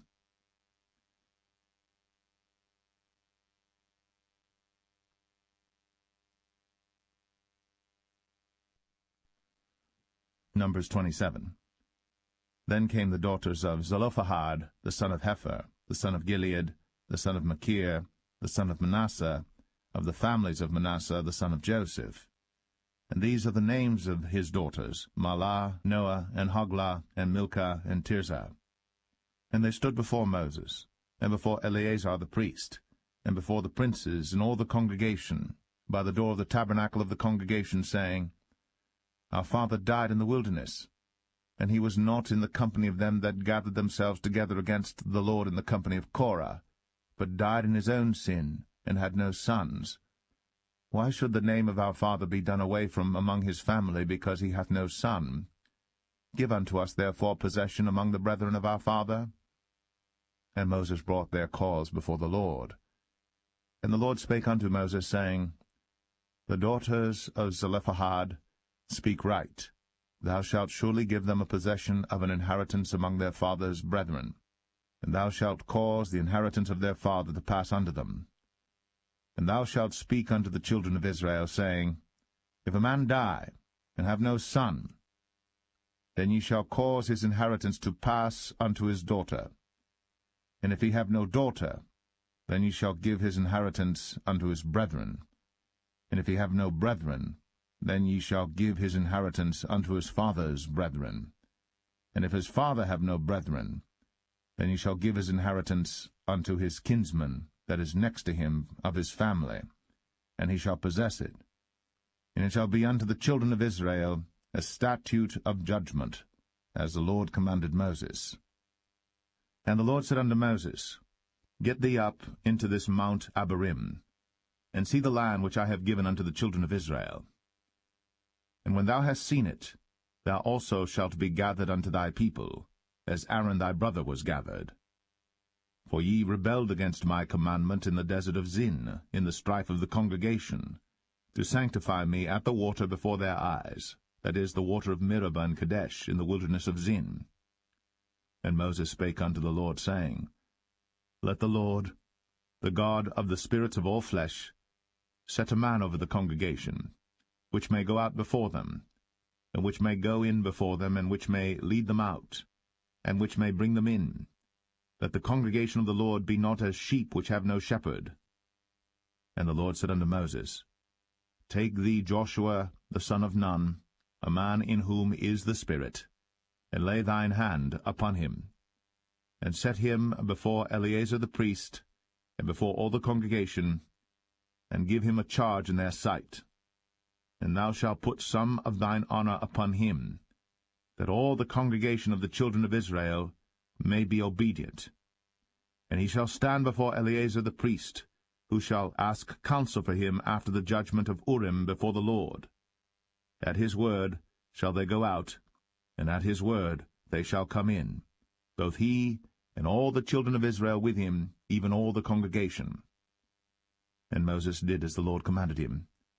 And he took Joshua, and set him before Eleazar the priest, and before all the congregation. And he laid his hands upon him, and gave him a charge, as the Lord commanded by the hand of Moses.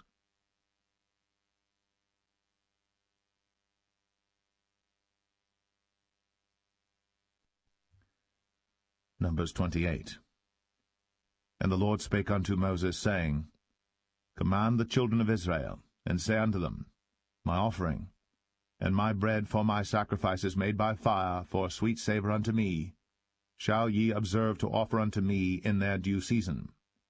And thou shalt say unto them, This is the offering made by fire, which ye shall offer unto the Lord, 2 lambs of the first year without spot day by day, for a continual burnt offering. The 1 lamb shalt thou offer in the morning, and the other lamb shalt thou offer at even, and 1/10 part of an ephah of flour for a meat offering, mingled with the 4th part of an hin of beaten oil.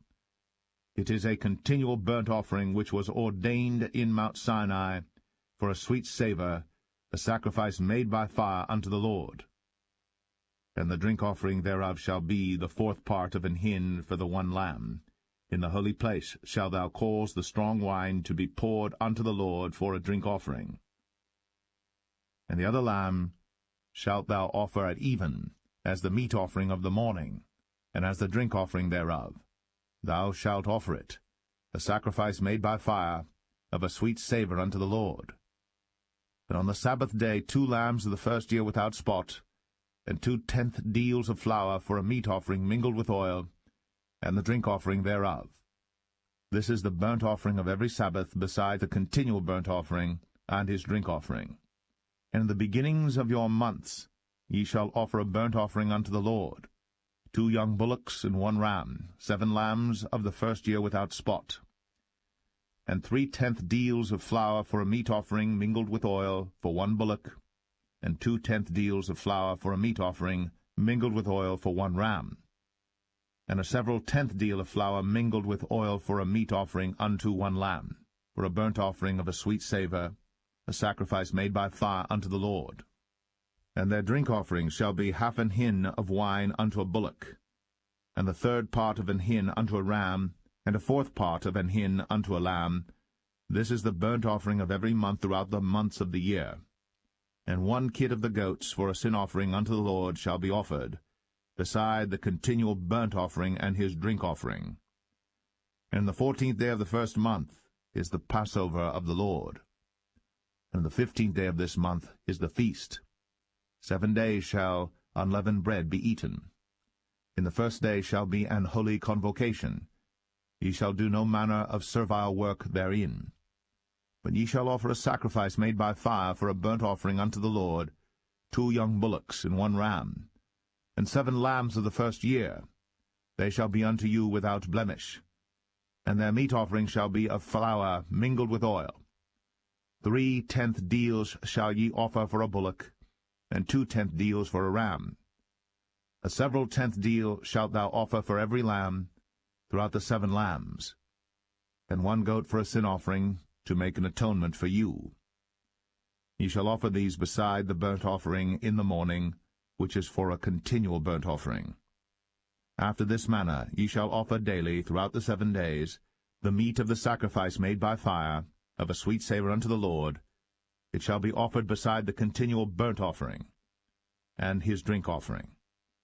And on the 7th day ye shall have an holy convocation. Ye shall do no servile work. Also in the day of the firstfruits, when ye bring a new meat offering unto the Lord, after your weeks be out, ye shall have an holy convocation.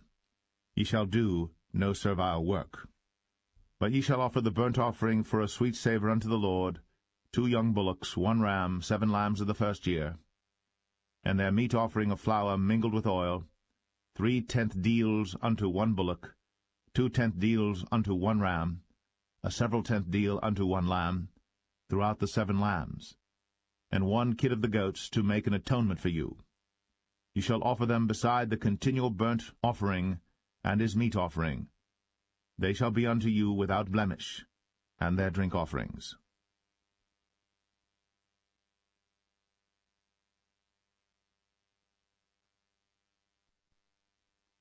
Numbers 29. And in the 7th month, on the 1st day of the month, ye shall have an holy convocation. Ye shall do no servile work. It is a day of blowing the trumpets unto you. And ye shall offer a burnt offering for a sweet savour unto the Lord, 1 young bullock, 1 ram, and 7 lambs of the first year without blemish.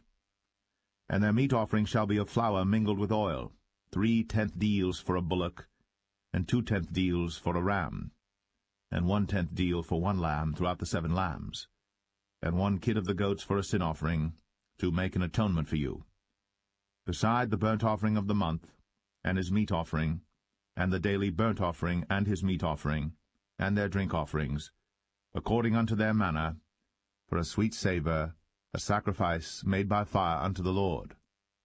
And ye shall have on the 10th day of this 7th month an holy convocation, and ye shall afflict your souls. Ye shall not do any work therein. But ye shall offer a burnt offering unto the Lord for a sweet savour, 1 young bullock, 1 ram, and 7 lambs of the first year. They shall be unto you without blemish, and their meat offering shall be of flour mingled with oil, 3 tenth deals to a bullock, and 2 tenth deals to 1 ram, a several tenth deal for 1 lamb throughout the 7 lambs, 1 kid of the goats for a sin offering, beside the sin offering of atonement, and the continual burnt offering, and the meat offering of it, and their drink offerings. And on the 15th day of the 7th month ye shall have an holy convocation. Ye shall do no servile work, and ye shall keep a feast unto the Lord 7 days. And ye shall offer a burnt offering, a sacrifice made by fire, of a sweet savour unto the Lord, 13 young bullocks, 2 rams, and 14 lambs of the first year. They shall be without blemish.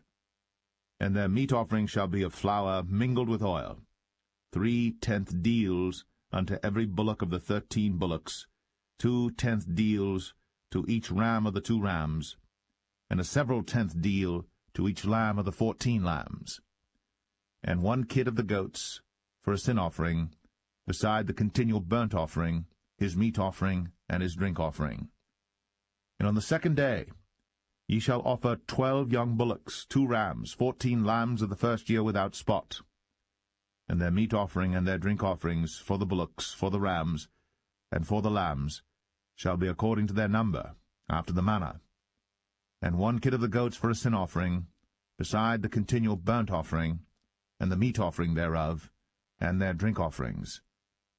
And on the 3rd day 11 bullocks, 2 rams, 14 lambs of the first year without blemish, and their meat offering and their drink offerings for the bullocks, for the rams, and for the lambs shall be according to their number, after the manner, and 1 goat for a sin offering, beside the continual burnt offering, and his meat offering, and his drink offering. And on the 4th day 10 bullocks, 2 rams, and 14 lambs of the first year without blemish. Their meat offering and their drink offerings for the bullocks, for the rams, and for the lambs shall be according to their number, after the manner. And 1 kid of the goats for a sin offering, beside the continual burnt offering, his meat offering, and his drink offering. And on the 5th day 9 bullocks, 2 rams, and 14 lambs of the first year without spot, and their meat offering and their drink offerings for the bullocks, for the rams, and for the lambs shall be according to their number, after the manner. And 1 goat for a sin offering, beside the continual burnt offering, and his meat offering, and his drink offering. And on the 6th day 8 bullocks, 2 rams, and 14 lambs of the first year without blemish. And their meat offering and their drink offerings for the bullocks, for the rams, and for the lambs shall be according to their number, after the manner. And 1 goat for a sin offering, beside the continual burnt offering, his meat offering and his drink offering. And on the 7th day 7 bullocks, 2 rams, and 14 lambs of the first year without blemish. And their meat offering and their drink offerings for the bullocks, for the rams, and for the lambs shall be according to their number, after the manner. And 1 goat for a sin offering, beside the continual burnt offering, his meat offering, and his drink offering. On the 8th day ye shall have a solemn assembly. Ye shall do no servile work therein. But ye shall offer a burnt offering, a sacrifice made by fire, of a sweet savour unto the Lord, 1 bullock, 1 ram, 7 lambs of the first year without blemish.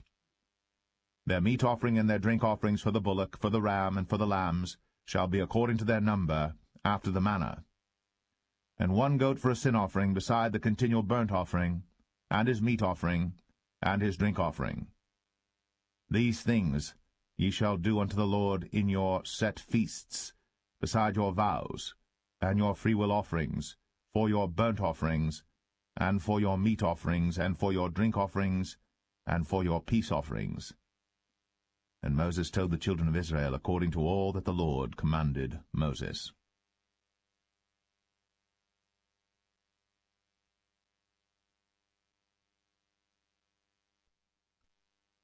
Numbers 30. And Moses spake unto the heads of the tribes concerning the children of Israel, saying, This is the thing which the Lord hath commanded. If a man vow a vow unto the Lord, or swear an oath to bind his soul with a bond, he shall not break his word. He shall do according to all that proceedeth out of his mouth. If a woman also vow a vow unto the Lord, and bind herself by a bond, being in her father's house in her youth, and her father hear her vow, and her bond wherewith she hath bound her soul, and her father shall hold his peace at her, then all her vows shall stand, and every bond wherewith she hath bound her soul shall stand. But if her father disallow her in the day that he heareth, not any of her vows, or of her bonds wherewith she hath bound her soul, shall stand, then the Lord shall forgive her, because her father disallowed her. And if she had at all an husband, when she vowed or uttered aught out of her lips, wherewith she bound her soul, and her husband heard it, and held his peace at her in the day that he heard it, then her vows shall stand, and her bonds wherewith she bound her soul shall stand. But if her husband disallowed her on the day that he heard it, then he shall make her vow which she vowed, and that which she uttered with her lips, wherewith she bound her soul, of none effect, and the Lord shall forgive her. But every vow of a widow, and of her that is divorced, wherewith they have bound their souls, shall stand against her. And if she vowed in her husband's house, or bound her soul by a bond with an oath, and her husband heard it, and held his peace at her, and disallowed her not, then all her vows shall stand, and every bond wherewith she bound her soul shall stand. But if her husband hath utterly made them void on the day he heard them, then whatsoever proceeded out of her lips concerning her vows, or concerning the bond of her soul, shall not stand. Her husband hath made them void, and the Lord shall forgive her. Every vow, and every binding oath to afflict the soul, her husband may establish it, or her husband may make it void. But if her husband altogether hold his peace at her from day to day, then he establisheth all her vows, or all her bonds which are upon her. He confirmeth them, because he held his peace at her in the day that he heard them. But if he shall any ways make them void after that he hath heard them, then he shall bear her iniquity. These are the statutes which the Lord commanded Moses, between a man and his wife, between the father and his daughter, being yet in her youth, in her father's house.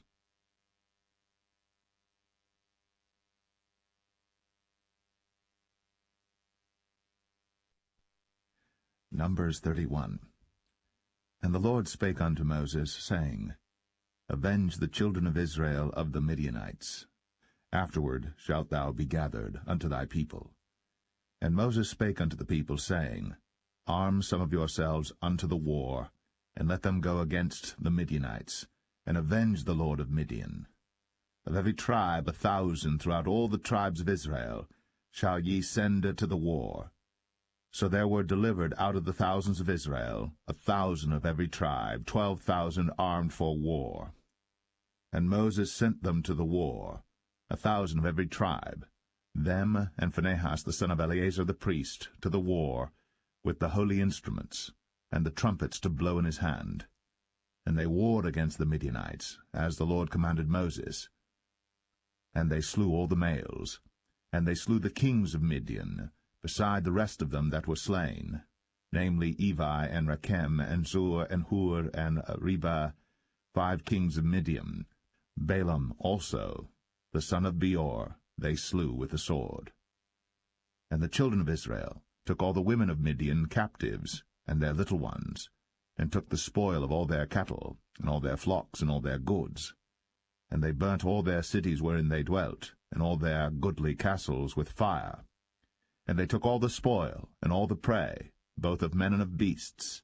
And they brought the captives, and the prey, and the spoil unto Moses, and Eleazar the priest, and unto the congregation of the children of Israel, unto the camp at the plains of Moab, which are by Jordan near Jericho. And Moses and Eleazar the priest, and all the princes of the congregation went forth to meet them without the camp. And Moses was wroth with the officers of the host, with the captains over thousands, and captains over hundreds, which came from the battle. And Moses said unto them, Have ye saved all the women alive? Behold, these caused the children of Israel, through the counsel of Balaam, to commit trespass against the Lord in the matter of Peor, and there was a plague among the congregation of the Lord. Now therefore kill every male among the little ones, and kill every woman that hath known man by lying with him. But all the women children that have not known a man by lying with him, keep alive for yourselves.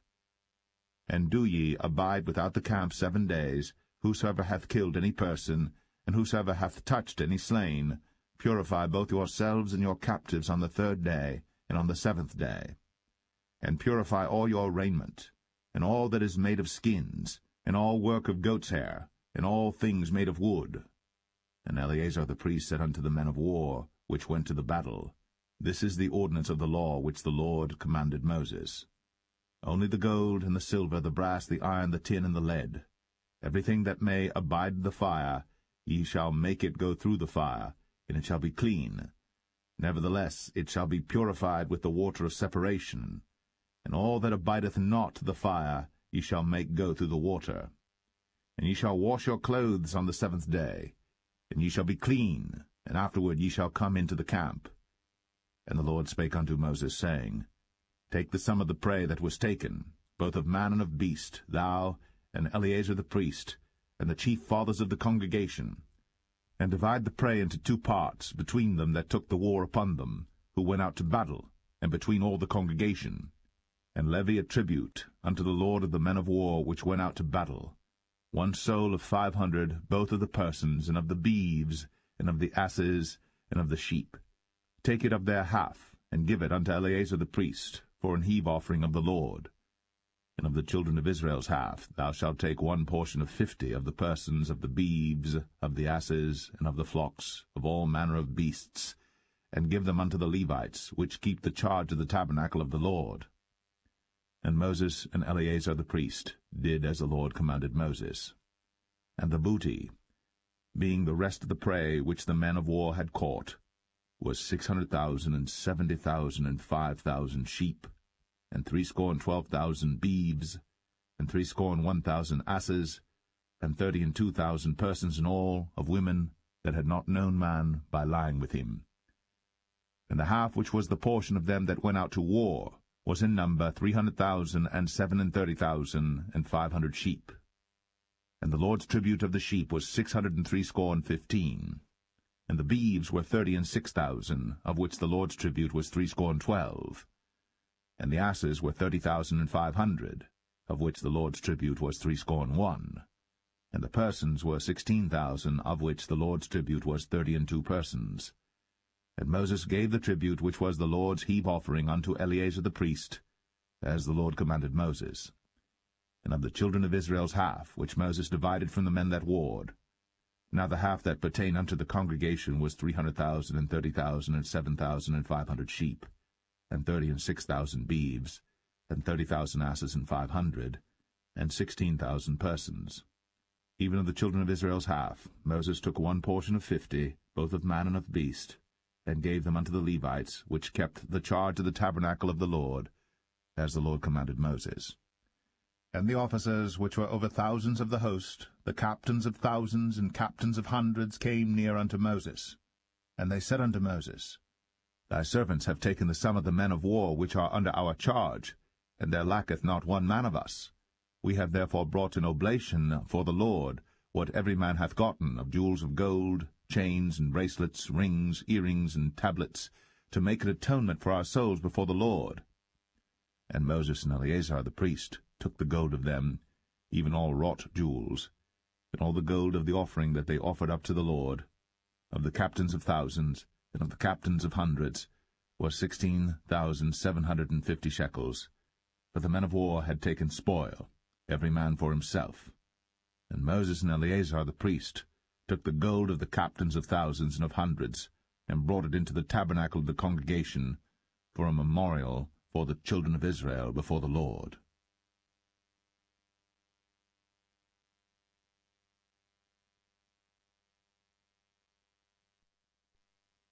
Numbers 32. Now the children of Reuben and the children of Gad had a very great multitude of cattle. And when they saw the land of Jazer, and the land of Gilead, that, behold, the place was a place for cattle, the children of Gad and the children of Reuben came and spake unto Moses, and to Eleazar the priest, and unto the princes of the congregation, saying, Adareth, and Dibon, and Jazer, and Imrah, and Heshbon, and Elealeh, and Shebam, and Nebo, and Beon. Even the country which the Lord smote before the congregation of Israel is a land for cattle, and thy servants have cattle. Wherefore said they, If we have found grace in thy sight, let this land be given unto thy servants for a possession, and bring us not over Jordan. And Moses said unto the children of Gad, and to the children of Reuben, Shall your brethren go to war, and shall ye sit here?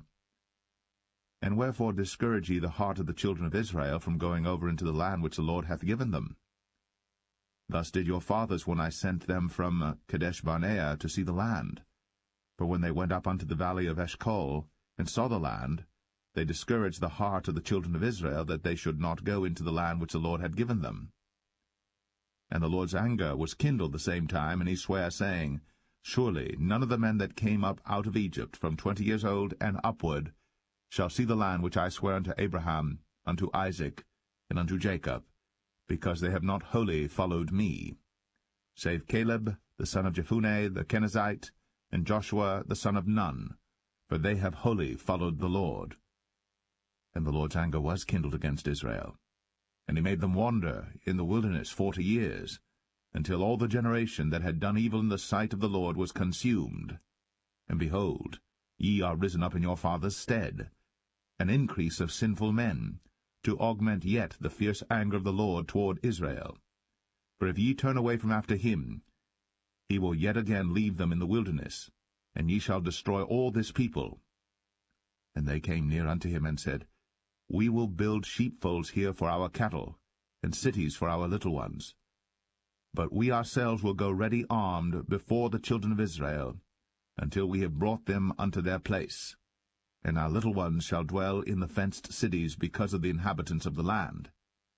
We will not return unto our houses until the children of Israel have inherited every man his inheritance.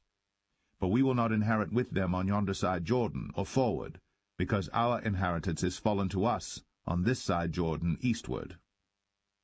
And Moses said unto them, If ye will do this thing, if ye will go armed before the Lord to war, and will go all of you armed over Jordan before the Lord, until he hath driven out his enemies from before him, and the land be subdued before the Lord, then afterward ye shall return, and be guiltless before the Lord, and before Israel. And this land shall be your possession before the Lord. But if ye will not do so, behold, Ye have sinned against the Lord, and be sure your sin will find you out. Build you cities for your little ones, and folds for your sheep, and do that which hath proceeded out of your mouth. And the children of Gad and the children of Reuben spake unto Moses, saying, Thy servants will do as my Lord commandeth. Our little ones, our wives, our flocks, and all our cattle shall be there in the cities of Gilead. But thy servants will pass over, every man armed for war, before the Lord to battle, as my Lord saith. So concerning them Moses commanded Eleazar the priest, and Joshua the son of Nun, and the chief fathers of the tribes of the children of Israel. And Moses said unto them, If the children of Gad and the children of Reuben will pass with you over Jordan, every man armed to battle, before the Lord, and the land shall be subdued before you, then ye shall give them the land of Gilead for a possession. But if they will not pass over with you armed, they shall have possessions among you in the land of Canaan. And the children of Gad and the children of Reuben answered, saying, As the Lord hath said unto thy servants, so will we do. We will pass over armed before the Lord into the land of Canaan, that the possession of our inheritance on this side Jordan may be ours. And Moses gave unto them, even to the children of Gad, and to the children of Reuben, and unto half the tribe of Manasseh the son of Joseph, the kingdom of Sihon, king of the Amorites, and the kingdom of Og, king of Bashan, the land with the cities thereof in the coasts, even the cities of the country round about. And the children of Gad built Dibon, and Adaroth, and Aroer, and Atroth, Shophan, and Jazer, and Jogbehah, and Beth-Nimrah, and Beth-Haran, fenced cities, and folds for sheep.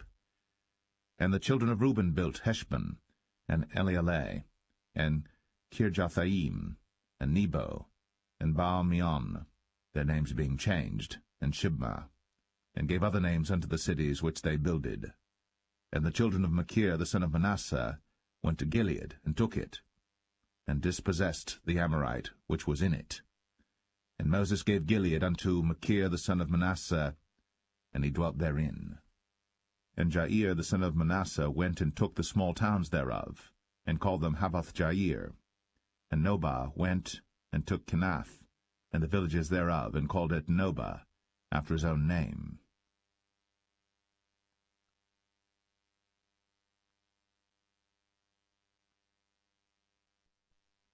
Numbers 33. These are the journeys of the children of Israel, which went forth out of the land of Egypt with their armies under the hand of Moses and Aaron. And Moses wrote their goings out according to their journeys by the commandment of the Lord. And these are their journeys according to their goings out. And they departed from Ramses in the 1st month, on the 15th day of the 1st month. On the morrow after the Passover the children of Israel went out with an high hand in the sight of all the Egyptians. For the Egyptians buried all their firstborn, which the Lord had smitten among them. Upon their gods also the Lord executed judgments. And the children of Israel removed from Ramses, and pitched in Succoth. And they departed from Succoth, and pitched in Etham, which is in the edge of the wilderness. And they removed from Etham, and turned again unto Pi-Hahiroth, which is before Baal-Zevon. And they pitched before Migdol. And they departed from before Pi-Hahiroth, and passed through the midst of the sea into the wilderness, and went 3 days' journey in the wilderness of Etham, and pitched in Marah. And they removed from Marah, and came unto Elim, and in Elim were 12 fountains of water, and 70 palm trees, and they pitched there. And they removed from Elim, and encamped by the Red Sea. And they removed from the Red Sea, and encamped in the wilderness of Sin. And they took their journey out of the wilderness of Sin, and encamped in Dophkah. And they departed from Dophkah, and encamped in Alush. And they removed from Alush, and encamped at Rephidim, where was no water for the people to drink. And they departed from Rephidim, and pitched in the wilderness of Sinai. And they removed from the desert of Sinai, and pitched at Kibroth-Hattaavah. And they departed from Kibroth-Hattaavah, and encamped at Hazeroth. And they departed from Hazeroth, and pitched in Rithmah. And they departed from Rithmah, and pitched at Rimmon-Perez. And they departed from Rimmon-Perez, and pitched in Libnah. And they removed from Libnah, and pitched at Rissah. And they journeyed from Rissah, and pitched in Kehelatha. And they went from Kehelatha, and pitched in Mount Shepher. And they removed from Mount Shepher, and encamped in Hadadah. And they removed from Hadadah, and pitched in Makheloth.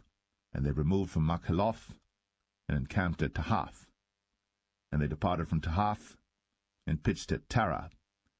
And they removed from Tara, and pitched in Mithkah. And they went from Mithkah, and pitched in Hashmonah. And they departed from Hashmonah, and encamped at Moseroth.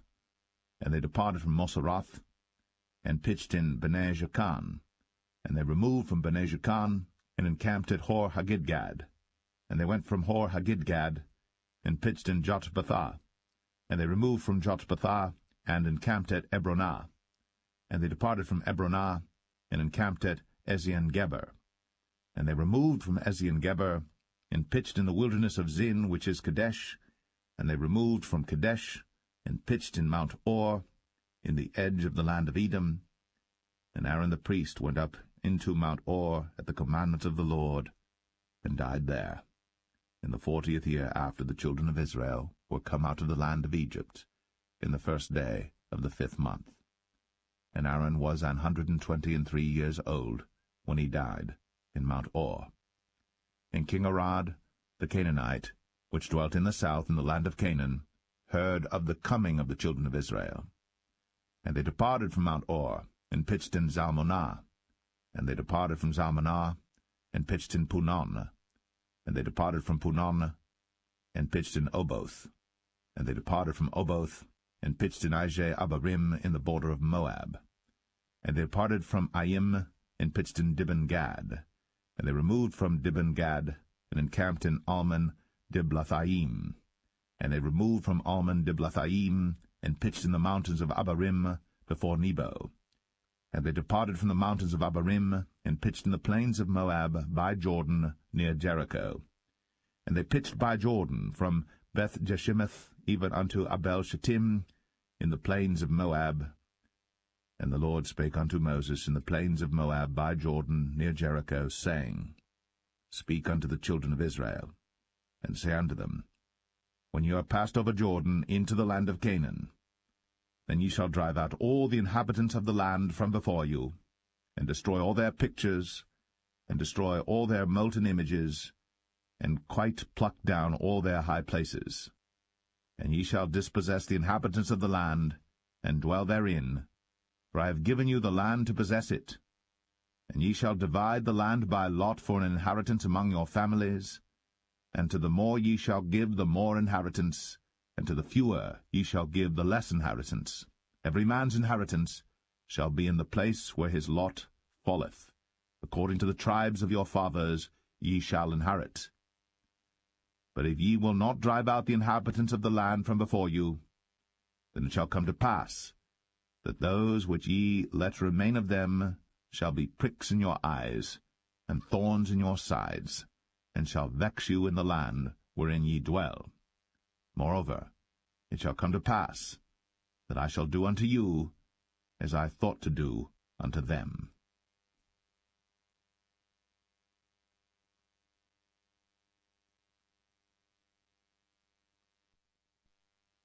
Numbers 34.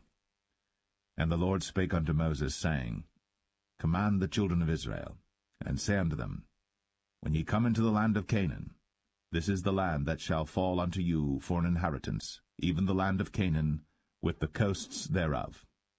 Then your south quarter shall be from the wilderness of Zin, along by the coast of Edom, and your south border shall be the outmost coast of the salt sea eastward.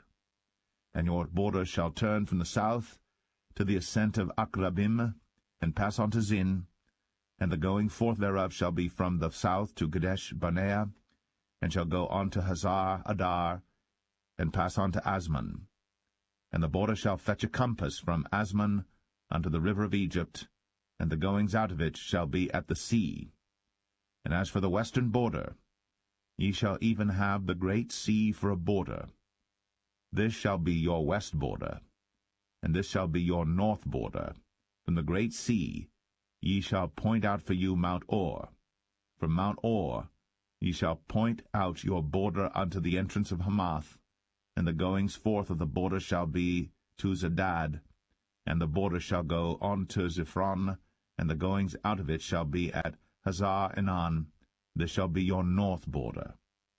And ye shall point out your east border from Hazar-Enan to Shepham, and the coast shall go down from Shepham to Riblah on the east side of Ain, and the border shall descend, and shall reach unto the side of the sea of Chinnereth eastward. And the border shall go down to Jordan, and the goings out of it shall be at the salt sea. This shall be your land with the coasts thereof round about. And Moses commanded the children of Israel, saying, This is the land which ye shall inherit by lot, which the Lord commanded to give unto the 9 tribes, and to the half-tribe. For the tribe of the children of Reuben according to the house of their fathers, and the tribe of the children of Gad according to the house of their fathers, have received their inheritance, and half the tribe of Manasseh have received their inheritance. The 2 tribes and the half-tribe have received their inheritance on this side Jordan near Jericho, eastward toward the sunrising. And the Lord spake unto Moses, saying, These are the names of the men which shall divide the land unto you, Eleazar the priest, and Joshua the son of Nun. And ye shall take 1 prince of every tribe to divide the land by inheritance. And the names of the men are these: of the tribe of Judah, Caleb the son of Jephunneh, and of the tribe of the children of Simeon, Shemuel the son of Ammihud. Of the tribe of Benjamin, Elidad the son of Chislon, and the prince of the tribe of the children of Dan, Bukai the son of Joglai. The prince of the children of Joseph, for the tribe of the children of Manasseh, Haniel the son of Ephod. And the prince of the tribe of the children of Ephraim, Kemuel the son of Shiptan. And the prince of the tribe of the children of Zebulun, Elizaphan the son of Parnach. And the prince of the tribe of the children of Issachar, Paltiel the son of Azan. And the prince of the tribe of the children of Asher, Ahihud the son of Shelomai. And the prince of the tribe of the children of Naphtali, Pedahel the son of Ammihud. These are they whom the Lord commanded to divide the inheritance unto the children of Israel in the land of Canaan.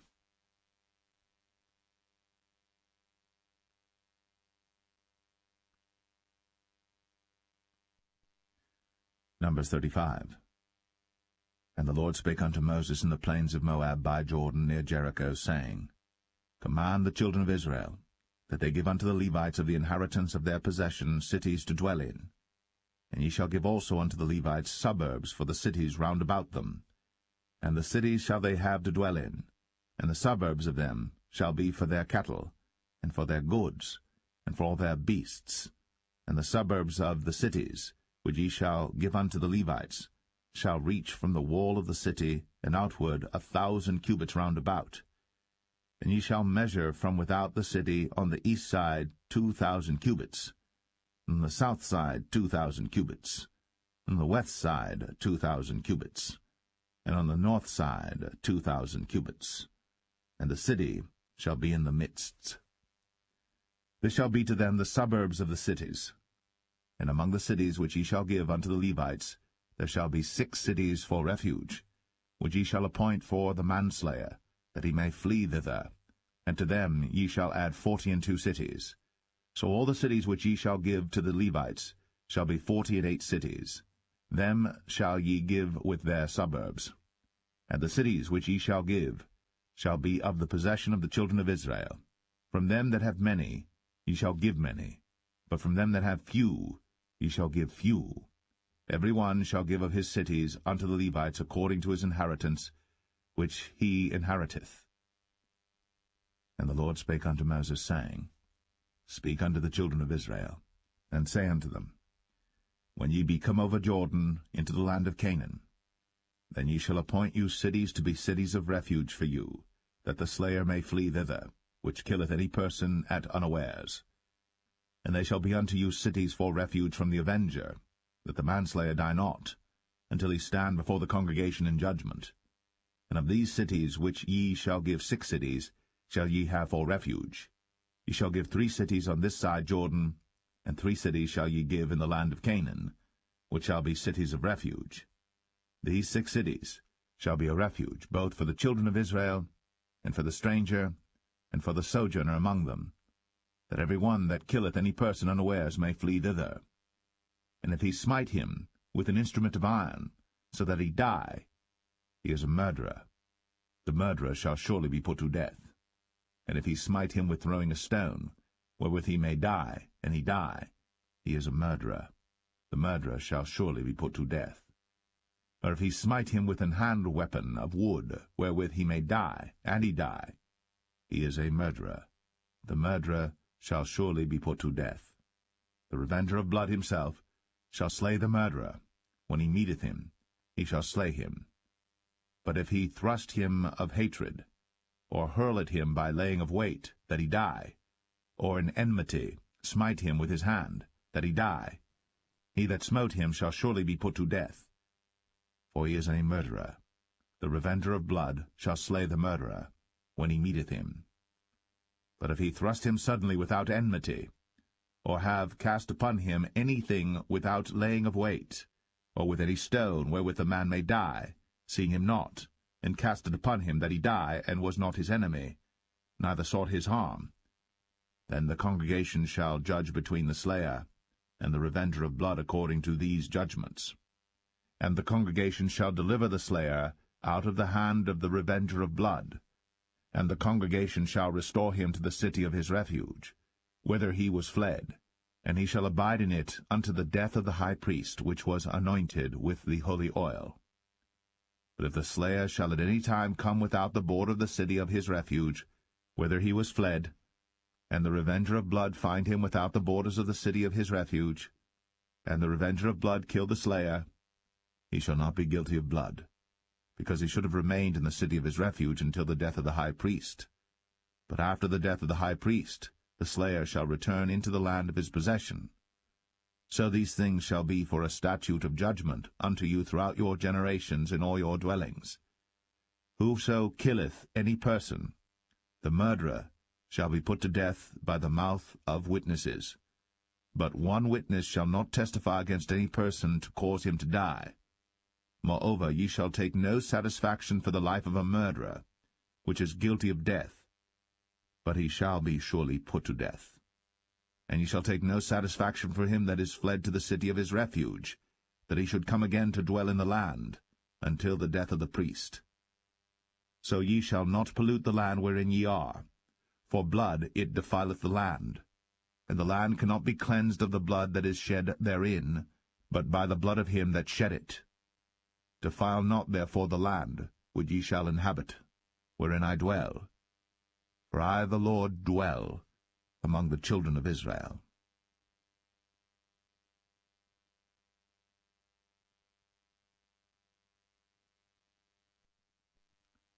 Numbers 36. And the chief fathers of the families of the children of Gilead, the son of Machir, the son of Manasseh, of the families of the sons of Joseph, came near, and spake before Moses, and before the princes, the chief fathers of the children of Israel. And they said, The Lord commanded my Lord to give the land for an inheritance by lot to the children of Israel. And my Lord was commanded by the Lord to give the inheritance of Zelophehad, our brother, unto his daughters. And if they be married to any of the sons of the other tribes of the children of Israel, then shall their inheritance be taken from the inheritance of our fathers, and shall be put to the inheritance of the tribe whereunto they are received.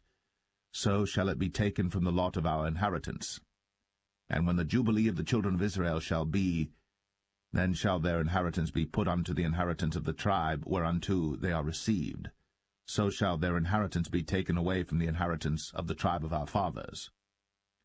And Moses commanded the children of Israel according to the word of the Lord, saying, The tribe of the sons of Joseph hath said well. This is the thing which the Lord doth command concerning the daughters of Zelophehad, saying, Let them marry to whom they think best, only to the family of the tribe of their father shall they marry. So shall not the inheritance of the children of Israel remove from tribe to tribe, for every one of the children of Israel shall keep himself to the inheritance of the tribe of his fathers. And every daughter that possesseth an inheritance in any tribe of the children of Israel shall be wife unto one of the family of the tribe of her father, that the children of Israel may enjoy every man the inheritance of his fathers.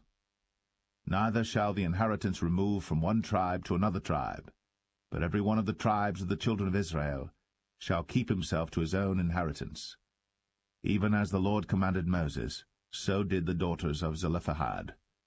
For Mahlah, Tirzah, and Hoglah, and Milcah, and Noah, the daughters of Zelophehad, were married unto their father's brothers' sons, and they were married into the families of the sons of Manasseh, the son of Joseph, and their inheritance remained in the tribe of the family of their father. These are the commandments and the judgments which the Lord commanded by the hand of Moses unto the children of Israel in the plains of Moab by Jordan, near Jericho.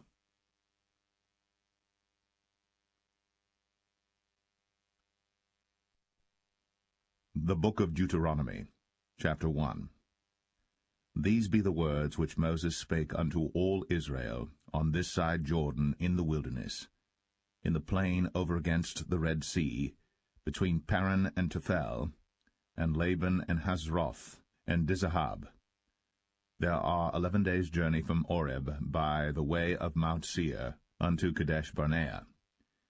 And it came to pass in the 40th year, in the 11th month, on the first day of the month, that Moses spake unto the children of Israel according unto all that the Lord had given him in commandment unto them.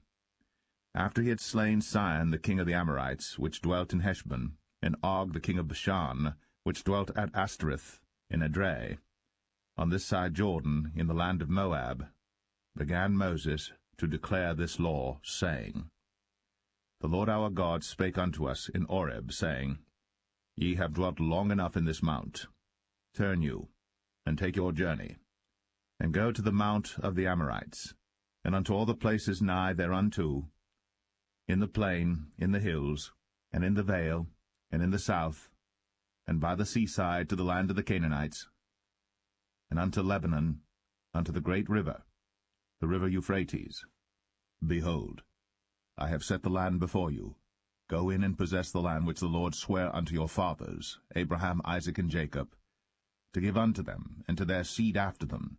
And I spake unto you at that time, saying, I am not able to bear you myself alone. The Lord your God hath multiplied you, and behold, ye are this day as the stars of heaven for multitude. The Lord God of your fathers make you 1,000 times so many more as ye are, and bless you, as he hath promised you. How can I myself alone bear your cumbrance, and your burden, and your strife? Take you wise men and understanding, and known among your tribes, and I will make them rulers over you. And ye answered me and said, The thing which thou hast spoken is good for us to do. So I took the chief of your tribes, wise men and known, and made them heads over you, captains over thousands, and captains over hundreds, and captains over 50s, and captains over 10s, and officers among your tribes.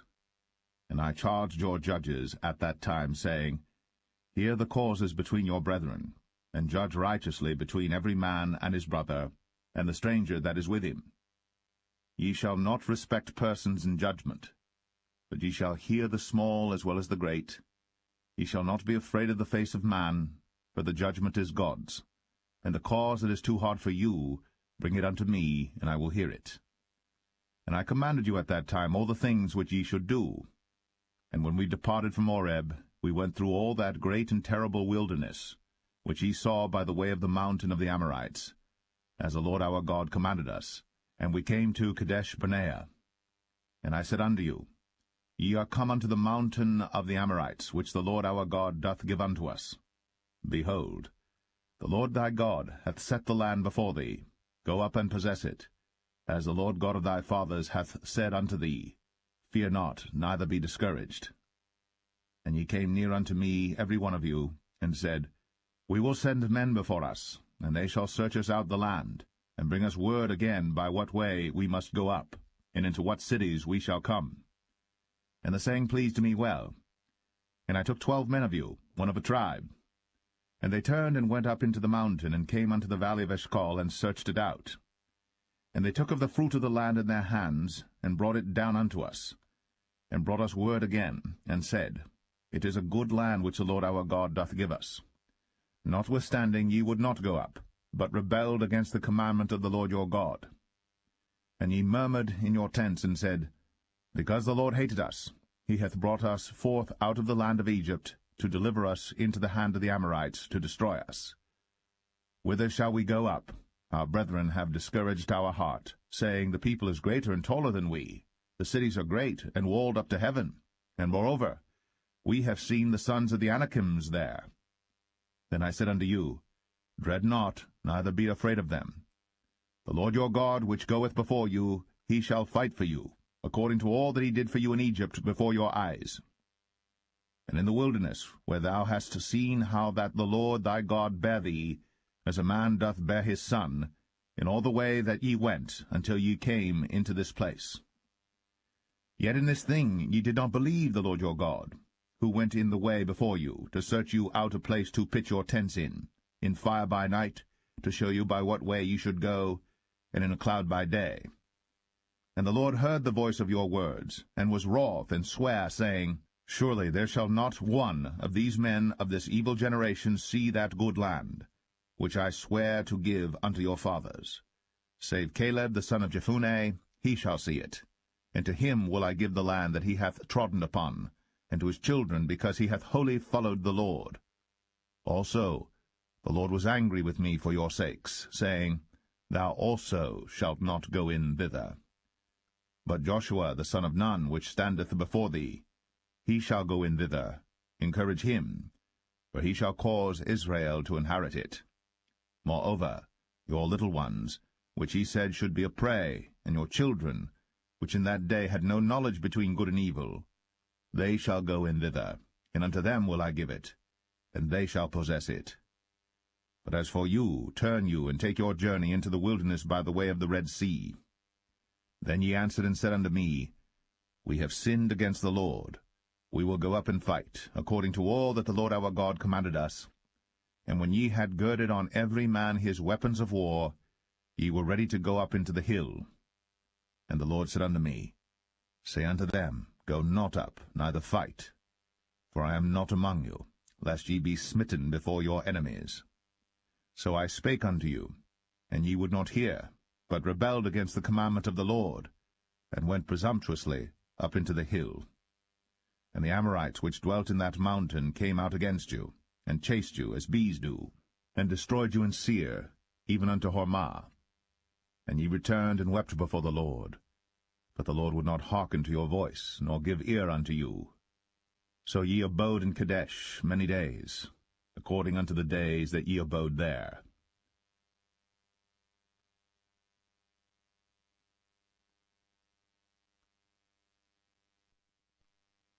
Deuteronomy 2. Then we turned and took our journey into the wilderness by the way of the Red Sea, as the Lord spake unto me, and we compassed Mount Seir many days. And the Lord spake unto me, saying, Ye have compassed this mountain long enough. Turn you northward. And command thou the people, saying, Ye are to pass through the coast of your brethren the children of Esau, which dwell in Seir, and they shall be afraid of you. Take ye good heed unto yourselves therefore. Meddle not with them, for I will not give you of their land, no, not so much as a footbreadth, because I have given Mount Seir unto Esau for a possession. Ye shall buy meat of them for money, that ye may eat, and ye shall also buy water of them for money, that ye may drink. For the Lord thy God hath blessed thee in all the works of thy hand. He knoweth thy walking through this great wilderness. These 40 years the Lord thy God hath been with thee. Thou hast lacked nothing. And when we passed by from our brethren the children of Esau, which dwelt in Seir, through the way of the plain from Elath and from Ezion-Geber, we turned and passed by the way of the wilderness of Moab. And the Lord said unto me, Distress not the Moabites, neither contend with them in battle. For I will not give thee of their land for a possession, because I have given Ar unto the children of Lot for a possession.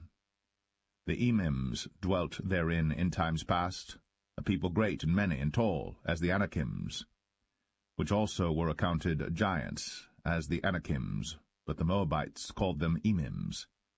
The Orims also dwelt in Seir before time, But the children of Esau succeeded them, when they had destroyed them from before them, and dwelt in their stead, as Israel did unto the land of his possession, which the Lord gave unto them. Now rise up, said I, and get you over the brook Zered. And we went over the brook Zered.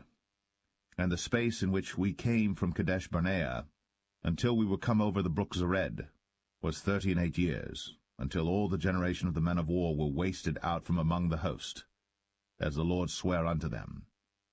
For indeed the hand of the Lord was against them, to destroy them from among the host, until they were consumed. So it came to pass, when all the men of war were consumed, and dead from among the people, that the Lord spake unto me, saying, Thou art to pass over through Ar, the coast of Moab, this day. And when thou comest nigh over against the children of Ammon, distress them not, nor meddle with them. For I will not give thee of the land of the children of Ammon any possession, because I have given it unto the children of Lot for a possession. That also was accounted a land of giants. Giants dwelt therein in old time, and the Ammonites call them Zamzummims, a people great and many and tall as the Anakims. But the Lord destroyed them before them, and they succeeded them, and dwelt in their stead, as he did to the children of Esau which dwelt in Seir, when he destroyed the Orims from before them, and they succeeded them, and dwelt in their stead, even unto this day. And the Avims, which dwelt in Hazarim, even unto Azar, the Caphtorims, which came forth out of Caphtor, destroyed them, and dwelt in their stead. Rise ye up, take your journey, and pass over the river Arnon. Behold, I have given into thine hand Sihon the Amorite, king of Heshbon, and his land. Begin to possess it, and contend with him in battle. This day will I begin to put the dread of thee, and the fear of thee, upon the nations that are under the whole heaven, who shall hear report of thee, and shall tremble, and be in anguish because of thee. And I sent messengers out of the wilderness of Kedemoth unto Sihon king of Heshbon with words of peace, saying, Let me pass through thy land. I will go along by the highway. I will neither turn unto the right hand, nor to the left. Thou shalt sell me meat for money, that I may eat, and give me water for money, that I may drink. Only I will pass through on my feet. As the children of Esau which dwelt in Seir, and the Moabites which dwell in Ar, did unto me, until I shall pass over Jordan into the land which the Lord our God giveth us. But Sihon king of Heshbon would not let us pass by him, for the Lord thy God hardened his spirit, and made his heart obstinate, that he might deliver him into thy hand, as appeareth this day. And the Lord said unto me, Behold, I have begun to give Sihon and his land before thee. Begin to possess, that thou mayest inherit his land. Then Sihon came out against us, he and all his people, to fight at Jahaz. And the Lord our God delivered him before us, and we smote him, and his sons, and all his people.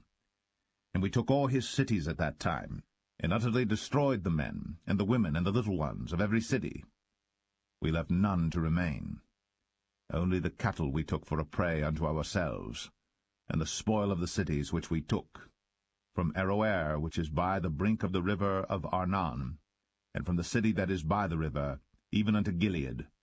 There was not one city too strong for us. The Lord our God delivered all unto us. Only unto the land of the children of Ammon thou camest not, nor unto any place of the river Jabbok, nor unto the cities in the mountains, nor unto whatsoever the Lord our God forbade us.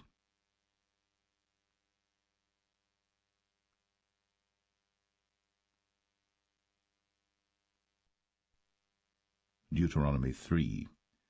Then we turned, and went up the way to Bashan, and Og the king of Bashan came out against us, he and all his people, to battle at Edrei. And the Lord said unto me, Fear him not, for I will deliver him, and all his people, and his land, into thy hand. And thou shalt do unto him as thou didst unto Sihon king of the Amorites, which dwelt at Heshbon. So the Lord our God delivered into our hands Og also, the king of Bashan, and all his people, and we smote him, until none was left to him remaining. And we took all his cities at that time. There was not a city which we took not from them, 80 cities, all the region of Argob, the kingdom of Og and Bashan. All these cities were fenced with high walls, gates, and bars, beside unwalled towns a great many.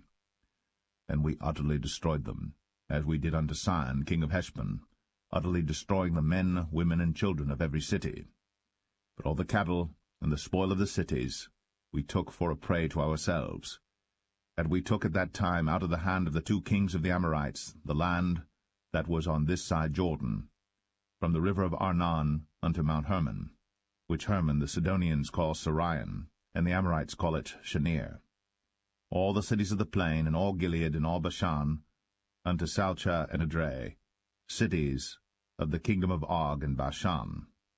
For only Og king of Bashan remained of the remnant of giants. Behold, his bedstead was a bedstead of iron.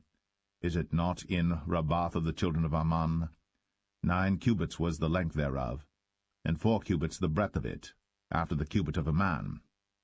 And this land which we possessed at that time, from Aroer, which is by the river Arnon, and half Mount Gilead, and the cities thereof, gave I unto the Reubenites and to the Gadites. And the rest of Gilead and all Bashan, being the kingdom of Og, gave I unto the half-tribe of Manasseh, all the region of Argob, with all Bashan which was called the land of giants. Jair the son of Manasseh took all the country of Argob, unto the coasts of Geshurai and Maacathai, and called them after his own name, Bashan Avoth Jair, unto this day. And I gave Gilead unto Machir, and unto the Reubenites and unto the Gadites I gave from Gilead even unto the river Arnon half the valley, and the border even unto the river Jabbok, which is the border of the children of Ammon. The plain also, and Jordan, and the coast thereof, from Chinnereth even unto the sea of the plain, even the salt sea, under Ashdoth-Pisgah eastward. And I commanded you at that time, saying, The Lord your God hath given you this land to possess it. Ye shall pass over armed before your brethren the children of Israel, all that are meet for the war. But your wives, and your little ones, and your cattle, for I know that ye have much cattle, shall abide in your cities which I have given you, until the Lord have given rest unto your brethren, as well as unto you, and until they also possess the land which the Lord your God hath given them beyond Jordan. And then shall ye return every man unto his possession, which I have given you. And I commanded Joshua at that time, saying, Thine eyes have seen all that the Lord your God hath done unto these 2 kings. So shall the Lord do unto all the kingdoms whither thou passest. Ye shall not fear them, for the Lord your God, he shall fight for you. And I besought the Lord at that time, saying, O Lord God, thou hast begun to show thy servant thy greatness, and thy mighty hand. For what God is there in heaven or in earth that can do according to thy works, and according to thy might? I pray thee, let me go over and see the good land that is beyond Jordan, that goodly mountain, and Lebanon. But the Lord was wroth with me for your sakes, and would not hear me. And the Lord said unto me, Let it suffice thee, speak no more unto me of this matter. Get thee up into the top of Pisgah, and lift up thine eyes westward, and northward, and southward, and eastward, and behold it with thine eyes. For thou shalt not go over this Jordan, but charge Joshua, and encourage him, and strengthen him, for he shall go over before this people, and he shall cause them to inherit the land, which thou shalt see. So we abode in the valley over against Beth-peor.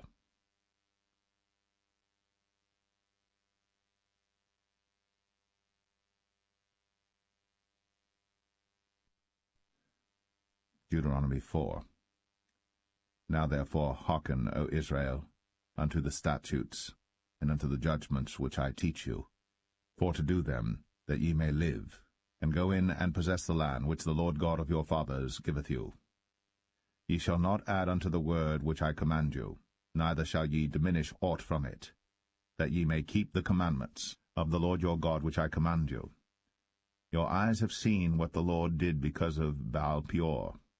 For all the men that followed Baal-peor, the Lord thy God hath destroyed them from among you. But ye that did cleave unto the Lord your God are alive, every one of you this day. Behold, I have taught you statutes and judgments, even as the Lord my God commanded me. that ye should do so in the land whither ye go to possess it. Keep therefore, and do them. For this is your wisdom and your understanding in the sight of the nations, which shall hear all these statutes and say, Surely this great nation is a wise and understanding people. For what nation is there so great, who hath God so nigh unto them, as the Lord our God is in all things that we call upon him for? And what nation is there so great, that hath statutes and judgments so righteous as all this law, which I set before you this day? Only take heed to thyself, and keep thy soul diligently, lest thou forget the things which thine eyes have seen, and lest they depart from thy heart all the days of thy life. But teach them thy sons, and thy sons' sons, especially the day that thou stoodest before the Lord thy God in Horeb, when the Lord said unto me, Gather me the people together, and I will make them hear my words, that they may learn to fear me all the days that they shall live upon the earth, and that they may teach their children. And ye came near and stood under the mountain, and the mountain burned with fire unto the midst of heaven, with darkness, clouds, and thick darkness. And the Lord spake unto you out of the midst of the fire. Ye heard the voice of the words, but saw no similitude, only ye heard a voice. And he declared unto you his covenant, which he commanded you to perform, even 10 commandments, and he wrote them upon 2 tables of stone. And the Lord commanded me at that time to teach you statutes and judgments, that ye might do them in the land whither ye go over to possess it. Take ye therefore good heed unto yourselves, for ye saw no manner of similitude on the day that the Lord spake unto you in Horeb out of the midst of the fire, lest ye corrupt yourselves, and make you a graven image, the similitude of any figure,